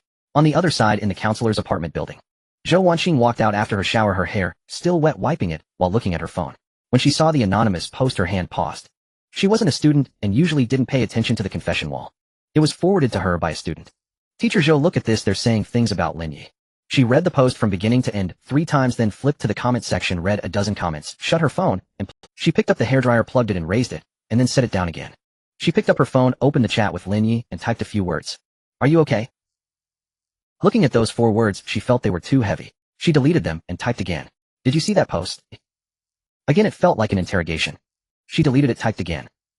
I will report this matter to the school's administrative office. Don't take it to heart. After sending, she stared at the screen for half a minute without a reply. She added, if anything happens, let me know. I'm your counselor. Still no reply. She placed her phone down on the table and dried her hair. Halfway through drying, she picked it up to check again, and still no reply. She turned off the hairdryer and sat on the edge of her bed. She didn't understand why she cared so much. He was just a student, and she was just his counselor. But that day at the school gate when he returned, and she hugged him, he didn't push her away. At that moment her heart was pounding like never before. The sunlight of late September shone upon the playground. Over 3,000 individuals stood in perfect formation, their camouflage uniforms forming a sea of green. The military training summary conference was underway. On the stage, Principal Liu was reading from a manuscript, his voice resonating throughout the entire playground. Lin Yi stood in the formation of the Computer Science Academy, third row, maintaining a standard military posture, eyes fixed ahead. His mind wandered to thoughts of what to eat for lunch. After enduring the arduous military training, he felt he deserved a reward. At the edge of the playground, several student council members in red vests were patrolling. Suzuki wore a red vest over a white t-shirt and black athletic shorts. The shorts were thin and fitted, accentuating the length of her legs, and her curves were notably attractive, causing the students behind her to steal glances. Her gaze swept across the formation. She found him. Lin Yi stood in the middle of the third row, clad in camouflage sunlight, illuminating the sharp contours of his profile. Suzuki pivoted on her foot and walked towards him. She reached out and poked his arm with her index finger. Lin Yi remained still. She poked him again. Still no response. On the third poke, she applied a bit more force, jabbing at the side of his upper arm. Lin Yi's brow furrowed slightly. You really are a freshman. Suzuki lowered her voice. Last time you said you were a teacher, you scared me. I thought, where did such a young teacher come from? They must be exceptional. She paused, tilting her head to look at Lin Yi's profile, a sly smile curling at the corners of her mouth. Turns out, Lin Yi's mouth twitched slightly, but he said nothing and did not turn his head. Military posture required him to look straight ahead. Behind him, he heard Peng Zihao stifling a laugh. Suzuki poked him again. Why aren't you saying anything? Are you mute? Lin Yi remained still. This was military training, and the instructor was watching. Seeing he ignored her, Suzuki pouted, preparing to poke him again. Ding! New target detected. Name Suzuki, age 21 years, identity junior at Jiangxing University, roommate of Su Jianlu. Difficulty: initial favorability 80100. Note: this woman develops feelings for you faster and deeper than you. She disregards Lu Xiang's milk tea, but can't forget your joke about teacher-student relationships. Her affection is not based on understanding, but on curiosity and a desire for conquest. She finds you interesting, and she seeks out interesting people. Lin Yi frowned. 80. Initial favorability of 80. Shen Qingwan had struggled for a long time and only reached 71. Su Jianlu started from a negative score and barely reached her 20s. Qin Shuang, with her competitive spirit, scored 33. Zhou Wanqing had 35. This Suzuki, without him doing anything, just bluffing with a line about not liking teacher-student relationships, had an initial favorability of 80. Is this woman so easily charmed? Could she be a flirt? But the system provided a prompt: Suzuki only attracts men if she doesn't pursue them. Injection count 0. Lin Yi sighed in relief. Clean. On the other side of the playground, Su Jinlu stood beside the stage with a walkie-talkie in hand. She saw Suzuki approach Lin Yi, poking his arm, and noticed him tilting his head to speak to her. A slight frown appeared. Suzuki, come back. Zone 3 needs people. Su Jianlu's voice came through the walkie-talkie. Coming right now, just a moment more with him. Right now. Suzuki pouted, glanced back at Lin Yi one last time, and turned to leave. After taking a few steps, she looked back once more. Lin Yi continued to look straight ahead, not glancing at her. TCH rookie, she muttered. As soon as Suzuki left, the voices from the back row erupted. Several boys from the adjacent class, standing 2 rows behind Lin Yi, began to stir. Damn, was that Suzuki just now? The junior. That's her. She smells amazing. Did you guys notice? I think it's that Joe Malone. You're feeling something. Get lost. You're the only one feeling something. I have no reaction. Why are you adjusting your pants? I need to adjust my direction, okay? But seriously, Sister Ziki kept running towards us. Does she like me? Yeah. Like you. She didn't even look at you once. She has her eyes on the one in front. Who is that in front? The Computer Science Academy. I feel like she's looking at me. You guys don't understand. When a girl is shy, she pretends to look at others, but really she's looking at the person she likes. She's definitely— I want to give her a gift. I've been preparing it for a long time, bought it before military training, and kept it in my pocket. After sweating all over, wouldn't that smell like sweat? What do you know, this is sincerity. Plus, sweating means a strong masculine presence, which women love. Lin Yi sighed inwardly. Is this what they call a typical clueless guy? One of the 3 great illusions: she likes me. Classmates, the military training is now over. Principal Liu's voice came from the stage. I wish everyone great success in your upcoming university life. More than 3,000 people sighed in relief simultaneously. Dismissed. The playground erupted. Some threw their hats, some embraced each other, and others tossed the instructors into the air. Lin Yi stretched his neck, preparing to head to the cafeteria. Behind him, a hurried set of footsteps approached. The boy from the adjacent class dashed out of the line, clutching something in his hand. He ran towards the spot where Suzuki was standing. Suzuki hadn't left. She stood at the edge of the playground, holding a bottle of mineral water, gazing in Lin Yi's direction. Sister Su. Sister Su. The boy reached her, breathless, his face flushed. He handed over what he was holding, a small box, its wrapping wrinkled and corners worn. Sister, I've admired you for so long. Watching you busy around the playground during military training really touched me. I bought you a gift. I wanted to give it to you. He couldn't finish his sentence, because Suzuki was staring at him with a strange expression. Not the "you're so cute" look, but rather a "who are you" look. She appraised him from head to toe wearing camouflage drenched in sweat, with a white salt ring around his collar. His hair flattened under the cap, his face glistening with sweat. Her gaze finally landed on the crumpled gift box in his hand. You've been carrying this with you? Yes. I've had it for 4 weeks. Kept it in my pocket. For weeks. Suzuki's voice rose. You kept it in your pocket for 4 weeks. The boy continued to smile. Yes. I carry it with me every day, even sleep with it next to my pillow. He thought this displayed his sincerity and how precious it was. But Suzuki took a step back, her expression one of disgust. It smells like sweat. Smell your own hands, they're all sweaty, that box must be soaked in it too. The boy's smile froze. Suzuki no longer looked at him. She turned and jogged towards Linyi. Linyi. Her tone was completely different from before. Earlier she had been disdainful towards the boy, but now it was sweet enough to squeeze honey from. Linyi turned around. Suzuki had already reached him, shoving the mineral water into his hand, her face radiant, with a bright smile, her eyes crescent-shaped. Thirsty, right? Drink some water. As she spoke, she naturally positioned herself beside him, close enough that their arms nearly brushed against each other.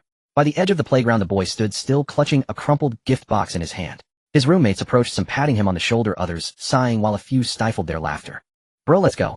The boy didn't move. He watched Suzuki's figure as she tilted her head to talk to Linyi, her smile bloomed. He didn't understand why he lost to that boy. After all, he wasn't particularly tall. The sunlight was just right on the playground.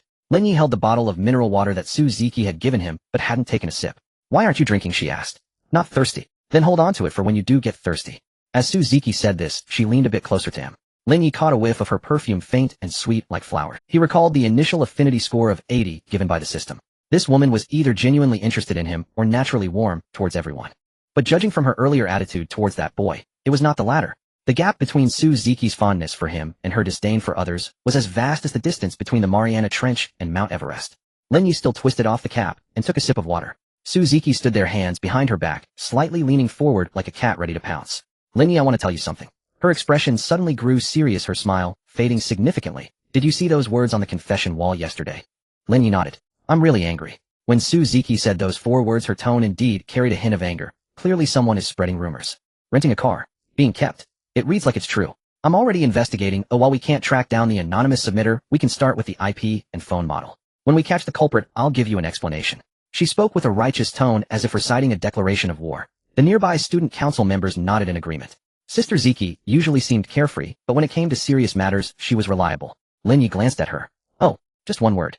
It was a very bland, almost sleepy, oh. Suzuki was taken aback. You don't care? I don't care. But that's slandering your reputation. Suzuki raised her voice slightly, saying you rented a car to show off, saying you're being. If such words get out, it'll be hard for you to find a girlfriend in school in the future. Linyi finally opened the bottle and took a sip, swallowing before slowly saying, why would I want to find a girlfriend? Just wait for a girlfriend to find me, Linyi said, shocking everyone. The air around the playground fell silent for a moment. Peng Zihao heard this from behind, his mouth forming an O shape, wanting to say something, but was covered by Zhang Dania's hand. No other freshman boys would dare say such disrespectful things to a girl. To say something like this, wasn't he just waiting for ridicule? Moreover, he would easily be identified as an average male. Suzuki looked at Lin Ye's calm face and suddenly smiled. It was a genuine smile filled with the amusement of, you're quite an interesting kid.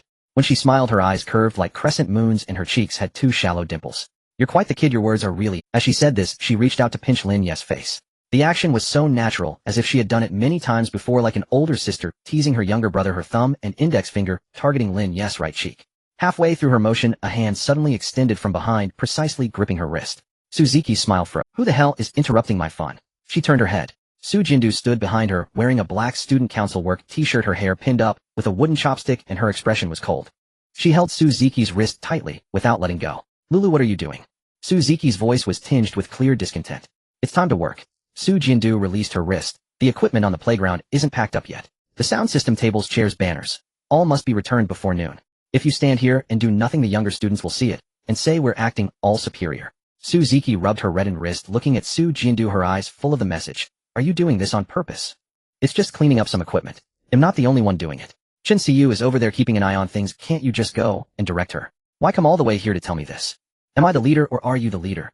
Su Jindu maintained her indifferent tone, but her gaze carried a sense of pressure. Suzuki bit her lip. She couldn't afford to argue with this half-old woman here. Arguing would look bad and leave a poor impression on the younger students. She took a deep breath, forced a smile, moved closer to Su Jindu, and pulled her aside a few steps, lowering her voice to say, Lulu, I want to tell you something. Su Jindu looked at her. I'm in love. Suzuki's voice was so low that only Su Jindu could hear. Su Jianda's expression showed no change, but her brows twitched slightly. What do you mean you're in love? You're in your 3rd year. Didn't you say you still want to pursue further studies? If you can't pursue further studies, you'll take the civil service exam, and then find a wealthy husband to marry. Didn't you say you look down on these tasteless poor students at our school? Su Jindu recounted Su Ziki's exact words one by one. They had known each other for 3 years, and she remembered every single word Su Ziki had said. Su Ziki didn't deny it. She didn't even blush. She stood there, arms crossed, chin slightly raised, her expression calm. She wanted a high-quality life, her family was wealthy, and marrying would not be about pulling strings. Even men from equally wealthy families didn't attract her. She had to find someone richer. Lin Yi has taste, she said, emphasizing each word. And he's not poor either. Su Jindu looked at her silent for 2. Su Ziki's greatest strength and greatest flaw were the same. She never concealed what she wanted.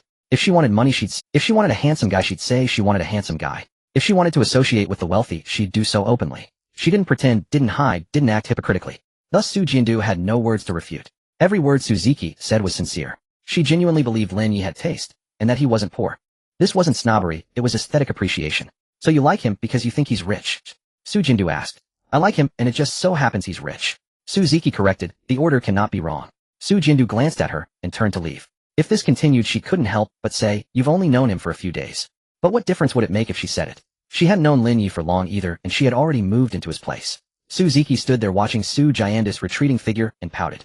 Old woman, she muttered quietly. Being single herself isn't enough, she won't let others date. Then she turned around and faced Lin Yi again. Her expression shifted from displeasure to a radiant smile. She waved at Lin Yi and said cheerfully, Junior brother, I'm off to work first. I'll come back to hang out later. Lin Yi said nothing. Su Ziki turned and left. Peng Zihao sidled up from behind his chin, nearly resting on Lin Yi's shoulder. Lin Yi, does senior sister Su like you? What do you mean by like? It's obvious. Her feelings are written all over her. Zhang Daniu chimed in from the side. He felt envious. Lin Yi had money, was handsome, and had taste. For someone like him who came from the countryside and had little, women would probably never favor him in this life. She said she'll look into the confession wall and give you an explanation. Aren't you moved? My God, if a woman did that for me, I'd be down on my knees in gratitude. But Lin Yi shook his head. Not moved. Peng Zihao watched him and thought this guy was really abnormal. If a beautiful senior volunteered to help find whoever spread the rumors, any normal freshman boy would be teary-eyed and ready to pledge himself wholly. Lin Yi, however, brushed it off with a single, oh, are you not interested in women? Peng Zihao asked cautiously. You're not telling me you have low libido, or that you're impotent? Zhang Daniu asked in confusion. What do you mean by impotent? Jiang Yizhou explained, impotence is common in novels. It means a man is not capable. Oh. Zhang Daniu tapped Peng Zihao's arm. Zihao, what you said isn't right. How can you talk about our third brother like, I'm just giving an example, saying nonsense. Don't take it to heart. I just think. Lin Yi turned his gaze back to the playground and watched the student council members packing up equipment. Whether she investigates or not has nothing to do with me. Those who spread rumors won't vanish just because she probes, nor will more appear if she doesn't. I'll eat when I eat, drink when I drink, and spend when I spend. What others say is none of my concern. Peng Zihao was silent for a long while, then nodded and said, Lin Yi, you're the kind of person who sometimes really deserves a smack. But sometimes you're also remarkably admirable. Let's go eat. Jiang Yizhou said. I'm starving. The canteen roared with voices. Military training had just finished. Thousands poured into the canteen at once, long lines before every window. Lin Yi held his tray in line, 7 people ahead of him, 11 behind. A soft chime exploded in his head. The system prompt read strategy target, Su Jianlu. Current favorability 24,100 to 29,100. Lin Yi paused with his chopsticks holding braised pork. It rose again. Last time it rose because she and Shun Qingwan bumped into each other at the door. Why did it rise this time? He thought for a moment. This morning on the playground he had exchanged a few words with Su Ziki. Su Jinlu came over and pulled Su Ziki away. Afterwards Su Ziki whispered something to her, and Su Jinlu's expression soured. Because Su Ziki liked him too, Su Jinlu's competitive streak had been provoked. Interesting. Shun Qingwan was the steady long-term type, patient. She could not be rushed. Su Jinlu responded to provocation. She thrived on being taunted. Qin Shuang was the conqueror type. Rejection only fueled her. Su Ziki was direct. If she liked someone she would go straight for it. What he needed to do now was nothing. Let them compete among themselves. Women are most entertaining when they fight. The more they compete, the more addicted they become. Lin Yi shoved a piece of braised pork into his mouth and chewed twice. At 2 in the afternoon the 4 roommates were all napping in the dorm. After so much military training they'd never had a decent midday sleep. This time, they would sleep their fill. He slept until after 4. His phone buzzed him awake. A class group message from Zhou Wanxing read, everyone class meeting at 3 p.m. Urjiao 301 to elect class officers. Attendance required, don't be late. Peng Zihao leaned his head down from the top bunk. A class meeting. Electing class officers. What do you want to run for? Lin Yi thought it over. Class president was out. Shun Qingwan's popularity was too high. Academic rep. He didn't want to study, he didn't want to risk leading the class astray. The league branch secretary had paperwork. Tedious. Sports rep had to get up early for morning exercises. Life commissioner, Lin Yi said. Peng Zihao froze for a moment. Life commissioner. The one who checks dorms. Isn't that usually a girl's job? Lin Yi glanced at him, and the corner of his mouth twitched. Our class has 2 female dorms. Peng Ziheo's mind raced, his eyes lit up. Holy hell, Life Commissioner can check the girls' dorms. In theory, yes. Peng Ziheo climbed down from the top bunk and sat by Lin Yi's bed. Lin Yi, I support you. If you run for Life Commissioner, I'll vote for you. When you inspect the female dorms, take me with you, and I'll be your note-taker. Dainyu. Ijo. Peng Ziheo whispered, you two vote for Lin Yi too.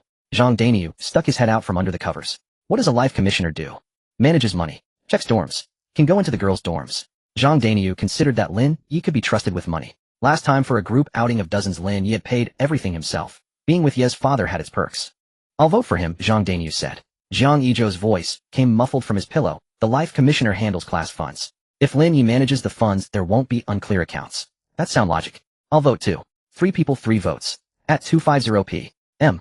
Erjiao 301. The classroom wasn't big, 30-odd seats sparsely filled. Shin Xingwan stood beside the podium.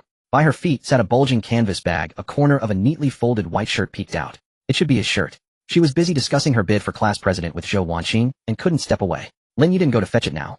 He sat in the back row by the window. Peng Ziheo to his left, Zhang Dainyu to his right, Jiang Ijo in front of him. Zhou Wanqing tapped the desk. Everyone quiet. This afternoon we'll elect class officers. You may nominate yourselves or recommend others. Voting is anonymous. All votes will be tallied on the spot. Shin Xingwan was the first to raise her hand. I'd like to run for class president. I was class president for 3 years in high school. I have experience. You heard my speech at the opening ceremony and know my style. If elected, I will be worthy of every vote. Applause followed. No one challenged her. The class president segment passed quickly. Academic rep, sports rep, arts rep. Each post had. When it came time for Life Commissioner, Lin Yi stood up. I'd like to run for Life Commissioner. The classroom fell quiet for a moment. The name Lin Yi was not unfamiliar in the computer science faculty. 200 boxes of water, over 100 at the barbecue, a Mercedes, the Chin family. These keywords left an impression on anyone. Lin Yi didn't go up to the podium. He stood at his seat and said, first, I have time to handle class matters. Second, I'm not short of money. I won't haggle over class funds. Third, for future outings, I'll make ours look better than other classes, make them envy us. Someone in the back row laughed. Peng Ziheo stood and declared, I vote for Lin Yi. If he's Life Commissioner, our class funds will never be a worry. Last time he covered the whole outing, the accounts were crystal clear. Who objects? Zhang Dainyu also stood. I vote for Lin Yi. With him as Life Commissioner, our class won't be bullied in school. He spoke sincerely. Last time at Tingtao Villa, everyone had seen Lin Yi smash a wine bottle, an image etched in their minds. Jiang Ijo raised his hand as well. 7 or 8 people had already declared their support. At that moment, the classroom door was pushed open. 3 people entered. Su Jinlu led the way. She wore the student council's red work t-shirt, deep blue skinny jeans, her hair pinned with a wooden hairpin. Her expression was severe. She carried a folder. Behind her came Chun Siyu holding a laptop. Trailing last was Su Ziki in a pink sweatshirt and a white short skirt, her face made up, lips glossy. The moment they stepped in, her gaze locked onto the back row by the window. Lin Yi. Zhou Wanqing looked surprised. Chair Su. Why are you here? Su Jinlu went to the podium and set the folder down. One of the student council's duties is to assist counselors with class management. To prevent cheating or bribery, we're obliged to help with screening. She paused and scanned the class. During military training, we interacted with every class and could identify students' strengths and specialties. The student council has come specifically to supervise today's class officer election. From the moment she entered, Su Ziki's eyes never left Lin Yi. Standing behind Su Jinlu, she blinked at that look. Read, I'm back, surprised or delighted. It was as if she were a clandestine lover sneaking in behind the. Lin Yi turned his head expressionlessly, looking at the blackboard. Su Jinlu stood beside the podium, her gaze sweeping. She saw Lin Yi sitting in the last row by the window, sunlight falling on his shoulder, his body lazily leaning against the back of the chair, twirling a pen in his hand. His expression formed a stark contrast with the tense classmates around him. Su Ziki stood behind her, leaning slightly forward, her neck stretched long, her gaze precisely locking onto Lin Yi across several rows of desks. Su Jinlu subtly shifted half a step to the right, just in time to block her line of sight. Su Ziki frowned and leaned left to peek. Su Jinlu moved half a step to the left. Lulu, you're blocking my view, Su Ziki whispered. I'm working, Su Jinlu replied without turning around. You can work, just don't block me. Su Jinlu ignored her. Zhou Wanqing stood on the other side of the podium, watching the 3 uninvited student council members with a bit of helplessness, yet she couldn't say anything. The student council's duties indeed include assisting in class construction, and Su Jianli's reasoning was impeccable. Then, President Su, can you sit over there? Zhou Wanqing pointed to an empty seat in the front row. Su Jinlu nodded and walked over to sit down. Shin Siyu followed her, opening her laptop, the screen displaying work documents for the student council. Su Ziki did not sit down. She stood at the back of the classroom, leaning against the wall, arms crossed, her gaze still locked on Lin Yi. That position was only 2 rows away from Lin Yi, at an angle that allowed her to see his profile clearly. Peng Ziheo nudged Lin Yi with his elbow, saying, Senior Su has been looking at you the whole time. Aren't you going to turn around and take a look? Not looking. Why not? Lin Yi turned the pen in his hand. If she looks at me, that's her business. If I look at her, that's mine. I don't want to look. Peng Zihao thought those words sounded pretentious, yet he couldn't find fault with them. The election continued. Next was a boy named Li Bowen stood up to self-nominate, having been praised by instructor Zhao during military training for being the best student in physical fitness in the whole unit. I practiced athletics for 3 years in high school, and am good at sprinting long-distance running and pull-ups. The sports committee must get up early for exercises, and I can do that, and am willing to lead. If everyone votes for me, I guarantee a 100% pass rate for our class physical tests. The applause was decent. Next was the arts committee. A girl named Lin Yutong stood up. I can play the piano, and I've studied for 12 years. In high school, I was the accompanist for the school choir. I can organize arts activities for the class, and I can choreograph programs for the sports meet opening ceremony. After speaking, she sat down promptly. Each position had competitors, some succeeded, while others failed, some were joyful, and some were disappointed. However, for the position of life committee member, there was no one else self-nominating besides Lin Yi. Some who originally intended to compete upon seeing Lin Yi stand up stuffed their speech drafts back into their bags, not taking them out. Competing with him, wasn't that just asking for trouble? Lin Yi's 200 boxes of water and 88 barbecues had already solidified the labels of wealth and generosity on him. What could they use to compete with him? Zhou Wangqing glanced at the roster. Are there any other students self-nominating for life committee member? No one raised their hand. Are you sure there are none? Still nobody raised their hand. Then the candidate for life committee member is Lin Yi. If there are no objections, we can pass it directly. Wait a moment. Su Jinlu spoke up. Everyone looked at her. She was sitting in the front row holding a folder, flipping to a certain page filled. According to the student council's procedures, candidates need to undergo a qualification review. The classroom fell silent for a moment. Zhou Wangqing frowned. President Su, this is an internal class election. It doesn't require a student council qualification review, right? In principle, it is not necessary. Su Jinlu closed the folder. But if there are controversies regarding the candidate, the student council has the right to intervene and investigate to ensure the fairness of the election. What controversy does Lin Yi have? Su Jinlu did not answer. She turned her head, looking at the last row. Su Ziki stood at the back, glancing at Su Jinlu, then at Lin Yi, her expression shifting from infatuation to confusion. The classmates in the classroom exchanged glances, unsure of what was happening. Peng Zihao leaned closer to Lin Yi's ear. Is she targeting you? Damn, Lin Yi said. What controversy did she mention? What issues do you have? Lin Yi thought for a moment. Maybe it's those on the confession wall. Saying and being kept that the car is rented. Peng Zihao's eyes widened. Isn't that slander? Who cares? I think teacher Zhou is on my side. Lin Yi twirled the pen in his hand, remaining silent. Zhou Wangqing broke the silence. President Su is a candidate. There is currently no evidence of any disqualifying factors for Lin Yi. If the student council has objections, they can submit written materials after the meeting, and I will handle it according to procedures. The election can continue today. Su Jinlu glanced at Lin Yi again, and finally nodded. All right. Su Ziki leaned close to Su Jianli's ear, her voice lowered. Lu, what are you doing? Are you here to help me, or to stir up? Su Jinlu did not look at her. I'm here to work. What work? You're the president of the student council coming to watch the first-year election for a life committee member. Do you think anyone believes that? Su Jinlu remained silent. Do you also like him? Su Ziki's voice dropped, even lower, only audible. Su Jianli's finger paused on the document. Then she closed the folder, stood up, her voice regaining that official calm. Teacher Zhou, the student council has work. I need to leave now. Chen Siyu, please stay to record the election results. She did not wait for Zhou Wangqing's response, and turned to leave the classroom. Su Ziki watched her disappear at the door, a slow smile forming on her lips. As expected, she said softly. Then she stood up, walked to the last row, and sat down next to Lin Yi. Peng Zihao was pushed aside by her, unable to express his anger. Junior, Su Ziki leaned over, resting her chin on her hand, looking at Lin Yi's profile. Can you guess what I just said to Lu? Lin Yi twirled the pen in his hand. I don't want to guess. I asked, do you also like him? Lin Yi's pen paused for a moment, then continued to spin. Aren't you going to ask how she responded? Then she also likes me, right? No, Su Ziki laughed, covering her mouth. You're lying, Lin Yi said coldly. Su Ziki pouted. Oh, you figured it out. In front of you she feels as if she's not wearing clothes, just completely exposed. This time it was Peng Zihao next to them, who couldn't hold back spitting out the water he just drank. Senior Ziki's words were too bold, actually saying she felt exposed in front of Lin Yi. He thought for a moment, and suddenly felt hot all over. Senior Ziki is so beautiful. If she were naked, her body would definitely be even more beautiful. Who wouldn't want to embrace Senior Ziki's body and kiss her passionately? Su Ziki stared at the calm Lin Yi for a few seconds before smiling. You really are quite interesting. On the podium, Zhou Wangqing clapped her hands on the desk and said, all right, everyone be quiet. There was only one candidate for the class life committee, Lin Yi. If you agree to have Lin Yi serve as the life committee member, please raise your hand. Peng Zihao was the first to raise his hand, lifting it high as if he wanted to touch the ceiling. Then the other classmates in the class followed suit one by one like falling dominoes. In the end, there were 28 votes. There are 30 people in the class, 2 abstained, and no one opposed. Zhou Wangqing wrote Lin Yi's name on the roster. Congratulations to Lin Yi for being elected as the life committee member. Applause broke out. Su Ziki also clapped. She sat beside Lin Yi, turned slightly to look at him, her eyes sparkling with light. Lin Yi leaned back in his chair, twirling a pen in his hand, a slight smile at the corner of his mouth. Life committee member. His highest position since childhood, he had been a group leader in elementary school collecting homework for 3 years. Now he managed the class funds for 30 people and had the authority to check on 2 girls' dormitories. He was promoted. After the election, the people in the classroom began to disperse.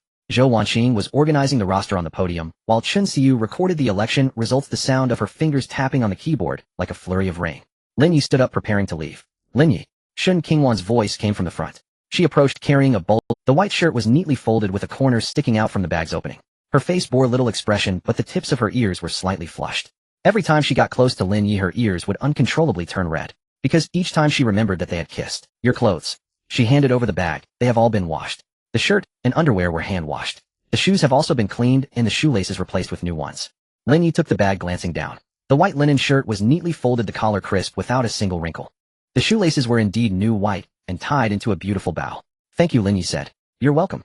Shin Qingwan paused for a moment. Could you please not crumple your clothes into a ball and throw them in the bag?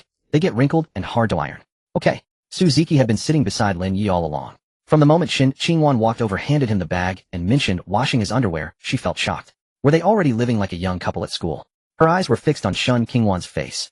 She noticed the blush on the tips of Shun Qingwan's ears. Did she just hear Shin Qingwan say she washed his clothes? That was too intimate. As soon as Lin Yi placed the bag down, Suzuki spoke up, a hint of sourness in her tone. Junior, who is this? Not going to introduce her. Lin Yi glanced at her. Shin Qingwan. Our class monitor. Oh, class monitor. Suzuki stretched out the tone. Class monitor also washes clothes. Shin Qingwan had already turned to leave, but upon hearing this she paused. She turned back and looked at Suzuki. The gazes of the 2 women collided in the middle of the classroom. Shin Qingwan did not know Suzuki, but she saw Suzuki sitting very close to Lin Yi, close enough that their arms, although the senior was there to help, she shouldn't be sitting that close. Hello classmate, I am Shin Qingwan. Her tone was very calm, as tranquil as a still lake. Suzuki. 3rd year. Suzuki stood up, a bit taller than Shin Qingwan, but her aura made this height different. She tilted her head, looking at Shin Qingwan, smiling as she said, You help Lin Yi wash his clothes. You 2 have a good relationship. It's only natural. Shin Qingwan's voice remained calm. He helped me, so I help him. What did he help you with? Shin Qingwan fell silent for a second. She thought of the riverbank of mouth-to-mouth resuscitation. High school classmates. She chose the safest answer. Suzuki nodded. Oh, high school classmates. She emphasized the words high school heavily, as if hinting, just high school classmates, not a girlfriend. Shin Qingwan caught the tone. Her brows twitched slightly, but soon returned to calmness. Lin Yi, am leaving first. It's best to air the clothes out for a bit before wearing them. They've been stuffed in the bag for a day and are a bit damp. After saying that, she turned to leave. Suzuki watched her back, her smile slowly fading. She sat back down, leaning against the chair, crossing her arms. Junior, your class monitor seems to treat you quite well. She used a statement, but her tone carried a question. Lin Yi replied. You were classmates in high school. Does she like you? Lin Yi glanced at her. Suzuki's expression was serious, not casual. I don't know, Lin Yi said. You don't know? Suzuki's voice rose slightly. She washes your clothes, hand washes them, irons them, replaced the shoelaces, and even reminded you to air them out. You're telling me you don't know? Does the senior take care of these things? Are you very concerned about her? Suzuki, being experienced, did not answer directly, but instead asked back. Lin Yi looked at her. Are you very concerned about whether I care about her? Suzuki was taken aback. This junior was no ordinary character. Only a month into college, and he dared to challenge her. What would happen in the future? She decided to stop pretending and openly admitted with a big smile. Yes, I care. I do care. She stood up, grabbed her bag, looking at Lin Yi with a serious expression that did not seem like, Junior, I'm not one to hide my feelings. I like you, so I don't want to see other girls washing your clothes. Especially girls who are good looking. A few classmates in the classroom who had not yet left turned their heads sharply to look upon him. Peng Ziheo's mouth formed a perfect O. Lin Yi looked at her, neither agreeing nor disagreeing. He picked up the canvas bag, stood up, and told his roommate, let's go eat. Suzuki watched him walk out of the classroom, biting her lip. Junior chicken. You can't escape my grasp. At 6:30 in the evening, the sunset bathed the campus in an orange-earred hue. Lin Yi and his roommates came out of the bath. He had played for 2 hours today, sweating profusely, and his perfect stamina showed no signs of exhaustion, whereas Peng Ziheo looked as tired as a worn-out bellows. Lin Yi, are you even human? Peng Ziheo leaned on his knees, panting heavily. You played the whole game for 2 hours, and your face isn't even red. You're not out of breath. Are you made of iron? I'm just strong. You weaklings are just jealous. Lin Yi lifted his shirt hem to wipe his sweat, revealing a glimpse of his abs. I need water. Zhang Danius' voice was weak, like a traveler who had been thirsty in the desert for 3 days. Supermarket. Peng Ziheo pointed ahead. That one, the school supermarket. They have ice-cold cola. The 4 of them walked towards the supermarket. Lin Yi walked in front, demonstrating the dunk action he had just made to Peng Ziheo. Did you see? I started from beyond the 3-point line, 3 steps, the ball raised above my head, and bam, dunked it in. Was that a dunk? You didn't even touch the rim. Peng Ziheo rolled his eyes. Either way, did it go in at the end? Lin Yi thought the system should give him a pair of golden legs. Like Jordan. Then he could lead the national team to victory, gaining millions of female fans. As they reached the corner of the doorway, they saw a car parked in front of the supermarket, a Porsche. Not just any Porsche, but a 911, a silver gray, backed up to the supermarket entrance, the trunk wide open, filled with fresh flowers. Red roses, white lilies, and pink carnations were bundled together in a large bouquet, lying in the trunk. Dozens of people surrounded the supermarket entrance, holding their phones high, the flashes going off like fireworks, and someone was even live streaming. Wow, Porsche 911, that must be over 2 million, right? Peng Ziheo's eyes widened like copper bells. Who is it? Who is so generous? Lin Yi glanced at the car without saying a word. He lifted the collar of his jersey to fan himself. Oh, feeling sticky, he just wanted to go in and buy a bottle of ice water. Inside the supermarket, Su Jianlu was at the checkout. She wore a blue apron, her hair pinned up with a wooden hairpin, revealing her long neck. Her face bore little expression as her fingers danced rapidly over the buttons of the cash register, scanning items, pricing, collecting money, and giving change. Her movements fluid and graceful. She had been working as a cashier for over a year. Unless there were other arrangements, she would work from 6 in the evening until midnight, 6 hours, earning 25 yuan an hour. She could earn 4,500 yuan a month, a special position designated by the school for students from economically disadvantaged families. Along with the 3,000 yuan stipend for being student council president, it was just enough for her mother's medical expenses and her own living costs. She could even save a little. Other employees in the supermarket gathered at the entrance to see the spectacle, each craning their necks further. Wow, a Porsche. The trunk is full of flowers. Is he proposing? Who is it? Which girl is so lucky? I saw that guy, he's pretty handsome, wearing a suit and a tie. Could it be someone here for our Lulu? Lulu is the school bell after all. Su Jianlu's fingers paused for a moment before she continued tapping the cash register. Stop staring and get back to work. A few employees shrank their necks, but no one returned. People are inherently curious. A Porsche and flowers are far more interesting than cashiering. I said don't block the entrance. Su Jianlu's voice turned colder. You're standing there, and the customers can't come in. Lulu, just come out and take a look. It's really a Porsche, so beautiful. Su Jianlu ignored her. She finished the last transaction, stepped out from behind the counter, and moved to the entrance, pushing through the crowd. Make way, you're blocking the customers. The crowd parted slightly, and Su Jianlu could see what was happening at the entrance. A silver gray Porsche 911 stood with its rear facing the supermarket entrance, its trunk open and filled with flowers. There were so many flowers that the trunk couldn't close. Behind the Porsche stood a man, his back to the entrance, wearing a deep blue suit with a tie, his hair styled with gel, and on his feet were a pair of shiny black leather shoes. He took a particularly profound pose. One hand held the flowers while the other was clenched against his forehead. Su Jianlu, do you know what my flaw is? It's you being my flaw. Among all the elements in the universe, only you trigger a chemical reaction with me. In my past life I was soda. Oh, I bubbled up at the sight of you. Lulu, you've stolen my heart, and the crime is confirmed. I can only repay it with my body. As he spoke, the man turned his head. The bystanders began to giggle and chat. This guy is so cool. Huh, cool. Look at the Porsche he drives. If a guy like that confessed to me, I would be over the moon. He looks like Zhao Jiahao. How do you know his name is Zhao Jiahao? I was just making a reference. The boy named Zhao Jiahao was in his junior year at the business school. His family ran a business in Beijing. He had been pursuing Su Jianlu for almost a year, sending flowers, gifts, cosmetics, treating her to meals, movies, and concerts, but Su Jianlu had rejected him all along. Yet Zhao Jiahao never gave up. He would come once a month, each time with a new approach. Seeing Su Jianlu come out, his eye, he cleared his throat, his voice loud enough to be heard across half the playground. Su Jianlu, I have liked you for a long time. Cheers erupted from the surrounding students. Oh, say yes. Say yes. This is too romantic. Jiahao is so handsome. Flashing lights from phones went off, livestream cameras aimed at Su Jianlu's face. Su Jianlu's face showed no expression. She stood there in her blue supermarket apron, the strings tied behind her, forming a bow, still holding a roll of unused receipt paper. Compared to the suited Zhao Jiahao standing next to the Porsche, she looked like a Cinderella from another world. Zhao Jiahao, he had already prepared his speech. Jianlu, I know your situation. My dad does business in Beijing. If our family has a bit of wealth, after graduation you can come back with me to Beijing, and my parents can help you easily get a civil service job. You won't have to struggle so hard anymore standing here, cashiering, working late every night. For your mother's illness, my family is willing to offer 1 million yuan as a bride price to pay for her treatment and ensure she lives well. The crowd fell silent. 1 million yuan was indeed a hefty sum. For a university student, 1 million is an ash. It could pay off all debts, cure all illnesses, and allow a girl working as a cashier in a supermarket to lead a different life. All eyes were on Su Jianlu's face. She stared at Zhao Jiahao for a few seconds before saying, I don't like you. Zhao Jiahao's smile froze for a moment. Don't joke around. You haven't even gone out to eat with a boy in your 3 years of university. You must be keeping your distance to test me, right? Isn't that true? He had investigated. Su Jianlu hadn't dated anyone in 3 years, had never eaten alone with any boy, and had no contact beyond normal classmate interactions. He thought she was waiting for him. Her constant refusals were just a test of his resolve. After all, he was so exceptional. His family had assets in Beijing and 2 properties, making him already someone of status. You're overthinking it, Su Jianlu coldly replied. Zhao Jiahao didn't give up. He had pursued Su Jianlu for a year, faced with rejection many times. He had long since grown accustomed to it. Lulu, don't rush to reject me. Just hear me out first. He took a couple of steps forward, lowering his voice somewhat. I know your family situation. Your mother's illness requires long-term treatment. Isn't it tough for you to handle it all alone? You stand here for 6 hours every day from evening until midnight, and then you have to go back to your dorm to do homework and handle student council matters. Aren't you exhausted? Su Jinlu, this is my business. You don't need to concern yourself with it. But it pains me to see you like this. My family does business in building materials in Beijing. While we're not incredibly wealthy, we still make millions each year. After you graduate, come back with me to Beijing. My parents have connections in the system who can help you with civil service exams. They can give you a heads up for both the written and interview parts. You wouldn't have to find a job yourself or in a place or live day-to-day counting pennies. Is that all you've got? Su Jianli's voice was very flat. Lu, isn't this enough? For a man, I have money and sincerity. What else do you want? Su Jinlu looked at Zhao Jiahao and was silent for 2 seconds. First, I will treat my mother's illness with my own money. Second, I will take the civil service exam myself. If I can't pass, it's my own failure, and I don't need anyone to vouch for me. Third, I don't like you.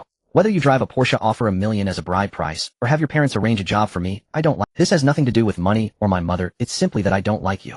Zhao Jiahao's face turned red. He had been rejected before, but never so thoroughly. It wasn't that his conditions were lacking, but rather because of the reason of not liking. This reason was something he couldn't argue against or cover up with better conditions. Lulu, stop messing around. Zhao Jiahao pressed on. Su Jinlu didn't want to continue the entanglement, so she said, all right, I'll tell you the truth. I have someone I like, but it's not you. Zhao Jiahao's eyes widened, but he quickly reacted. Lulu, you haven't gone out to eat with a boy in 3 years of college, and you tell me you have someone you like. Who are you kidding? You must be saying this just to shut me up, right? Zhao Jiahao's tone carried a certainty of, I know. He thought she was waiting for him, just that this person was too shy to agree easily. Su Jinlu realized that no matter what she said, Zhao Jiahao wouldn't believe her. He had already been controlled by his own obsession. So you can't come up with anything, right? Zhao Jiahao laughed, a hint of pride in that smile. Lulu, you're just being stubborn. You don't really have someone you like. Su Jianli's gaze swept through the crowd. She saw Lin Yi standing below the steps, holding a bottle of iced cola, watching the commotion. The carefree boy enjoyed his first sip of chilled cola after exercise, feeling absolutely refreshed. Lin Yi was in great shape now and wasn't afraid of dying from drinking cold drinks after exercising. So refreshing. A bottle of chilled cola after exercise is better than being a living god. It's not good for the third brother to drink cold drinks after intense exercise, Zhang Daniu reminded. Oh, come on, what's there to be afraid of? Just don't drink. My body is forged from steel. I'm not afraid. Just then a tall figure approached. Zhao Jiahao's voice followed her. Lulu, where are you going? I haven't finished speaking. Lin Yi hadn't turned around yet, but had already heard the voice. Su Jinlu. That girl is here too. Wasn't there a proposal happening at the entrance just now? Who was it for? It can't be her, right? Su Jinlu walked directly in front of Lin Yi. At that moment, Lin Yi was still drinking cola, blinking when he saw Su Jinlu and put down his short-sleeved shirt to wipe his sweat. Senior, what's up? Without saying a word, Su Jinlu grabbed the collar of his jersey and pulled him down slightly. Before Lin Yi could react, her lips were already pressed against his. Su Jinlu closed her eyes, her eyelashes slightly trembling, her lips pressed against his for about 2 seconds. Then she loosened his collar and took a step back. She then looked at Zhao Jiahao. Is this acceptable, eh? Su Jianli's voice was not loud, but everyone heard it. Zhao Jiahao stood frozen, his mouth agape, his expression shifting from smugness to disbelief, then to despair. He saw Su Jinlu kiss that boy, their lips meeting for 2 seconds without any awkwardness or misalignment. He had pursued her for a year and hadn't even touched her hand. Yet she kissed a freshman covered in sweat, wearing a damp jersey, holding an iced cola. The entire scene fell silent. Lin Yi stood there still holding the iced cola, the warmth of Su Jianli's lips lingering on his. It felt somewhat cool, just like her. In that moment, his brain processed a very simple piece of information. Su Jinlu, in front of dozens of people, in front of the live camera. Damn, he, an innocent boy, was tainted. Ding, detected deep intimate contact kiss between host and target. Su Jinlu. Intimacy level first kiss. Generating reward. Congratulations, host, you have received perfect lungs that never tire. Perfect lungs affect the host's lung function, will be comprehensively enhanced. Lung capacity increased to 200 of the theoretical maximum for humans. Oxygen exchange efficiency increased by 300 and breathing recovery speed increased by 500.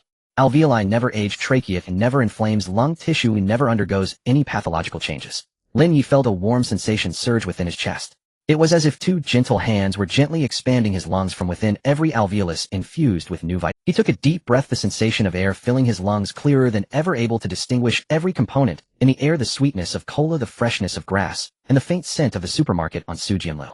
The best respiratory system in the world had settled in his chest. But at this moment, what mattered most to him was not his lungs, but Su Jinlu.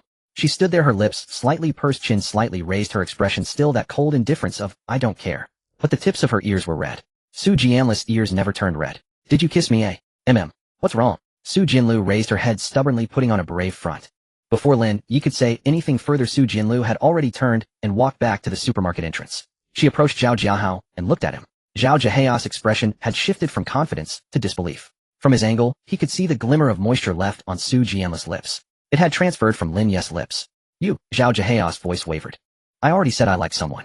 Su Jianli's voice remained cold. Take your flowers, drive away your car, don't block the supermarket entrance, it affects business.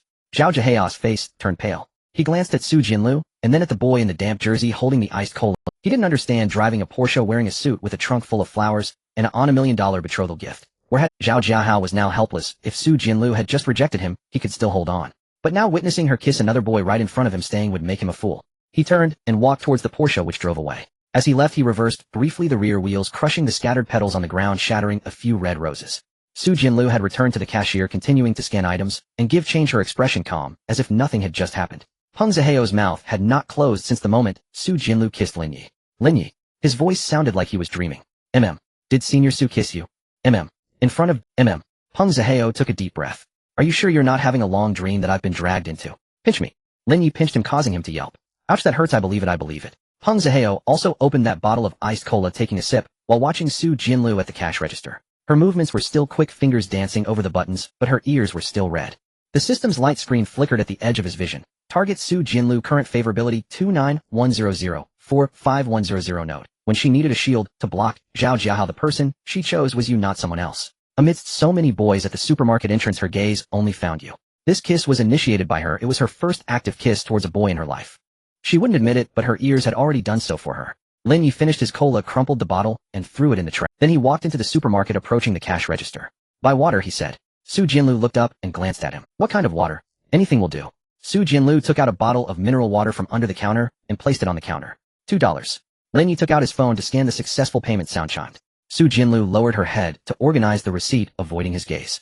Senior Su, Lin Yi called out. Her fingers paused for a moment. What? You just kissed me, and I didn't have time to react. Can you please give me a heads up next time? Su Jianli's fingers crumpled the receipt, slightly pinching the edge into crease. She looked up at Lin Yi. There won't be a next time. Then she explained, you should know the circumstances. I used you as a shield. Don't get carried away or overthink things.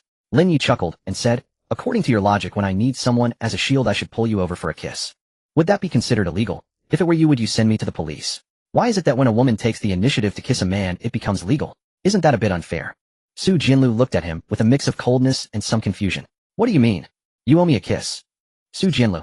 Lin Yi explained, boys my age have strong needs. Whenever I want to kiss a girl I'll notify you. Su Jianlu still responded with, why are you so self-important?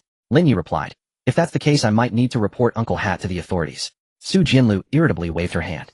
Alright, you win. Let's hurry up, I still have work to do. As Lin Yi turned around, Su Jianlu couldn't help but reveal a smile at the corners of her mouth. She lowered her head and continued to organize the small receipts. Chen Xiu appeared at the supermarket entrance holding a bag of items. Upon seeing Lin Yi come out, and then noticing Su Jianlu blushing behind the cash register, she opened her mouth, but said nothing. She walked into the supermarket and placed the bag on the counter. Lu, your dinner. Did you just kiss Lin Yi? Su Jianlu paused for a moment. How did you know? The whole school is talking about it. The confession wall has exploded. Someone recorded a video and posted it online. Chen Xiu handed over her phone.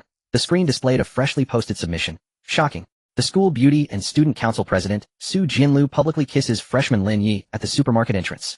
Allegedly rejecting a Porsche confession. Su Jianlu stared at the submission and remained silent for a long time. Then she returned the phone to Chen Xiu and continued to scan. However, she accidentally scanned the barcode upside down, struggling for quite a while, without success. Chen Xiu said nothing, standing beside her and watching as Su Jianlu scanned it 3 times incorrectly before realizing, sighing inwardly.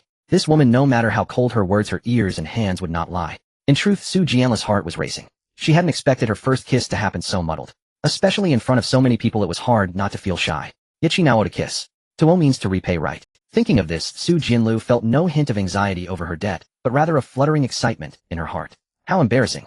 She actually looked forward to kissing the junior. Lin Yi was walking back to the dorm with his roommate. Peng Ziheo followed behind him, opening his mouth several times before finally unable to hold back. Lin Yi, you're just leaving like this.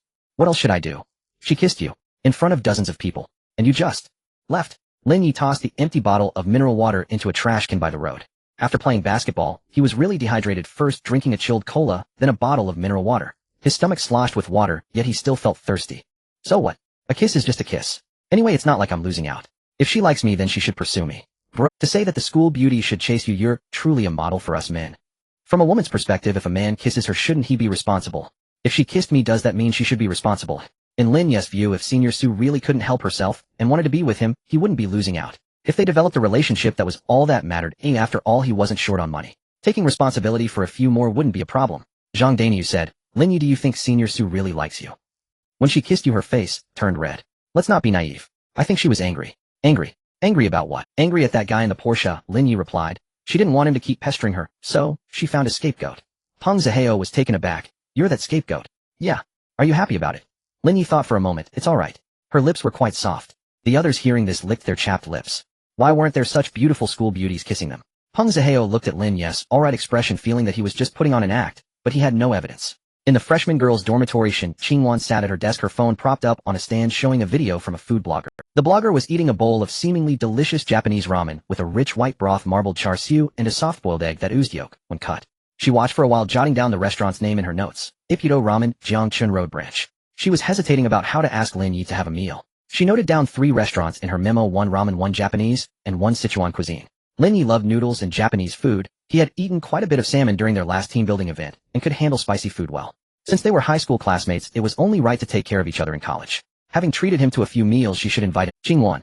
Zhao Tianxian's voice burst in from the door. The door swung open, and Zhao Tiantian rushed in holding her phone up. She shoved the phone screen in front of her. Look at this. The screen displayed a video. Su Jinlu tugged at Lin Yi's collar, standing on tiptoe, her lips. After 2 seconds, she released him and stepped back. The video was shot on a phone, so the quality was a bit unclear, but the faces were distinctly recognizable. Su Jianlu's face, Lin Yi's face. Shin Qingwan's hand froze. Her fingers were still resting on the edge of the phone case, watching the scene motionlessly. This was at the supermarket entrance. Someone filmed it and posted it on the confession wall.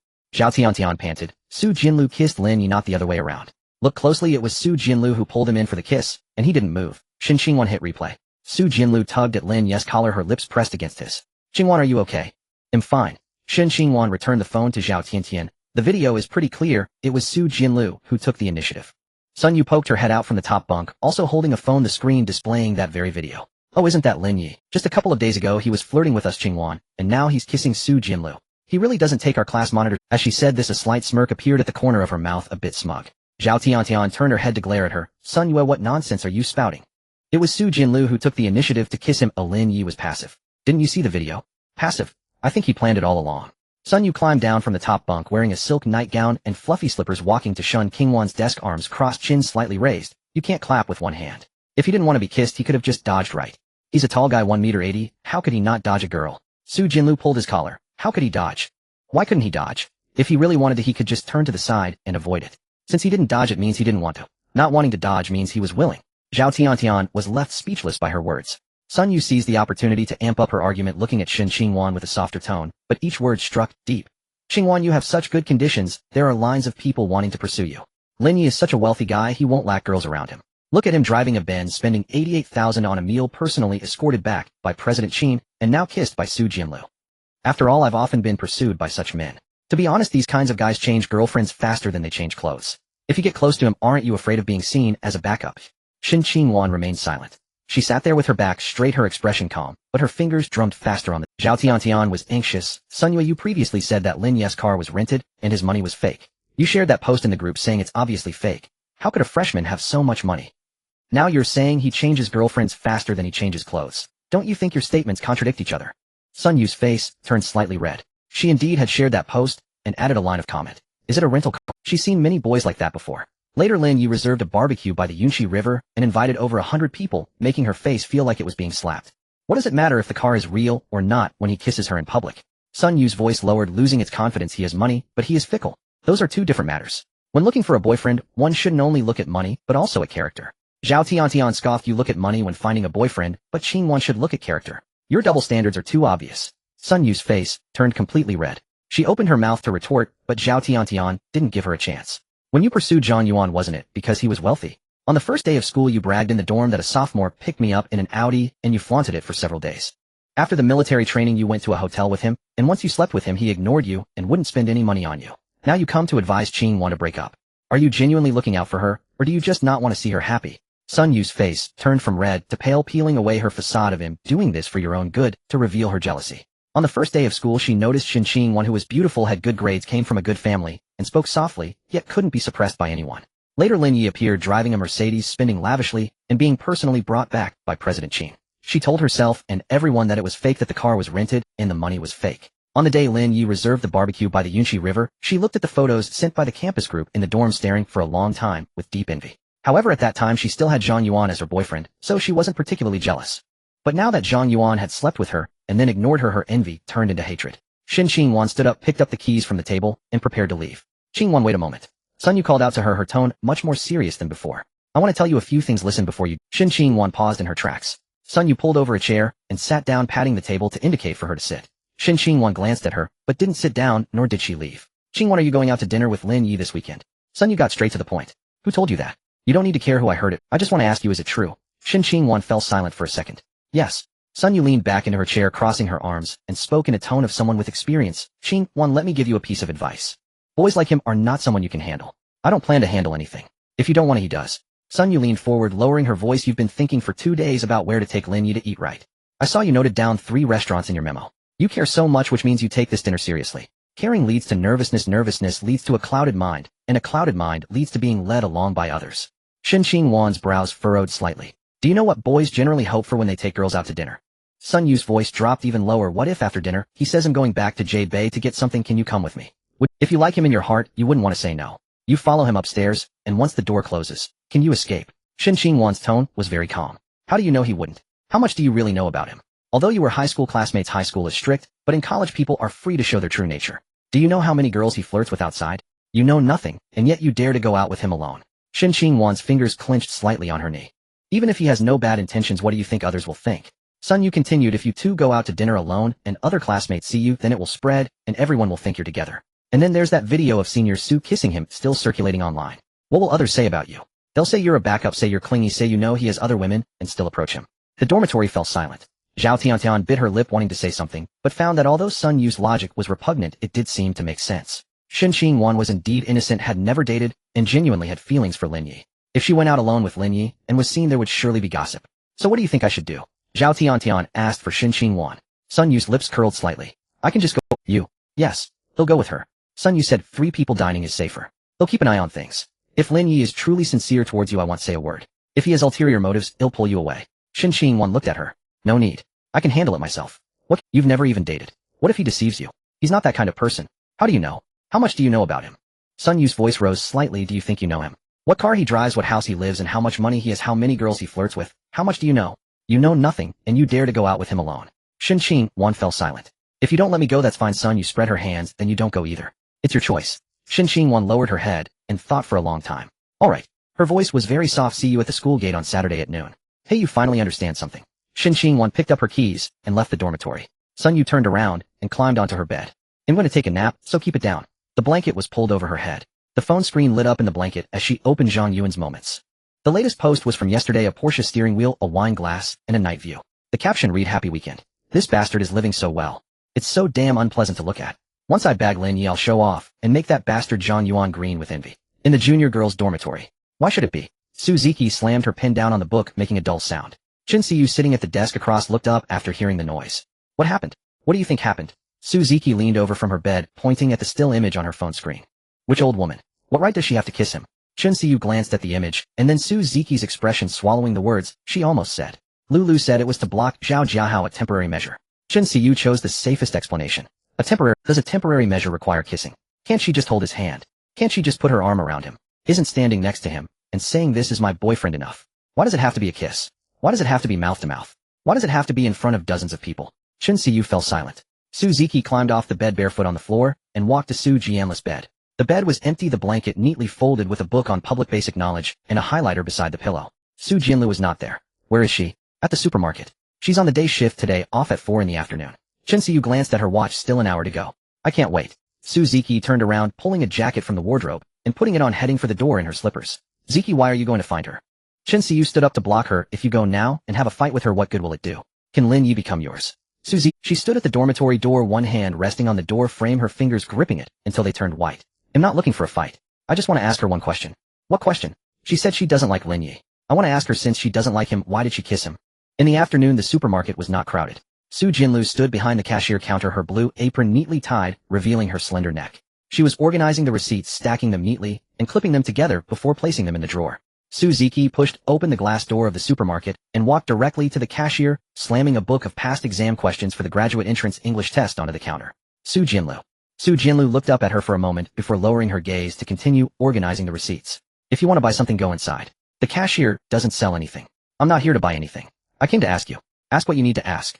Suzuki took a deep breath, suppressing her voice, but unable to contain her anger. Why did you kiss Lin Yi? Su Jianla's fingers paused for a moment. She put down the receipts, raised her head, and looked into Suzuki's eyes. Why should I tell you? Hey, if you don't say anything, you'll just block this place and prevent others from buying anything. Suzuki was quite adept at playing. Seeing that he wouldn't leave blocking the supermarket's business, Su Jianlu had no choice but to explain that Zhao Jiahao, who just won't let go, wanted to confess to me so grandly. Of course I had to think of a solution. You couldn't escape, couldn't call someone for help, couldn't go out the back door. Why did you have to kiss him? Kissing him was the quickest. Suzuki's voice rose, drawing the attention of several customers nearby. She lowered her voice, but her tone became more aggressive. Su Jianlu, did you want to kiss him all along? You say you don't like him, that he is just your junior, that there is nothing between you, yet you kissed him directly. Isn't that inconsistent? Su Jianlu looked at her, offering no defense or explanation. Suzuki waited for a few seconds, and when no response came, her anger intensified. Speak. Why aren't you talking? What do you want to hear? Su Jianla's voice remained calm. Do you want to hear me say I'm sorry, I shouldn't have kissed him? Or do you want to hear me say actually I like him? Suzuki was taken aback. What I do with him has nothing to do with you. Su Jianlu enunciated clearly, Lin Yi is not your boyfriend. My kissing him does not require your permission. Suzuki's face flushed. It wasn't from shyness, but that kind of anger that said, you're right, but I just don't like it. Su Jianlu, you. She pointed a shaking finger at Su Jianla's nose. You clearly said you didn't like him. You said you had no interest in him, that he was just a kid, that you borrowed money from him and needed to pay it back, that you were living in his place because you were injured. Every word you said told me you didn't care about him. I don't care. Su Jianlu replied. You don't care, yet you kissed him. Su Jianlu fell silent for 2 seconds. Her gaze shifted away from Suzuki's face, no longer looking at her. Suzuki's lips moved, wanting to say something, but ultimately fell silent. That night, at a luxurious hotel by the river in the presidential suite on the top floor, Lin Yi stood in front of the floor-to-ceiling window holding a glass of red wine. The Yangtze River flowed in the night, both banks illuminated leisure boats gliding by, their colorful lights reflecting on the water, turning into a shimmering stream of gold. He had just finished a bath, wearing a bathrobe, his hair still half wet. Over 600 billion was entrusted to a private fund management team, increasing every day. He didn't need to hold meetings, sign documents, or engage in back and forth like those domineering CEOs. The highest state of wealth is not having to worry about money. His only job now was to enjoy. To stay in the best hotels, eat the finest food, wear the best clothes, and have several stunning beauties vying for his attention.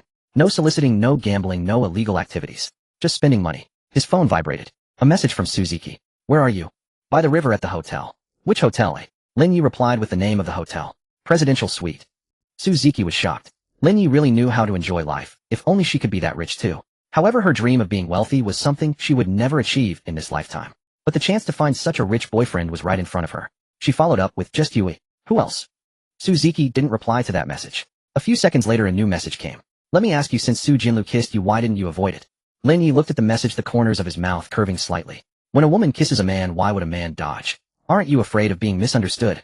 Misunderstood about what? Misunderstood that you're together with her. If they misunderstand, then let them. I don't lose anything. Do you think being kissed by a beautiful woman feels good? That depends on who is kissing. If Su Jianlu kisses you, do you feel good?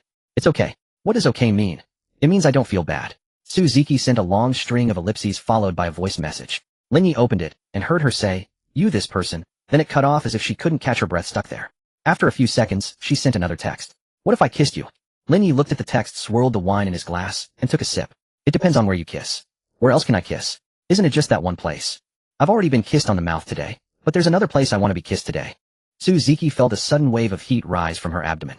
She could scarcely believe it. Was the junior really this bold? So she decided to verify. Another place? Where do you want to be kissed? Guess. If you guess right, I'll let you kiss me. Are you teasing me? You asked first. How could I kiss there?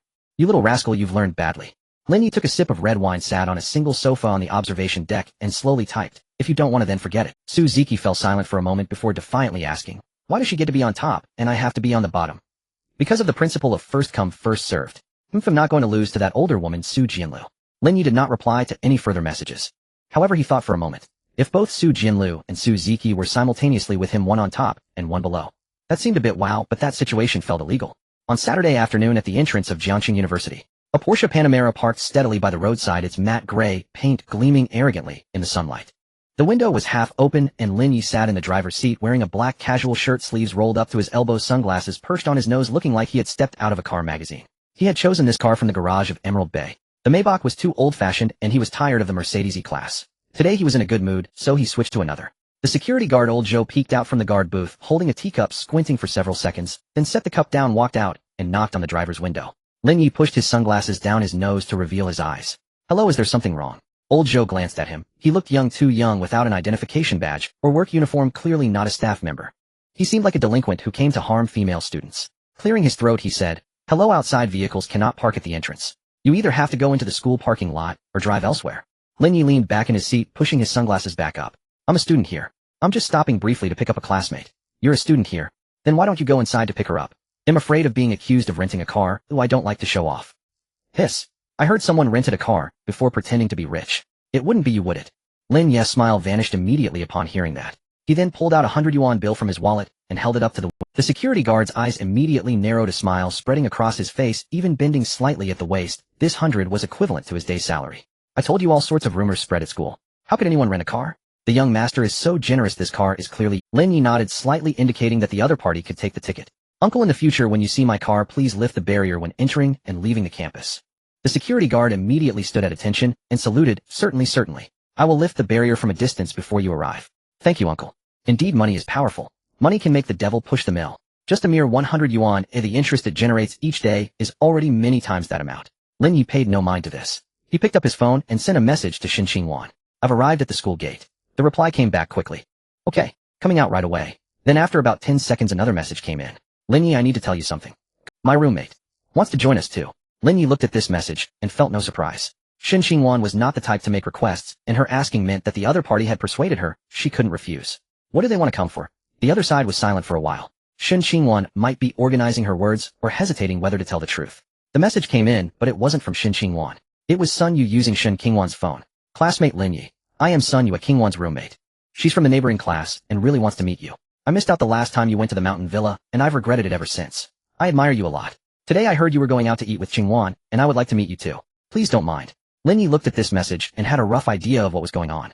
Sun Yu from the neighboring class, the one who spread that rumor about renting a car in the group chat last time. He didn't know her, but her phrase, "I admire you a lot," could be translated to mean, "I really want to ride on your coattails." Lin Yi originally wanted to retort, but then thought that such a woman should be utilized well. So he typed, "Then I'll only invite Yuan, everyone else will have to split the bill with me." When Sun Yu heard about splitting the bill, she was a bit confused.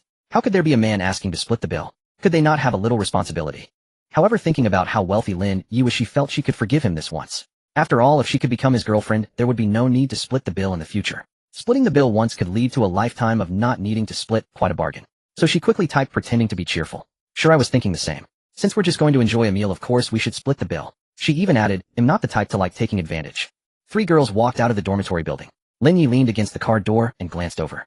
Yuan was wearing a cream-colored tea-length dress, her hair down. Zhao Tian wore a printed t-shirt and denim shorts with a high ponytail, full of vitality. Sun Yu wore light blue tight jeans that clung to her legs, her long legs looking great, but when together there would be a gap. Her long wavy hair cascaded down, her makeup heavier than usual with elongated eyeliner and shiny lip gloss. As she walked, her hips swayed slightly, her full rear enticingly moving. Especially when young and somewhat voluptuous, she was particularly alluring, like a perfectly ripe peach. Lin Yi took a glance and then looked away. Yuan sat in the front passenger seat, while Zhao Tian and Sun Yu sat in the back. The car started and Yuan reached out to adjust the air conditioning vent. The strong airflow made her hair flutter. Lin Yi casually lowered the airflow by 2 notches, the movement natural. Sun Yu in the back seat watched, feeling somewhat uncomfortable. The traffic light ahead was red. Lin Yi took out a bottle of water from the armrest, opened it, and handed it to Yuan. "Would you like some?" "Not thirsty. Your lips are a bit dry." Lin Yi directly reached out and touched her lips. Yuan pressed her lips together, took a small sip of water, closed the cap, and put it back. Sun Yu squeezed her finger on her knee. The car started again, and she shifted forward a bit, her right knee touching Lin Yi's seat back. Not too heavy, not too light, just enough to be felt. Lin Yi did not react. She shifted forward half an inch, her thigh pressed against the edge of the seat, leaning forward, so her chin was almost touching Lin Yi's shoulder. "Lin Yi, what brand is the sound system in your car?" "The sound quality is really good. Bowers Wilkins." "Isn't it expensive?" "It's alright." Her arm draped over the seat back, her fingers almost touching his shoulder. A strong floral and fruity fragrance wafted through. Lin Yi frowned slightly. Ding! A system light curtain popped up, semi-transparent, visible only to him.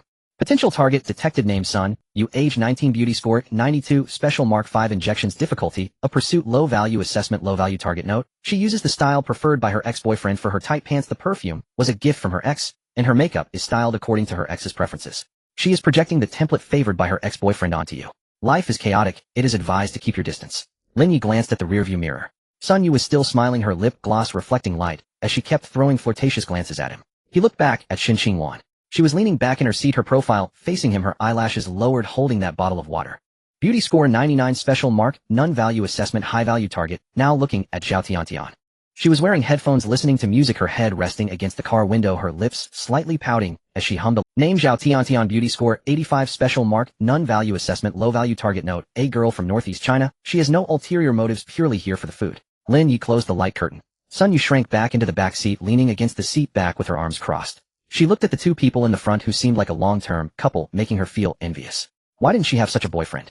But thinking about Shen Qingwan's introverted personality, she surely wouldn't know how to play. Even though she wasn't as pretty as Shen Qingwan, she was quite skilled at flirting with men. Moreover, she had her own tricks. Flirting with a guy like Lin Yi was not difficult at all. The car stopped in front of a Japanese ramen shop. The shop was small with a wooden frame hanging a navy blue warm curtain with the words Ikairan printed on it. A few people were lined up at the door, all young couples, the girls linking arms with the boys who were looking down at their phones. Lin Yi found a parking spot and parked the car, and the four of them got out.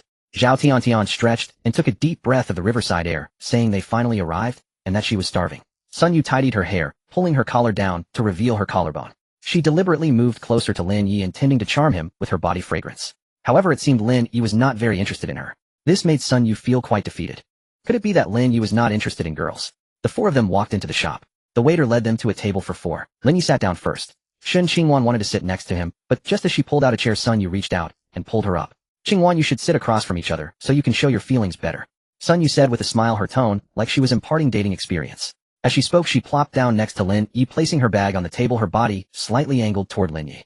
Shen Qingwan was taken aback for a moment, stood for 2 seconds, then walked around to sit across from him. Zhao Tiantian followed and sat beside her, glancing at Sun Yu without saying a word. After Sun Yu sat down, she leaned closer to Lin Yi. The chair was fixed, so she didn't need to move it, just adjusted her sitting posture, leaning slightly to the left, her right shoulder brushing against Lin Yi's left arm, her elbow resting on the table, propping her chin, tilting her head to look at him. Lin Yi, what do you want to eat? He'll help you order. Her voice was softer than usual, her gaze flitting across his face. No need, I'll order myself. Lin Yi picked up the menu and shifted it half an inch to the right. A small step, but enough to create distance. Sun Yu sensed it, but did not retreat. She picked up her own menu, pretending to look at it, her right hand resting on the table, her little finger inadvertently resting on Lin Yi, very lightly, as if it was unintentional. While ordering, Lin Yi checked items on the paper. Sun Yu leaned in to look at his order, her chin almost resting on his shoulder. You ordered thick soup. I like thick soup too. Our tastes match well. Her hair fell brushing against Lin Yi's ear. Lin Yi handed the order to the waiter. Sun Yu pulled back, leaning against the back of the chair. Her right leg slowly moved under the table, her knee brushing against Lin Yi's left leg. Through 2 layers of pants, her knee pressed against his thigh, not heavy or light. Lin Yi thought that this woman was indeed relentless. If her needlework was a little less frequent, he wouldn't be wasting her time. After all, bad girls shouldn't be wasted. However, Lin Yi still had a bit of a cleanliness obsession. If he didn't know, it was fine, but since the system reminded him, he found it somewhat annoying. How could he sleep with a woman like her when he had a perfectly good one? Lin Yi's leg moved slightly to the right. As a result, Sun Yu's leg followed suit, pressing closer. This time it was tighter, a straight line from her knee to her calf. Then Lin Yi stopped dodging and reached out. With a flick, "Ing!" Sun Yu couldn't help but let out a sound. Cough, cough, cough. Her face instantly turned red, and she pretended to cough, covering her mouth. Zhao Tiantian, sitting across from her, was still unaware of what was happening, so she poured a glass of lemon water and handed it over. Yeah, why are you suddenly coughing? It's nothing, nothing at all. Lin Yi was still applying pressure. Sun Yu turned to look at Lin Yi, her eyes full of playful reproach, showing no sign of wanting him to stop. In her heart, she felt she was close to winning Lin Yi over. After all, in front of her roommate and his ambiguous girlfriend, they were having this kind of interaction, which she found easy to handle. But from Lin Yi's perspective, this woman was constantly bothering him, and he had to teach her a lesson. Lin Yi's body was enhanced now, and the strength in his fingers was considerable. Before long, Sun Yu's body softened. I might need to go to the bathroom. She stood up, but couldn't maintain her balance. Her legs felt weak, and she had to support herself on the table. Lin Yi also stood up and said, I'll wash my hands before eating. Zhao Tiantian muttered, these two really didn't they just go to the bathroom when they came in? I don't know, but I see Yi's face is quite red. I wonder what's wrong. Is she running a fever? Zhao Tiantian said slyly. I think she's trying to steal your boyfriend. You need to be careful. Shen Qingwan's face turned red instantly because she hadn't yet admitted to being in a relationship. She had never had a boyfriend before, and now being told she had one felt somewhat embarrassing. Tiantian, don't talk nonsense. Zhao Tiantian supported her chin, staring at Shen Qingwan for several seconds, making her feel a bit uneasy. What? Qingwan, I want to ask you something. Zhao Tiantian lowered her voice and leaned closer. Does Lin Yi have feelings? I don't know. Shen Qingwan took a sip from her cup without looking at her. I don't know.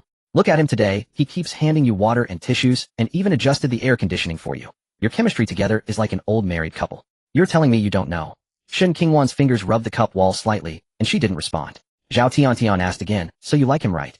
Shen Qingwan fell silent. She put down her cup, her gaze dropping to the table, her fingers lightly tracing circles on the surface. Zhao Tiantian smiled, a look of certainty in her expression that said, I knew it. Look, you don't even dare to deny it. You definitely like him.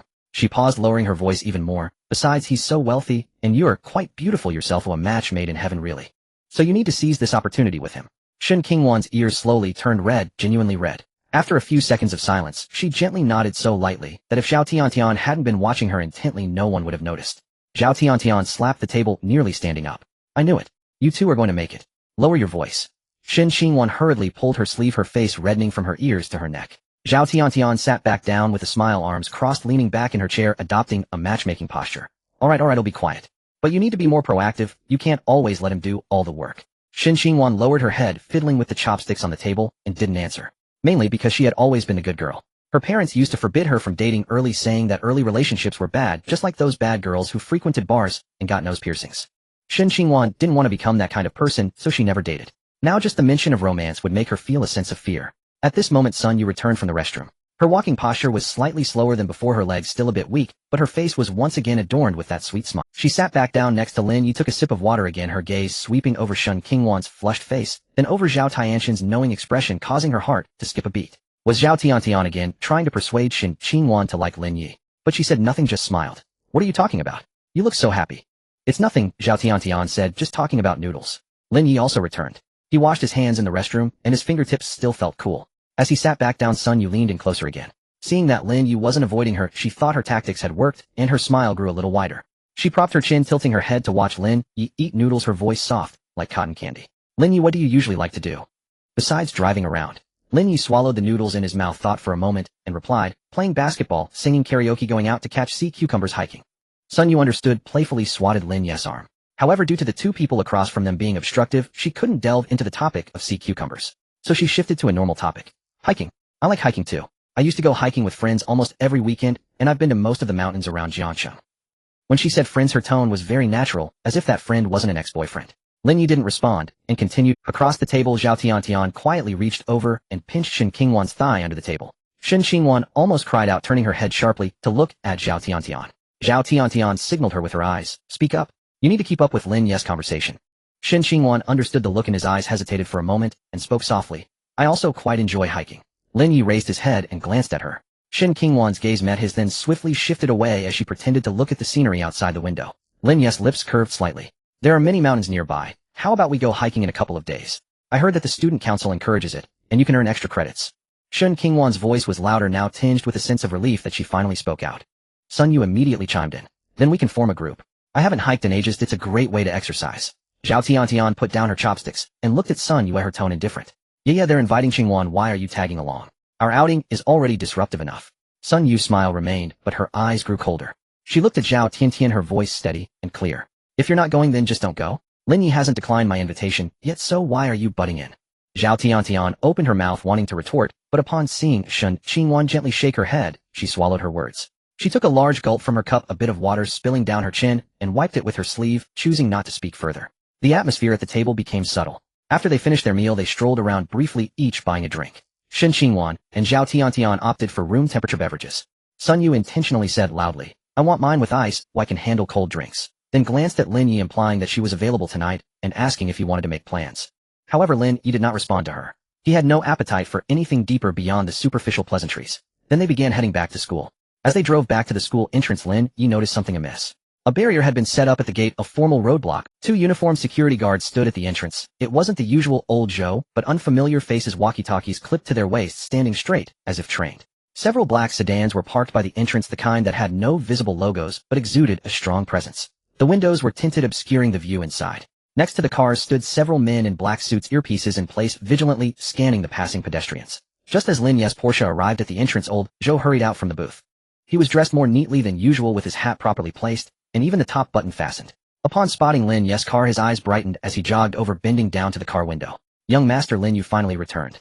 Lin Yu rolled down the window. Uncle Joe, what's going on? Why is the entrance closed? Old Joe wiped the sweat from his forehead and lowered his voice. President Qin is visiting the school today, so there's a temporary restriction at the gate.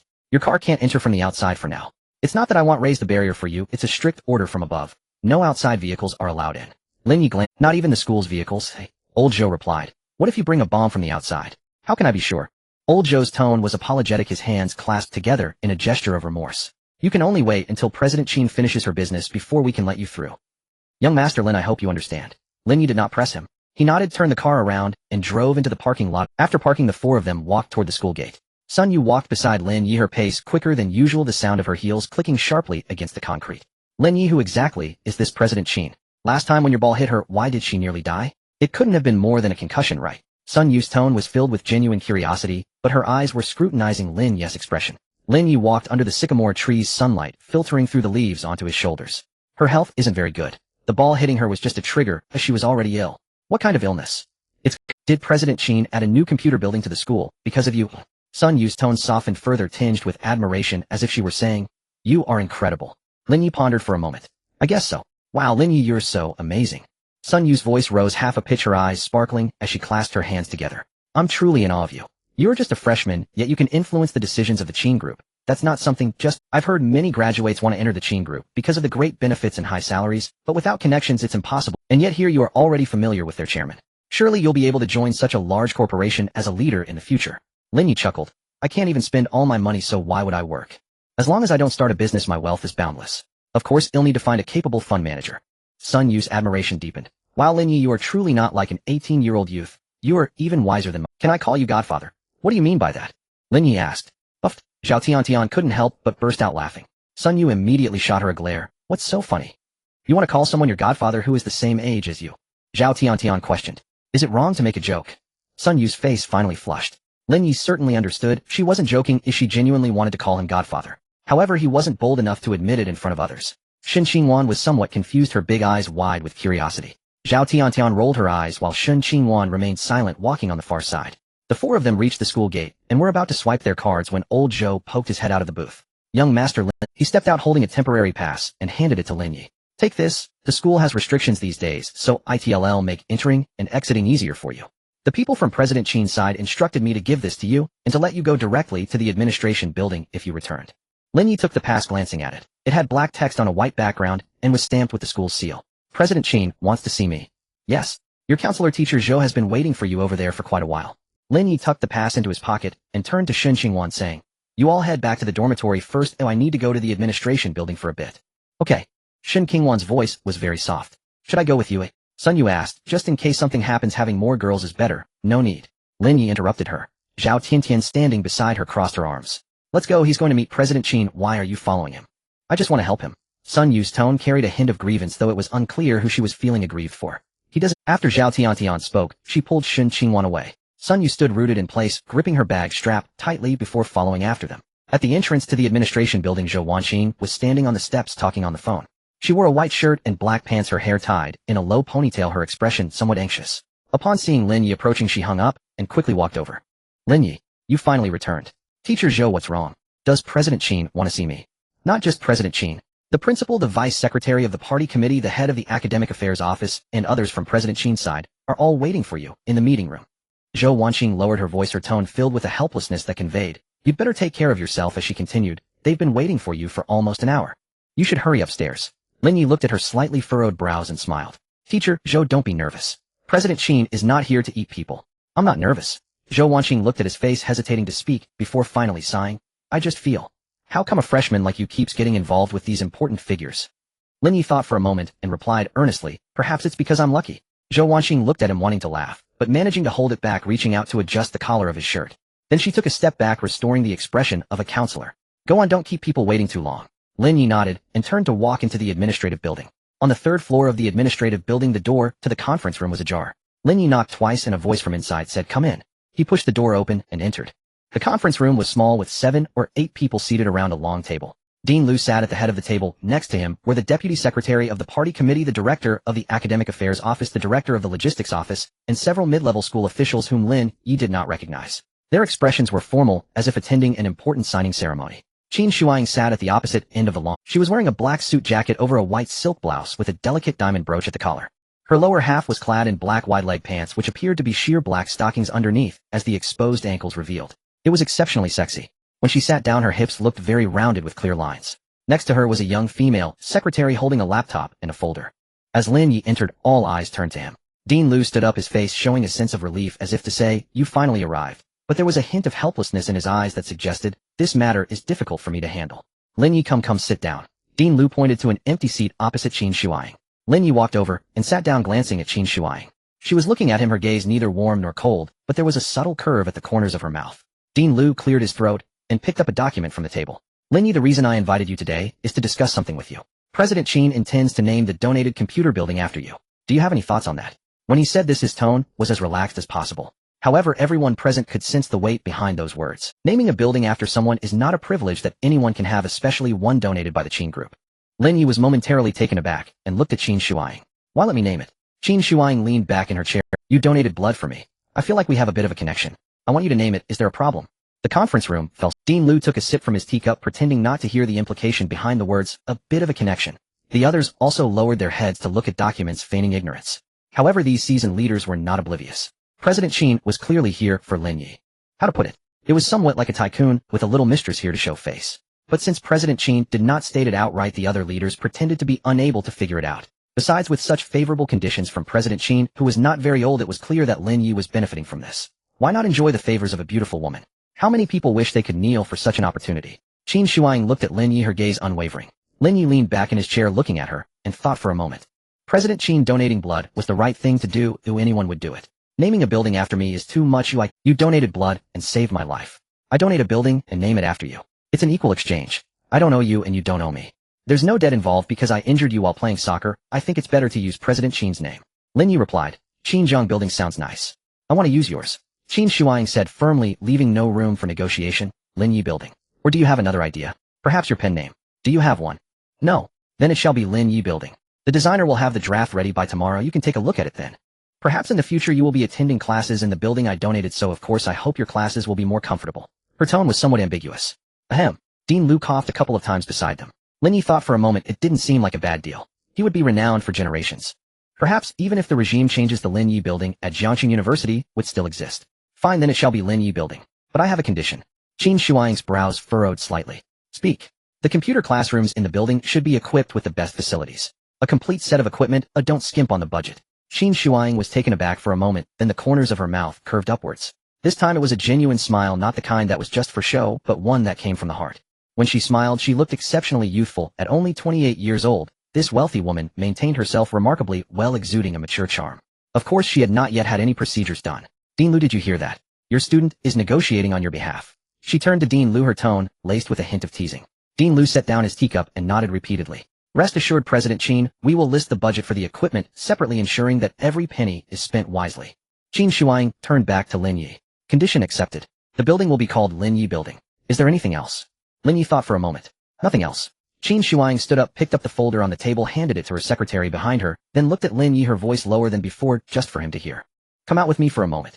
Lin Yi stood up and followed her out of the conference room. Wang Chong followed behind them and stopped. The hallway was empty. Sunlight streamed through the windows, illuminating the floor brightly. Qin Shuang walked ahead, the sound of her high heels clicking against the tiles quick and rhythmic.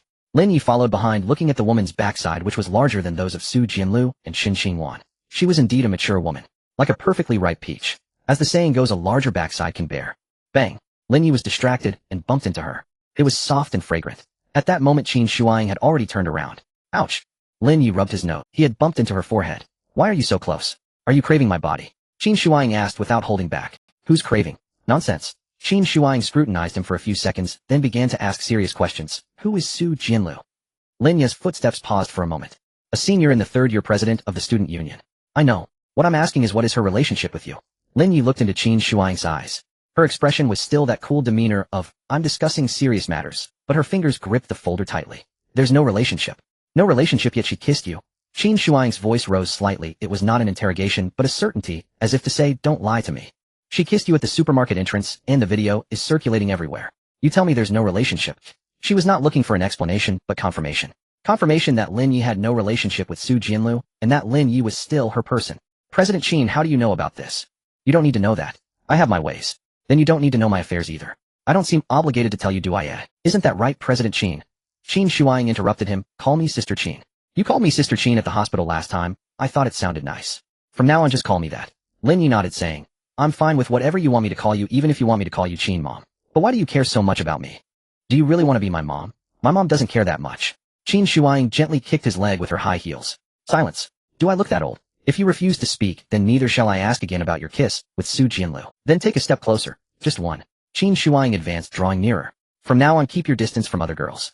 I dislike it. Because I have obsessive cleanliness. Lin Yi furrowed his brow. The remark was startlingly blunt. Far too candid for a CEO commanding a trillion-dollar empire, it sounded instead like the confession of a woman consumed by jealousy. Qin Shuang herself sensed it. She had never behaved this way toward any man before. His blood pulsed within her veins. Warm, restless, almost feverish. Though she strained to maintain composure, the tips of her ears flushed faintly, a reaction beyond conscious control. Yet her expression remained serene, chin lifted just so, as if reciting a matter-of-fact corporate directive. My point is, you are now a public figure. A building bears your name. You are officially a partner of the Qin Group. Every word you utter, every gesture you make will be magnified under scrutiny.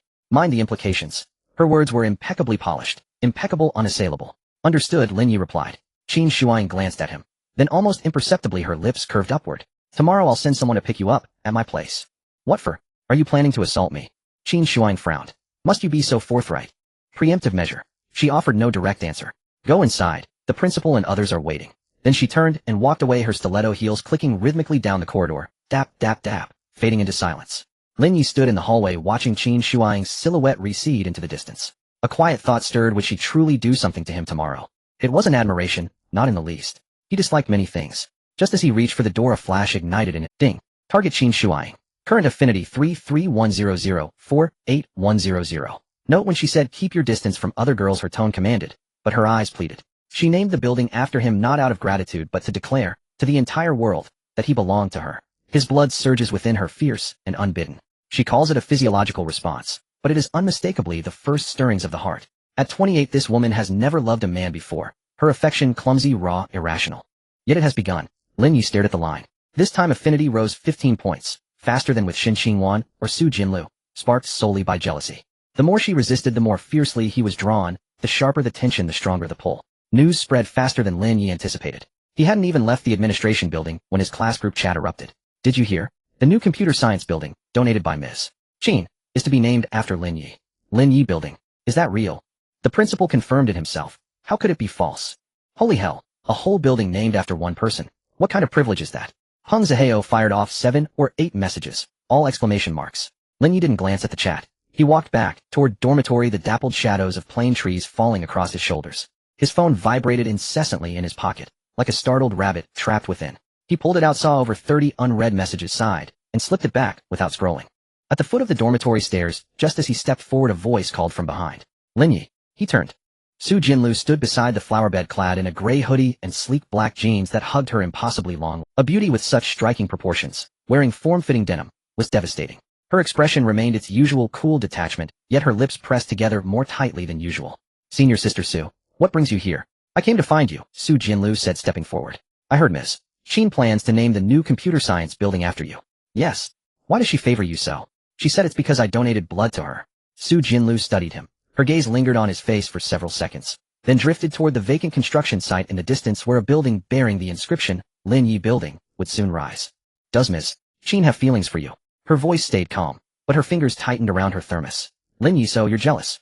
Or perhaps you've fallen for me? Weren't you always the one who despised me most? He leaned against the stone pillar beside the flower bed, hands tucked deep in his pockets, gazing at her profile. Su Jinlu waited for an answer, for a retreat, but instead met his steady gaze. Heaton. With that fair, clean-cut face of yours, you're precisely the sort of younger brother meant to be kept.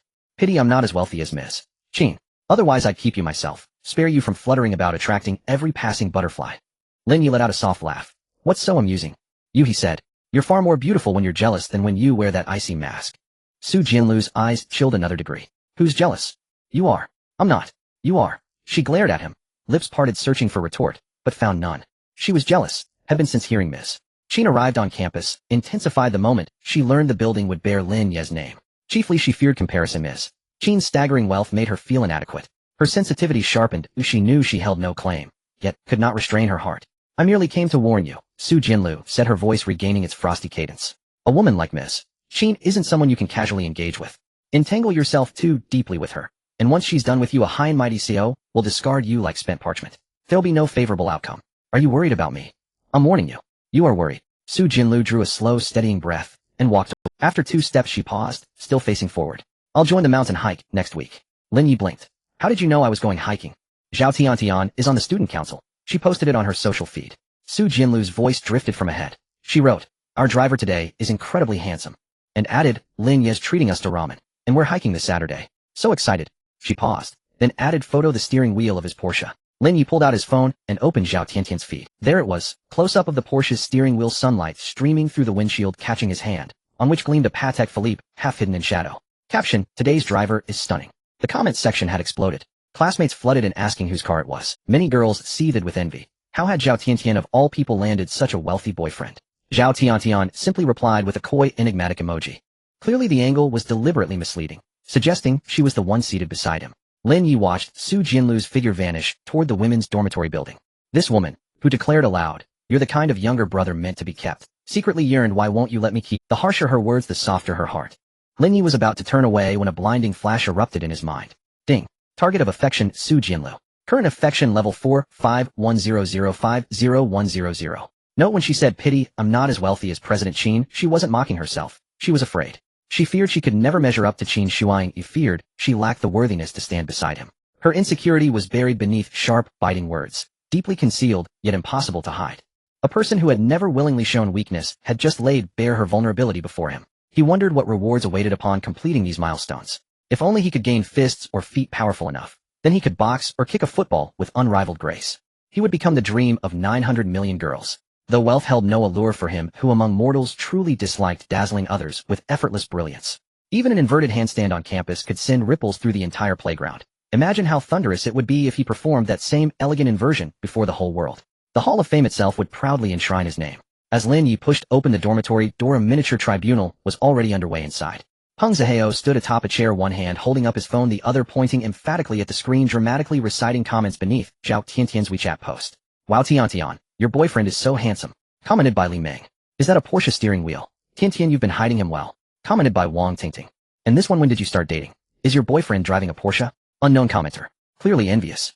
Zhang Daniu sat cross-legged on his bed, arms folded, face grave. Tiantian's photo is deliberately misleading. Only the steering wheel and hands are visible, no person at all. Anyone unfamiliar might assume her boyfriend drives a Porsche. Peng Zihao hopped down from the chair and approached Lin Yi. "Lin Yi, aren't you angry? She's using your car to flaunt. Not you, but herself." Lin Yi tossed his keys onto the table and took a sip from his water cup. "That woman's quite intriguing. I'd assumed, son, you would be the one showing off. But she posted too. Women are simply more vain. Look, you're my roommate, yet I've never borrowed your car to impress girls. And son, you. Even more absurd. Didn't you see her WeChat post? Last night, she'd staged an entire set of sportswear captioned weekend hike, gear ready. Someone asked who she'd be going with as she replied, with an ambiguously flirtatious emoji. This morning she posted again, looking forward to today's itinerary, geotagged at the school gate. The photo focused solely on the door handle of Lin Ye's Porsche. Her implication was unmistakable. She was hinting he was her boyfriend. Zhang Daniu added bluntly, "Yes, I saw it too." Someone commented, "Yeah, your boyfriend's car is so cool." She didn't deny it, just sent back a shy emoji. That's even worse than Zhao Tiantian. At least Tiantian never outright confirmed anything. Ye is practically etching "Lin Yi is my boyfriend" across her forehead. Peng Zihao smacked his thigh. "See, I told you. One after another, they're treating you as scenery. Aren't you furious?" Lin Yi tossed his keys onto the table again and took it. "They're happy. That's all that matters. Your composure is unreal." Peng Zihao groaned in despair. "That's your Porsche, your Patek Philippe. She's posing as your girlfriend. Don't you fear people will misunderstand?" "Misunderstand what?" "That she's your girlfriend." Lin Yi glanced at him. "What does it have to do with me?" Peng Zihao opened his mouth, then fell silent. Zhang Yizhou sat before his desk, his laptop screen displaying a hiking map of Jiangxing's outskirts. With his mouse, he circled several peaks, never turning around. "Which mountain shall we climb tomorrow?" Qingfeng Mountain stands at 800 meters. Well-marked trails, 4 hours round trip. Suiping Mountain is lower, but steeper, requires hands and feet. Then there's Fenghuang Ridge, complete with cable cars, if you'd rather ride than climb. "Is riding a cable car even considered hiking?" Zhang Daniu asked. "Sightseeing has its merits," Jiang Yizhou replied. Lin Yi paused and thought. Qin Shuang had asked him to meet her tomorrow, but likely nothing urgent. The hike had been planned long before he'd visit her afterward. Qingfeng Mountain. Not too high, not too low. Well-paved paths, ideal for bringing guests. Guests? Who? Peng Zihao perked up instantly. Xinxingwan, Zhao Tiantian's son, Su Jianlu, and all of you. Peng Zihao counted on his fingers, his eyes widening with each tally. "For girls. Lin Yi, are you hiking? Or holding a royal selection?" "Hiking," Lin Yi said, setting down his cup. "They said they wanted to see the scenery. Or see you," Peng Zihao muttered under his breath. Jiang Yizhou turned, adjusted his glasses, expression solemn. "For girls plus our 4 roommates. 8 people total. One car won't hold us all. We'll take 2, Lin Yi said. "I'll drive one. Who else can drive?" Silence hung for 2 seconds. Peng Zihao cleared his throat. "I don't have a license." Zhang Daniu raised his hand. "Never touched a steering wheel." Jiang Yizhou paused, thoughtful. "I can drive cars in simulation software. Whether I'd survive real roads, uncertain. And if I crash, surely they won't find me. I lack a license after all." "Then they'll find me," Lin Yi retorted. All 3 turned toward Lin Yi.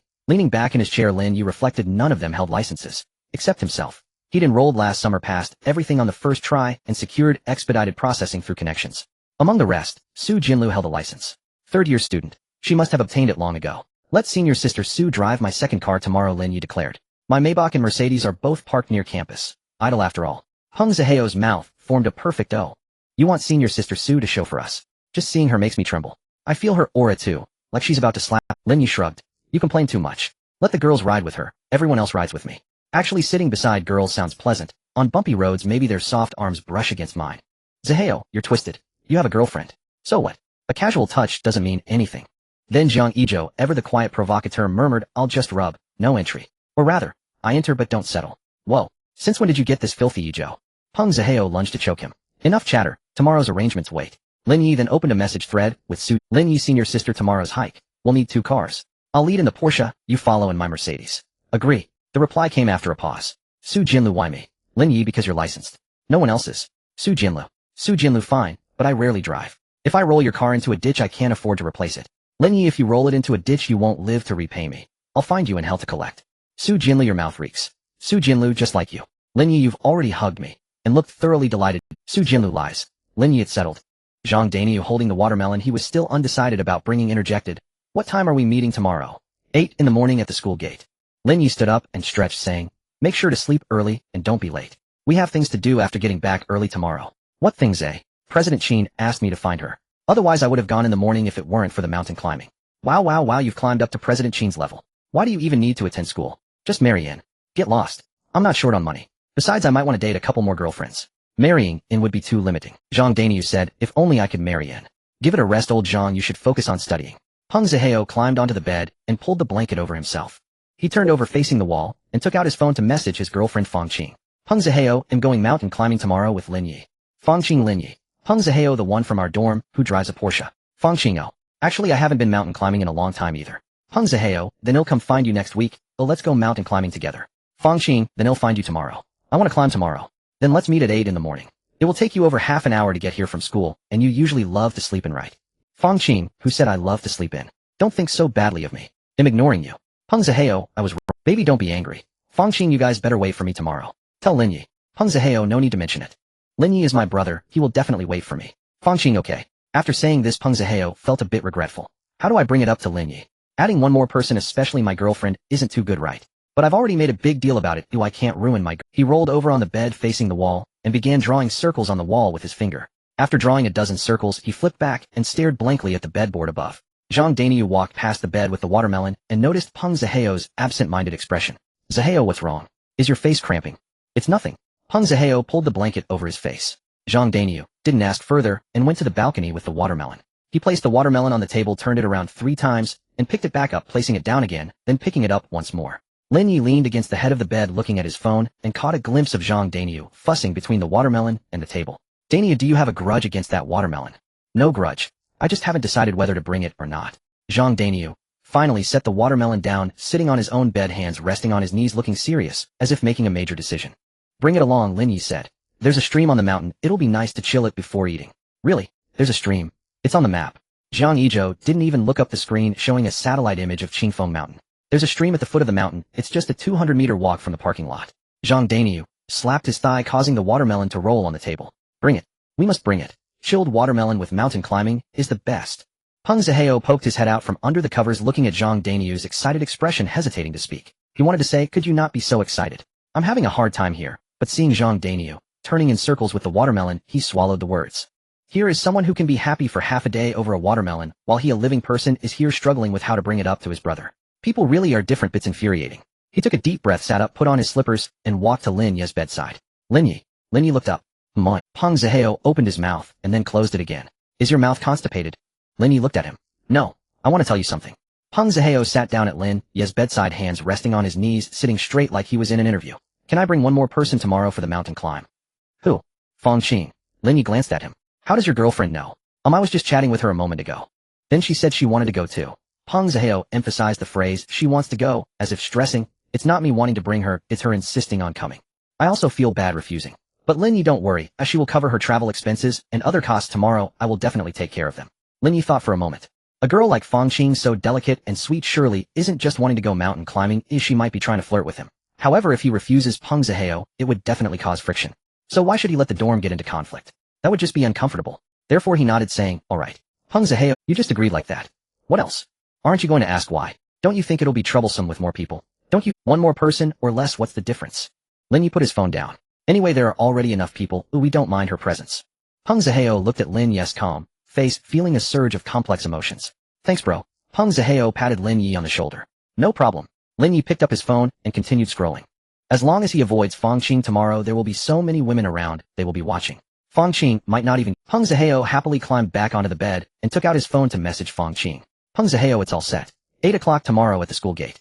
Lin Yi will drive, you sit next to me. Fang Qing, okay. Fang Qing, did you personally tell Lin Yi? Peng Zihao, I did. He's my brother, he agreed without a second thought. Fang Qing, then please thank him for me. Peng Zihao, no need. We're good friends, there's no need for niceties. Fang Qing, but you have to tell him for me. Peng Zihao looked at that message, hesitating for a moment. Peng Zihao, okay. Lin Yi leaned against the head of the bed, fingers sliding across the phone screen, the light reflecting on his face. He opened the chat with Su Jianlu and thought for a moment before typing. There's one more person tomorrow, Peng Zihao's girl. Su Jianlu replied instantly, got it. Then added, will the Porsche fit? Lin Yi calculated. There were 5 seats in the Porsche, him, Sun Yue, Su Ziki, Chen Siu, and Peng Zihao, just enough for 5. On the Mercedes side there were Su Jianlu, Shun Qingwan, Zhao Tiantian, Zhang Danyu, Jiang Yizhou, and Fang Qing. 6 exceeding the limit by 1. Lin Yi, 1 extra person in the Mercedes. Can you squeeze in? Su Jianlu. Su Jianlu, if you take me for a driver, don't let me exceed the limit too. Lin Yi laughed. Lin Yi, then what do you suggest? You drive the Porsche and I'll drive the Mercedes. Su Jianlu stayed silent for a few seconds. Su Jianlu, no need. We can squeeze. It's only 40 minutes anyway. Lin Yi looked at the line. It's only 40 minutes, imagining her expression when she typed it. It must have been a displeased expression, lips pressed, brows furrowed, a look of in putting up with this. Miss Su Jianlu does not take offense easily. If it were anyone else, she wouldn't even bother attending such a noisy mountain climbing event. At 6:30 in the morning in the girls' dormitory, Fang Qing finished the last stroke of her eyeliner in front of the mirror. She had woken up at 5 o'clock, an hour earlier than her alarm. She applied a face mask, layered on 3 coats of toner and emulsion, concealed her dark circles with concealer, applied 2 layers of foundation, curled her lashes for 10 minutes, and drew her eyeliner 3 times. Her lips were painted with a dusty rose shade, the one she noticed Lin Yi looking at last time. She turned around in front of the mirror wearing a white French tea dress cinched at the waist with a neck, the hem resting 3 centimeters above her knees. Her hair was styled in loose waves with a straightener, and her chest also had waves. Such a look would definitely mesmerize him. Boys were the most defenseless against her appearance. Last time Lin Yi didn't make a move, probably considering the feelings of classmates and roommates. Someone like Peng Zihao was considered good in high school, but had fallen short in college. Fang Qing realized there were many who were better than him at her art school, but none could compare to Lin Yi. She decided to focus on Lin Yi first. She picked up her phone and sent a message to Peng Zihao, I'm on my way. Peng Zihao replied immediately, okay. Be safe on the road. Fang Qing did not respond. She grabbed her bag and walked out of the dormitory. The corridor was quiet. On a weekend morning, most people were still asleep. The sound of her high heels clicking on the floor resembled a peacock eager to spread its feathers. At 7:40 in the morning at the gate of Jiangxing University, 2 cars were already parked. A matte gray Porsche and a black Mercedes stood side by side, shimmering subtly in the morning light. Lin Yi leaned against the Porsche door holding a cup of coffee and wearing a black baseball cap. He was dressed in a dark gray quick-dry t-shirt, black sports pants, and white sneakers, looking fresh and handsome. Su Jianlu stood next to the Mercedes wearing a black sports t-shirt and dark gray sports pants. She hadn't slept well last night, dreaming that she drove and left Lin Yi behind. Upon waking, her heart raced, unsure if it was fear or anticipation. After all, she had never driven before. Today would be her chance to showcase her skills. Zhao Tiantian squatted by the flower bed, munching on a bun, holding another bag in her hand, mumbling, if anyone hasn't had breakfast, come get it. I bought 10. Zhang Danyu leaned over to grab 2, and others also reached out. Hey, I'm not full, save me a few. Zhao Tiantian looked down at the 4 buns left in the bag and put it away. Peng Zihao stood at the school gate, stretching his neck to look down the road. He had also bought breakfast for Fang Qing, soy milk and fried dough sticks, the classic combination. Fang Qing would surely appreciate his effort. Zihao, where's your girlfriend? Zhao Tiantian asked while approaching with a bun. She's almost here. She said she'd arrive, but I don't see her. Why don't you call her? Peng Zihao dialed Fang Qing's number. After 5 rings it connected. Hello. Where are you? His voice carried an anxious tone. I'm at the school gate. Why can't you see me? Peng Zihao turned around. To the left of the gate was the flower bed, to the right was the Century booth, and across the street was the road. Besides their group, there was no one else. He turned around again and suddenly noticed someone standing under the tree shade across the road. Dressed in a white skirt with wavy hair, she was looking down at her phone. Peng Zihao hung up the phone and jogged across the road to that person. Ching. Fang Qing looked up. Peng Zihao stared at the sandals on her feet, momentarily stunned. You're wearing that to hike. What's wrong? Doesn't it look good? Fang Qing glanced down at her shoes. It looks good. But for hiking, as long as it looks good. Fang Qing interrupted him, her gaze shifting over his shoulder towards the other side of the road. The Porsche, the Mercedes, and a group of people. Her eyes lingered on the two cars for a moment. So nice. She heard they all belonged to Lin Yi's family, must be wealthy. Her father couldn't possibly be a wealthy merchant in Shanghai. If only she could become a young mistress in Shanghai. But as her gaze swept over the group, Fang Qing's smile froze. Why are there so many people? Her voice dropped. Huh. Peng Zihao followed her gaze. Oh, these are all Lin Yi's friends plus our roommates and seniors. Why didn't you tell me there would be? Peng Zihao was taken aback. I didn't expect there to be so many either. It started with just a few, then more joined. I thought it was just you guys from the dorm. Fang Qing's voice lowered further, tinged with a hint of grievance. When you mentioned hiking, I thought it was just you, Lin Yi, and a few, but there are so many girls here. She glanced at the girls again, each taller than her, none wearing heavy makeup, but with skin so flawless it felt unreal. Being prettier than her was the hardest to accept. This meant that throughout the day in Lin Yi's eyes, she would have to appear alongside those beauties. She would surely be overshadowed. Even if Lin Yi had feelings for her, he wouldn't be able to resist such a comparison. Peng Zihao watched her shoulders droop in dismay, feeling anxious. She would surely be overshadowed. Even if Lin Yi had feelings for her, he wouldn't be able to resist such a comparison.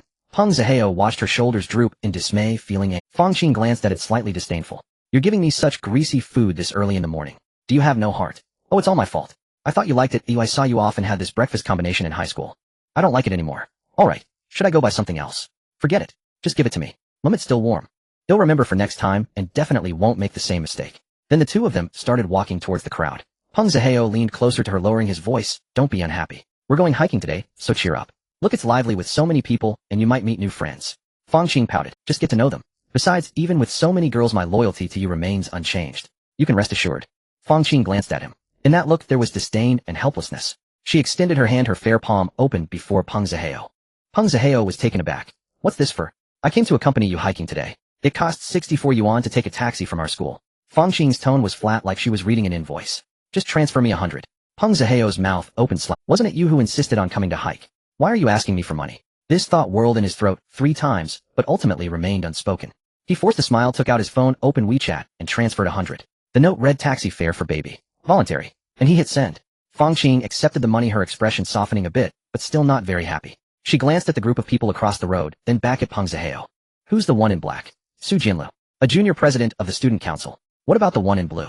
Yuan. Lin Yi's classmate from high school, our class monitor. And the one in white? Su Ziki. Also, Fang Qing nodded, not asking further. She stepped towards the other side of the road with Peng Zihao following behind, carrying her bag. Lin Yi noticed Fang Qing approaching and nodded. You're here. Fang Qing smiled. She felt that Lin Yi's greeting carried 3 parts indifference, 4 parts dominance, and 3 parts spirited vigor. What a little tyrant. Truly a product of a good family upbringing.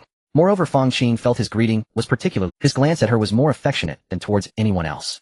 Yes, when I heard you organize the event, I immediately told Zihao that we must attend to show respect to President Lin. Lin Yi chuckled, not caring much. Fang Qing, however, felt that his constant smile towards her surely indicated he had feelings for her. Su Ziki leaned close to Chen Siyu's ear and whispered, Who is that girl in the dress? That's Peng Zihao's girlfriend. Her name is Fang Qing. Wearing a dress to hike. High heels. She might not know we are hiking. How can one not know we are hiking? Su Ziki laughed, her smile carrying a hint of knowing.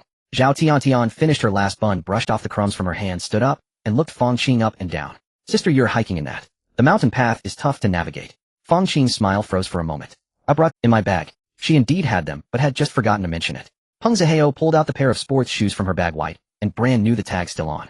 Fang Qing took them and sat down by the flower bed to change shoes. While changing, she heard Zhao Tiantian whisper something to Yuan, and both laughed. She put on her sports shoes, stood up, and brushed off the dust from her dress. The dress was still the same, and paired with the sports shoes it looked quite awkward. Is everyone here? Lin Yi surveyed the surroundings. He began to assign groups. Porsche himself, Zhang Dainyu, Jiang Izhou, Peng Zihao. Mercedes, Su Jianlu, Shun Qingwan, Zhao Tiantian Sun, Yue Su Ziki, Chen Siyu, and Fang Qing. 11 people. 1 group of boys and 1 group of girls. However, there were too many girls. Peng Zihao hesitated for a moment and approached Lin Yi. Lin Yi, can Fang Qing? There are too many people on the girls' side, it's cramped. Lin Yi glanced at Fang Qing, and then at the 6 girls crammed together on the Mercedes side, nodding. Alright. The other girls are all single, and Fang Qing is your girlfriend, so let her sit with us in the Porsche with you. Fang Qing's eyes lit up, her smile spreading from her lips to her brows. Great. Thank you, Lin Yi. She grabbed her bag, and was ready to dive into the back seat of the Porsche, her steps light, as if she were on springs. But then a hand stretched out, blocking the car door. Su Ziki had bounced over from the Mercedes side, and precisely positioned herself between Fang Qing and the door. Wearing a white sports t-shirt, and with a high ponytail, her face radiated an aura of being hard to deal with. I want to sit in the passenger seat next to Lin Yi. Her voice was not loud, but each word was firm. There's one less person in the Porsche, so I'm coming over. Don't. She spoke as if the passenger seat had her name on it. Fang Qing's smile froze, her hand still on the door handle, unable to enter or retreat. Excuse me, miss. Fang Qing took a deep breath, striving to maintain her politeness. Lin Yi has already invited me. Can you please be reasonable? Suzuki rolled her eyes, her lips curling down. I won't be reasonable, so what? She pushed Fang Qing's shoulder lightly, not forcefully, but with an extremely arrogant attitude. And who are you, an outsider? We all go to Jiangxing University. Which school do you come from? Fang Qing was pushed back a step, her high heels twisting on the concrete, almost losing her balance.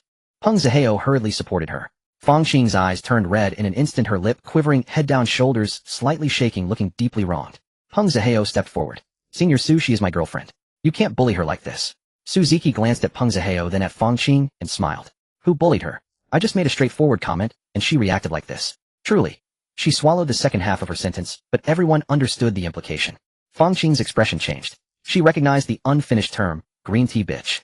Her face flushed red in an instant, her lips moved as if to retort, but out of the corner of her eye she caught Lin Yi leaning against the car door, watching them with an unamused expression. She swallowed back the words she was about to say, lowered her head, wiped her non-existent tears with the back of her hand, and her voice became soft as cotton. Zihao, let's go. I don't want to argue. Peng Zihao felt a pang of heartache, wrapping his arm around her shoulder, turning to look at Lin Yi, his eyes pleading. Lin Yi leaned against the car door, hands in his pockets, glanced at Suzuki. Suzuki had already opened the passenger door, plopping down into the seat without a hint of hesitation. She lifted her head and smiled at Lin Yi, that smile saying, even if you want me gone, I won't leave. Lin Yi did not push her away. He glanced at Peng Zihao. Then let's do as she says. Fang Qing, sit in the Mercedes. It's livelier over there with more girls. Fang Qing was so angry that she almost cried. This nasty woman ruining her chances. But she couldn't explode in front of Peng Zihao. She was the gentle and considerate girlfriend, and in front of Lin Yi, she was the graceful and poised girl. She took a deep breath, forcing a smile. All right, I will follow Lin Yi's arrangement. I can't let you, the main character, be put in a difficult position. She showcased her grace and poise. After saying that, she turned and walked towards the Mercedes. Peng Zihao followed behind, wanting to help her with her bag, but she yanked it back. Suzuki sat in the passenger seat, poking her head out of the window and calling out to Fang Qing's back, "Why have fun?"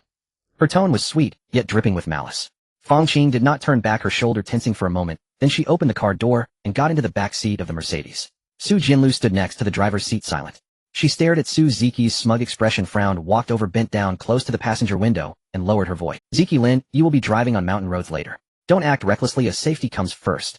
Suzuki leaned back in her seat, tilting her head to look at her. Sister, take care of yourself. You haven't driven much yet, don't lead your passengers into danger. Su Jinlu pinched her arm. Suzuki immediately pushed her away. Old woman, you're so rough. Get lost. Su Jinlu ignored her and returned to drive the Mercedes. Lin Yi started the car, and the Porsche's engine rumbled to life. He held the steering wheel with one hand, glancing at Suzuki in the passenger seat, noticing her seatbelt hadn't moved. Buckle your seatbelt, he said. Suzuki looked down, fumbling around the sides of her seat, searching fruitlessly for a long time, then raised her head, looking innocent. Where is it? I can't find it. Lin Yi pointed to her right. It's on your right side, between the seat and the pillar. That black buckle. Suzuki reached out to feel for it, touched it for 3 seconds, then pulled back her hand. I can't Can you help me look?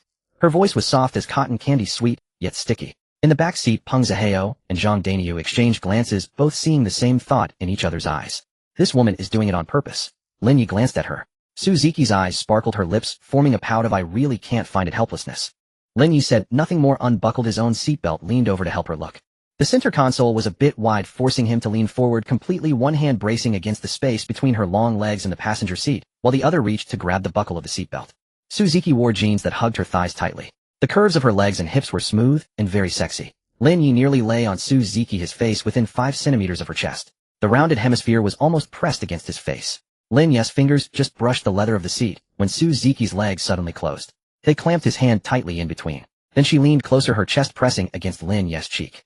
Soft. Very soft. Lin Yi's face was buried in a warm softness, his nose brushing against the fabric, a faint scent of milk infiltrating his nostrils. It wasn't perfume, it was the scent of body lotion, sweet, but not cloying like freshly baked cookies. What the hell? Lin Yi exclaimed, his voice muffled against her chest. In the back seat, Peng Zihao's mouth formed a perfect O. Zhang Danius' eyes were wide as saucers, nearly dropping the watermelon he was holding. He scrambled to catch it, but the watermelon rolled in its plastic wrap, making a dull thud. Zhang Yizhou had unknowingly taken off his headphones, not looking at Lin Yi and Suzuki, but staring out the window, What the hell? Peng Zihao also muttered. Suzuki looked down at Lin Yi's head, buried in her chest, a smile creeping onto her lips. However, the next second Lin Yi grabbed hard. NGH, Suzuki couldn't help but let out a sound. You hurt me with, Suzuki said with dissatisfaction. Lin Yi then propped himself up with the support. Slowly he said, who told you to mess with me on purpose? Suzuki pouted, don't you like it? This is a reward for you. After hearing this, Lin Yi paused for 2 seconds before reaching out to tug again. You're still grabbing. How shameless. Though she said that she felt quite happy inside, Lin Yi still liked himself. If you really want to reward me, then let's get a room tonight, and I'll reward you properly too. TCH. Can you find a seat? Lin Yi asked. Suzuki then stretched out her hand slowly, pulling the seatbelt buckle from the gap in the seat, and holding it up in front of Lin Yi. Found it. It's right here. Then buckle it up. I'm going to drive now. You must go slow. Oh, I can't handle it if you go too fast, or I might get dizzy. Peng Zihao, who was drinking water, sprayed it out directly. Unfortunately, it landed on Suzuki's shoulder. Suzuki immediately shot him a fierce look. Why is this guy so disgusting?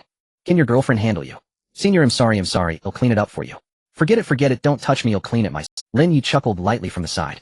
Suzuki shot him a glare. You're still laughing. What's wrong with me laughing? Who told you to tease them? They're just inexperienced little boys. Peng Zihao's face turned red as he said, Lin Yi, you said they can't compare to me. I've already been with Fang Qing. Alright, enough about you. Peng Zihao nervously glanced out the window. In fact, Fang Qing hadn't even let him kiss her, at most holding hands outside. But Peng Zihao was most concerned about not being looked down upon. Suzuki finished wiping her shoulder, and with a click fastened the seatbelt. Then she adjusted the seat back to a more upright position, placing her hands on her knees, sitting up straight, like an elementary school student. All set, Junior. You can drive now. Lin Yi started the car, pressing the gas pedal as the Porsche smoothly rolled out of the school gate. In the back, Peng Zihao leaned close to Zhang Danius, ear whispering. Did Lin Yi just reach out to pull seniors? This was too exciting. Peng Zihao had long wanted to touch Fang Qing, but she only allowed hand-holding at most. There was one time when they took the bus and he accidentally brushed against Fang Qing. It was so soft, unforgettable. But compared to Suzuki, Fang Qing was smaller and not as pretty, not even close. If only he could touch Suzuki, he would be willing to marry her. Zhang Daniu nodded. His face was also red. Because he had never even touched a girl, not even held a girl's hand. Speaking face-to-face with a girl made him blush and Meanwhile, Jiang Yizhou seemed uninterested, playing with his phone, but in reality, he was also thinking about some lewd things lost in his thoughts. Peng Zihao leaned back in his seat, admiring Suzuki's profile from the passenger seat. She was checking her makeup in the small mirror on the sun visor, appearing quite nonchalant. Senior looks very experienced. And Lin Yi driving appeared even more composed. Peng Zihao silently vowed to become a Sigma male like Lin Yi in the future. He would start by practicing his speech and actions. In the Benz, Su Jinlu tightly gripped the steering wheel, her palm. She had driven 5 kilometers already, but her nervousness hadn't diminished at all. Every time she approached an intersection, she had to slow down and ensure there were no cars before daring to proceed. The cars behind honked twice, but she ignored them, maintaining her own steady pace. Shen Qingwan sat in the passenger seat, occasionally glancing at the navigation, and then at the rearview mirror. In the rearview mirror, the 4 women in the back seat each had their own demeanor. It was quite cramped in the car. Lin Yi didn't drive the Maybach to avoid drawing attention at the tourist site. Zhao Tiantian was taking selfies. Sun Yu was touching up her makeup, and Fang Qing leaned against the window, her gaze fixed on the taillights of the Porsche, ahead, her expression neutral, lost in thought. Chen Xiyu was likely reviewing materials, preparing for her graduate entrance exams. Senior Su turned left at the upcoming intersection, Shen Qingwan said. Got it. Su Jinlu signaled, changed lanes, and turned left. Her movements were smoother than before. The 2 cars merged onto the road leading to Qingfeng Mountain. The sun was shining, and the breeze was pleasant.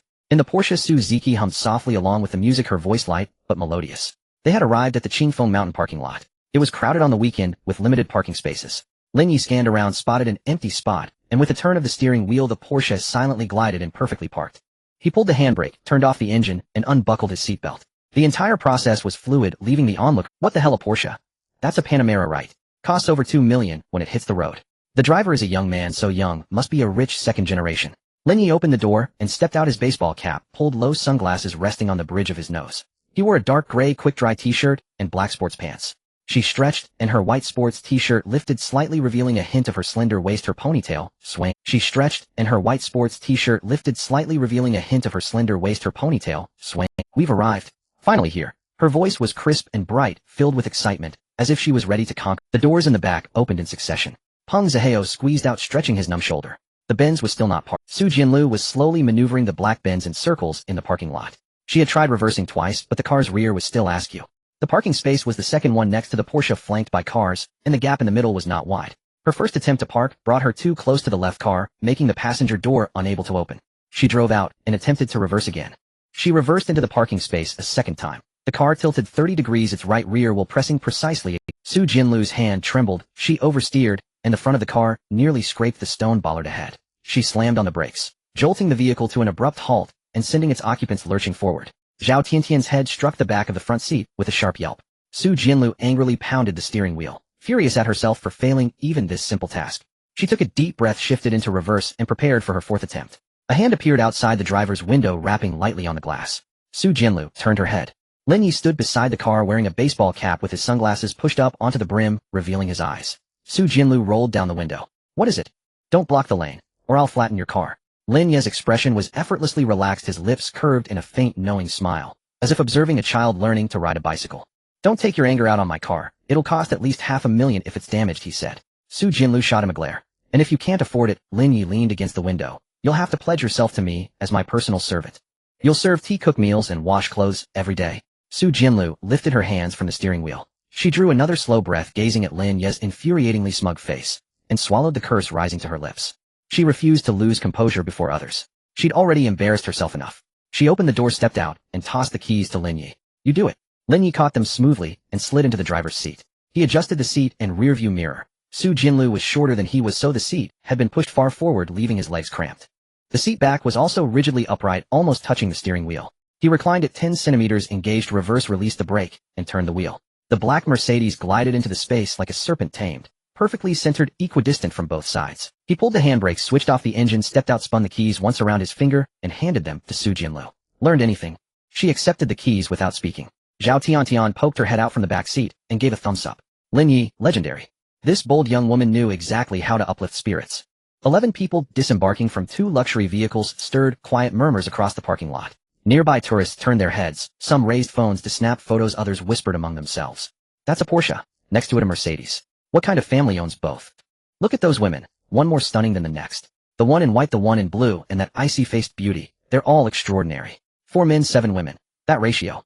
Who is that man? Some wealthy young master taking weekend leisure. See the one driving the Porsche? He's barely out of family money, obviously, bringing his girlfriend and her friends along for fun. All 7 are his girlfriends. Dream on. One would be more than you could handle, let alone 7. They're celestial beauties, far beyond the reach of ordinary mortals. Lin Yi paid no mind to the glances. He locked the Porsche and strode to the trailhead signpost, studying the hiking route map. Qingfeng Mountain offered 3 paths: the eastern route, gentle; the western route, steep; the central route, a balanced compromise. He chose the central route, a 4-hour round trip featuring 2 scenic overlooks and 1 rest pavilion. We'll take the central route. Steps neither too steep nor too flat, suitable for everyone. He pointed to the map for the others. I'll go with Lin Yi. Su Ziqiu declared first, her tone utterly matter-of-fact, as though her alliance with Lin Yi were already sealed. I'll go with Lin Yi too, Shen Xingyuan added, voice calm and unwavering.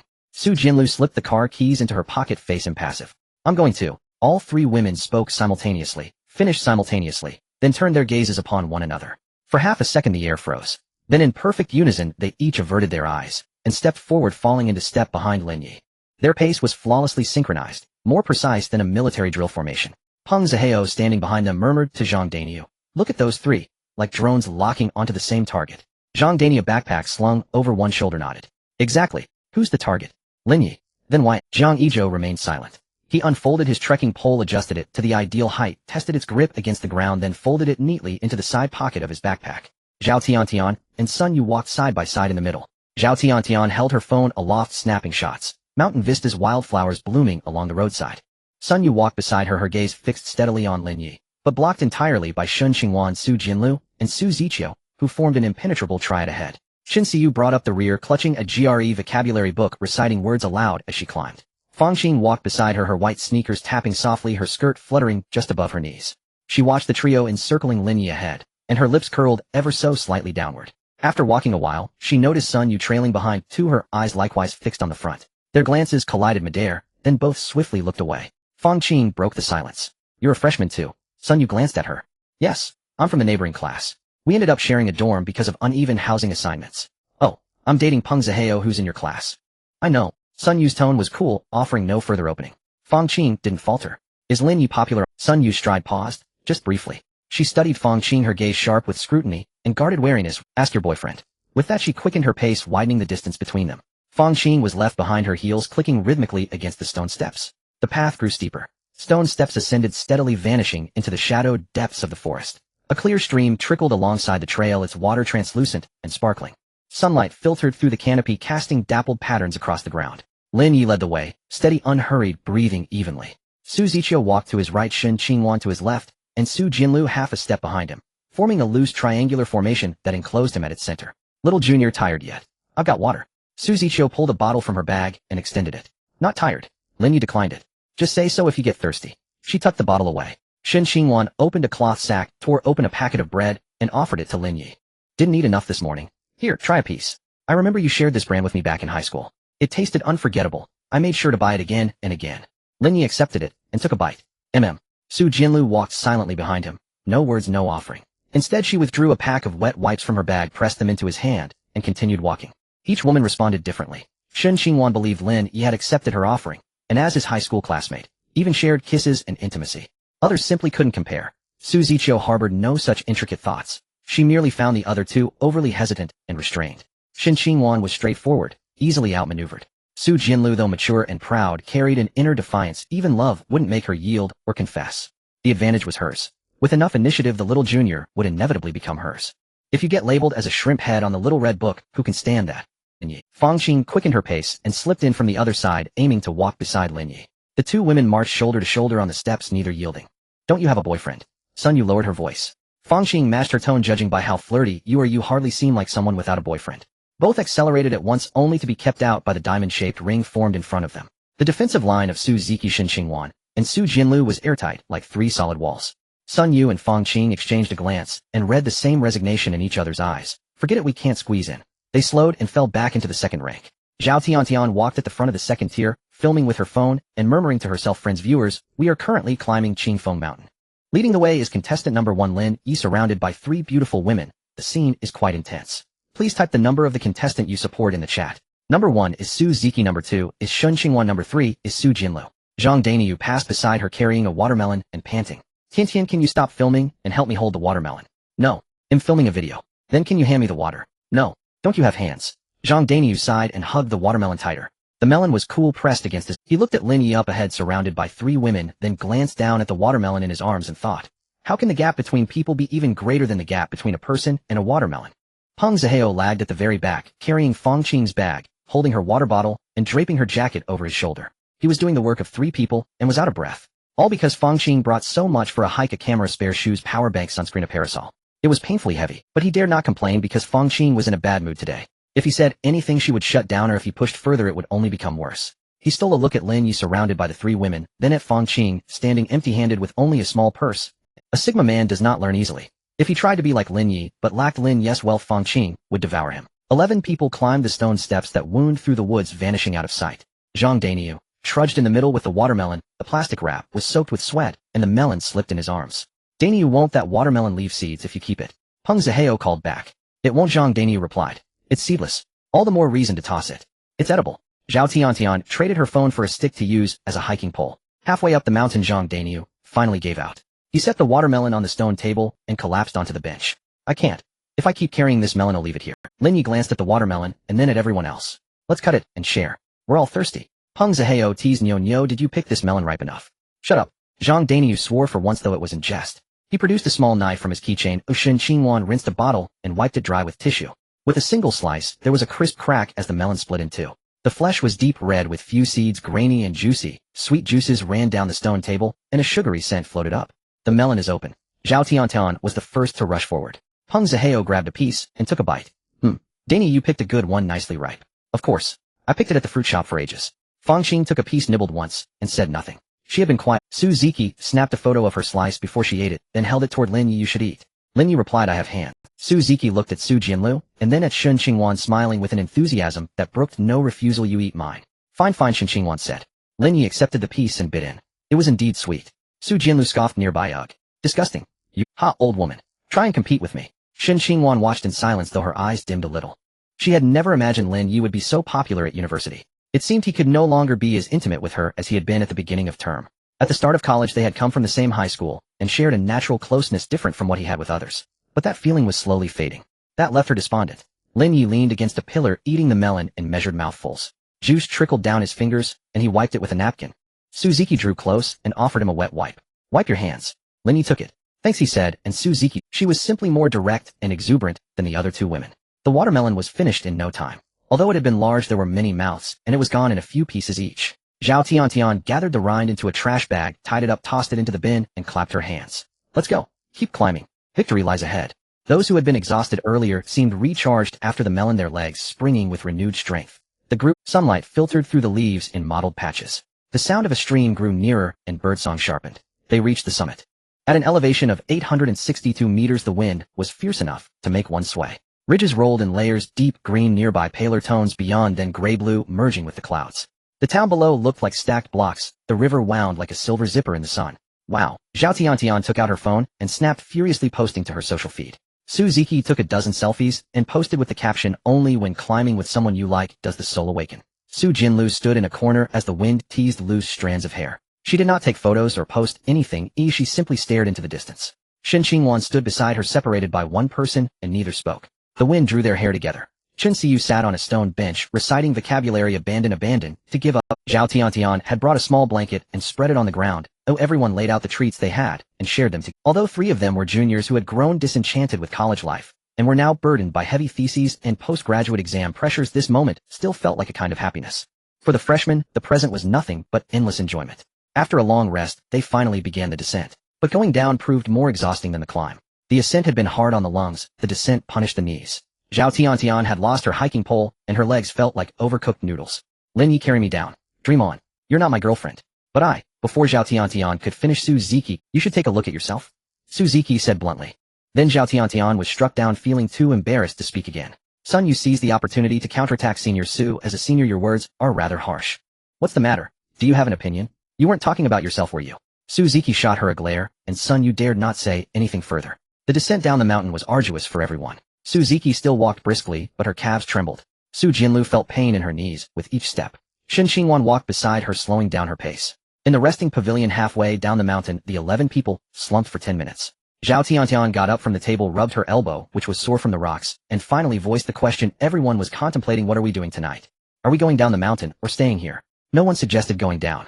Everyone waited for someone else to speak first. Peng Zihao took out his phone to check the time and battery life. It was 5 o'clock with 12% battery remaining.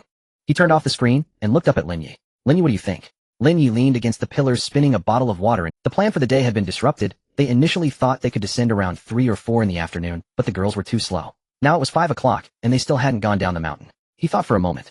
Qin Shuang had already pushed it back. It would take over an hour to go down, and walking in the dark after sunset, especially when everyone was exhausted, was unnecessary. He glanced at Jiang Yizhou. "How far is the guest house?" Jiang Yizhou opened the map and zoomed in. "Walk straight for 15 minutes. There are 8 rooms available." 8 rooms. Zhao Tiantian counted on her fingers. 11 people, 8 rooms, that's sufficient. Su Ziki stood up, dusted off her pants, and looked at Lin Yi. "Let's go, Junior, you lead the way." Lin Yi stepped forward, and the 11 followed him. 15 minutes later, the guest house appeared. It was a 3-story small building with white walls and gray tiles, wooden doors and windows, and 2 red lanterns at the entrance casting a warm yellow glow. The courtyard was small but tidy, with a stone-paved ground and several clumps of bamboo in the corners rustling in the wind. The owner, a woman in her 50s, was watering flowers in the yard, and paused in surprise when she saw a group of people enter. "Checking in." "Yes, 11 people." Lin Yi walked in. The owner put down the watering can and led them to see the rooms. There were 4 rooms on the first floor, 4 on the second, and 2 on the third floor, both with balconies that had mountain views. The rooms were small but clean, with white sheets neatly folded. The windows were open for ventilation, and the mountain breeze flowed in through the screens, cool and refreshing. "The rooms on the third floor with balconies are the best. You can see the sunrise." The owner pointed to the windows on the south side. "Those who want to see the sunrise can stay upstairs." "I'll stay on the third floor." Su Ziki raised her hand first, and then looked at Lin Yi. "Junior, you should stay on the third floor too. You can see the stars from the balcony." "I'll also stay on the third floor." Shen Qingwan's voice was soft but firm. "I'll take the first floor." Su Jinlu was tired and wanted to settle in quickly without climbing stairs. Fang Qing tugged at Peng Zihao's sleeve and whispered, "Let's stay on the first floor too." Peng Zihao nodded.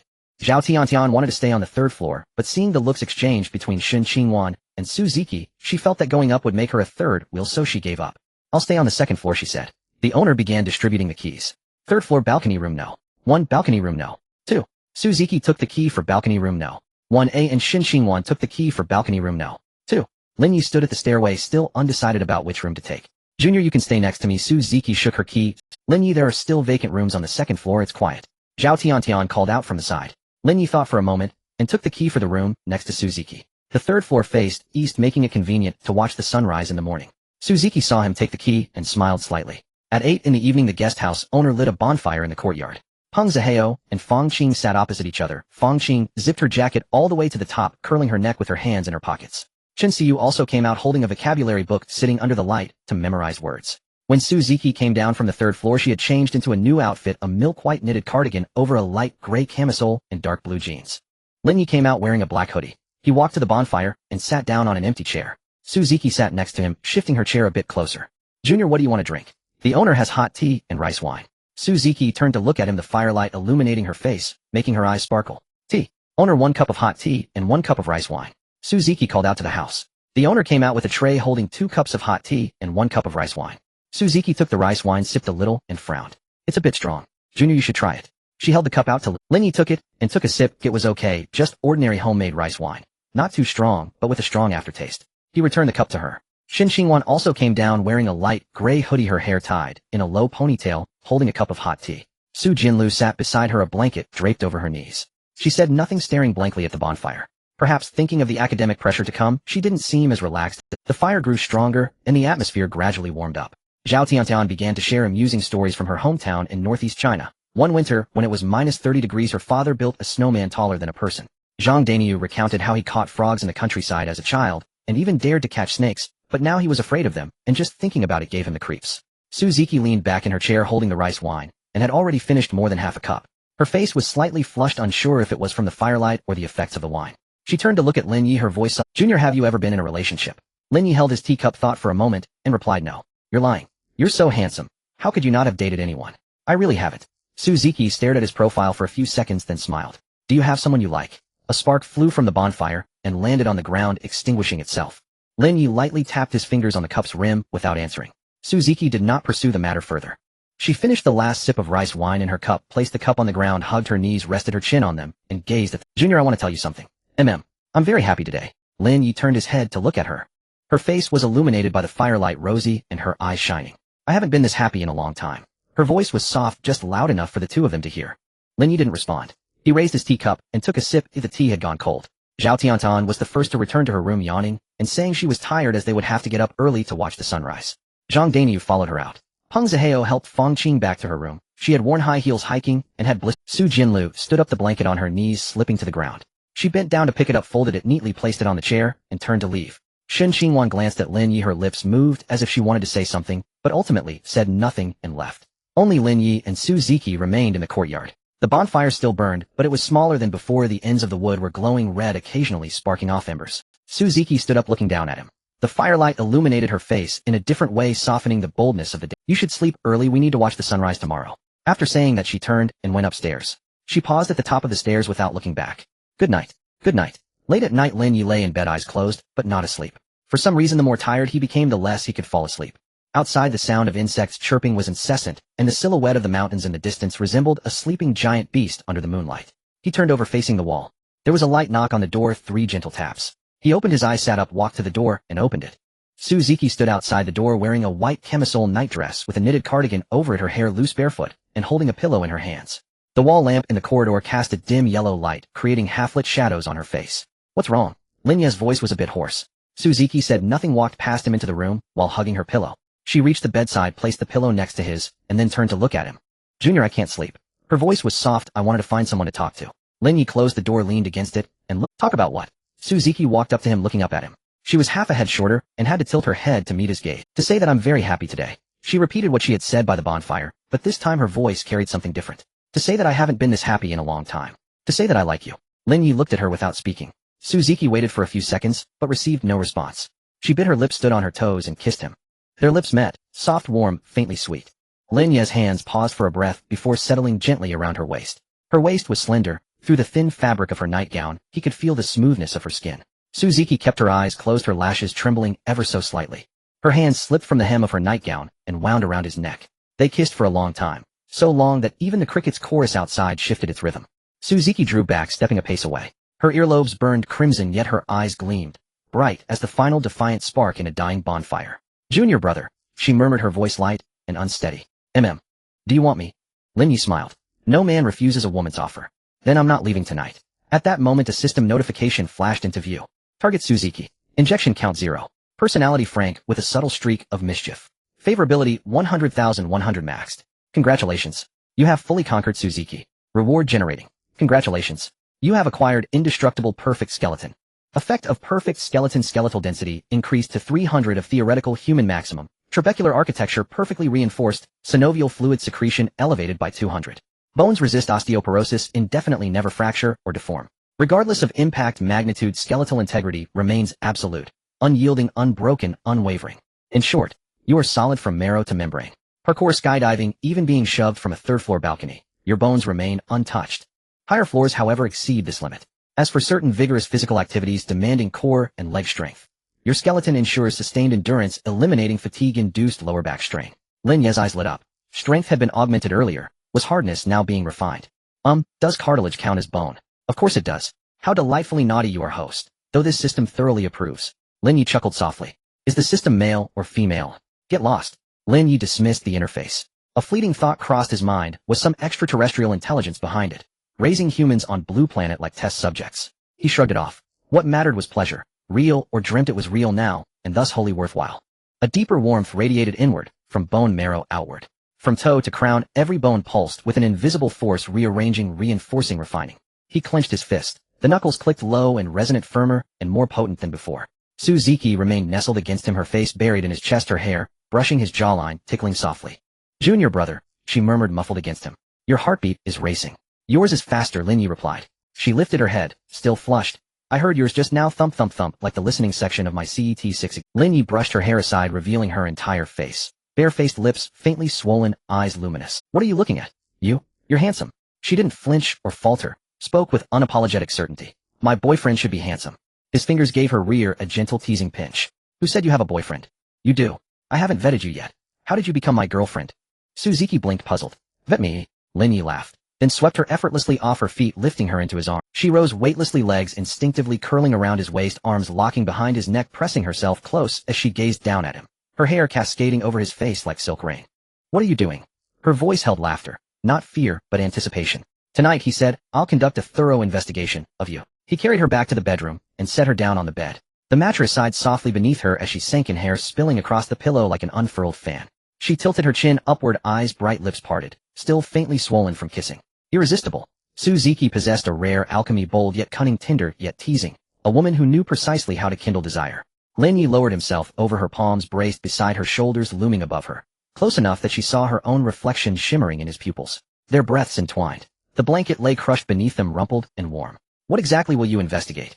Her voice had softened, tighter now, though she didn't realize it. Lin Yi dipped his head until his lips nearly grazed her ear. Why you came knocking on my door? She laughed lightly, turning her head, but not truly pulling away. Her earlobes flared crimson under his warm breath, and she shivered, drawing her shoulders inward. I couldn't sleep. I wanted someone to talk to. She lied. So what do you wish to say now, eh? Suzuki held his gaze for several silent seconds, then reached up her fingertip, tracing his jawline down to his Adam's apple, pausing there. I mean, you're pressing too hard. How shall I fix that? Her fingers slid from his throat to his shoulder, and pushed gently, a feint between resistance and invitation. Please get up. Lin Yi didn't move. She pushed again, soft, yielding. I need water. Suddenly her mouth felt parched. A quiet flutter stirred within her, nervousness. This was what it felt like, to be pinned beneath someone you adored. Her whole body burned, humming with electric intensity. It was exquisite, like hovering on the edge of flight, suspended between earth and sky. Very well. I'll feed you. Huh. Lin Yi reached for the mineral water bottle on the nightstand. He took a deep swig, but held it in his mouth unswallowed. Suzuki froze, startled, before Lin Yi leaned in and sealed their lips together. Cool, clear water flowed from his mouth into hers, slipping past her slightly parted lips. She swallowed instinctively, before the next sip arrived, leaving no time to breathe. Her throat rippled softly as she swallowed again. On the third sip, she ceased passivity, her hand pressed firmly against his nape, transforming the act of feeding into something far deeper, far more intimate. The water ran out, but their lips remained fused. Only after a long suspended moment did Lin Yi lift his head. He placed the open bottle carelessly on the nightstand. A droplets trailed down its surface, pooling into a small glistening stain on the wooden tabletop. Suzuki's lips glistened, moist, radiant, as if glazed with translucent gloss. She stared at him, eyes liquid and deep, voice huskier now. What kind of feeding is that? A method reserved exclusively for you, Lin Yi replied. She said nothing, only traced a cool featherlight line down his spine with one fingertip, leaving a whisper of chill upon his skin.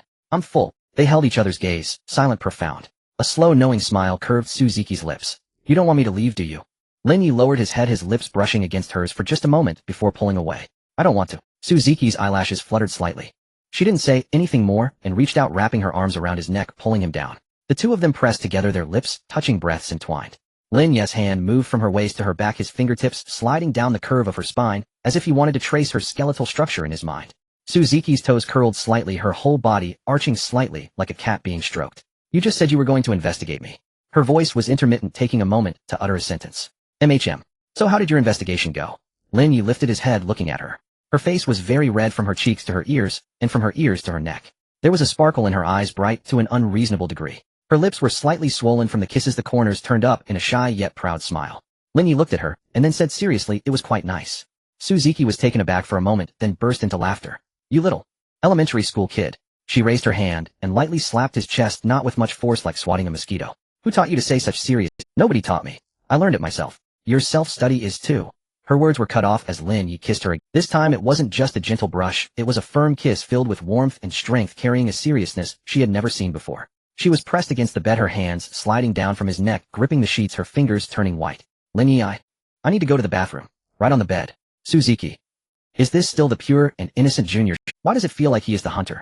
After a long time, Suzuki turned her head, burying her face in the pillow, panting. Her voice was muffled. Junior, is your investigation too thorough? Scientific rigor is necessary. Linyi's voice was somewhat hoarse. Rigor, my foot. Suzuki turned her head from the pillow, looking at him. Her eyes were still bright, but with an added layer of moisture. Do you know? This is my first time. Linyi looked into her eyes, where there was tension, shyness, and a sense of relief after saying it out loud. He lowered his head and kissed her forehead. Of course I know. Suzuki looked at him, at the fine beads of sweat on his forehead, at his slightly flushed ears, and at his serious eyes. She bit her lip, raised her hand, hooked her arms around his neck, pulling him down to whisper something into his ear. Her voice was, I can't take it anymore. Lie down and let me help you. Hearing this, Linyi turned over, leaning against the headboard. Suzuki sat up, tying her hair back. Sunlight squeezed through the curtain gap, casting a beam of light on the head of the bed, cutting across their faces. Suzuki was still in his arms, her eyes half closed like a cat that hadn't fully woken up. Her hair was scattered everywhere, a few strands sticking to his chest, tickling him. What time is it? Her voice was hoarse, like it had been rubbed with sandpaper. She had been tormented quite a bit last night. Linyi reached for the phone on the bedside table, turning on the screen. 7:40. So late. The sunrise must have passed. It has. Suzuki was silent for a moment, then chuckled. Then why didn't you wake me up? I saw you sleeping so soundly. Like a pig. You're the pig. Suzuki reached out and tapped his chest lightly. You were holding me to sleep. Of course I slept well. If it were someone else, I would definitely be sleepless. Linyi didn't respond to this, just shifted to a more comfortable position, one hand resting on her lower back, his fingers gently stroking her.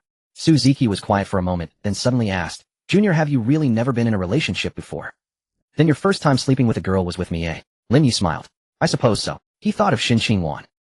But Suzuki definitely meant that entering was what counted as sleeping together. Yuan obviously didn't count. One must understand the intention behind the question. Suzuki lifted her head from his arms, staring at his face for several seconds, as if searching for something. Once she was done, she leaned back against his chest. So your skills are so good, is it really a talent? What else could it be? I think you're lying to me. Her tone was laced with laughter, but beneath the laughter was a hint of seriousness. All those moves you made last night looked like you had... Did you secretly watch videos to learn? I did watch. You really watched? Suzuki suddenly lifted her head, staring at him. How many did you watch? Not many. Just a few. A few. I can't remember. Suzuki stared at him for 3 seconds, then laid back down on him, her tone dreamy. So tell me, is it better in the videos, or with me? Linyi was silent for a second. What does your silence mean? Suzuki slapped his chest lightly. Your silence is more annoying than speaking. I was thinking about how to answer without getting hit. Just be honest. Your question itself has a trap. If I say the videos are better, you'll hit me. If I say you are better, you'll say, just smooth-tongued. Suzuki couldn't help but laugh, her whole body shaking on him. You little elementary school kid, how are you so eloquent? I already told you it's a talent. She laughed enough, then quieted down, her fingers drawing circles on his chest, drawing one after another, circling for a long time, before speaking, her voice a bit more serious than before. Linyi. Why did you want me to stay last night? Linyi thought for a moment. Because you wanted to stay. And I wanted to as well. Is it that simple? What more complexity do you want? Suzuki didn't answer immediately. Her fingers were still tracing circles, but the speed had slowed down significantly, as if she were pondering something. After a long while, she finally said, in the past, when other boys pursued me, I didn't feel much. I just intentionally led them on eating and drinking from them, and then discarded them. You are the first one who makes me feel I want to live with you forever.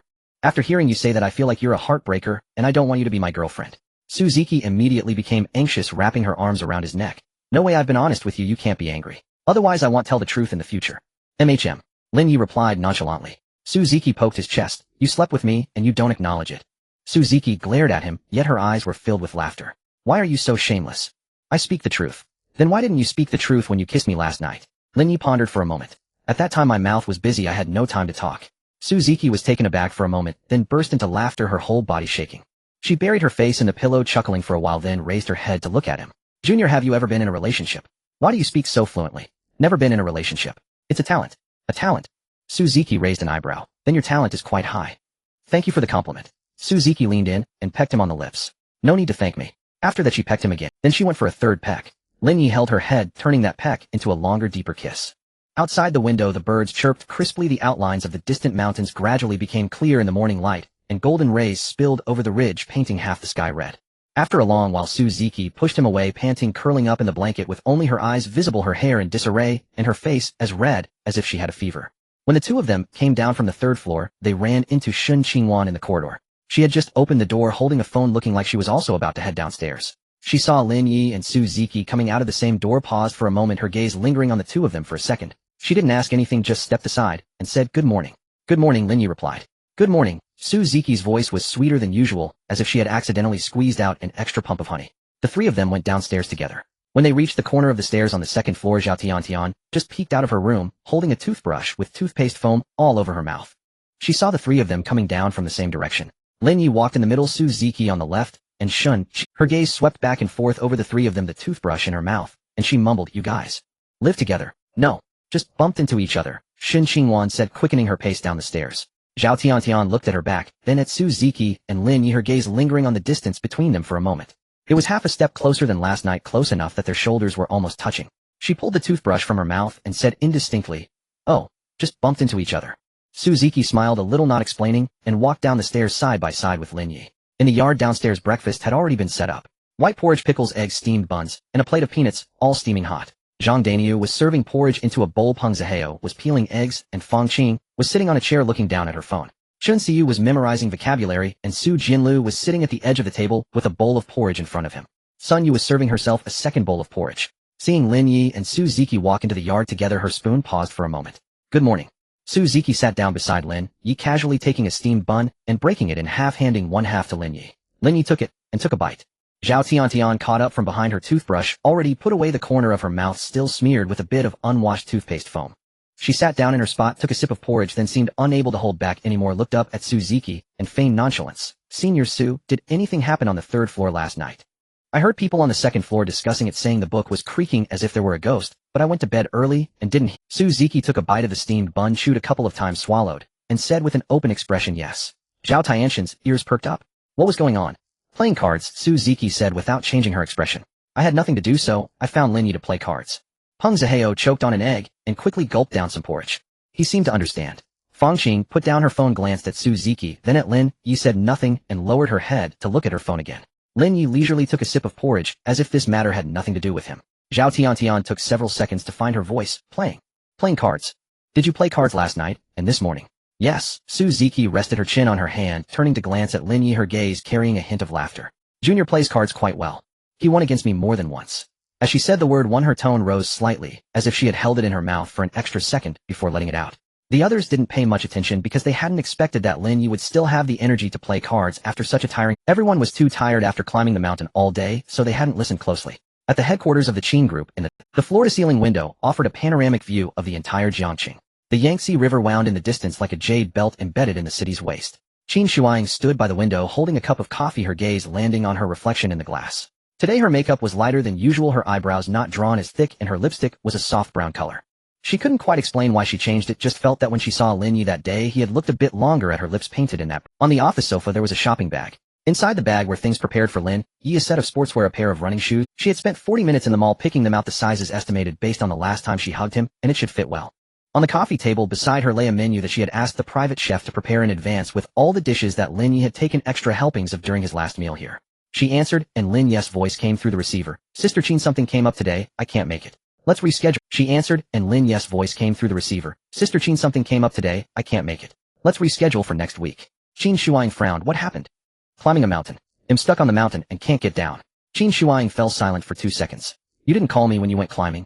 It was a last-minute decision. It sounded like someone was calling him on the other, and it seemed to be a girl's voice. Qin Shuang couldn't hear what was being shouted, but she could hear the voice, young, clear, filled with laughter. She fell silent again for 2 seconds, then her tone turned cold. "Fine. You climb. You climb well. I won't care if you break your leg." She hung up the phone. She leaned against the desk, staring at the phone screen, her face calm, but her lips pressed into a line. She threw the phone onto the desk and walked to the window. She looked for a while, then turned and walked to the sofa, picked up the shopping bag, glanced at the sportswear inside, and tossed it into. After a moment, she picked it up again. After all, there was nothing in the trash bin, as she would let him wear clothes that had been in the trash. She hung the clothes back in the wardrobe and closed the door. Sun Yu was a money lover. She had an undercover agent among her subordinates at the university. However, Sun Yu herself was unaware of being an undercover agent, as her every move was being monitored. Sun Yu's moments were public, showcasing several photos of mountains with the caption "Conquered Qingfeng Mountain." There were additional pictures, one of the mountain scenery, one of them eating, and another capturing the backs of several people. Qin Shuang enlarged the photo and noticed one person's silhouette wearing a dark gray t-shirt and a black baseball cap with a tall, straight posture. Next to her stood a girl in a white sports t-shirt with a high ponytail. Another girl wore a light blue sports t-shirt. Qin Shuang stared at the photo for a while, then placed her phone face down on the coffee table, leaned back into the sofa, and closed her eyes. It had already been 2 hours when Wang Chong entered. He held a folder preparing to report on the progress of today's work. Upon entering, he saw Qin Shuang leaning on the sofa with her eyes closed. Sunlight streamed through the floor-to-ceiling window, illuminating her face and softening her features into a calm expression. Wang Chong tiptoed, placed the folder on the coffee table, and was about to turn and leave. "Uncle." Wang Chong halted. He turned back and saw Qin Shuang had opened her eyes. There was light in her eyes, not the sharp light of "I am planning the company's next strategic move," but a gentler glow. Wang Chong had seen this light before, many years ago when she was 13 and her mother was still around. She returned home from school holding a wildflower she picked by the roadside, her eyes shining with this very light. "What's wrong?" Wang Chong walked over and sat down opposite her. Qin Shuang sat up a bit, picked up the coffee from the table, took a sip, and then set it down. She opened her mouth, then closed it again as if organizing her words or hesitating whether to speak. "Uncle, can I ask you?" "Go ahead," he replied. "What does it feel like to be in love?" The office fell silent. Outside the floor-to-ceiling window, a plane slowly flew past beneath the clouds, casting a blurry shadow on the glass. Wang Chong's hand froze on the folder as he observed Qin Shuang's expression. She was not joking, not testing him, she was genuinely asking. In her 28 years of life, she had never posed this question before. Previously, she'd asked about the profit target for the next quarter, if the supply chain's payment terms could be extended by half a month, or the progress of new drug development. Love. She had no time to think about it. Her time was divided into 3 parts: company illness and the countdown to death, and each part was never enough. But now she asked. Wang Chong's lips slowly curved into a smile of relief. "You're asking me?" "Yes," he responded with a smile. "I've been married to your aunt for 20 years. You want me to reminisce about what love feels like? Then tell me about when you first started dating." "In the beginning, it was just wanting to see her. I would look for reasons to find her. Seeing her made me happy, and when I couldn't, I missed. Whatever she said sounded lovely to me, and everything she did seemed beautiful." Qin Shuang listened intently, as if attending an important project report. "And then, then we got together. Then your cousin was born, and then there were daily chores." Wang Chong chuckled. "But that initial feeling is different from now. Now we are together, feeling secure back, then we weren't together, and my heart was in a flutter. That fluttering feeling is what love is, right?" Qin Shuang was quiet for a moment before gently nodding. "I understand now." "What do you understand?" "I realize I am currently in that fluttering state." Wang Chong looked at her for a few seconds, then asked, "Is it because of Lin Yi?" Qin Shuang did not deny it. She picked up the now cold coffee again, took a sip, and this time did not set it down, holding it in her palm as it tilted slightly, making the coffee slosh inside. "He didn't come today, he went hiking with his classmates. The 2 girls who came to find him last time are with him." Her tone was calm, but when she mentioned those 2 girls, she pressed her finger against the cup a bit harder. "I heard that when he was hiking, he shared a bottle of water with one of the girls." Wang Chong raised his eyebrows. "You know this too?" "I have my ways." Wang Chong fell silent for a moment. "What do you want to do?" Qin Shuang set down her coffee cup, stood up, and walked to the floor-to-ceiling window. The sunlight cast a long shadow behind her as she gazed outside, her voice soft, as if speaking to herself. "I used to only think about how to survive. Now I suddenly wonder how to live after surviving." Wang Chong remained silent. He observed Qin Shuang's profile, where her lips formed a subtle arc, one that even she was unaware of. Her gaze was softer than before, like the surface of a lake in winter beginning to thaw, a thin crack appearing in the ice with light shining through the water below. He stood up and walked to the door, pausing for a moment. "Your aunt says that loving someone means wanting to do everything together with them. Eating together, shopping together, even going to the bathroom together. Do you want to try that too?" Qin Shuang was taken aback. "Huh? Going to the bathroom together? Wouldn't that be embarrassing?" Wang Chong couldn't help but burst out laughing, holding his stomach. "How can you be so naive? You can't even compare to your 12-year-old cousin." "What do you mean I can't compare? I'm much better than him." Wang Chong replied. "Your cousin is 12, just started middle school, flirting with girls at school, and he has been in a relationship with his female classmate. The teachers have come to me 3 times about it. Look at you turning red at the mere mention of boys. How can you expect to date like this? Wouldn't you be easily fooled by That shouldn't be the case. How about I sign you up for a class?" Wang Chong pulled out his phone. Qin Shuang interrupted. "No need, that would be too embarrassing. As the president, I feel I need to take action in middle school." "What kind of action? Who are you targeting?" "Lin Yi." Qin Shuang mused, rubbing her chin. Wang Chong made a face. He believed that Lin Yi was enjoying a blessing because his niece was an extremely ambitious woman who would not give up until she achieved her goals. Snap. Lin Yi flipped over 3 cards, glanced at them without changing his expression, and then made his first move. 3 sevens and a 4. "I'm in." Zhao Tiantian threw down 3 8s and a 5. "I'm in." Su Ziki lazily tossed down 3 9. Lin Yi put down 4 cards, 3 aces and a 2. Zhao Tiantian and Su Ziki fell silent simultaneously. "Did you steal the landlord's cards?" Zhao Tiantian stared at him. No, just lucky. A round ended and Lin Yi won. Zhao Tiantian refused to admit her defeat. This was just a warm-up. Let's go again. Su Ziki shouted from upstairs. Lin Yi, what are you doing down there? The view upstairs is beautiful with the wind blowing. It's so comfortable. Aren't you coming up? We're playing cards, Lin Yi replied. Su Ziki exclaimed, huh? You're just playing cards outside. Isn't that too exposed? Lin Yi looked up at her. Su Ziki giggled. This silly girl still wanted to play outdoors. Su Ziki also came down to play poker, but clearly could not compete with the enhanced thinking of Lin Yi. She threw down her cards, biting her lip, and glanced at him. Can you count cards, eh? No. It all depends on luck. With your luck, why not buy a lottery ticket? I already have more money than I can spend. Why would I buy a lottery ticket? Pang Zaheo covered his head and exclaimed, I can't take it. How can you say such a malicious thing? My Dao heart is shattered. Zhang Daniu walked over with a teapot, pouring a cup of tea for everyone. Su Jinlu stood at the door facing away from the courtyard, as if watching the stream at the foot of the distant mountain lost in thought. Zhao Tianshan's voice floated over, Su Senior. Would you like to play a round? It's more lively with 4 people. Su Jinlu did not turn around. I won't play. It's very simple. They'll teach you. No need. Zhao Tiantian still wanted to persuade her, but was pulled by Xin Yuan. Tiantian Senior, Su doesn't like playing cards, don't force her. Zhao Tiantian stuck out her tongue and continued to draw cards. Lin Yi glanced at Su Jianlis back at the door. She stood very straight, but her shoulders were slightly tense as if listening to the movements behind her. He glanced again at Shen Qingwan sitting opposite. She was seriously looking at her cards, pinching the corners with her fingers, applying slight pressure, as if competing with herself. She played steadily, each move well thought out, but that also made her a bit slower. Zhao Tiantian urged her to play faster from the side, but she was not in a hurry, only playing when she was ready. He withdrew his gaze and played another hand. The game lasted all morning. Lin Yi won 7 rounds, Su Ziki won 2, Shen Qingwan won 1, and Zhao Tiantian didn't win any, but her voice was the loudest.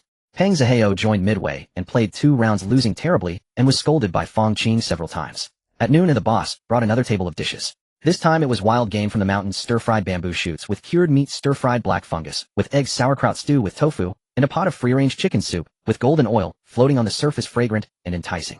Zhao Tiantian, so hungry, she could eat a whole cow, devoured 3 bowls of rice. Zhang Daniu also enjoyed it greatly, saying, it's 1,000 times better than the school cafeteria. Fong Qing unusually took several extra pieces of meat, and when Pang Zaheo saw meat in her bowl, he quickly added 2 more pieces for her. After finishing the meal, they took a break. At 2 in the afternoon, the group began to descend the mountain. Going down was easier than going up since they didn't have to exert effort to climb back, but their knees still suffered. At the foot of the mountain in the parking lot, 2 cars were quietly parked, covered with a thin layer of dust. Lin Yi took out his key and pressed it, making the Porsche's lights flash twice. Su Jinlu also took out the key to her Mercedes, unlocked it, and opened the driver's door. She sat in the car for a moment, glancing at the steering wheel, and then at the empty seat beside her. Lin Yi opened the door to the Porsche, about to sit down, when Su Ziki had already opened the passenger door and slid in, fastening her seatbelt in one smooth motion. Lin Yi glanced at her, said nothing, and started the car. By the time they drove back to Jiangxing University, the sky had completely... The streetlights turned on, casting a dim yellow light through the phoenix tree leaves, with people coming and going at the school gate. Students returning to school for the weekend dragged their suitcases and carried takeout bags, walking in groups. The Porsche stopped by the roadside and Lin Yi turned off the engine. From the back seat came the sound of Pang Zaheo's even breathing. He had slept all the way, leaning against Zhang Dania's shoulder, nearly drooling on his sleeve. Su Ziki also woke up. She rubbed her eyes, sat up straight, turned to Lin Yi, her voice still hoarse from just waking up. Yes, we are. She stretched lazily, her long hair dancing gently in the breeze, a lazy smile on her lips. See you tomorrow. See you tomorrow. I want to stay at your place outside. Forget it, I'm not going to stay. It's more convenient to attend classes. We'll talk about it on the weekend. All right. Su Ziki unbuckled her seatbelt, leaned closer to him, and quickly pecked his lips, as quick as if she had stolen something. Then she opened the car door and jumped out, walking toward the girls' dormitory. After taking a few steps, she turned back and waved at him, as if wanting to confirm that kiss once more. Lin Yi sat in the driver's seat, watching her figure disappear at the end of the path. The 3 people in the back were stunned. What's going on? A freshman, how could she make a third-year beauty pursue her? The world is going downhill. Lin Yi, that. What about class leader Xin Qingwan and senior Su? Aren't you pursuing them anymore?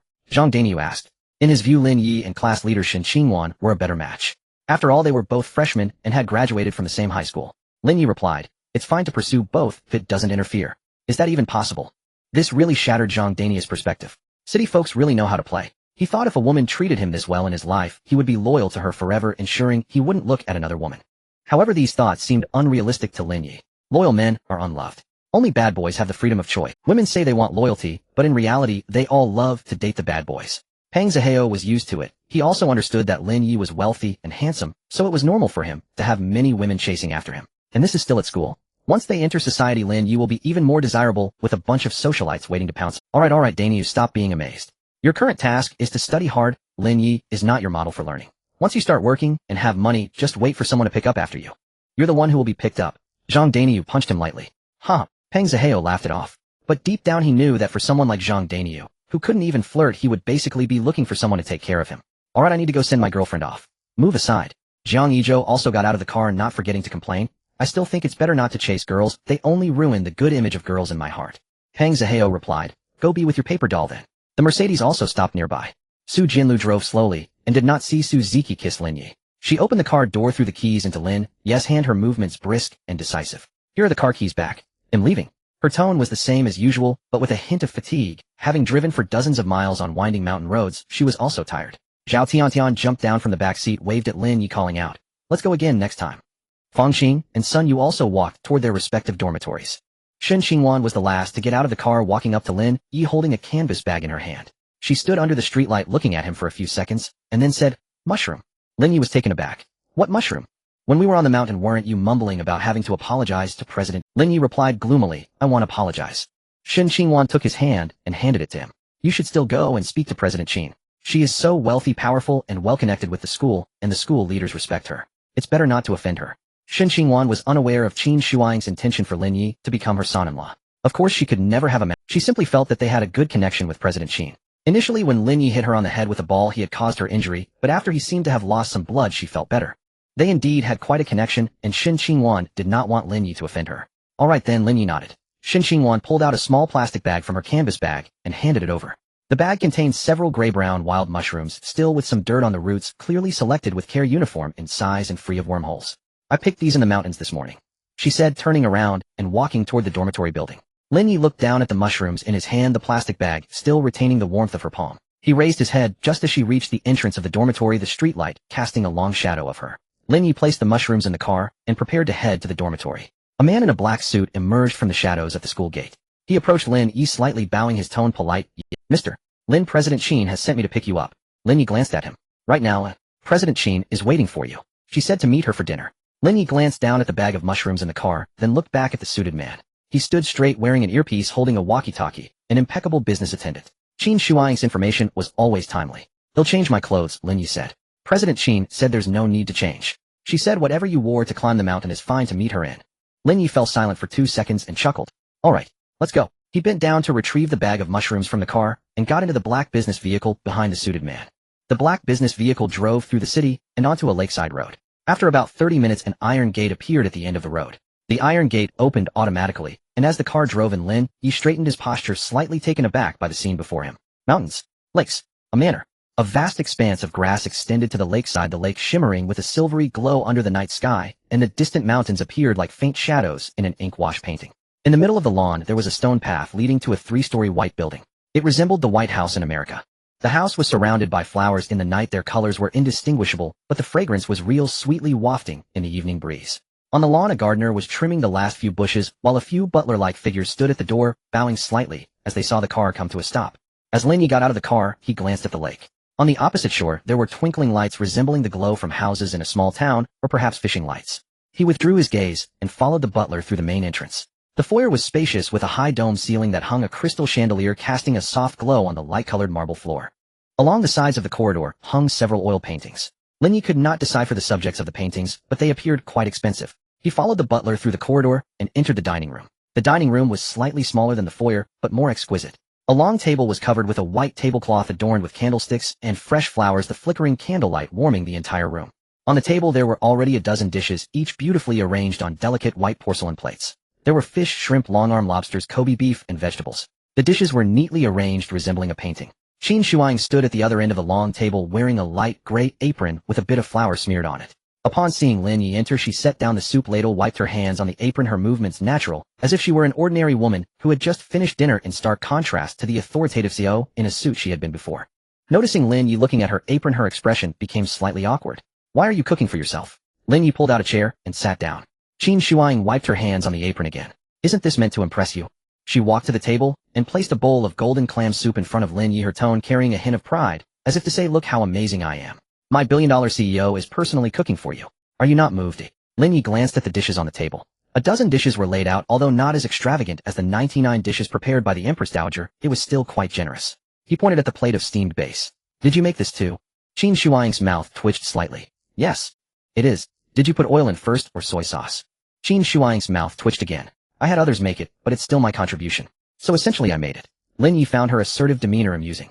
Qin Shuang pointed at several dishes on the table, introducing them one by one. This is clam soup, which I made myself. I memorized the steps from an online tutorial. And, what is this you brought? Qin Shuang noticed the plastic bag on the wild mushrooms I collected. They're really fresh. Qin Shuang picked it up and took a look, revealing a few gray-brown wild mushrooms with dirt on the roots. Mountain delicacies. She examined the bag. Did you gather these? Yes. Picked them fresh this morning. Qin Shuang leaned in to sniff, her expression earnest. I saw online that mushroom soup looks incredibly delicious. You sit and wait, I'll go wash them. Now you can't say I didn't make it. She turned and walked toward the kitchen, took a few steps back, grabbed an empty bowl from the table, and carefully selected a few mushrooms to place in the bowl before taking them away. Lin Yi, her voice wafted from the kitchen, slightly flustered. If you're hungry, eat a little. The soup will be ready soon. Lin Yi sat at the long table, watching her silhouette moving in the kitchen light. The light from the candelabra illuminated the table, casting a warm yellow hue on the white tablecloth. He leaned back in his chair, listening to the faint sounds of water flowing and cookware clinking from the kitchen, suddenly feeling that this place wasn't as unfamiliar after all. About 20 minutes later, Qin Shuang emerged from the kitchen, carrying a steaming pot of mushroom soup. The soup was clear, with a few mushrooms and some chopped green onions floating in it, looking quite appetizing. She placed the pot in the center of the dining table, then set out 2 bowls and spoons. Try it. It's my first time cooking, so no complaints about it being bad. She ladled the bowl and set it in front of Lin Yi. Lin Yi took the spoon, scooped a bite, blew on it to cool it down, and took a mouthful. The umami flavor of the mushrooms spread on his tongue, light, but not bland. Not bad. What does not bad mean? Is it good or not? It just means not bad. Qin Shuang served herself a bowl and took a sip. The hot soup flowed down her throat, warmth spreading from her stomach. She raised the soup bowl and took another sip, a rare, unguarded expression appearing in her eyes. Then she took another sip, as if drawn in by the fresh sweetness. The tension that had been taut in her heart for so long finally relaxed. Qin Shuang took out her phone, snapped a photo of the pot of soup, and sent it to the family group chat, accompanied by the caption, "First time cooking, doing it myself. Those who like it will be rewarded." After sending it, she placed her phone face down on the table. "Where did you gather these mushrooms? They taste amazing, much fresher than those from the supermarket. You should gather them for me once a month from now on." Qin Shuang served herself another bowl of soup, took a big sip, then leaned back in her chair, looking at Lin Yi. "Are you touched?" "Touched. Very touched. All men really know how to be perfunctory." Qin Shuang was about to say something else when she blinked, then blinked again. Lin Yi's face wavered slightly in her vision, as if she were looking through a layer of rippling. She reached up to rub her temples, feeling a bit dizzy. "What's wrong?" "Nothing. I might just be tired from not taking a nap today," she said, taking another sip of soup, then setting down the spoon. "Is this soup leaking electricity?" "What?" Lin Yi didn't sense any issue. Qin Shuang licked her pink tongue over her lips. "Why do I feel like my mouth is a bit numb?" "Why is it numb?" Lin Yi took another sip. He felt nothing. Qin Shuang's delicate tongue licked her lips, as if savoring some lingering taste. "Is it just a little numb in your mouth?" She extended her tongue, trying hard to see the tip, her almond-shaped eyes squinting together, her whole face scrunching up. Lin Yi frowned slightly. He lowered his head to glance at the soup in his bowl. He had drunk more than half, yet felt nothing. The taste was normal, his mouth was normal, and his body was normal. He was about to say, "Are you too tired?" when Qin Shuang suddenly smiled, her lips curving up gently, as if she were She reached out her hand, grasping at the air in front of her, then opened her palm, looking down with a frown of dissatisfaction. "I can't catch it." "Why did you run so far?" She mumbled, her tone resembling that of a wronged little girl. Lin Yi followed her gaze. It was empty, with only the reflection of the crystal chandelier. He looked at Qin Shuang again. She had slid halfway off the chair, her eyes tracking an imaginary butterfly, her head swaying back and forth. That focused yet dazed expression, combined with her indistinct mumbling, suddenly made Lin Yi realize something. He picked up the bowl of mushroom soup on the table and sniffed it again. There was still no unusual smell, but her symptoms were too obvious. She must have been poisoned. He glanced at the remaining half bowl of soup in his bowl. He had consumed so much without any reaction. It must be the perfect blood that cleared all toxins from his immune system. He set down the bowl and was about to rise when Qin Shuang's fingers suddenly gripped his sleeve. "Don't go." Her voice was muffled, carrying a softness that was neither fully awake nor asleep. "I haven't finished yet. You look really good today." After saying this, she leaned back, suddenly falling off the chair with a thud, slumping softly onto the ground, her lips still bearing a dazed smile, her eyes slowly rolling back to reveal the whites. "Qinjia." Lin Yi crouched down, reaching out to support her shoulder. Qin Shuang was unresponsive. Lin Yi began to panic again. Could this girl really be dying because of him? What if he was accused of poisoning her? He slapped her face twice. "Qin Shuang, wake up. Don't sleep." She showed no response, her eyes rolling back as that smile lingered, but her whole body had grown soft like a warm piece of silk, her breathing shallow, as if caught between dreams. Her eyelashes twitched slightly, her eyelids fluttering, as if trapped in a deep dream struggling to surface. Lin Yi pinched her nose, lifted her chin, took a deep breath, and pressed his lips against hers. It was the second instance of artificial respiration. He blew air into her. Her chest rose slightly. Another breath. On the third attempt she choked, and began to cough violently, her eyes flying open.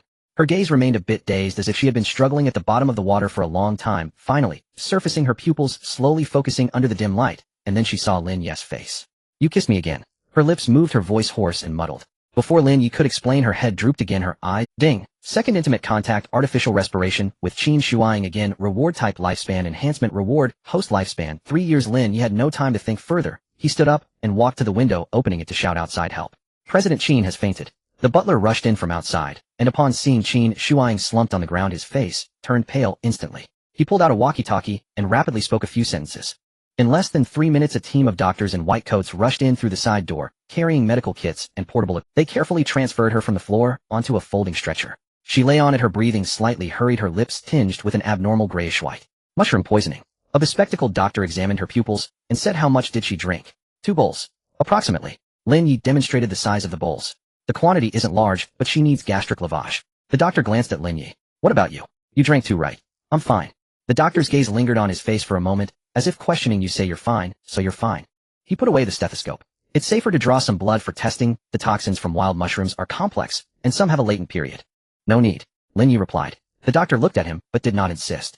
Saving President Qin was more important. They said Qin's private medical team was not ordinary doctors doing charity work, and it was unnecessary to care about others. The stretcher was pushed out of the dining room through the corridor and disappeared through the side door. The butler followed closely behind, his steps hurried. Lin Yi returned to the dining room. A dozen dishes remained on the table. The clam soup had cooled, and the mushroom soup had been taken away by the doctors. He picked up chopsticks, took a piece of braised beef, and put it in his mouth, chewing a couple of times before grabbing a portion of steamed sea bass. The taste was delightful. He served himself a bowl of rice, sat down, and began to eat slowly. The butler stood at the door, hesitating to speak, ultimately saying nothing. The butler thought this young man was truly carefree. However, he had put President Qin in a life-threatening situation. If anything went wrong, he couldn't escape responsibility. To still be able to eat after all this, he must be someone special. Lin Yi finished 2 bowls of rice, cleaned up the bowls and chopsticks, and stood up, walking towards the side door. The butler caught up with him, leading him through the corridor and into the white medical building by the lake. The corridor was very quiet, the lights a warm white, and there was a faint scent of disinfectant in the air. The nurse saw Lin Yi and stepped aside, pointing to the door at the end of the corridor. Qin Shuang lay on the hospital bed, covered with a thin white blanket. Her complexion was somewhat better than before, but still bore the pallor of someone recovering from a serious illness. An 4 needle was inserted into her hand, and a bag of glucose hung on the infusion stand beside her. Upon seeing Lin Yi enter, her eyes widened slightly, and her lips moved as if trying to form a smile, but she failed due to some complex emotion. Her voice was weak and hoarse. "Lin Yi, did you poison me on purpose?" Lin Yi pulled a chair to sit by her bed, his expression serious. "What do you mean on purpose?" "I drank it too, okay?" Qin Shuang was momentarily at a loss for words, coughing a couple of times in annoyance. "You're just a heavenly calamity to me, a lonely star. Last time you nearly kicked my head off with a soccer ball, and now you almost poisoned me to death." Lin Yi leaned back in the chair, his tone calm. "But my blood saved your life. Compared to these 2 minor crises, isn't saving your life a greater contribution? You should thank me." Qin Shuang coughed a couple more times, but finally her lips curved into a smile, as she weakly replied, "You really know how to talk. No wonder you scored over 600 in the college entrance examination." 669. Lin Yi corrected her. Qin Shuang shot him a glare. She leaned back against the pillow, remaining quiet for a moment, her lips moving, as if she wanted to say something, but hesitated to speak. She raised her hand, her fingertips lightly touching her lips, as if confirming something. The room fell silent for a moment, with a drop of transparent liquid occasionally falling from the 4 tube, slowly sliding into her veins along the wall of the tube. "When I fainted," she spoke softly, "did you kiss me again?" Lin Yi nodded. "You seeing you faint, I thought I should bring you back first." Qin Shuang's voice carried a hint of helplessness. "Bring me back. Artificial respiration for fainting. Artificial respiration doesn't treat the root cause. I was poisoned, not drowning. What good does kissing do?" "Well, that's all I know how to do," Lin Yi said, sounding quite justified. Qin Shuang stared at him for a few seconds, as if wanting to say something harsh, but ultimately lacked the strength. She simply leaned on the pillow, smiling helplessly, her voice as light as a breeze. "You really are both foolish and wicked and ignorant."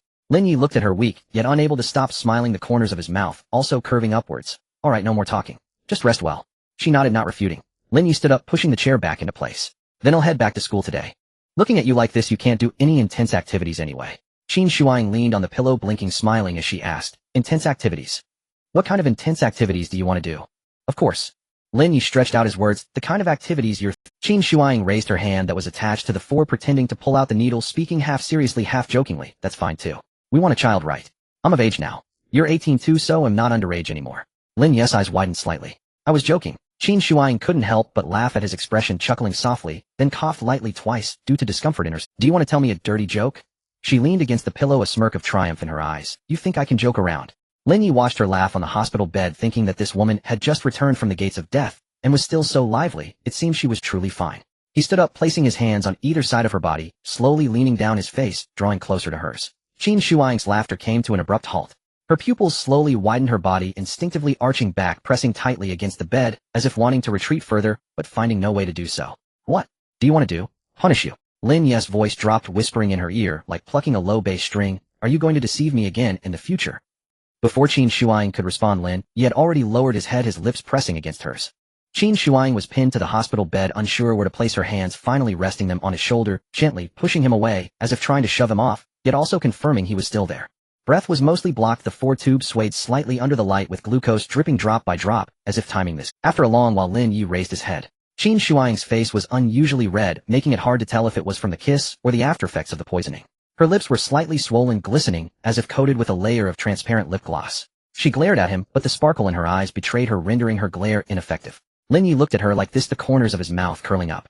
Are you going to deceive me again in the future? Qin Shuang gasped slightly, her chin slightly raised, carrying a stubborn defiance. As she spoke, her voice still airy. Deceive? Of course I will deceive you. Just wait. Lin Yi pretended to lean down to kiss her again, and Qin Shuang quickly turned her head to dodge, covering her mouth with her hand, her voice muffled in her palm. Don't. The nurse will come in. Just then a knock was heard from outside the door. Knock, knock, knock, 3 times with a steady rhythm. Then the door was pushed open. Wang Chong walked in, holding a document, looking down at it, as he said, Shuang, the doctor said you're fine, just need to rest. His words halted. In the room, Lin Yi stood by the bed, slowly straightening up. Qin Shuang leaned against the pillow, one hand still wiping her mouth, the other gripping the blanket. Her face was very red, her lips glistening. There was a subtle tension in the air. Wang Chong's gaze moved from Lin Yi's face to Qin Shuang's, then back to Lin Yi's. He adjusted his glasses. Am I coming at a bad time? Yes, Qin Shuang replied. No, Lin Yi said simultaneously. The two exchanged glances, then simultaneously averted their eyes. Wang Chong stood at the door silent for 2 seconds, realizing that the document in his hands likely wouldn't be signed tonight. He cleared his throat, looking at Lin Yi. Lin Yi, are you going back tonight or staying? I'll have the driver prepare the car. We also have guest rooms if needed. Lin Yi glanced at Qin Shuang. Her face was still flushed, but the sparkle in her eyes had faded a bit. He turned to Wang Chong and said, President Qin needs to rest. I think I'll go back. I'm fine, I can go home without staying in the hospital room. Qin Shuang said, you stay here. Forget it. Lin Yi shot her a glance. What if you suddenly faint again in the middle of the night and blame it on me? Qin Shuang laughed again, this time softly curling up her body slightly on the hospital bed like a cat being scratched in a ticklish spot. Wang Chong watched this scene, rubbing his forehead, feeling like every second he stood there was an intrusion. Lin Yi turned to walk towards the door, pausing next to Wang Chong. Uncle Wang, I'll be leaving first.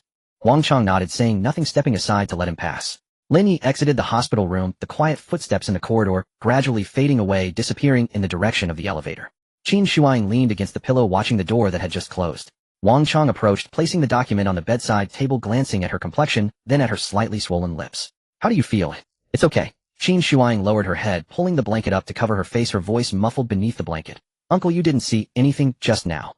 Wang Chong was silent for 2 seconds. I didn't see anything. He turned and exited the hospital room, gently closing the door. Qin Shuang lay alone under the blanket, the moonlight streaming through the window, casting a long shadow of the 4-tube. She reached out to touch her lips, the warmth still lingering, as if the residual heat from that kiss had yet to dissipate. It was 11 o'clock at night in the dormitory building of Jiangxing University. Auntie, Mom. The dormitory aunt scolded as she reluctantly opened the first-floor dormitory door for him. This group of students who went out to have fun never followed the rule that the dormitory building closes at 10:30. Logically, they should be penalized. However, since the students were calling for their mothers outside, the aunt felt embarrassed to take note of it. When Lin Yi pushed open the dormitory door, the lights inside were still on. Peng Zihao was lying on the bed, scrolling through his phone. Zhang Daniu was sitting in front of the desk, soaking his feet, and Zhang Yizhou was watching anime with headphones on. The three of them looked up at him simultaneously. Yo, you're back. Peng Zihao tossed his phone, poking his head down from the upper bunk. I thought you weren't coming back tonight. Spending a romantic evening with President Qin, how could you bear to return to our shabby dorm? She has been poisoned. Lin Yi tossed the car keys onto the table. She drank too much mushroom soup and needs her stomach pumped. The room fell silent for 2 seconds. Zhang Daniu pulled his foot halfway out of the foot basin, splashing water everywhere. Mushroom soup? What kind of mushrooms? The ones I brought back today. Picked from the mountains. Zhang Daniu's face turned pale. He suddenly turned around and dragged out a plastic bag from under the bed containing a handful of gray-brown wild mushrooms that looked similar to the ones Lin Yi took. His hands trembled as he held them, a look of guilt from having survived a disaster on his face. I picked some too, planning to add them to my instant noodles tomorrow. The dormitory fell silent for a moment, then Peng Zihao exclaimed, sitting up abruptly from his bed. Zhang Daniu, are you crazy? Do you want to poison our whole dorm? How was I supposed to know they were poisonous? I saw Lin Yi pick them, so I followed suit thinking they were edible. Zhang Dania's face was filled with fear. Besides, these mushrooms look like the ones sold in supermarkets. Mushrooms sold in supermarkets are grown in greenhouses while these are dug out from the mud at the foot of the mountain. Are they the same? Peng Zihao climbed down from his bed, pointing at the bag of mushrooms. Throw them away. Do it now. Don't wait. Jiang Yizhou took off his headphones, glanced at the mushrooms in Zhang Dania's hand, adjusted his glasses, and said, wild fungi that are dark in color and have ringed stems are mostly poisonous. These few mushrooms rank among the top 3 in the poisonous fungi guide. Zhang Dania's hands trembled even more. He stepped barefoot on the ground and ran to the public trash can at the end of the corridor, stuffing the bag inside. He gasped for breath when he closed the door, finally feeling at ease as he returned to his seat and reinserted his feet into the basin. Peng Zihao crawled back into bed, pulling the quilt and peering at Lin Yi. How did CEO Qin get poisoned? Didn't she drink your soup? You didn't drink it. I did. I'm fine. You're fine, but she's not. Peng Zihao pondered. Don't you think your body is a bit strange? Jiang Yizhou shifted his gaze from the computer screen to Lin Yi, pausing for a moment as if assessing a newly emerged rare data point. Lin Yi shrugged. Maybe I'm naturally resistant to toxins. Peng Zihao scoffed, curling back under the covers. Lin Yi sat on the bed, picked up his phone, and sent a message to Shen Xingwan. The mushrooms I picked are poisonous. Shen Xingwan replied quickly, really? Are you okay? I'm fine. CEO Qin drank it, and is getting her stomach. There was silence on the other end for a few seconds, then a voice message came through. Lin Yi opened it, and Shen Xingwan's voice came through the earpiece, tinged with clear guilt and anxiety. What should we do? Will CEO Qin blame you? I was the one who picked the mushrooms. I thought they looked nice, so I picked them. I didn't know they were poisonous. Lin Yi typed back. Nothing major happened with CEO Qin. She just needs her stomach pumped and a couple of days rest. You don't need to blame yourself. It's my fault for bringing the mushrooms to her for cooking. Shen Xingwan fell silent again, then sent a text message. Are you really okay? Really? I didn't even have a stomach ache. That's good. Followed by a relieved emoji. Then you should rest early. You have classes tomorrow. MHM. You too. Lin Yi placed his phone by the pillow, lying down, the dormitory lights still on. Peng Zihao was scrolling through short videos. Zhang Daniu was drying his feet, and Jiang Yizhou's screen displayed scenes from an anime. He stared at the ceiling, suddenly recalling something. Was Qin Shuang's remark about being of age a joke or Before he could think it through, Peng Zihao's voice drifted down from above, laced with gossip. Lin Yi, tell me the truth. Is there any possibility between you and CEO Qin? What possibility? The possibility of being together. She's so rich, so beautiful, and treats you so well. Lin Yi thought for a moment. She's a nice person. Just a nice person. Just a nice person. Peng Zihao scoffed, rolling over. Someone like you should be single for life. Even when given a chance, you can't do anything with it. Damn. Just wait for Fang Qing to give you a green hat. You bastard. The next morning, Lin Yi was awakened by his phone. He reached for the phone by the pillow, squinting at the screen. A message from Qin Shuang, timestamped 6:47 in the morning. Awake. My stomach is still a bit uncomfortable, but the doctor said it's not serious. How did you sleep last night? Are you feeling any discomfort? Were the mushrooms really not poisonous to you? 3 messages were sent in quick succession, as if she had been typing since she woke up, pouring them all out at once. Lin Yi rubbed his eyes and replied, I'm fine. I can live to be 100. Qin Shuang replied instantly, you'd better live to be 100. Otherwise no one will pick mushrooms for me. Lin Yi still picking. Qin Shuang, yes. This time I'll take you to my family's industrial park, and I'll pick them myself. Lin Yi, you'll pick them yourself then get poisoned. Qin Shuang sent a meme of a hammer hitting a head, then added, if you don't speak no one will take you for a mute. They're special for my family and are not poisonous at all. Do you have classes today? Lin Yi, yes. I only have class at 10. Qin Shuang, alright. Are you free at noon? Lin Yi, what for? Do you want to drink mushroom soup again? Qin Shuang sent another meme of a hammer hitting a head slightly larger than the previous one. At noon, I'll have someone bring you lunch. You didn't eat properly during yesterday's meal. Lin Yi didn't have time to reply, and she sent another text. Don't think too much. It's just to make up for yesterday's meal. Alright then. I'll accept your meal. What do you mean by my meal? Lin Yi, eating your meal. Qin Shuang. Eating your meal is so direct, you really have thick skin. Lin Yi. I've eaten it, so am I the kind of person who would deny? Alright. Lin Yi chuckled, and placed his phone beside the pillow. Peng Zihao's snoring came from the opposite bed occasionally, mixed with a few mumbled words, as if he were bargaining with someone in a dream. Zhang Danius' alarm clock had already gone off for the 3rd time, and he remained motionless, wrapped in his blanket, as if he had formed some sort of symbiotic relationship with the alarm clock. Jiang Yizhou had finished washing up, dressed neatly, and sat at the desk, a book spread open in front of him as he focused intently on something. Lin Yi also got up to wash up and changed his clothes. The morning class was advanced mathematics. The lecture hall was filled with people, and Lin Yi sat down in a back row. Peng Zihao was dozing off beside him, while Zhang Daniu was diligently taking notes, although he couldn't understand anything after the 3rd line. Later they began playing 4-person mahjong. They found that calculating mahjong hands was far more interesting than calculating advanced mathematics. During the break, Shen Xingwan walked over from the front row and sat down in the empty seat next to Lin Yi. She wore a white short-sleeved shirt and pale blue jeans today, her hair tied into a low ponytail. She looked fresh and immaculate. How is President Qin today? She asked in a low voice. Much better. She even texted me this morning and said Shun Qingwan's expression flickered for a moment, but she quickly suppressed it. That's good, she said. About yesterday. I still feel a little guilty. It has nothing to do with you, Lin Yi said. I took the mushrooms over for her to cook. She wanted to drink the soup herself. If anyone's at fault, it's the mushrooms for growing in the wrong place on the mountain. Shin Qingwan paused, then the corner of her mouth lifted. You always manage to twist everything, she said. I call it viewing things from another angle. Shin Qingwan fell silent and sat beside him scrolling her phone as if she had no intention of leaving. In Lin Yi's peripheral vision, he caught her profile, head-bowed eyelashes casting a faint shadow over her eyelids. By the time Zhang Daniu finished in the bathroom and hurried back, he found Lin Yi's favored seat taken by the class monitor. He had no choice but to move one seat forward. At noon after classes, a black executive car was parked outside the cafeteria. The driver saw Lin Yi come out, stepped down carrying an insulated bag, hurried up to him, and handed it over. Mr. Lin, instructed by President Qin. When Lin Yi took the bag, it was still warm. Through the insulation, the aroma of the food seeped out, a familiar scent, even detectable through the zipper. Peng Zihao leaned in, his nose twitching. What is that? It smells amazing. President Qin sent you a charity lunch. To make up for last night's dinner. Lin Yi carried the bag back to the dorm.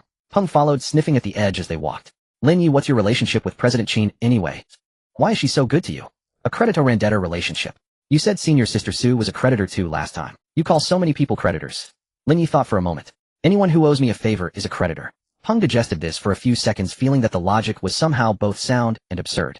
Back in the dorm, Lin Yi set the basket on the table and lifted the first lid. The room fell silent. Scallion braised sea cucumbers, liaodong, sea cucumbers glossy and glistening. The sea cucumber's soft gelatinous texture caught the sauce's sheen. Golden scallion segments clung to the meat, the juices glinting temptingly under the light. Peng Zihao sucked in a breath, eyes wide. Lin Yi, can I try the billionaire president's charity bento? I've never tasted it, haven't even seen one. You rustic. Lin replied, though he himself had yet to indulge. He'll let you have some after I open it. Fine, fine. I'm dying of envy. He lifted the second lid. Black truffles teamed king crab leg. The whole leg had been carefully split open. The snow white meat. A layer of freshly shaved black truffle rested on top. As the steam rose, that wild savory perfume burst forth, as if the back kitchen of a fine restaurant had been transported into this tiny dorm room. When he revealed the third layer, the air fell so quiet only their constricted breaths could be heard. Golden broth chicken, with fish maw, the soup clear and luminous, its gelatinous film trembling into faint ripples with the slightest movement. Beside it lay a small dish of crab roe xylong bao skins so thin they glowed, the golden filling quivered in its broth. Zhang Daniu pressed his nose close, eyes glassy, yet dared not reach for it. After 3 seconds of silence, Peng Zihao finally found his voice and looked up at Lin Yi with pained incredulity. Lin Yi, is she keeping you as a boyfriend or as a son? Zhang Daniu joked. Why don't you accept President Qin as your godmother? Well, I'll call her aunt. When Mama gives you the meat, we can just have the soup. Jiang Yizhou said. Daniu, you're not innocent anymore. Who needs innocence? Lin picked up his chopsticks, took a crab roe dumpling, bit into it, and the broth burst in his mouth. Get lost. As if I sleep around. Peng Zihao said. You already rejected her. If you don't want to sleep with her, why not accept her as your godmother? Everyone laughed, and Jiang Yizhou nearly spit out his drink.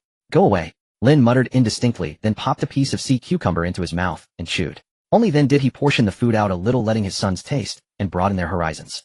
Zhang Daniu took a cautious piece, chewed twice, and his eyes brimmed as if he might cry. Lin Yi, can I come with you to see President Qin sometime? If you want to accept her as mother, I'll do it myself. Lin Yi, call me dad first, and let's hear it.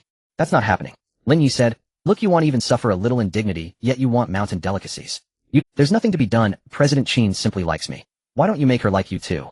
Zhang Daniu had no rebuttal. The three of them cleared that luxurious lunch as if a wind had swept through it. In the end, even the broth was mixed with rice and finished. Peng Zihao leaned back, rubbed his belly, and sighed. And Lin Yi, why don't you just stick with President Qin? If you ride with her, we can all bask in the glow. Lin closed the empty food box and set it aside. Would you sell your brothers for a meal? Not selling, strategic cooperation. Peng patted his stomach. You provide the person, I provide the appetite. Win-win.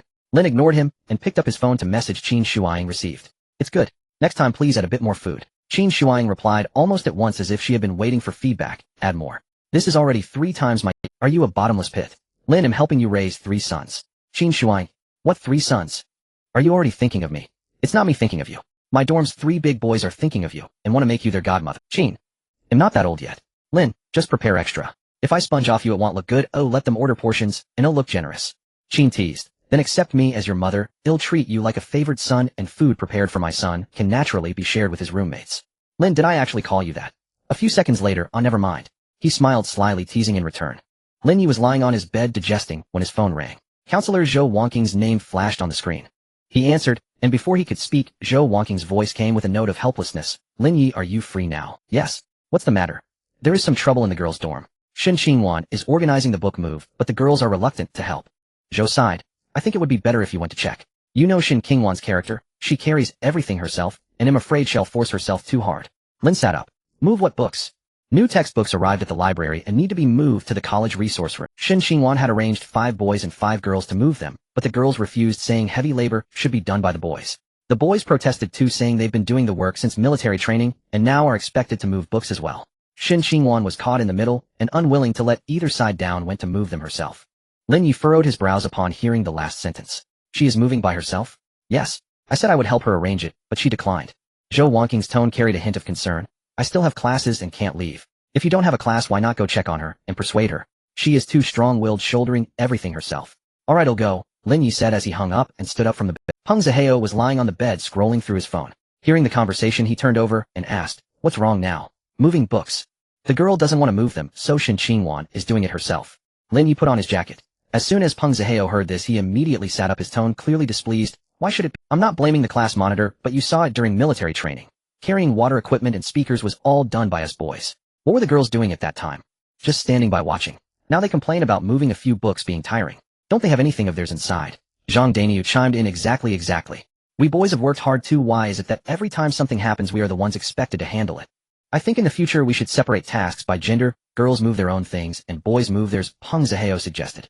That's right, Peng Zihao said. Lin Yi opened the door and turned back to glance at his 3 roommates. Stop rambling for now. Are you going or not? Peng Zihao was the first to jump off the bed. Let's go. Why wouldn't I go?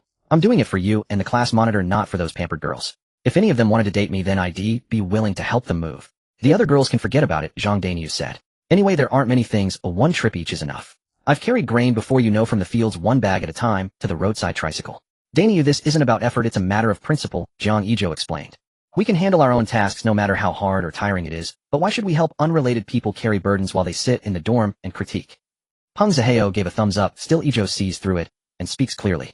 Lin Yi took his 3 roommates out the door. As they reached the side entrance of the library, they spotted Shin Qingwan from afar. She was wearing a light gray t-shirt and sweatpants, her hair tied in a ponytail, squatting on the ground, organizing a stack of books from a cart into a cardboard box. Next to her were 4 or 5 cardboard boxes, 3 of which were already packed and sealed with tape, and beads of sweat were forming on her forehead. Peng Zihao stood behind and lowered his voice. Is she really doing this alone? It seems so, Zhang Daniu replied. Lin Yi remained silent and walked over. He reached out and pressed down on Shin Qingwan's hand that was moving the books. Her hand paused in midair, momentarily stunned. She looked up, and upon seeing Lin Yi's face, her eyes suddenly lit up. But that glimmer was quickly overshadowed by another emotion. She felt a bit embarrassed. Her gaze flickered away, and with a hint of unexpected surprise, she softly asked, what brings you here? If I hadn't come, were you planning to move all the books for the whole class by yourself? I wasn't. Shin Qingwan mumbled. Lin Yi lowered his head to glance at the mountain of textbooks piled on the ground, then looked at the fine beads of sweat on Shin Qingwan's forehead. With your little strength, moving even one person's books is tough work. You don't plan to drag this out for days, do you? Are we still having class? Shin Qingwan's face turned red all at once. She lowered her head, her fingers tightening on the spines of the books. Zhang Daniu, unable to bear it anymore, tugged at Lin Yi's arm and whispered, Lin, you don't say that about the class monitor. She has such a good heart, and when you say that, she's almost embarrassed. Look, her eyes are all red. Lin Yi glanced at Shin Qing. She indeed had her head down, her eyelashes slightly trembling, as if she was trying hard to suppress a certain emotion. But he didn't stop. He raised his voice a bit, but his tone was calm and unhurried, as if discussing something that didn't require debate. He looked at Shin Qingwan and said with a hint of guidance, in university, it's completely different from high school.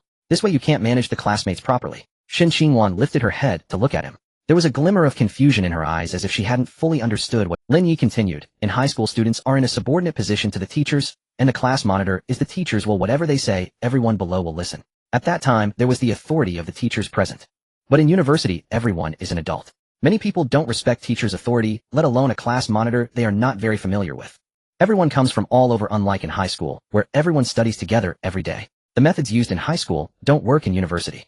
Shin Qingwan stood there in a daze. The light in her eyes flickered slightly. She lowered her head, putting the books down, her fingers pinching the hem of her shirt. Indeed. Her voice was so soft it sounded like she was talking to herself. I haven't done a good job. I still haven't adapted to being a university class monitor.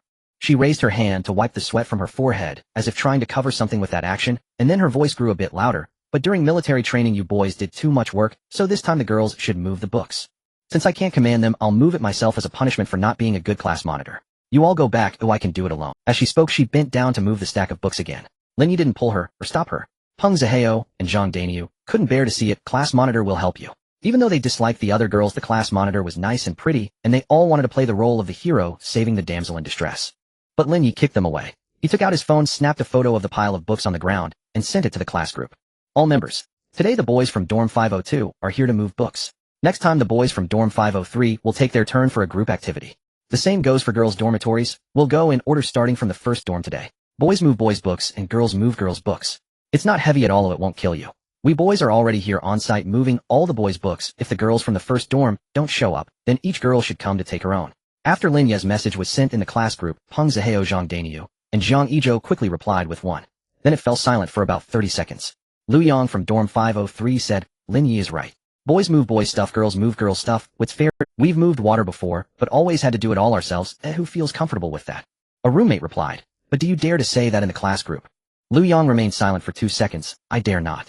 I'm afraid of being scolded by the girls. Another roommate said, whoever sticks their neck out is the one who gets in trouble. If you get labeled as a shrimp head on the little red book, who can stand that?